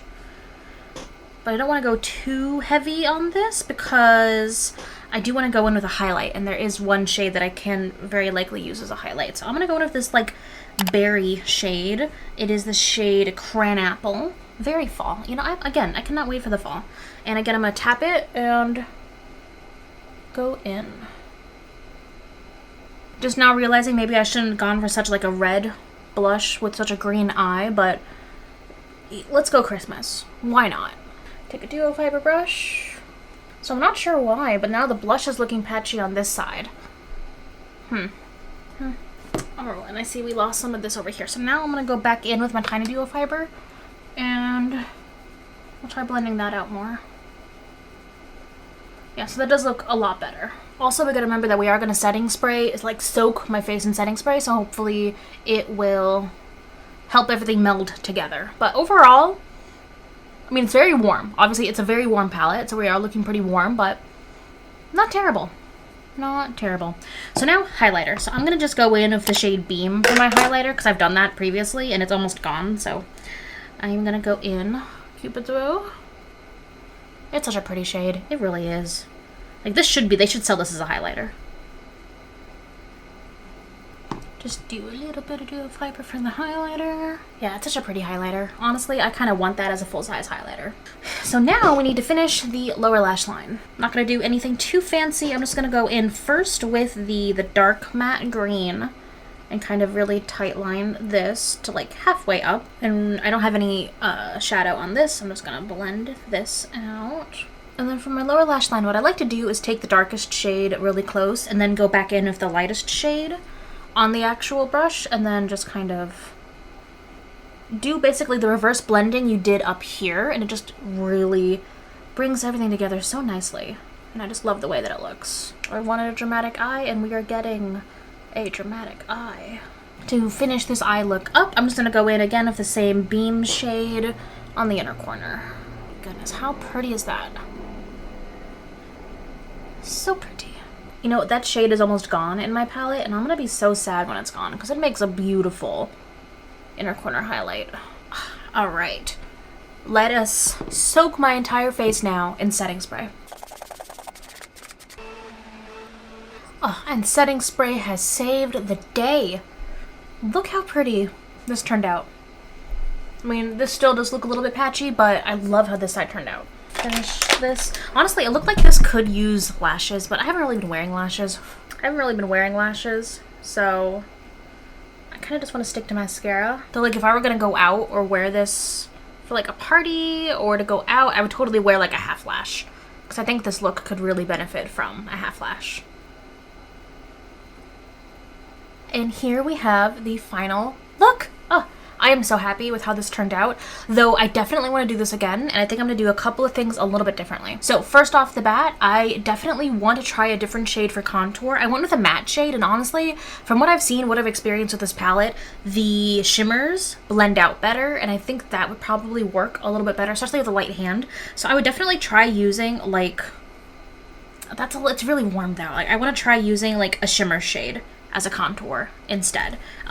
Especially because I have an old ABH glow kit that is shimmer highlighters, and those look so pretty as like a summery kind of contour. So I'm thinking maybe I could also mix and blend some shades together to find something that'd be a better actual contour, but there is a challenge of getting a contour out of such a warm tone palette to begin with. Next for blush, I'm actually really happy with how it turned out. The highlighter, I've used this as highlighter multiple times, and I know it looks really, really pretty on me, and I'm just really happy with how that turned out.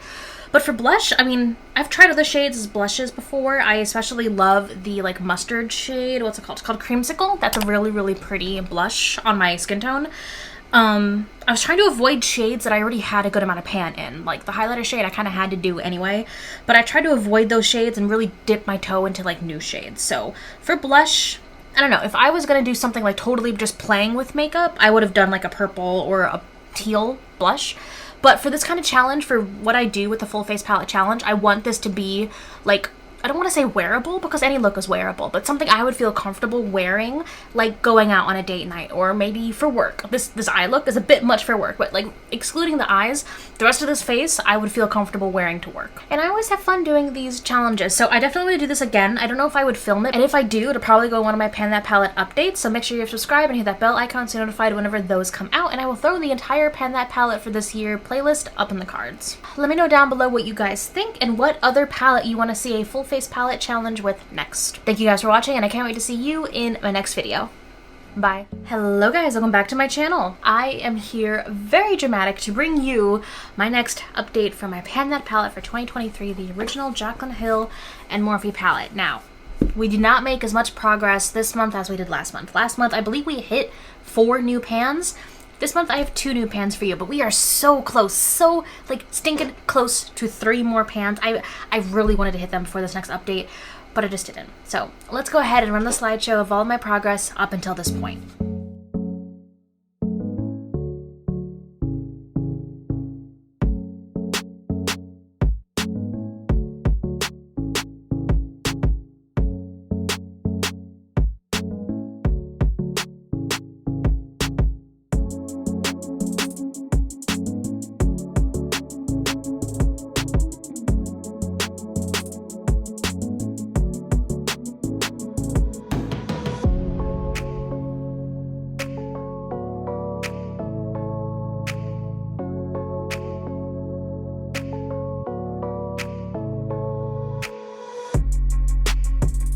And this is the palette now. So we have 2 new pans in the matte shades. We hit, I believe it was this one, and then we have down here diagonal this shade right here.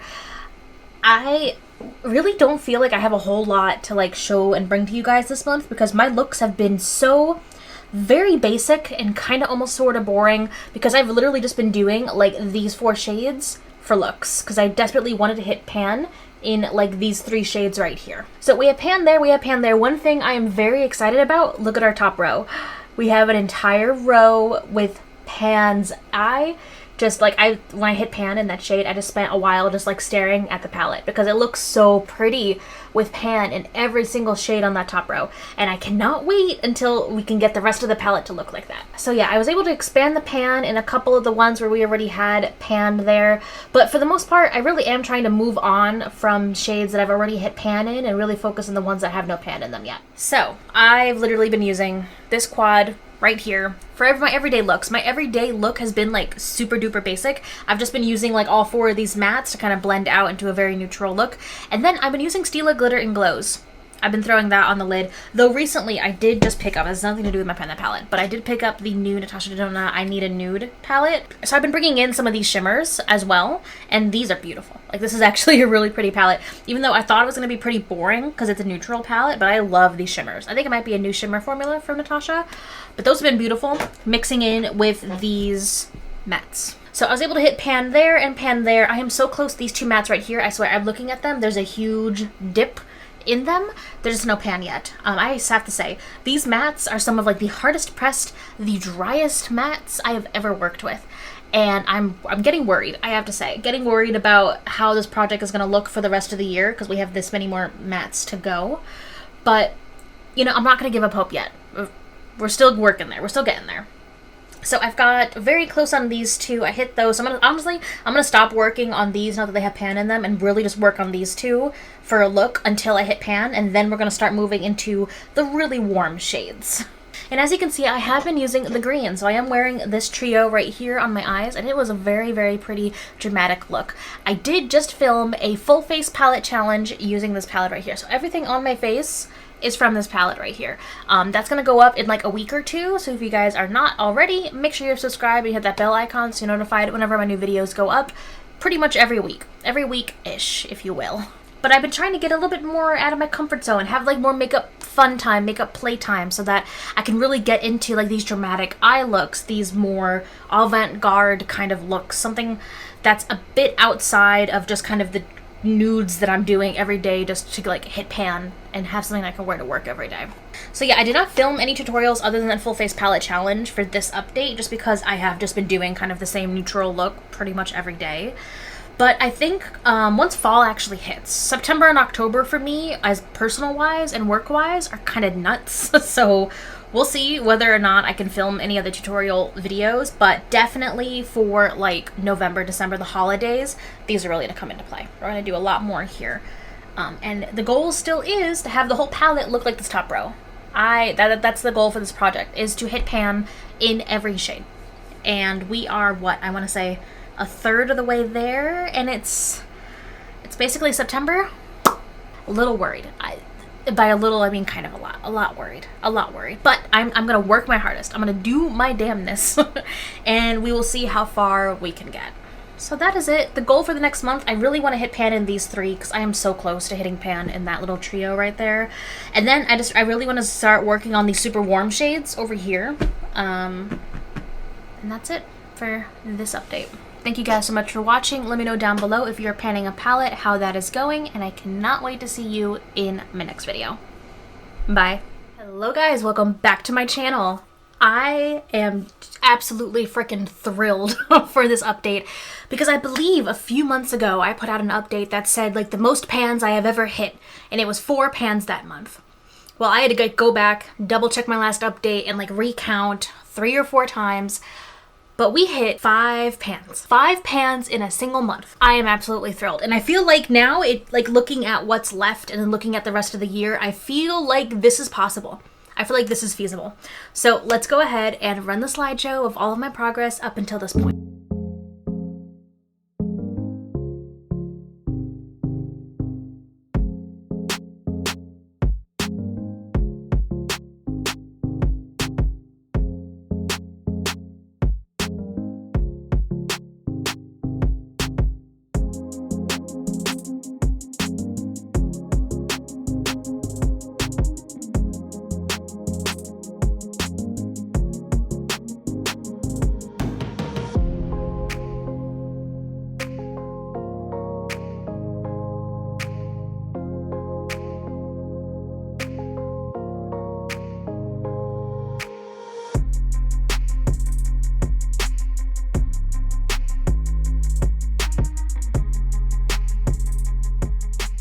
And here is our palette now. Look how beautiful it is. We almost have 2 full rows of pan, and then adding up the rest of the pans, I think we have like half the palette now has pan in it, which, oh my god, it's so exciting to finally see this much pan in the palette. So to start off with, we hit pan in the 2 mattes right here and here, surrounding here. These are the ones that I felt like I was so close to hitting before my last update, but there was just a little bit of product left and I didn't quite hit it before the last update. Like literally right after I filmed that update, I think like a couple of days later, I hit pan in both of these. So I hit pan in both of them, and then I immediately moved on to like the warm shades over here. So I got pan in this shade right here, and I was just using that with like the warm red shades. And once I hit pan, I again moved on. I then hit pan in this shade right down here. And again, I'm finally digging into like these red tones. So I was using all the red shades. I was digging in. I was going for the shimmers, honestly, because the shimmers are so much more like loosely pressed. They're much easier to hit pan in than these mattes, and the mattes are so densely pressed, it's going to take me a while to hit that. But I hit pan there, and then I finally hit pan, if you see, all the way down here. Our first pan in like this quadrant of the palette is in the black shade.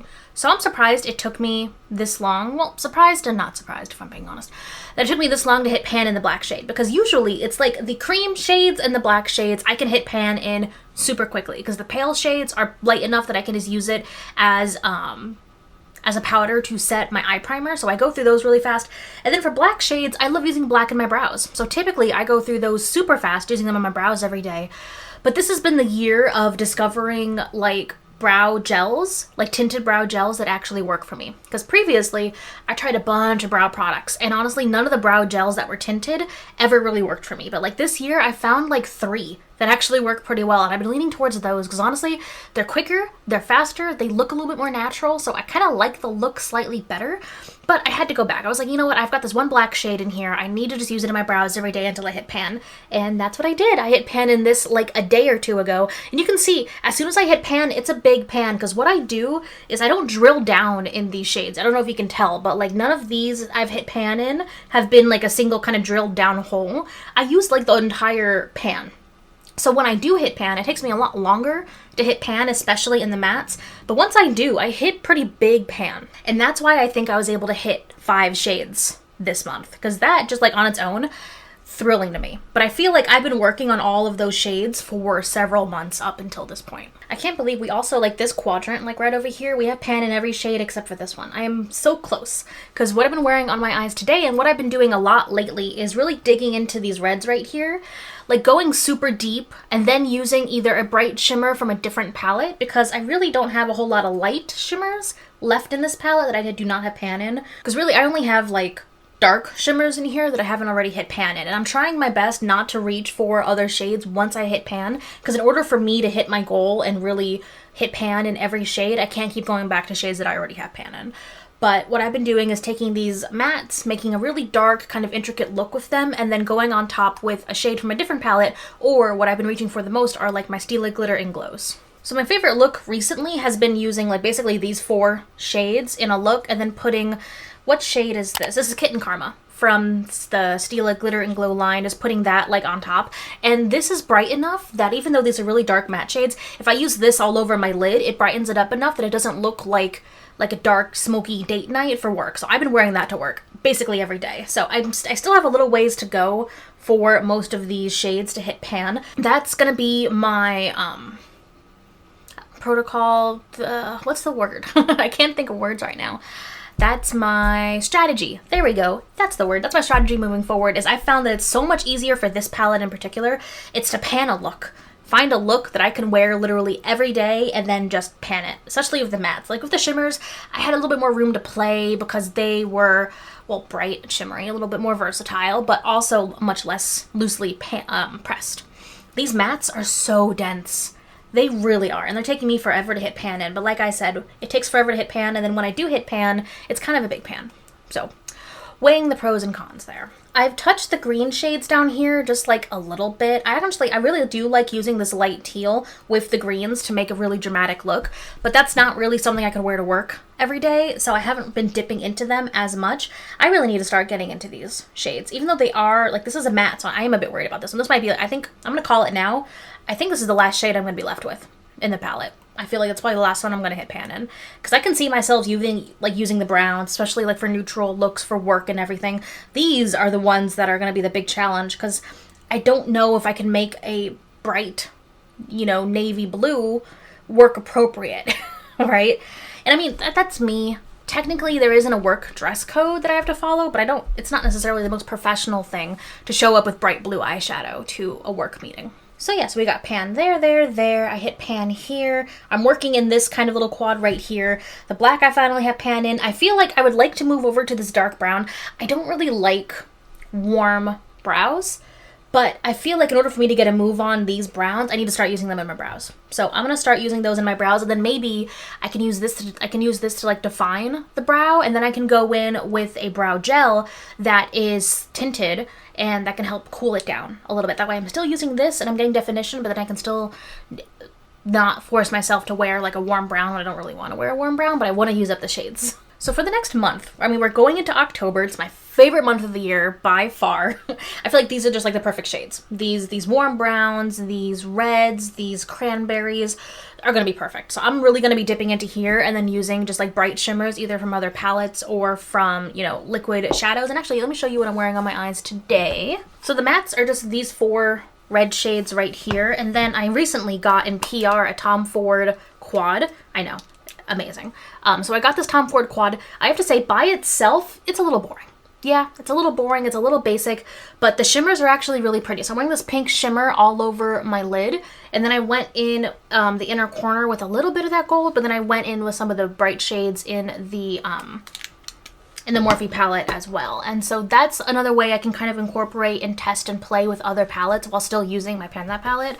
So that's been the strategy, is really to use the mattes here and then go elsewhere for like a pop of shimmer or glitter that I can wear on the lid that makes this a bit more work appropriate. So like this, even though it's a bit smoky, I'd feel comfortable wearing this to work. I did not film any looks for this because September was our busiest month of the year quite frankly, work was crazy, and then in our personal lives, every weekend, Alvin and I had something we had to do, whether it be a family obligation or an errand, or like we had to do something every single weekend. So we are exhausted, and we are getting ready to go on vacation. We're going on a week-long vacation in October. It's our favorite month. It's actually also our anniversary month.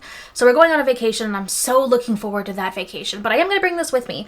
But because of that, I did not film any looks for this video previously, and I don't know how much I'm going to get next month, but I'm bringing this with me because the goal is still the same. And if I lose a whole week, I feel like I'd be falling very behind on this project. So let me do a quick count. So out of 35 shades, I have pan in 18 of them. That's not terrible. Not too terrible. 17, yes. So I only have 17 shades left. So I am officially past the halfway mark for this project. I mean, is it a bit late? Yes. But I honestly think if I put pedal to the metal and I really only use this palette for the majority of the rest of the year, I think we can make it. I hope we can make it. I think we can. I think we can. Let me know what you think down below. If you have any suggestions, if you have any requests for what you want to see with this palette, let me know down below. So that is it for this update. I am feeling both super duper encouraged and also still slightly anxious because I'm realizing we have 17 shades left. We have 3 months left. But I think we can do it. So if you haven't already, make sure you're subscribed and hit that bell icon so you're notified whenever a new video goes live every single week and a new Pan That Palette update goes live every single month. And I cannot wait to see you in my next video. Bye. Hello guys, welcome back to my channel. If I have counted right, and I've counted 3 times now, so I think it is, we have hit 9 pans. 9 pans since the last update. I think what I've been saying this whole project, it's finally coming to fruition where I'm constantly using these shades and it takes me a long time to hit pan, but then it's kind of like it takes forever and then a lot happens all at once. So I feel like we're there.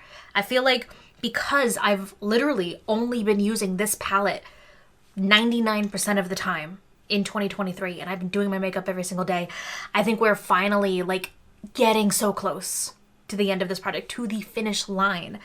So we've got 9 pans to show you, and I think we can actually hit the goal for this project. Okay, so let's go ahead and run the slideshow of all of my progress up until this point.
And this is the palette now. Look at how many pans there are. This is beautiful, is it not? We now have 2 full rows of pans on the top. And we have our first column. Oh, look at our column. It's so pretty. It's so pretty. Okay, so let's walk through all the new pans. All right, so first we have the red. So I've got like these 2 mattes right here. I literally just panned the look. I just wore those 2 shades. I think I showed the look in the last update. I'll throw it up in the cards if you missed it. But I literally just used the 3 kind of red shades. I used this as a crease kind of shade. I used this to deepen up the V, and then for all over the lid I kind of swapped off between like this matte shade, and maybe the shimmer shade over there, and then I would use the Stila Glitter and Glow to kind of brighten up the look to make it a little bit more work appropriate. But I literally just did that over and over and over until we hit pan. I also hit pan in this shimmer over here. I gotta say it was a lot easier to hit pan in the shimmers, especially the shimmers I've been using for months at this point. So this one I just used like in combination with the red looks over here, especially after I hit pan here. I kind of just just went and used this.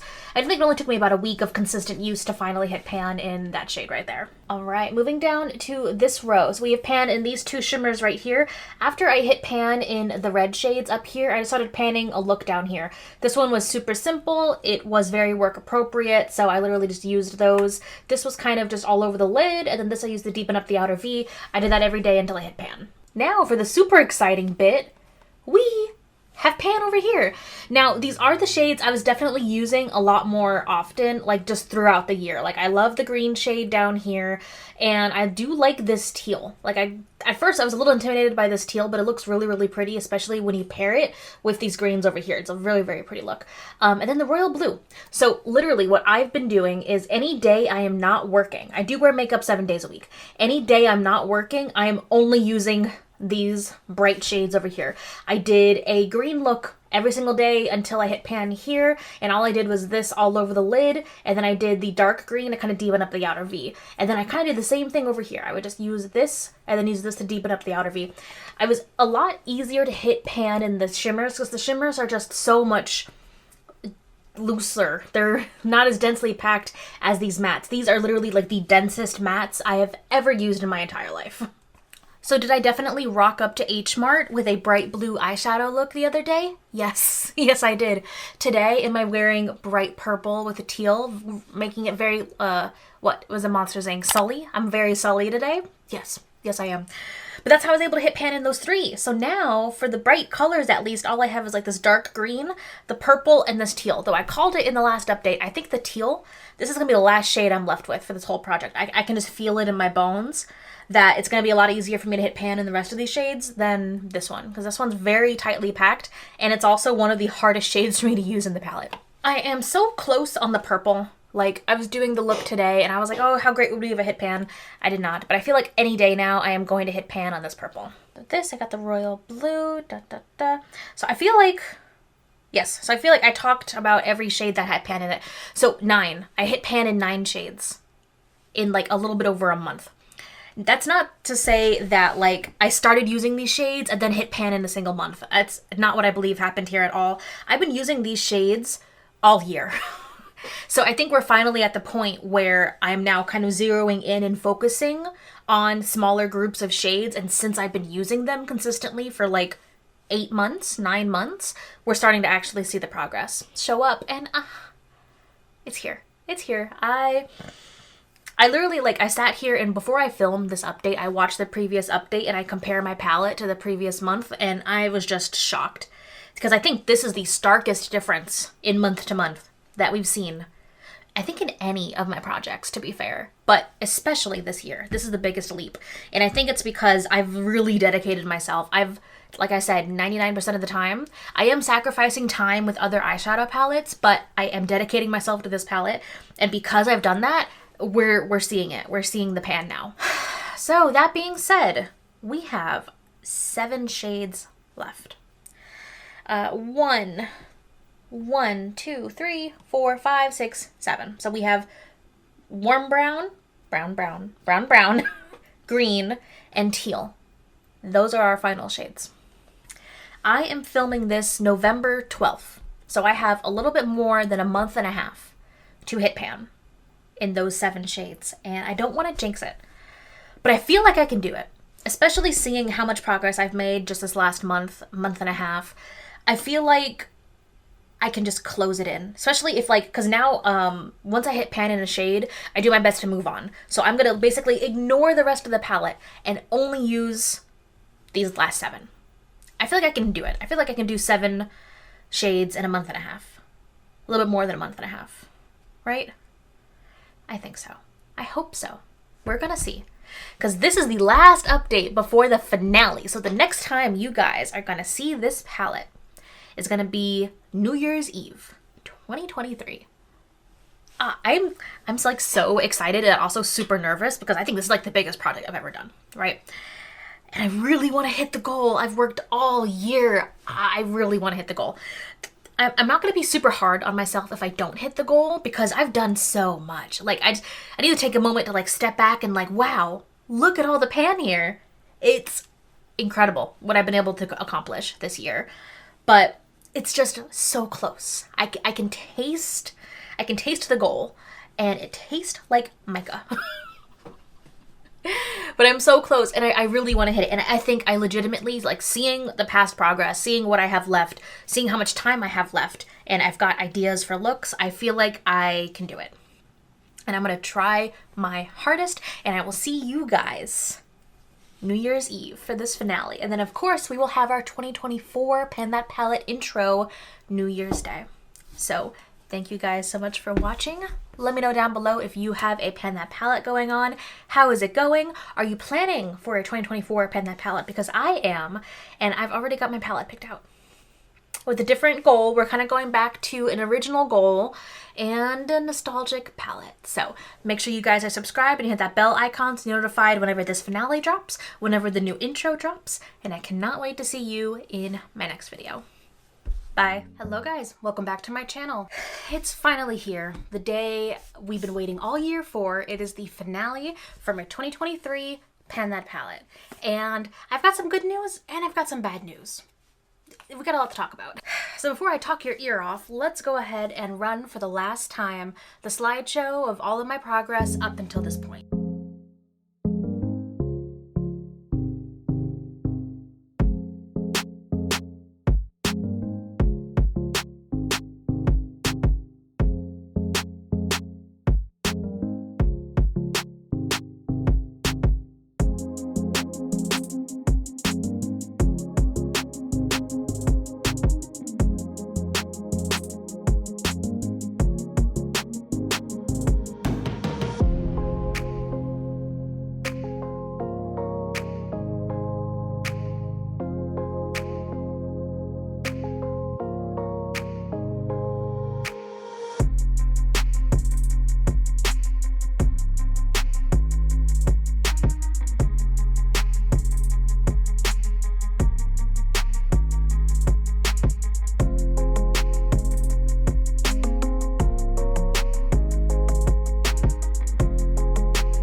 And here is where we are at the finale. I unfortunately did not hit my goal, but we're gonna talk through that because technically this project didn't start with a goal. I made up the goal partway through to hit pan in every single shade, and as you can see, I have 3 shades left. So since the last update, I was actually able to hit pan in the rest of the colorful shades because I thought I would be left with just this shade left. And I focused on it so hard because I wanted to hit pan, I wanted to hit that goal, so I did. I hit pan over here, and then I neglected these shades over here. And unfortunately, even though I was wearing them every day, I just couldn't make it.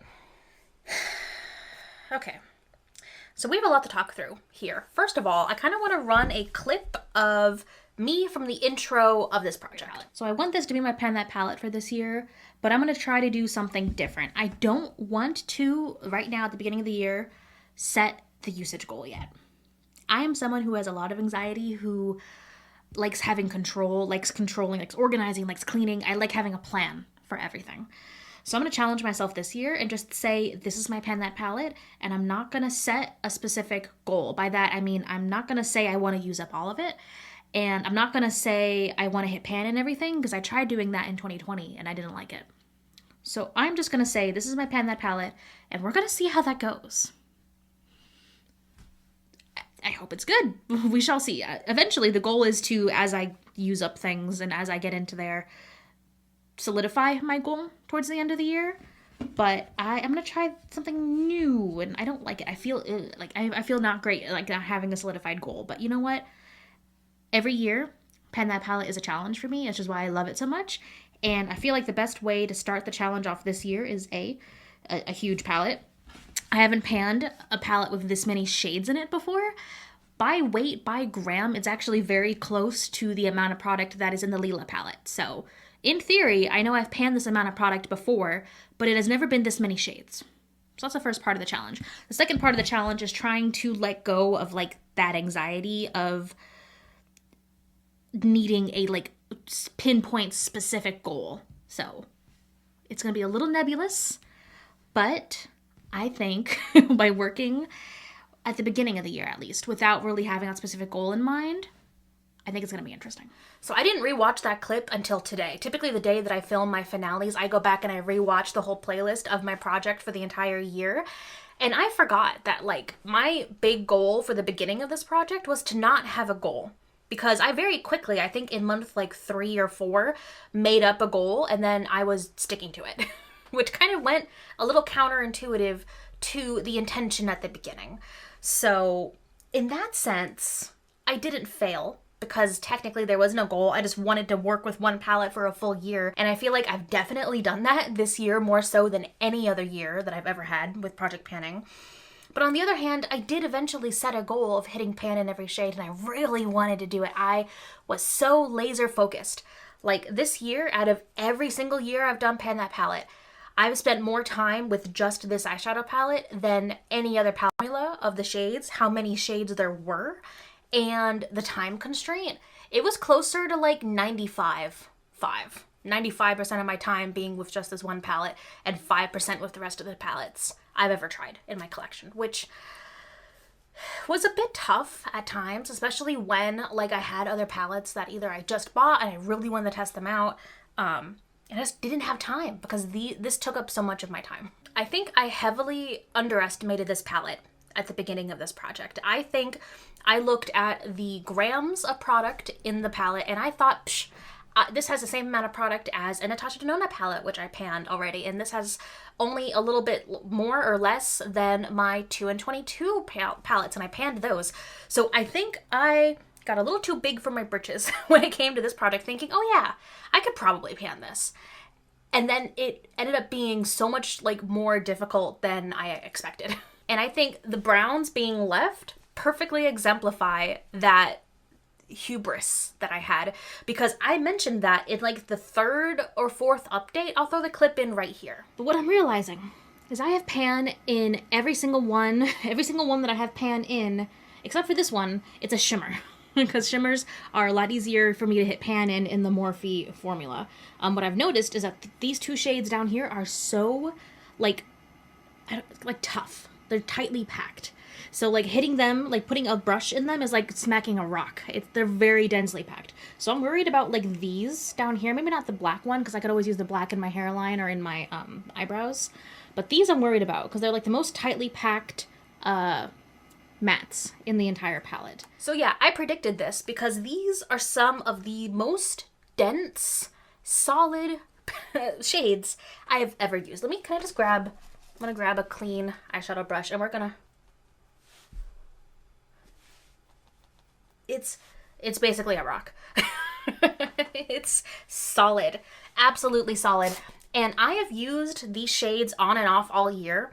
For the last, I want to say 3 weeks, I've used them every day, and they look like I haven't touched them. They are just so solid. And I have no idea if that's just how Morphe originally wanted those shades to be formulated, or if it's because this palette is old. I've had this palette, I think I bought it in the first launch.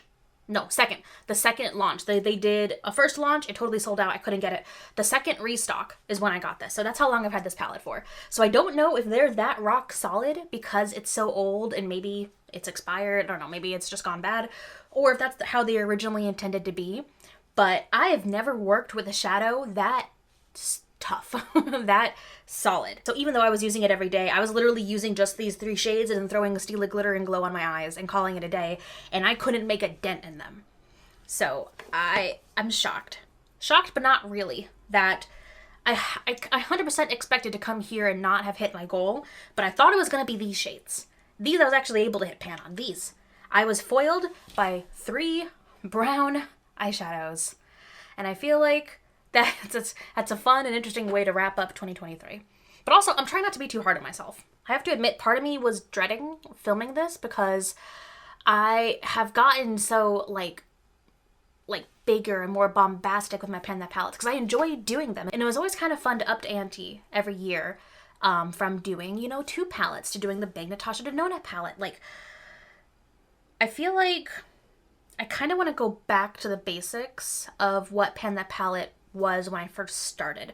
I've been thinking about this since I did my Back to the Basics tag, Back to the Beauty Basics, I created a few months ago. I'll throw it up in the cards if you're interested. But part of me has been very nostalgic this year for kind of like old school beauty YouTube, and a part of that was also feeling like I wanted to go back to like the origins of Pan That Palette, where it's just kind of a smaller, more manageable palette, and I use it to completion. Because I feel like I'm getting a little sick of the big palettes. But also, I was dreading filming this because I didn't hit, even though technically the whole point of this was not to have a goal, I eventually gave myself a goal and then I did not hit it. And as someone who is very, very competitive with myself, I feel crushed, honestly. Like, I really hope I'm not letting anyone down with this update. And, oh my God, I'm not gonna cry. This is a very silly thing to cry about. Please just ignore me. But I worked all year at this, and I feel like even the one other year where I technically didn't finish the palette, I like was able to transform the products. Like, I only had a little bit of product left, but then I transformed them into like bronzers and blushes, and at that point it was mostly not the palette anymore, so I could kind of technically still say it was done. Here it's very blatant that I did not hit my goal, and it is a little devastating. So I hope I didn't let you guys down. I hope that I can take the lessons from this past year, because this past year has been pretty wild. I've had a lot of amazing and spectacular things happen this year, and I also had a lot of terrible things happen this year. And I wouldn't change anything for the world, because I'm so happy with where I am now and who I am, but I am so sad that I didn't hit this goal. And I don't want to be dramatic, because I know there's many other things happening in the world that I shouldn't be crying over an eyeshadow palette, but this is like my one big hobby. It's my one big project of the year, and I didn't do it. So I want to keep using the palette because it actually does match pretty well with my 2024 Pan That palette. These 3 shades match pretty nicely with the shades from that palette. So yes, I am going to keep doing Pan That palette. It's my favorite project to do. I love doing the project, learning more about myself, learning more about makeup, and then posting it for you guys to watch. And then the feedback that you guys give in the comments, it pushes me, it keeps me going, and I really, really appreciate each and every one of you for staying along with this journey, even when I don't have the great, progress to show you guys. Though I don't want to like completely beat myself down, because I got this many pans and I was able to get this far. But in the great words of Chester Bennington, I got so far, but in the end, it doesn't even matter. Oof, let's not leave it at that dark of an end point. I didn't hit the goal, but I'm going to keep using the palette until I do. So technically this isn't a finale, it's the finale for the year, but I'm going to post another update video when I finally hit pan in those shadows. I have no idea how long it's going to take, but I'm determined to do it. It's just going to be outside of the scope of the 1 year time limit that I typically set for Pan That palette. So for everyone still watching, thank you. Thank you so much for watching this journey and being with me every step of the way, and for commenting and supporting. I love each and every one of you. So it's not a wrap on this palette. It's a to be continued. Though I'm debating whether or not I should like put this down for like a week or two and just use my new palette and then come back to it. We'll see. We'll see how it turns out. I'm kind of sick of this palette. But also, the petty in me wants to finish it. Thank you guys for being here, and I can't wait to see you tomorrow for my 2024 Pan That palette intro. Hope to see you guys there. Bye. Hello guys, welcome back to my channel. This is always an exciting time of year, a time to refresh, maybe have some New Year's resolutions, pick a new Pan That palette, and finally move on from the giant behemoth that I tried to pan last year. If you missed my 2023 Pan That palette finale, I'll throw that up in the cards. But if you missed it, I actually didn't finish the palette last year. I have 3 brown shades that I still need to kind of sort of carry over into this year until they're panned, and then I'll consider it done and finally moving that palette out from my everyday makeup drawer where it's been forever. But I am super excited to move on, at least in part, to this year's Pan That palette. So, like the title says, we are finally panning the Sweet Peach palette. And I have quite a bit of backstory as to why this palette and why this palette now. So when this palette first came out, it kind of broke the internet. It was one of those big palette releases where everyone was super excited. It was just like oh my god, no one had put these shades together in this way, and it smells nice, and the packaging is beautiful, and it had the marketing and everything. It was like the social media darling of, when did it come out? 2016, 2017? It was the it palette. But back then, I was broke and I could not afford the palette. So I didn't actually buy the palette until, I want to say like 2018 or 2019 is when I actually got my hands on it. And I love the palette. It's been like one of my go-to palettes for the past few years. It is ranked consistently in my favorites videos, and I talk about this pretty often if you've been to my channel for a little bit. Now, this is the original palette that I owned, and you can see I completely use up the shade Luscious. I actually finished this in a Petty Project pan a little while ago. I have pan in the shade Peaches and Cream down here, and then the rest show just kind of some moderate wear. Now, part of me was not afraid, or finally worked up the courage to finish up the shade Luscious because it was my favorite shade. I loved that shade to pieces, and I was afraid of using it up because, like, I loved it so much. And I always, like, my reasoning was if I like it that much, I can always buy it again, right? I can always go out and pick it up. The palette had been part of Too Faced's line for so long, and it didn't matter. I could always go get another palette, right? Until I couldn't. So I don't know if it was this year or if I just noticed it this year, but Too Faced has discontinued this palette. And I panicked. I panicked so much that I panic bought 2 of the palettes off of Poshmark. I have this one, and I have this one. I've never done this before, ever. This, I don't know what happened. Like, I was just so, like, I think I finally went to go rebuy the palette because I was like, you know, it's been enough time. I really want to have that shade Luscious back again.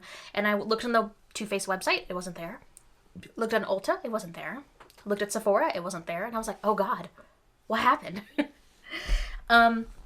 So because I panic bought 2 full-ass palettes, it's time. I need to pan one of these because it's ridiculous. And the one I'm going to pan, it's not the one that I already have 2 pans in. No. We're going to use one of the new ones. So I am starting off this year fresh. We are going to pan the Sweet Peach palette. And this isn't just going to be a hit pan in every shade. I am going back to the basics of Pan That Palette. I'm going to use up this entire palette this year. I have from today, January 1st, all the way to December 31st to finish this palette. And considering my track record, I don't think, you know what, maybe I shouldn't jinx myself. I think I can do it. I'm pretty sure I can do it, though I have not spent a whole lot of time with Too Faced shadows in a long time, which is another reason why I wanted to do this.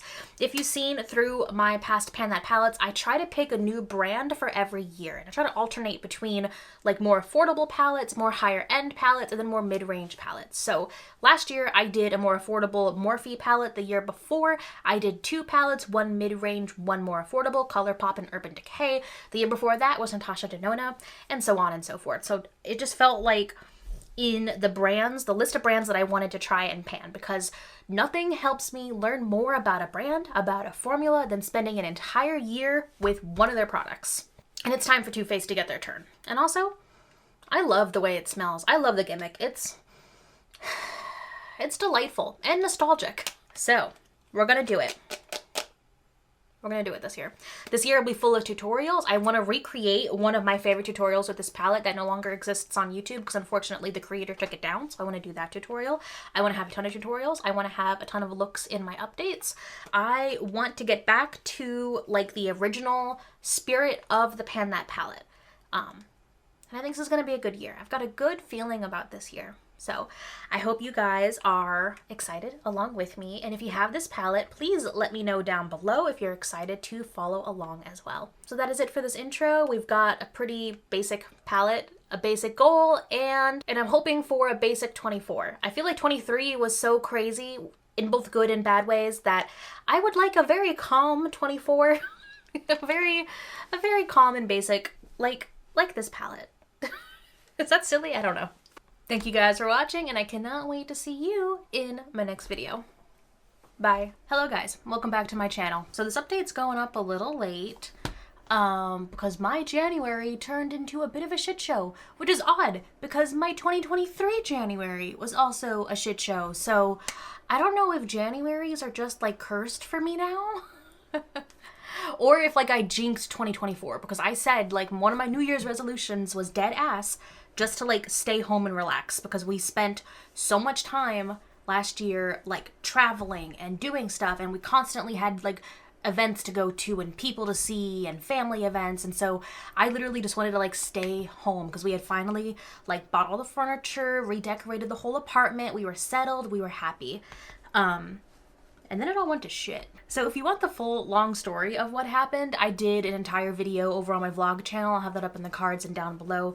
But the short version of that story is that my job went through a gigantic restructuring and a lot of people that I worked with were laid off. And because of that, my job changed almost completely, and I now have a lot more responsibilities and a lot more stuff to do for the same pay, which sucks.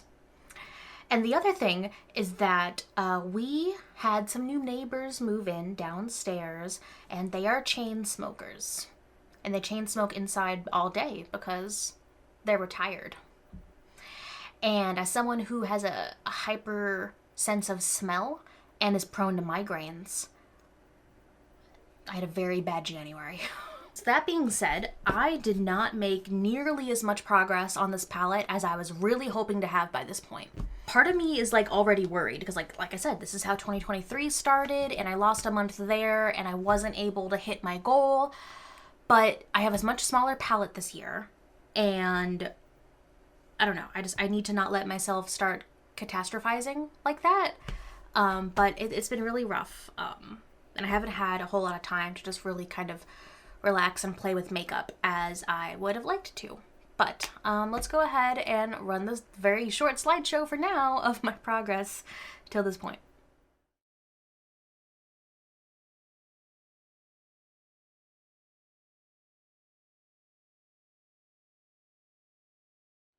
Alright, this is my palette now. So we don't have any pans yet. I was really hoping we'd have at least one pan by now, at least in like these shades that I use to set my eyeshadow primer, but no, we've got nothing. I've got a bit of a dip in the white shade and in this shade right here, but no pan. I've honestly mainly been sticking to like the peaches in this palette and a little bit of the neutral shades, but also I spent a lot of time that I was doing makeup in January also trying to play catch up with my 2023 Pan That palette, and I feel like that also shot me in the foot a bit. So unfortunately, not a whole lot to show at the moment. So currently, like I said, the shades that I have the most amount of like use in are the white shade, which is White Peach, Peaches and Cream down here, Georgia right here, and then a little bit of Candied Peach. Because the look I'm wearing right now is kind of like nice, just like peachy look, obviously the peach palette. I did this look with Georgia, Candied Peach, and a little bit of Summer Yum to deepen out the outer third. And then I went all over the lid with Bellini, but since I didn't use a glitter glue, it didn't show up as bright as I wanted it to, so I went over with the single shade for my Petty Project Pan instead. And it came out, you know, pretty good. Pretty cute. I feel like it's still a little early in the project for me to kind of know what the best way to move forward is. Like, do I want to focus on individual shades? Do I want to try and pan a look? Because that helped me in my last palette quite a bit, just like picking a look and then panning it until it's done. But I also feel like I need to like give this palette a fair shot and actually focus on it, because I split my time between this and my Petty Project Pan and the Pan That palette from 2023. So if you missed the short where I talked about the 2023 update, I'll throw it up in the cards. But the short of it is I'm putting the palette away for now. I didn't hit pan in any of the shades yet. I made a good amount of progress, but I need to focus on this palette. So I put that palette away. We're focusing on the peach palette now. One thing I did realize is the shade Tempting, this really deep green right here. I actually really like that in my brows. I haven't used like an eyeshadow in my brows in quite a bit. I'm not wearing it today, but I did it a few times over the last few weeks. I would just take a little bit of Tempting on an angled brush and use it to define my brows, and it was actually a really, really pretty look. Like, it doesn't show off the undertone too much. It just looks like really deep, but not too stark against my complexion. If I were to call a difficult shade now, I think these purples are probably going to be some of the last shades in the palette, because everything else is more quote-unquote wearable, like work appropriate, whereas the only times I could really wear those purples to work would be like on the lower lash line, or if they show up a lot lighter on the skin, which is very, very possible. I do get intimidated a bit by how shades look in the actual palette, but then sometimes when you put them on your eye, they like not fade, they blend out into a much, much more subtle wash of color. instead, especially in like older palettes. The pigment might not hold as much as it might have used to. So I just need to like jump in and actually do a look and see how it comes out. So the next shades, I think it's going to be a toss up between the white shade and these two shades down here, which one I'm going to hit pan in first. But I do think it's probably the first one I'm going to hit pan in because like I said, I've been using these to set my eyeshadow primer before I go in with the rest of my look. And unfortunately, that's really all I have for you now with the Sweet Peach palette. Hello guys, I am currently editing this video and I just found out like super early this morning that for whatever reason, Too Faced has for a limited time only re-released the Sweet Peach palette, which is wild because I think it was just last year they actually discontinued it, and that's when I like panic bought my extra copies and hence this entire Pen That palette. But if anyone was interested, if you wanted to pick up the Sweet Peach palette not from a reseller, now would be the time on the Too Faced website. I tried to look it up on Ulta. It looks like the pages are there, but the product is actually not available. So as of right now, February 25th, 2024, the Sweet Peach palette is available from the Too Faced website. I want to thank you guys for being patient since I did miss a couple of weeks of uploads. I just had to take a break because everything that happened all at the same time. We went from hoping this year would be nice and calm to basically we're gonna have to move sometime this year. So the good news is that we're gonna have some moving vlogs at some point this year. The bad news is we're gonna have to move. When really didn't want to. Honestly, we love this apartment, we love this area, but the fact that our apartment complex allows people to smoke inside, like, we did not know that was part of the lease, and apparently it's like the lease was vague on purpose to allow people to smoke inside. And I think the loophole was for weed, but people are apparently, like my new neighbors, using it to smoke cigarettes and chain smoke cigarettes, so that's very, very unfortunate. But on the flip side, now we're going to take the opportunity to move into a nicer building because these buildings are old from like the 50s or 60s. I want to move into a nice like high-rise apartment complex because we can afford it. And also, you know, they wanted us I'm not even going to go into it because I talked about it in the other video and I'll just rant about it. But for what we're paying for this apartment, we can get an equal apartment in a full apartment building with a gym, with a pool, with a rooftop bar. It's kind of ridiculous how much we're paying now. So, I am trying to be excited about the opportunity of a move, but the downside is also I have no idea when we're going to be moving. We literally signed our lease or renewed our lease for the year 2 weeks before they moved in because our lease renewed January 1st. So the earliest we can move without breaking our lease would probably be like October, November.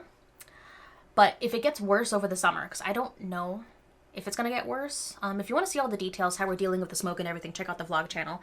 But I told my husband, if the smoke somehow gets worse, then we're going to have to break the lease and move early. But if not, then we'll be looking at moving this fall. So I don't know what effect that'll have on the Pen That palette once it happens, because the last time I moved, we actually moved at the end of the year. Like I said, we renewed our lease January 1st, so we moved in January 1st. So we had moved like right after I finished a Pan That palette and right when we started a new Pan That palette. So there wasn't really anything to interrupt there.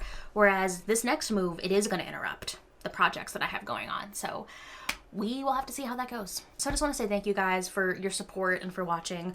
Let me know down below if you're panning a palette in 2024, and I can't wait to see you in my next video. So I'm in the middle of doing my makeup. I still look not the most put together, but I just hit my first pan in my 2024 Pen That palette, and I'm so excited. I have to show you guys right away. And here's the pan. Look at that. See, in my panning, I keep forgetting this like every year and I rediscover it, but whenever I hit pan, it takes me a while, but when I do hit pan, it's like big pan. It's not like little baby pan, because I do like to use up the majority of like the surface area of the shade and not just kind of drill down in one spot. So we've got pan there. Once again, the goal for this project is to use it up. We are at the beginning of March now, so I don't know. We'll see how the rest of this year goes. Hello guys, welcome back to my channel. I am so excited that we finally have some pan. I have some pan to share with you from my 2024 Pen That palette, the Too Faced Sweet Peach palette, which did like spontaneously come back in stock on the Too Faced website right after like I filmed my previous Pen That palette update. So I'll check and see if it's still available, and if so, I'll throw those links down in the description box if you are at all interested in picking up this palette. But the main reason I am panning this palette is because when it was discontinued, I panicked and bought 2 more of them, so it's time to finally pan one completely. So if you missed my previous update, I'll throw it up in the cards, but the recap from that update was that we've come to a very very rough start for 2024. I am filming this update, I think the day it's gonna go live. This is April 7th. My previous update, I believe, was towards the end of February. I'm just trying to get an update up every month. I don't know how that's gonna go, just because this year, like I said, it's been rough. I just filmed an entire chatty catch up with me, get ready with me kind of thing, so that'll be going live next week. So let's go ahead and run the slideshow of all of my progress up until this point. It's a very short slideshow.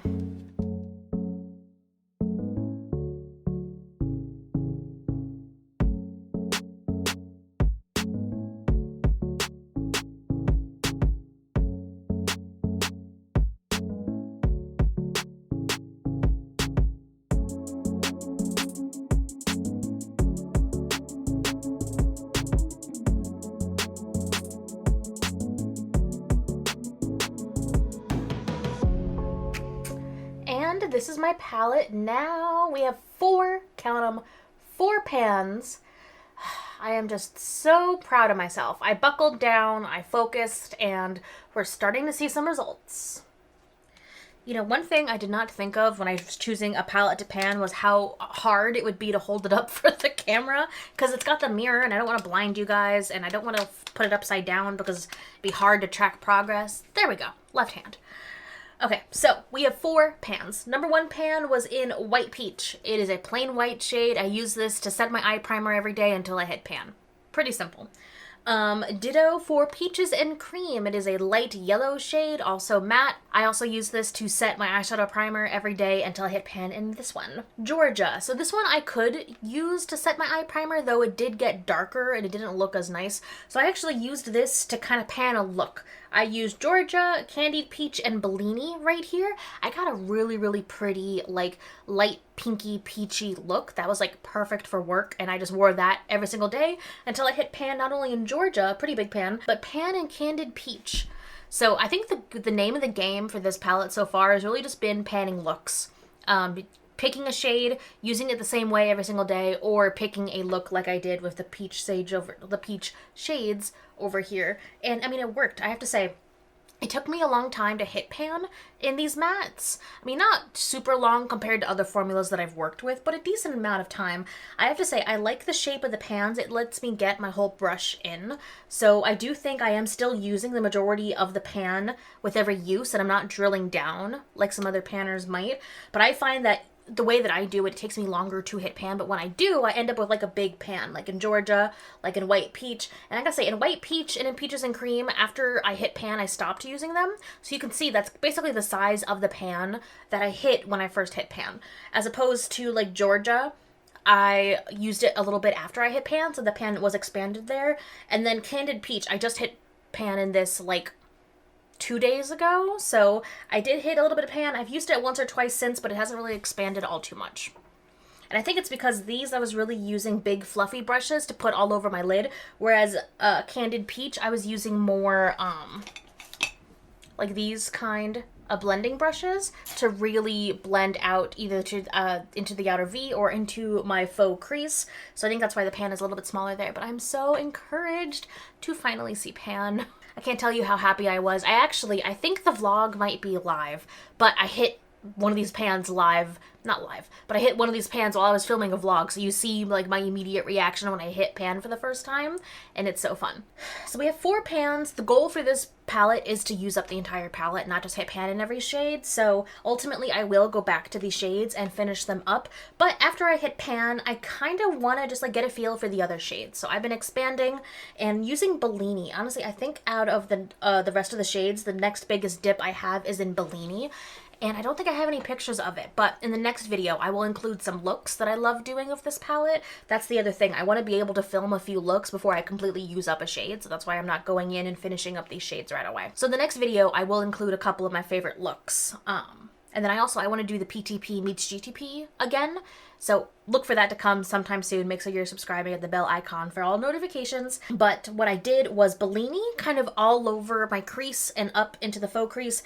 I used a little bit of Candied Peach to deepen up the outer V, and then to really add that extra punch, I used Summer Yum just to give me a little extra depth, and it looked so pretty. I can't get over how much I like the shade Bellini, which is shocking because I don't think in my like original palette, I think I ever touched Bellini. I really didn't go into like these pinky kind of shades, and I find myself now drawn to them like so much. So that's something I'm learning about myself. Today I am actually wearing mostly this palette on my eyes. I've got the two green shades, Bless Her Heart and Tempting. I have Bless Her Heart all the way like all over my lid, and then I used Tempting to deepen up the outer V. It is a pretty smoky look.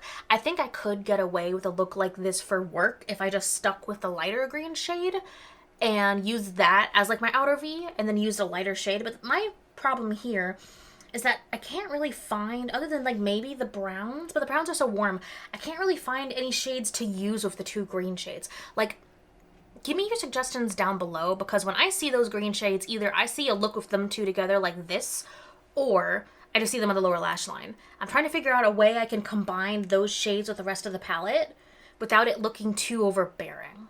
Still working on it. So if you have any suggestions, let me know down below. And then for my inner corner highlight today, I actually used a glow kit, an old ABH glow kit. I think it was the Moonchild glow kit, and she has a green shade in the glow kit, and it was just like, it matched perfectly for this look, so I had to throw it on. I have to say, I've been kind of doing the exact opposite of what I expected I would do with this palette, like diving into the shades I haven't had a whole lot of experience with. I've been avoiding Luscious, just because I love that shade so much, and I know I love that shade so much, that I don't know, I've been kind of avoiding using it because I don't want to like use it up again, which is silly. I actually got a comment recommending that I do a video where I try to dupe the shade with other shades in my collection, so I am going to be doing that at some point. I want to like lay out all my palettes and see if I can find the closest shade match to Luscious to see if there's something I could probably dupe it with. And maybe, who knows, I might do another version of that video where we actually go out and try to buy a dupe of that shade, but I don't know, we'll see how the year shapes out for us. But I'm surprised I've been avoiding it so much, because one of my favorite looks is using that shade, so in the next video I will do that pumpkin spice look that I love so much, because the original tutorial for it is no longer on YouTube. The creator took it down, which is a shame because I loved that tutorial. But I will include it in the next video, and then I'm thinking of pulling the looks out from that video and making them into shorts. So that's where we're at for now. I think the next shade I'm going to hit pan in is either going to be Bellini or Nectar. This like yellow shade right here, because that looks really pretty, kind of all over the lid, and it's not like too bright for work. So these are kind of my go-to shades right now. After that, I don't know. I think I'm kind of going with the pan look way of working on this palette for now, so I might, after I hit pan in those, I might dive into Luscious. We'll see. So those are all of our updates for now. Thank you guys so much for watching and for being patient with me as I kind of just throw updates up whenever I can. This has been a rough year, and I hope you guys will stick around for the next Try to Get Ready with me next week, when I'm finally ready to just kind of like vomit all my life updates at you, because there's been some crazy updates lately. So thank you guys so much for watching. Let me know down below if you're panning a palette, how it's going, and I can't wait to see you in my next video. Bye. Hello guys, welcome back to my channel. I'm feeling pretty discouraged just because I have not made a whole lot of progress since the last update. My last update, I believe I posted it back in April. It is now June. We've officially passed the halfway mark for this project, and I'm going through it. It's been rough. So yeah, let's just go ahead and jump in. So let's go ahead and run the slideshow of all of my progress up until this point.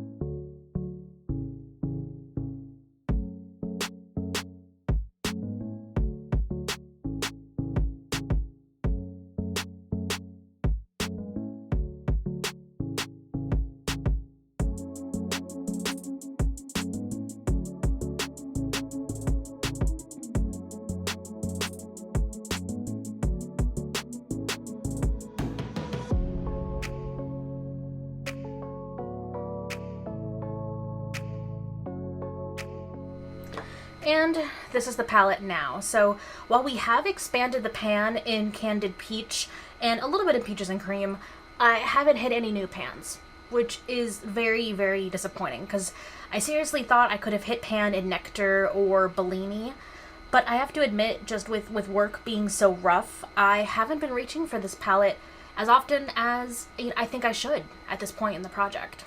So yeah, I barely touched the White Peach. I did use it on my inner corner today for this look, but I barely touched it since hitting pan. Peaches and Cream, I've used a little bit since I hit pan. Georgia, I have used a little bit, but really it's Candid Peach that I've used a lot, because I've been using it a lot with Just Peachy up here and doing just kind of like a pink look with those two.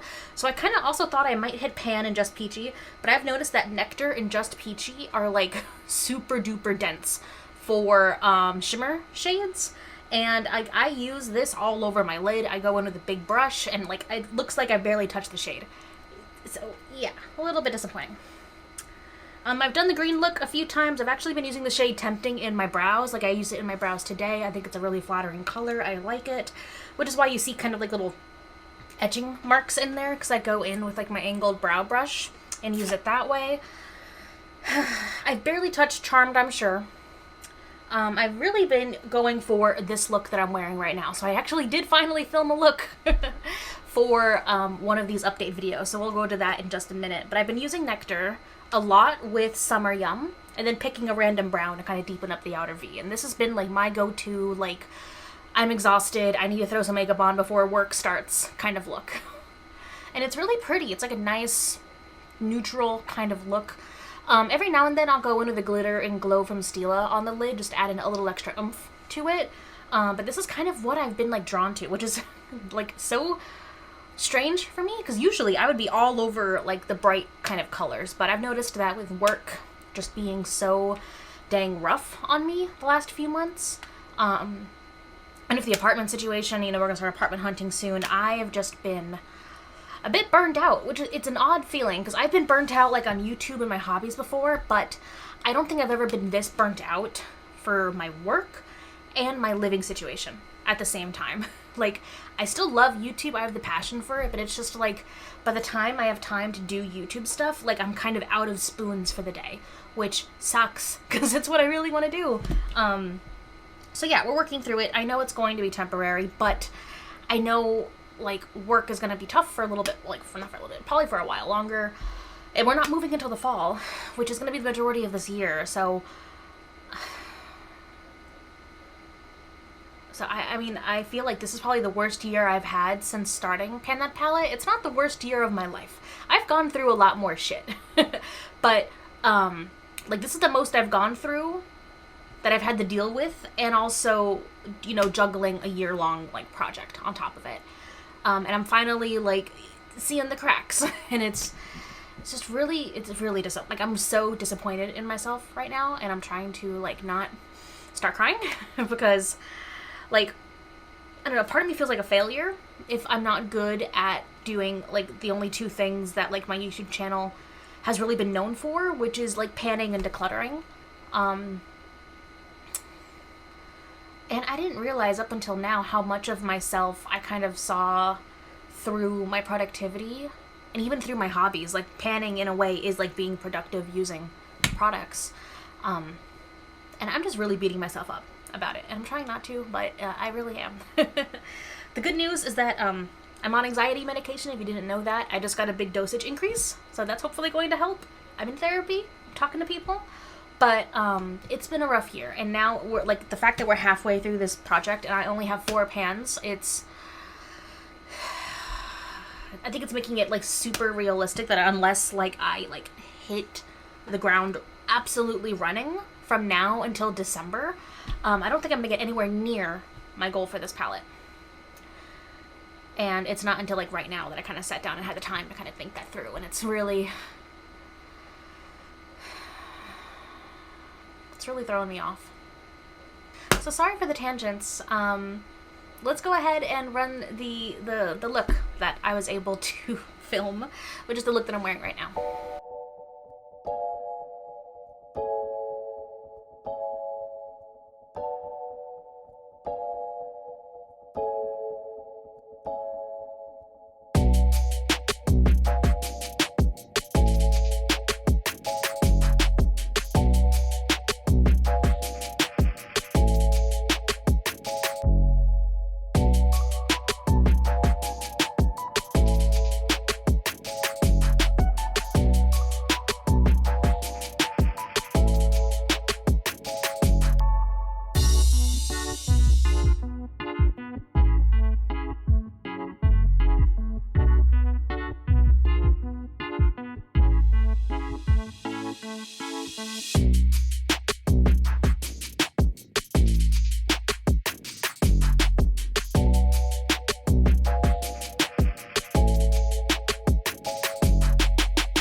kind of like my everyday go-to look. I think it's pretty. It's a lot more neutral than I've been used to, but it's kind of been one of the easiest looks to kind of do quickly, like half thinking about it.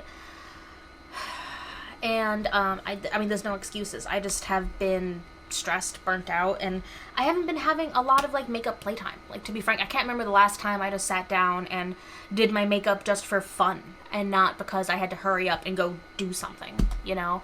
And I just still desperately wanted that a little bit of time to myself that is purely for my artistic, you know, creativity, output, and self-care. And it's showing. I mean, it's showing in my progress, or lack of progress, that is. So I'm so sorry to have such a lackluster update as this. I'm really hoping that the next update will have at least one more pan to show. I'm probably not going to have an update again until I have got a little bit of progress. So I know this one, I think it was 2 months between updates. So we'll see when I can get the next update up. But I hope I haven't disappointed anyone. That makes me so sad to think about it. But I'm going to work really hard from now on, and I'm going to like give it my absolute like 100% all for the rest of this year. Because Pan That Palette is my favorite project. And the peach palette was such like a personal palette to me, and part of me feels so sad that like the year that everything's going to shit is like the year I picked the palette that like I was probably the most looking forward to panning, and I feel like I can't enjoy it, which sucks. But hey, on the bright side, I have 2 more of these bad boys, so alright, there we go. I'm so sorry that this was kind of like a bummer of an update, but that's all I have for you for now. So I hope you don't hate it. If you like lackluster Pan That Palette videos, don't forget to give this video a thumbs up and subscribe. I don't think I've heard a better pitch to subscribe to a channel. Thank you guys so much for watching. Thank you for sticking around, even though I'm not making the best progress on my projects. I really appreciate each and every one of you. And I can't wait to see you in my next video. Bye. Hello guys, welcome back to my channel. So I'm here for another Pan That Palette update, and thankfully, I have a little bit of a better update. Rex just did a little shaky shake. I have a bit of a better update than the last video that I posted, but I want to take a minute and just say thank you to everyone who left such lovely and kind comments on my last Pan That Palette update. I was really going through a rough stretch, both with the apartment and my job, and just it felt like everything was hitting at once, and I felt like a giant failure for not being as far along with my Pan That Palette. But you guys all just made me feel so much better, and I really, really appreciate each and every one of you. So that being said, I have a little bit of progress to share today, and then I'm gonna talk a little bit about how I think I'm gonna be switching up my strategy. So let's go ahead and run the slideshow of all of my progress up until this point.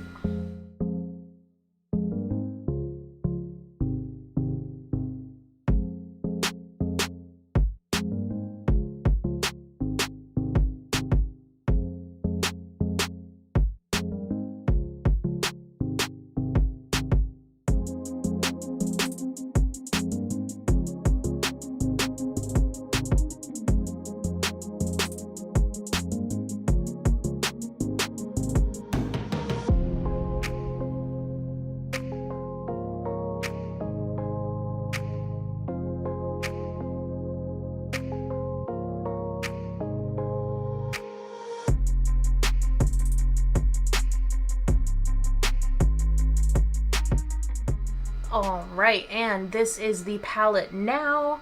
Finally, we hit pan in Nectar, and we hit pan in Bellini. So I've got some pretty good looking pan right there. So right now we have 1, 2, 3, 4, 5, 6 pans. So not too shabby, but definitely not where I was hoping to be at this point in the year. So, Nectar. I basically kept using that same look that I did in the last update video. I'll have that up in the cards, where I used that all over my lid and then went in with, like some of the more warm browns down here to kind of deepen it up and make it really, really pretty work look. I just did that every day until I hit pan. And then with Bellini, I kind of surprised myself that using that all over my lid and then deepening it out with a little bit of the purples down here made for a very, very pretty look, which I don't know if I could get away with wearing to work if I went into the office, but working from home, it was fine. And it looked really pretty, and I did that look every day until I hit little itty bitty pan right there in Bellini. Looking next, I've got a pretty good dip in Luscious, considering how much I've used it, and then also I had to swatch it a bit for my last video where I went and I found some good dupes for Luscious in my collection. If you missed that video, I'll throw it up in the cards. So I think the next shade I might hit pan in is going to be Luscious, but considering I like just hit pan in Bellini and Nectar like in the last week, I haven't even thought about what my next steps are, so I want to talk about strategy. So I'm kind of thinking of switching and approaching this the same way I approached my Pan That palette last year, where the goal is more so going to be hitting pan in every pan. So once I hit pan in something, I think I'm going to move on and stop using it, just so that even though by the end of this year, I don't think I'm going to be able to use up this whole palette like I really wanted to, but at the very least, I think I'm going to be able to hit pan in every shade by the end of the year. So that's how I'm thinking of approaching this. So these shades that I've already hit pan in, I kind of want to, you know, hands off, move along from them and start working on the other shades, like Just Peachy, like Bless Her Heart that I'm wearing a lot on my lid today, and also by incorporating other pans and eyeshadow palettes from my collection. So like today, I combined the green shades in the Peach palette with some of the green shades from the Venus XL2 palette, specifically Sage, and then I used the shade Myth all over my lid, and it is so, so pretty. The shades just work very, very nicely together, and while this might be too dark for like a daytime work time wear, it's very, very pretty. Another palette I want to bring in more often over the next month to use with this palette is the Kylie Peach Extended palette, because of course you have all these beautiful peach shades, and I'm thinking specifically of how I'm going to be using up like Just Peachy, and then moving over into like these darker purples and browns over here. I want to bring in other palettes that have like those shimmers or those transition shades that'll make moving into these darker shades a bit more manageable for my work life, because the only way I'm going to be able to hit pan on these is if I'm wearing them every day for work. So that's going to be the goal. So yeah, I'm feeling a lot more hopeful now in general, not just about the palette, but kind of about everything. Work has been getting incrementally better. We started touring apartments. I've been posting our apartment progress over on the vlog channel. If you didn't know, I've got a vlog channel. I'll have it up in the cards. But I just booked another tour. We're most likely going to be moving in like 2 months, and I cannot wait. So while that'll be more time away from like makeup and everything, I can't wait to get out of this apartment. So things are looking up. We're going to stay positive, and I'm going to do my best to do as much as I can with this palette by the end of this year. Which I just realized how like nervous and exciting it is going to be for the finale, because I'm not going to be in this apartment. I'm not going to even be in the setup when we finish this project. So this year has been a hell of a year, but it's been a hell of a journey. And this palette has been along with me every step of the way.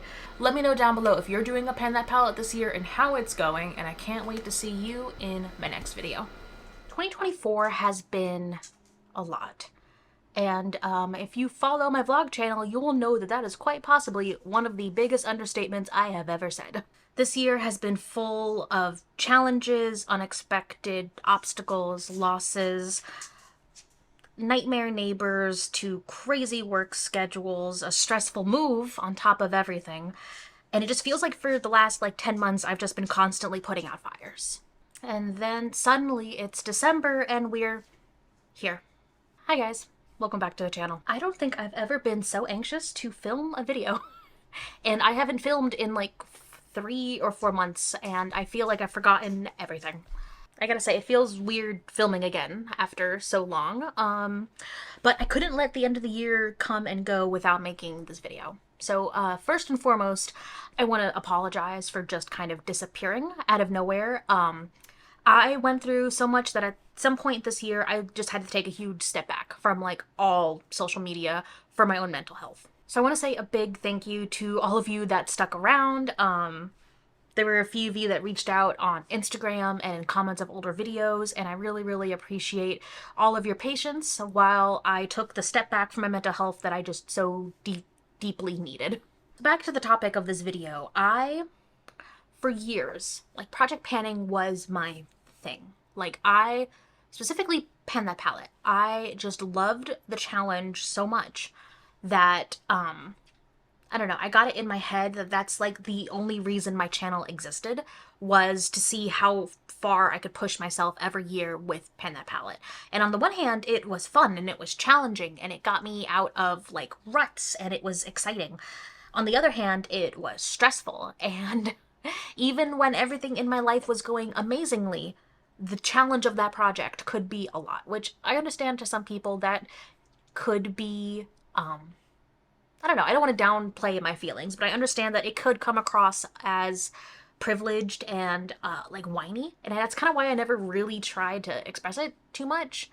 But when life got challenging, having this on top of it, like there was just no way I could do everything all at once. So I'll be honest and say at first it wasn't really like I didn't make a conscious choice to give up on this year's Pan That Palette, which if you're new, this is the worst video to come in on, but hi, I was going to pan the Sweet Peach palette this year. That's as far as I got. So I didn't consciously say, okay, hey, I'm giving up. One thing happened, and then another thing happened, and then, like I said, now it's December, and I haven't touched this palette in months. And that's never happened to me before. And, I only recently started kind of like exploring how it made me feel, and I felt like a gigantic failure. Because like I said, it felt like that was kind of the main point of my channel, was this Pan That Palette. And I've never given up on a Pan That Palette. I've given up on like other project pans before when they were no longer serving me, but Pan That Palette in particular, I had always like pushed through, and I had always done it.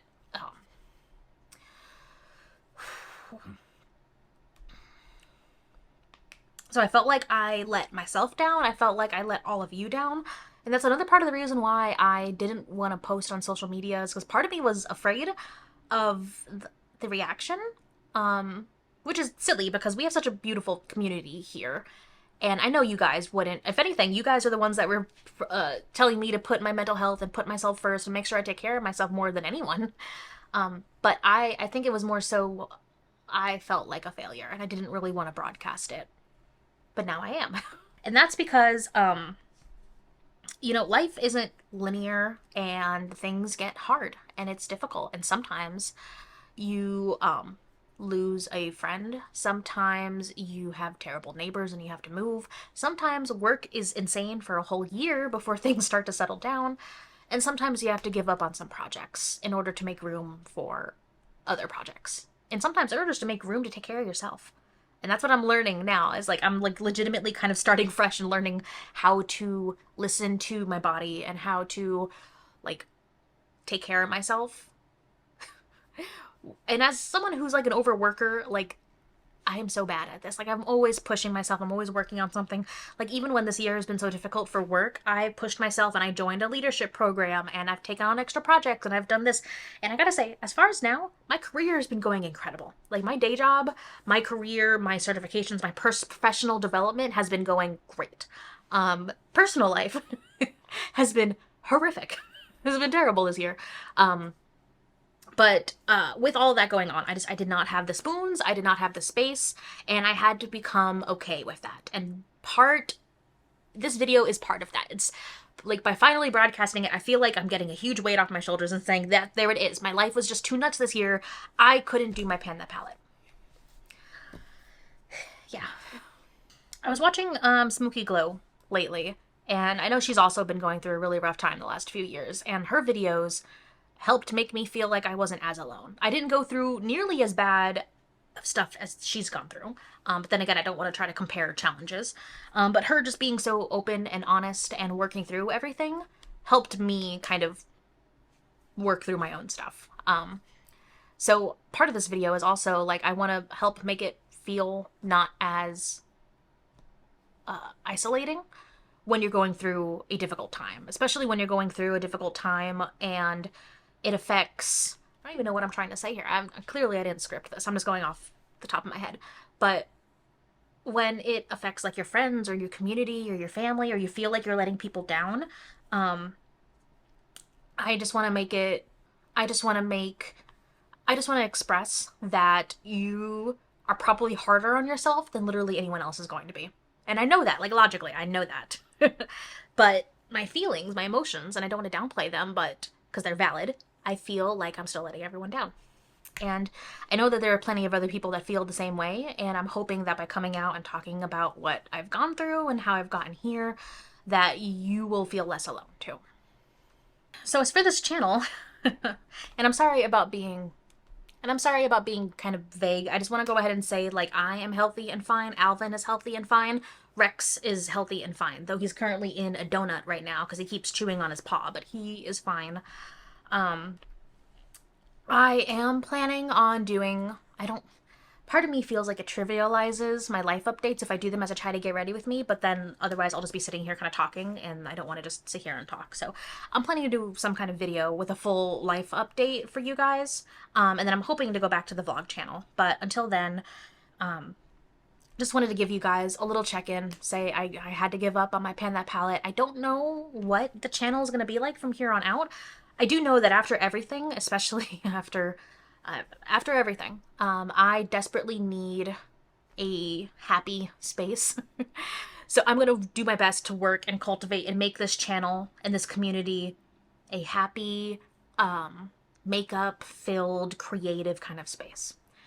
And it's not going to be as structured. I'm not going to guarantee weekly uploads or every other week or every other day uploads. I'm just going to try slowly getting back into it and seeing what feels right. And I understand that not guaranteeing consistency, it can be annoying to a lot of people, so I truly understand if that's not for you. I want to say thank you for being here with me so far up until this point. And those of you that want to stick around, I hope you will. And I hope I will soon figure out what the heck is going to be happening with this channel. But it's going to stay makeup. I'll be posting to my vlog channel too.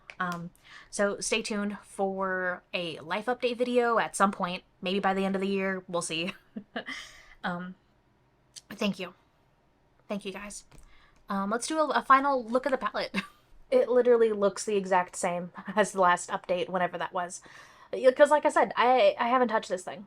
So I am going to go put this away.